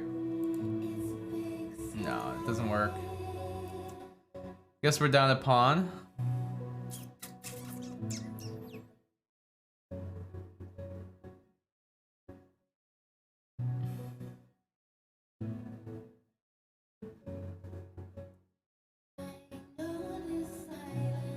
It would be really nice to get f5. Also, it would be nice to move.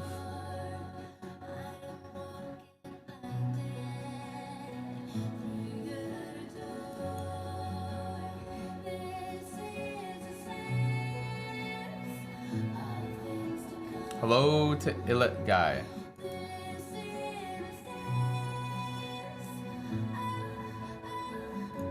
Okay, he decides to block in his own bishop. We can't complain about that.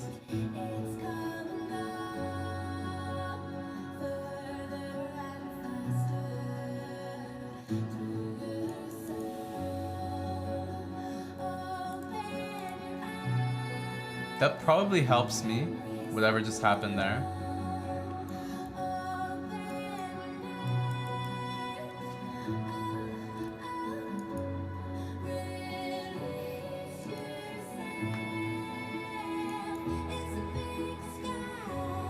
Trying to get some desperate counterplay.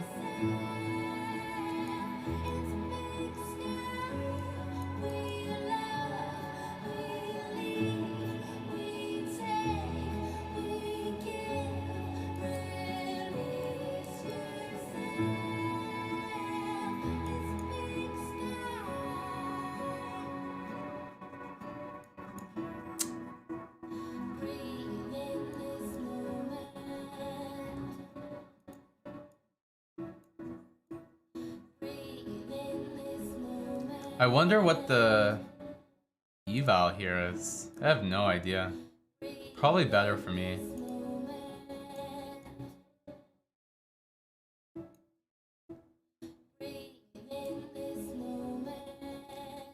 That may or may not have been a good move.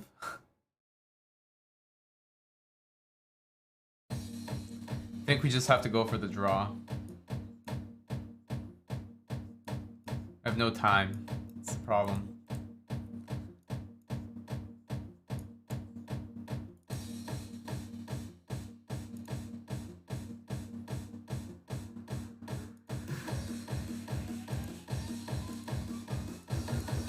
Surprising they went for this. I thought they would try and flag, but now they're gonna lose.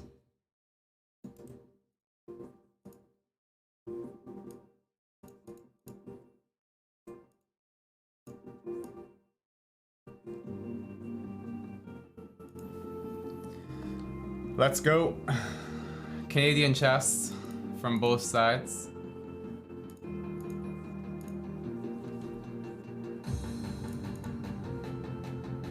My FIDE is around 1950. But I don't play tournaments. It would be lower if I did. Kappa.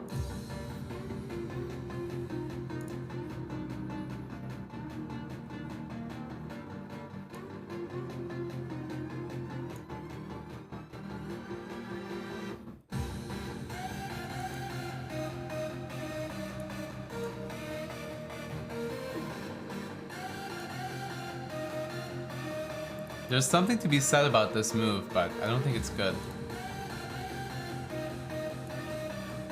I'll play this one.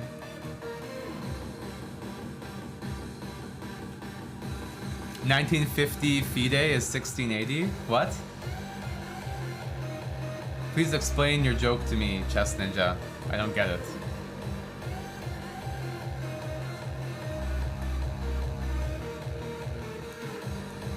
E4.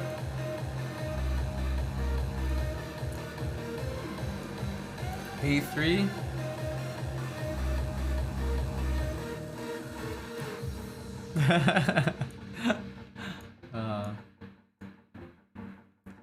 Okay, I really like my position.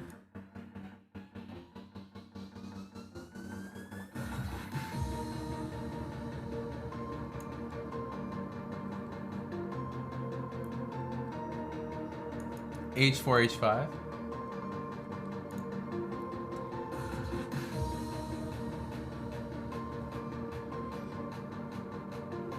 Ooh. Seems like a strange idea.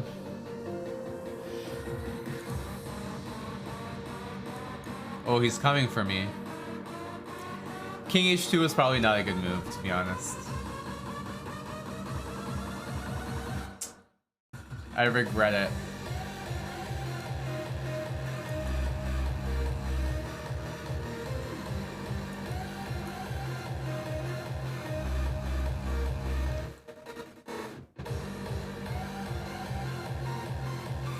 Just need to get some. I don't know if I want to open up the queen side.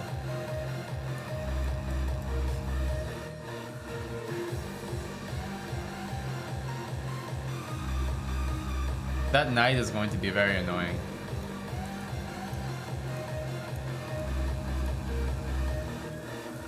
We have to play around it. Ugh. Gross. Disgusting position after what I had earlier.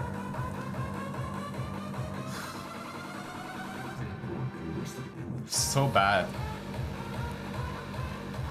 Maybe Chess Ninja is right.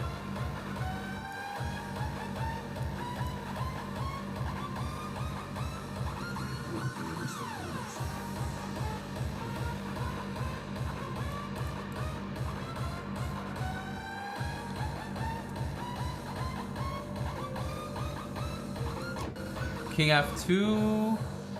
I mean, I have to.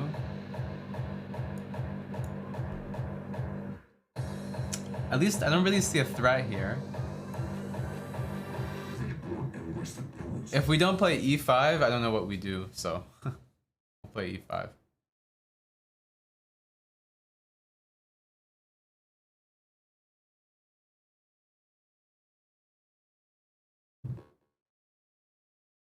Oh, fuck. Fudge, fudge.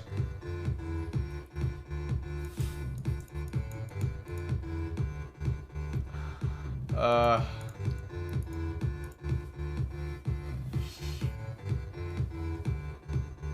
had such a good position too.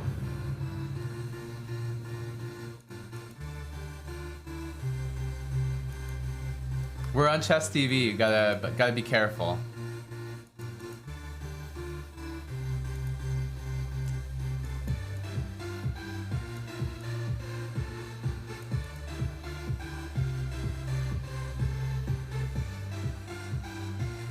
We're on national television.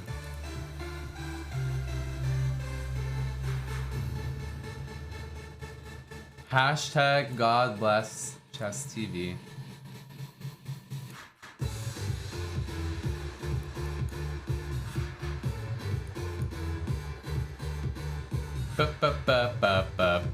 Wow, what is this position, guys? It's very hard to defend this bishop.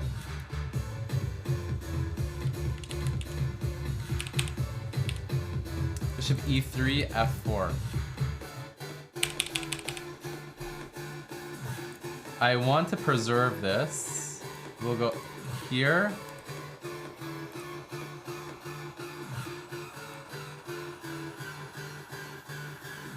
And then here. Trying to start an attack.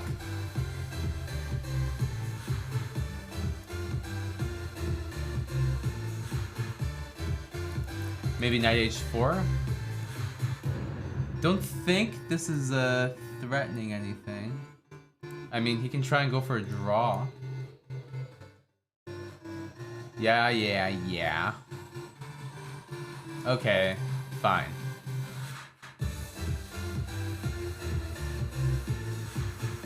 His knight is just so bad there. I can just move a queen and do the same thing. Or just go knight f4. And then it's almost trapped. Knight f4.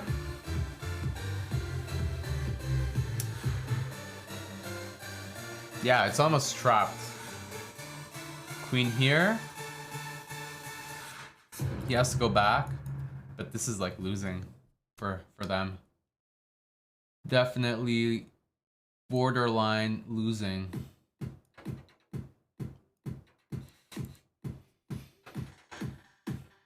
I have such a solid position here.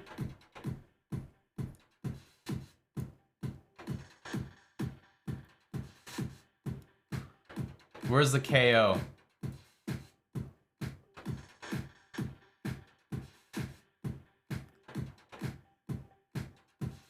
Is this the KO? Probably not.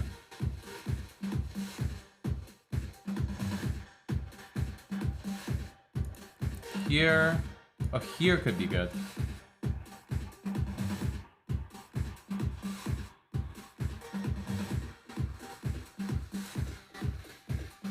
It's annoying. I want to be precise.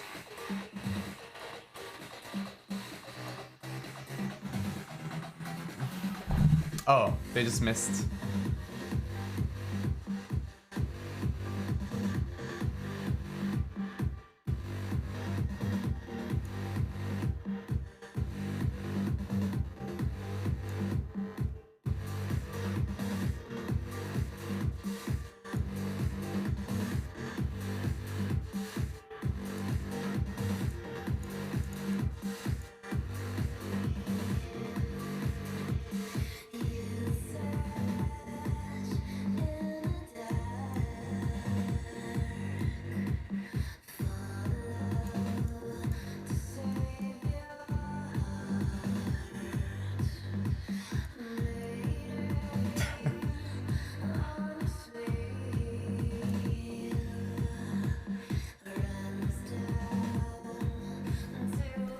This is a good move. Bishop e3 is a very accurate move.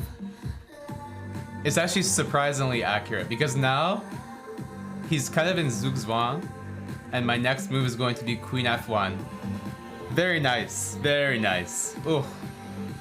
Bishop e3 is like a 4,000 move. Because here you have a problem, and your problem is whenever you go to f1, they go rook g1. So bishop e3 takes away g1 and then you're gonna win. Yeah, exactly. And if If H3, then this is mate.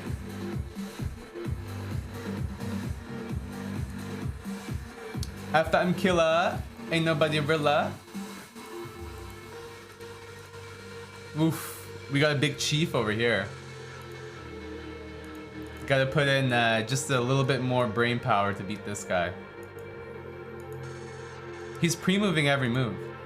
Beast.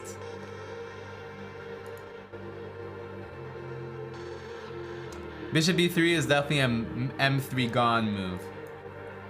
Definitely an M3 gone move. If Hikaru was trying to say was trying to pronounce that bot name, they would say M3 gone. They wouldn't say Megan. It's kind of like just spec things, you know? Spectrum, bro. Actually, chat, yes, I played M3 Gone. Actually, do you want me to play M3 Gone, chat?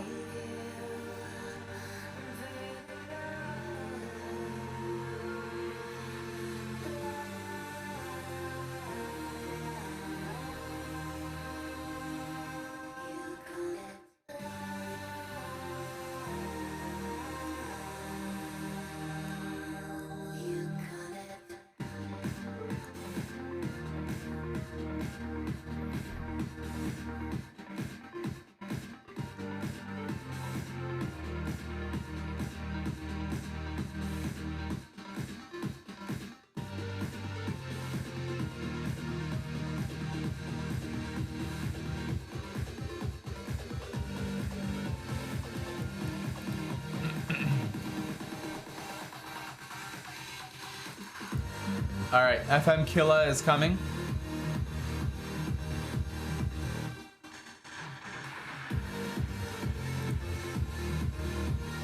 My knight is a bit useless.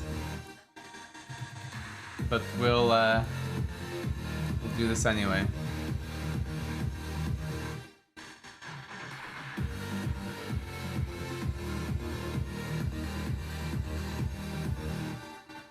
Can I go D4?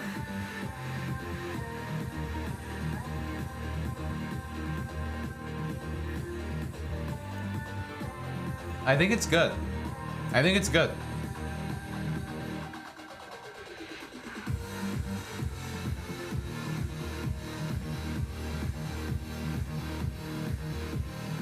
You feel like you're good at chess, but you're not. Bunny noted. Is this not a fork? What am I missing? Or am I just an FM killer? Okay.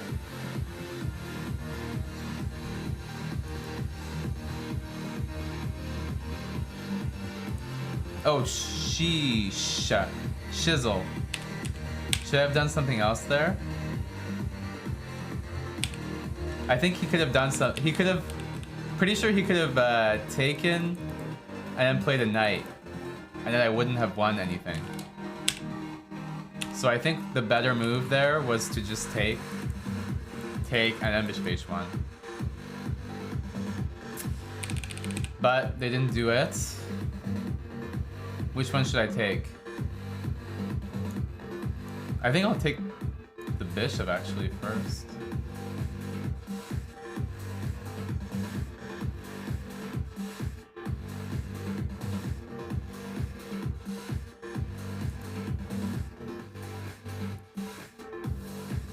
Huh? Oh, gotta be careful, eh? No, I don't gotta be careful. He's trying to trick me, but there's nothing there.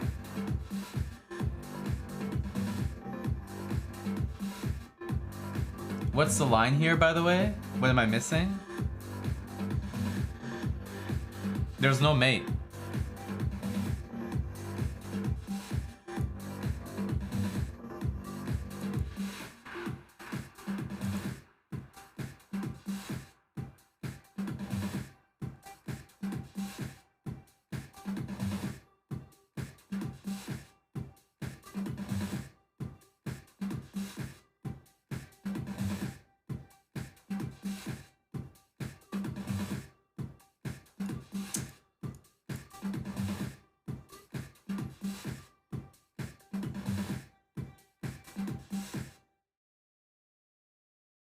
What the hell?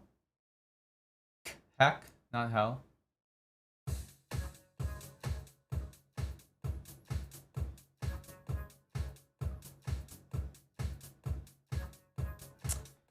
What? Was this guy intoxicated? This was a weird game. There's no way that he was not. Yeah, this guy's definitely like smoking a cigar and having some whiskey.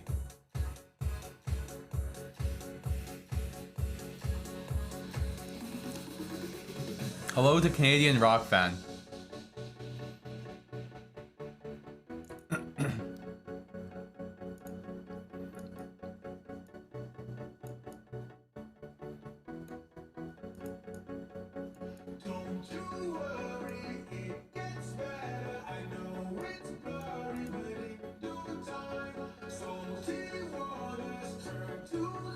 Whoa, okay.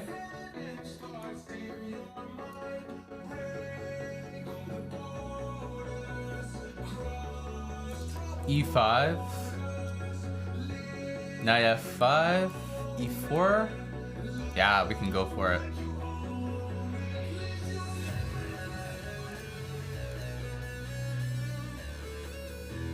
I'm just in time because otherwise Bishop A3 might have been dangerous.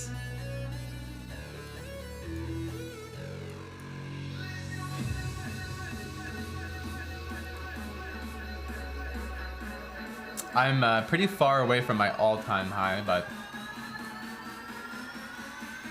we can try for it. Okay, now if I take though, can you?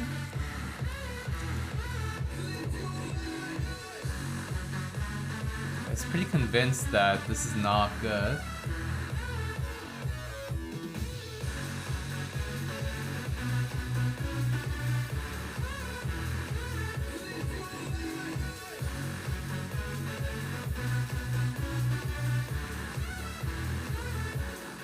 Wait, what am I thinking? It's a free bishop.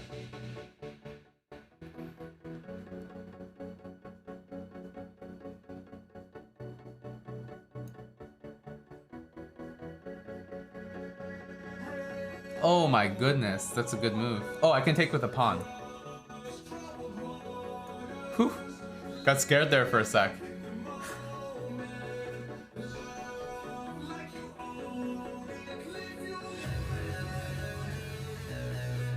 Rook C5 coming.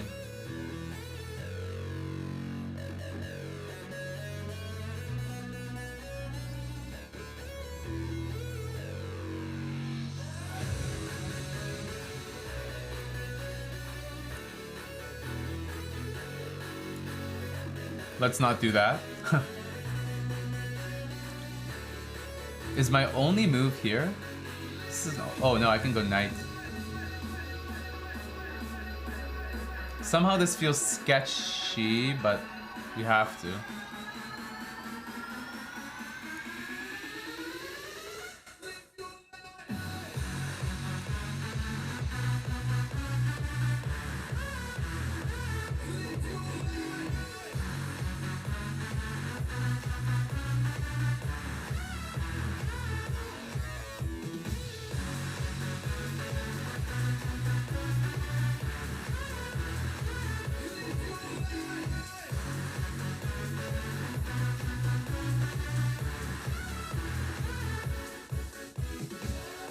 He's going to check me.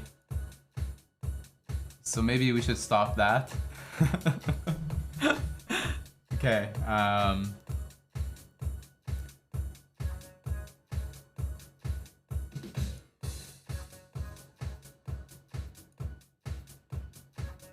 what do I even do here?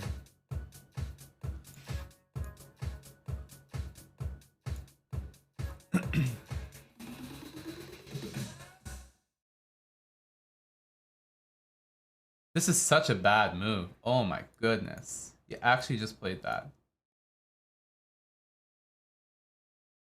So cringe.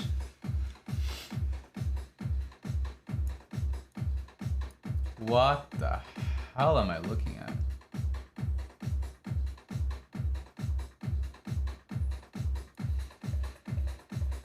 Check.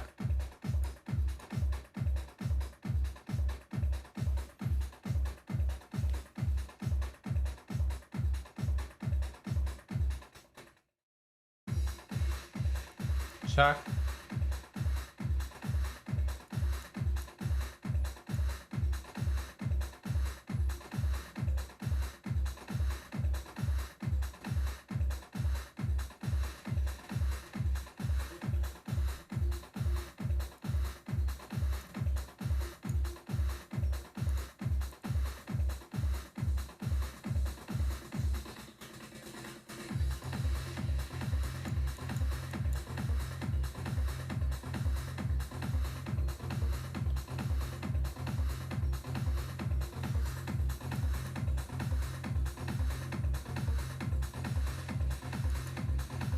Just gotta draw.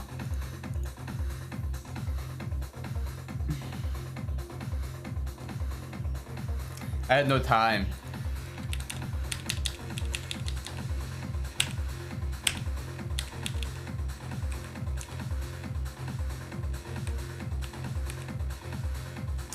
F6.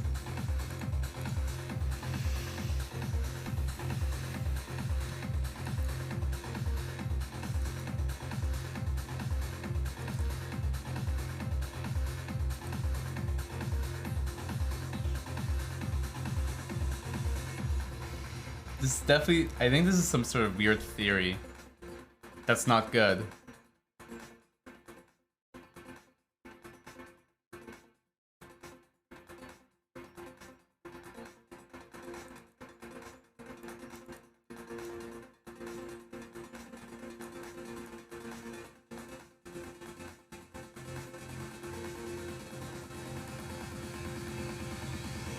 Is this theory?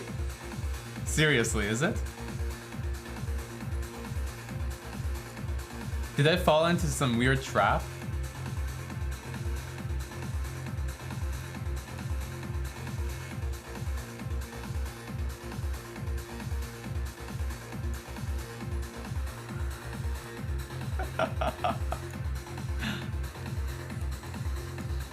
This is what happens when I try to play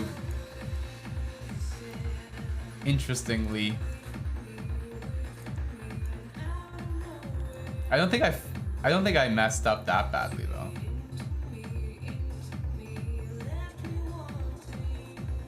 Could be worse.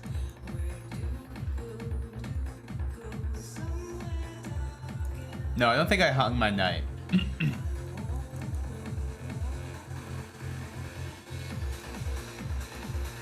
I might actually play c5 here. I think there's a good reason. Whoa.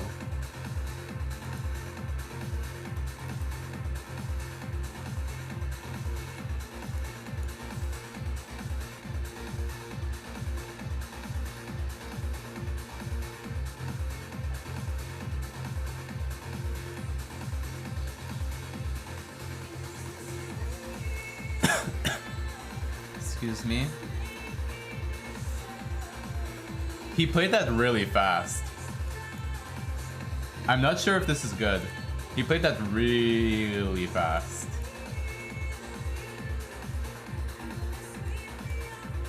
Okay, I'm getting trolled now.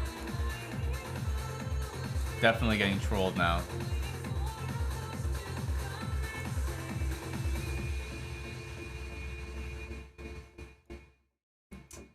I'm always down on time.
What is this position?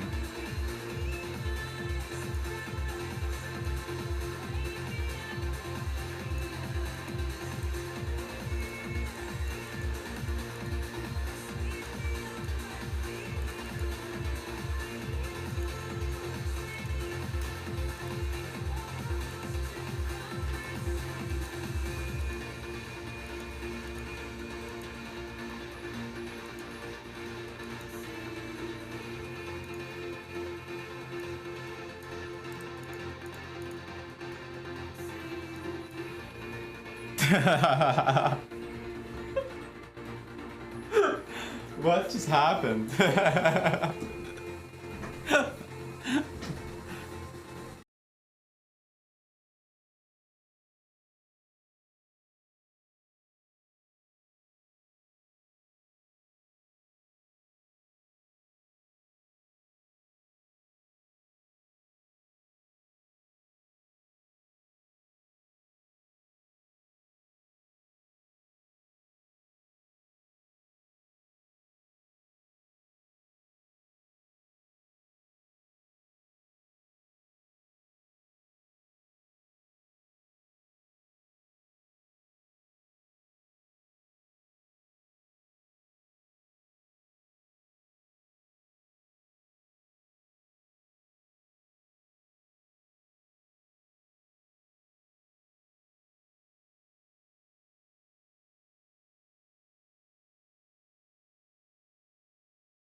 This line is like unbelievable.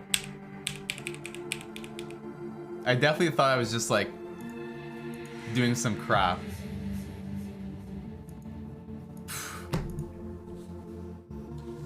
What was the accuracy? It was probably low because of the opening and the middle game, but that's sequence.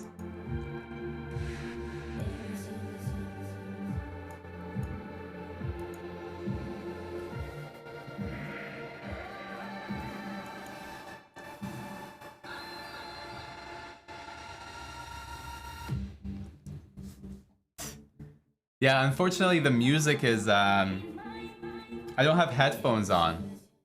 So, if we do that, it will be unmonetized.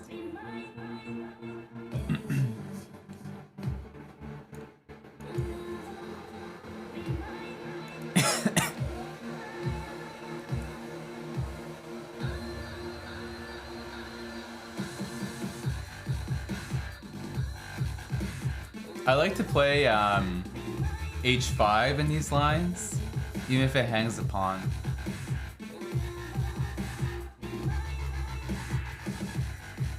Yeah, the music is playing through the speakers. But it's kind of like a self-fulfilling prophecy. Like, if I have headphones on, I just won't play as well. So if I had headphones on, I wouldn't have played that game. So, you know, I don't feel as bad.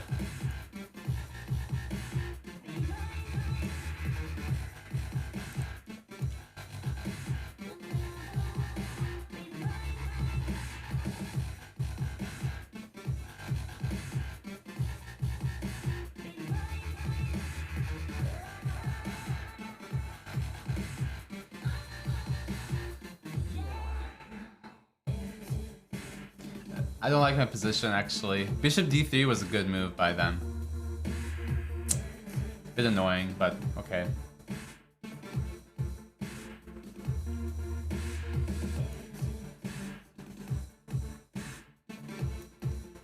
Yeah, just don't like this.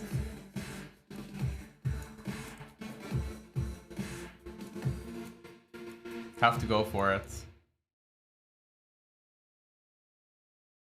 I mean, it's not so bad anymore because I get to long castle.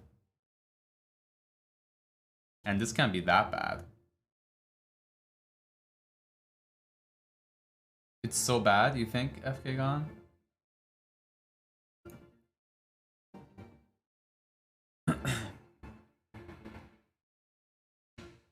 My knight, I guess, is a bit messed up. I think it's worth it to give it up. This pawn. Just so I can get my knight somewhere nice.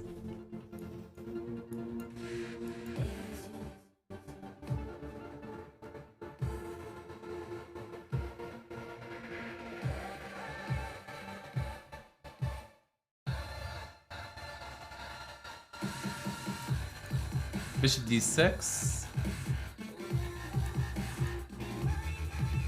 Knight is pinned.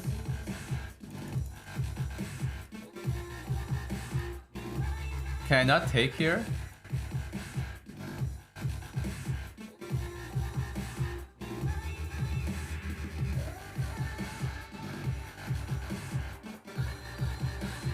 Oh, sorry, yeah.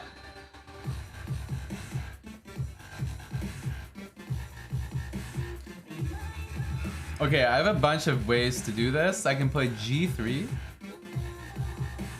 g3 might be accurate. But although then rook f6. I think we don't need to be so fancy.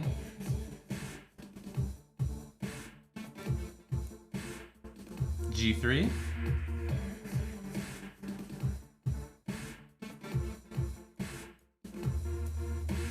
Chuck.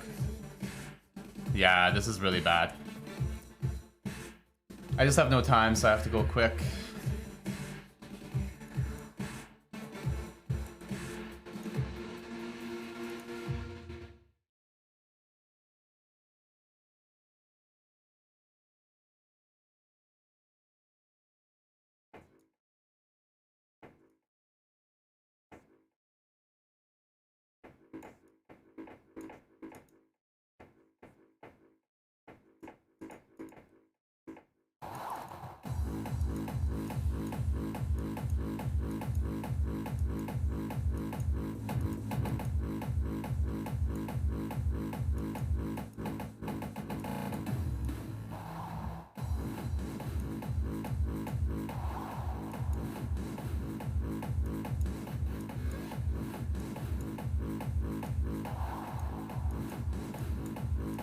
I tried to be fancy.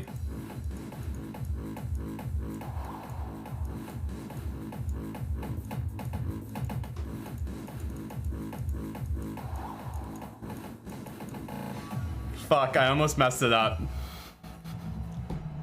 It's okay. And shepherds we shall be, for thee, my Lord. Power had descended from thy hand, that our feet may swiftly carry out thy command. Guys, I'm at 2300. This is the perfect time to stop.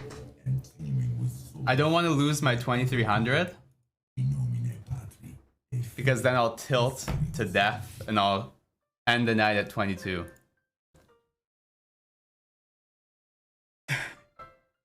I just saw my rating, I didn't even realize.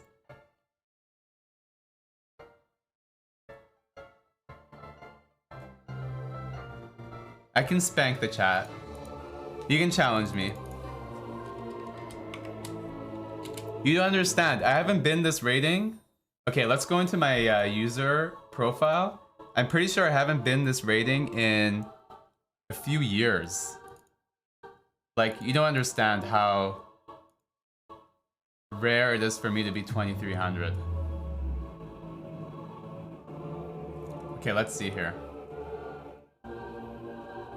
2022, how do I make this bigger? Oh yeah, all time. Okay, 1 year, well definitely I haven't been 2300 in the past year. Okay, look, the last time I was 2300 was in 2020. February 27th, 2020. It's been almost 3 years. Let me relish this moment. Relish? Relish the moment.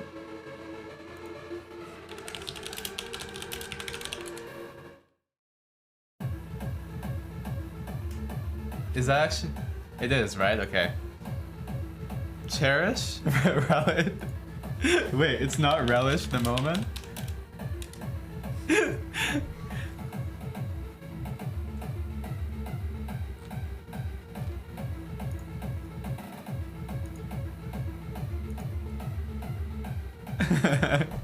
I'm pretty sure it's relish.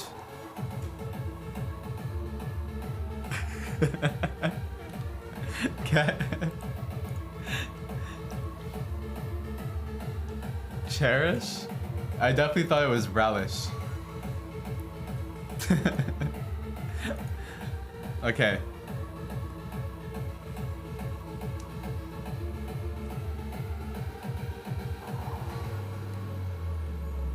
And so the headhunters made a sacrifice. Boundaries are there to be crossed. Nomine Patri, et Filii, et Spiritus. Mattis, it's because of guys like you. I don't want them knowing my personal biography.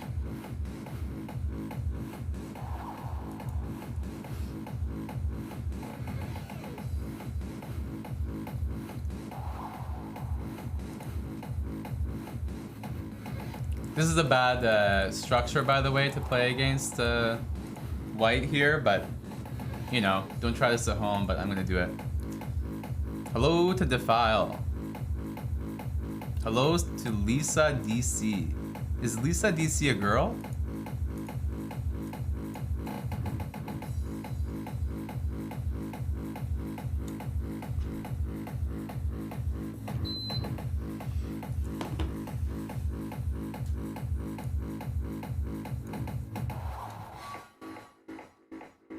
Okay, what are we doing? Bishop F5, 94.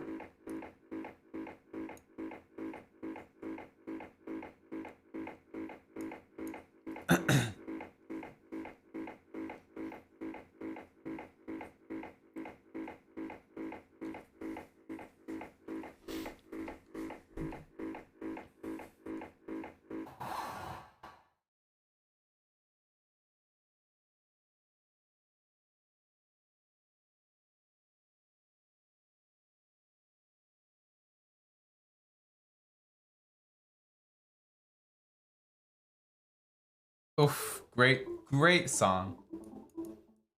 Let's provoke F3 or that.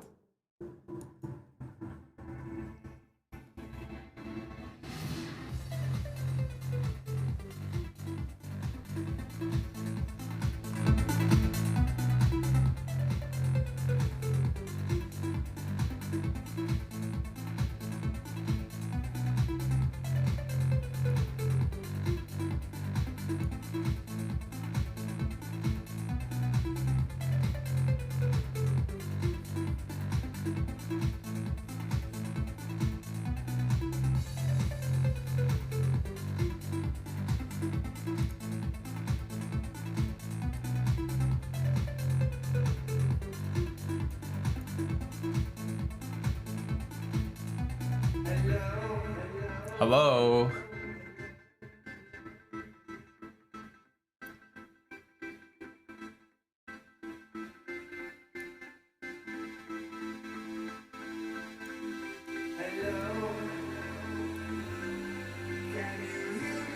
Can you hear me?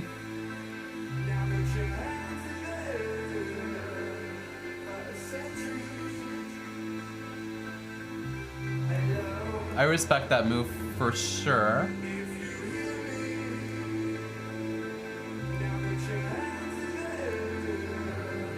Hey, Kilimanjaro.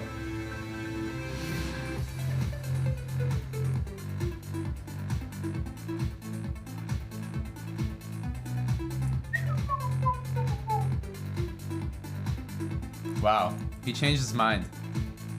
East.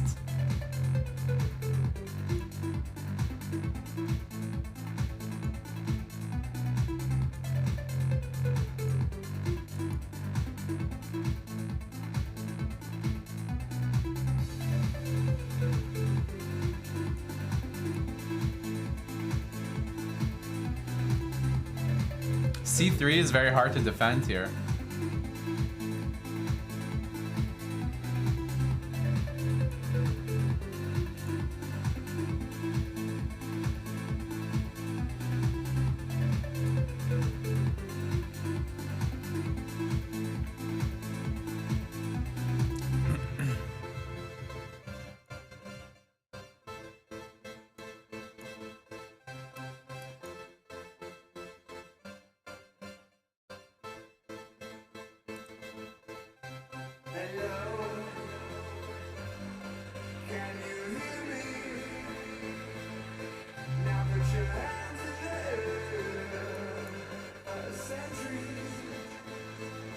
Whoa.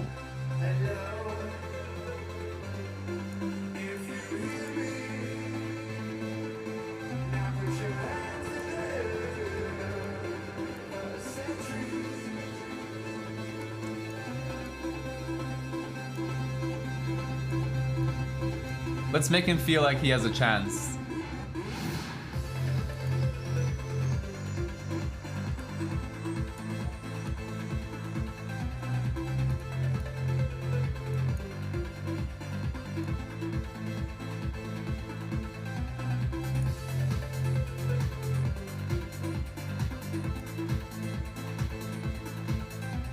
GG.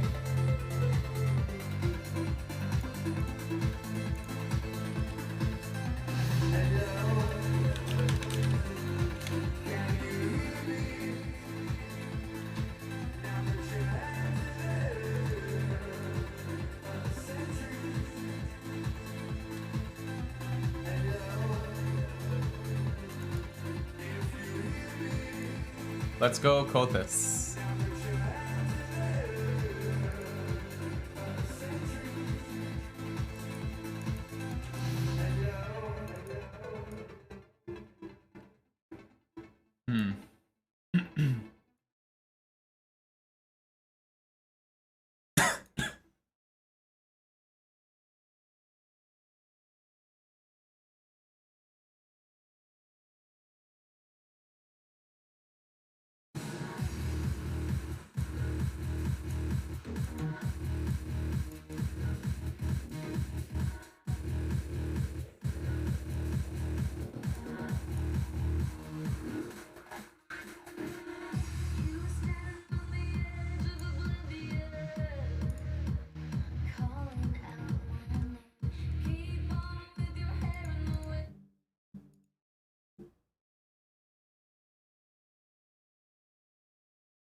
Where does the knight go? How does the knight move?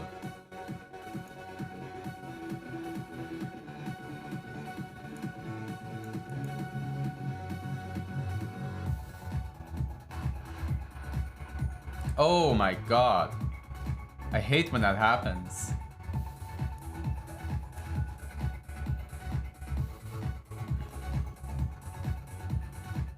What?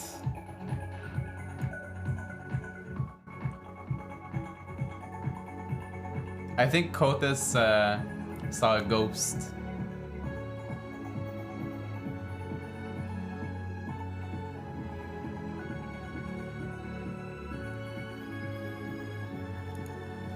You saw a ghost.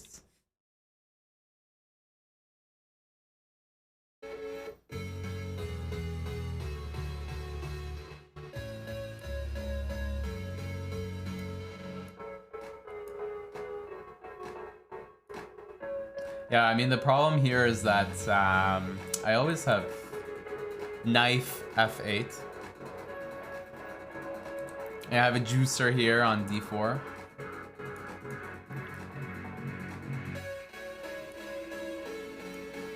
Any bets that Kothis will miss this? Ooh.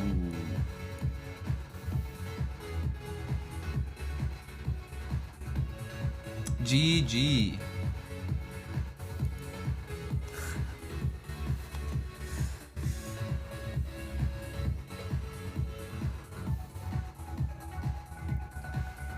Yeah, you were completely winning. I totally missed queen takes g6, Kothis. I just played this really badly as well. In this line, I should play h5, of course. I mean, I keep playing g6, but it's not really good. It's definitely the move, h5 here.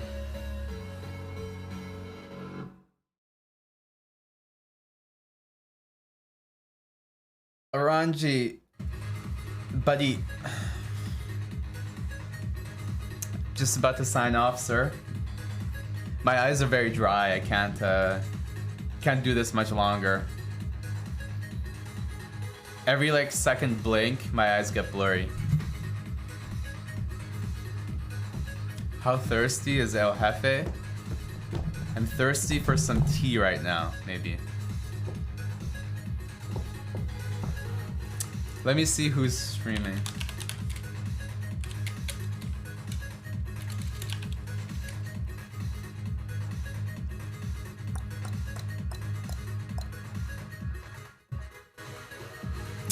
We'll raid Benjamin Feingold.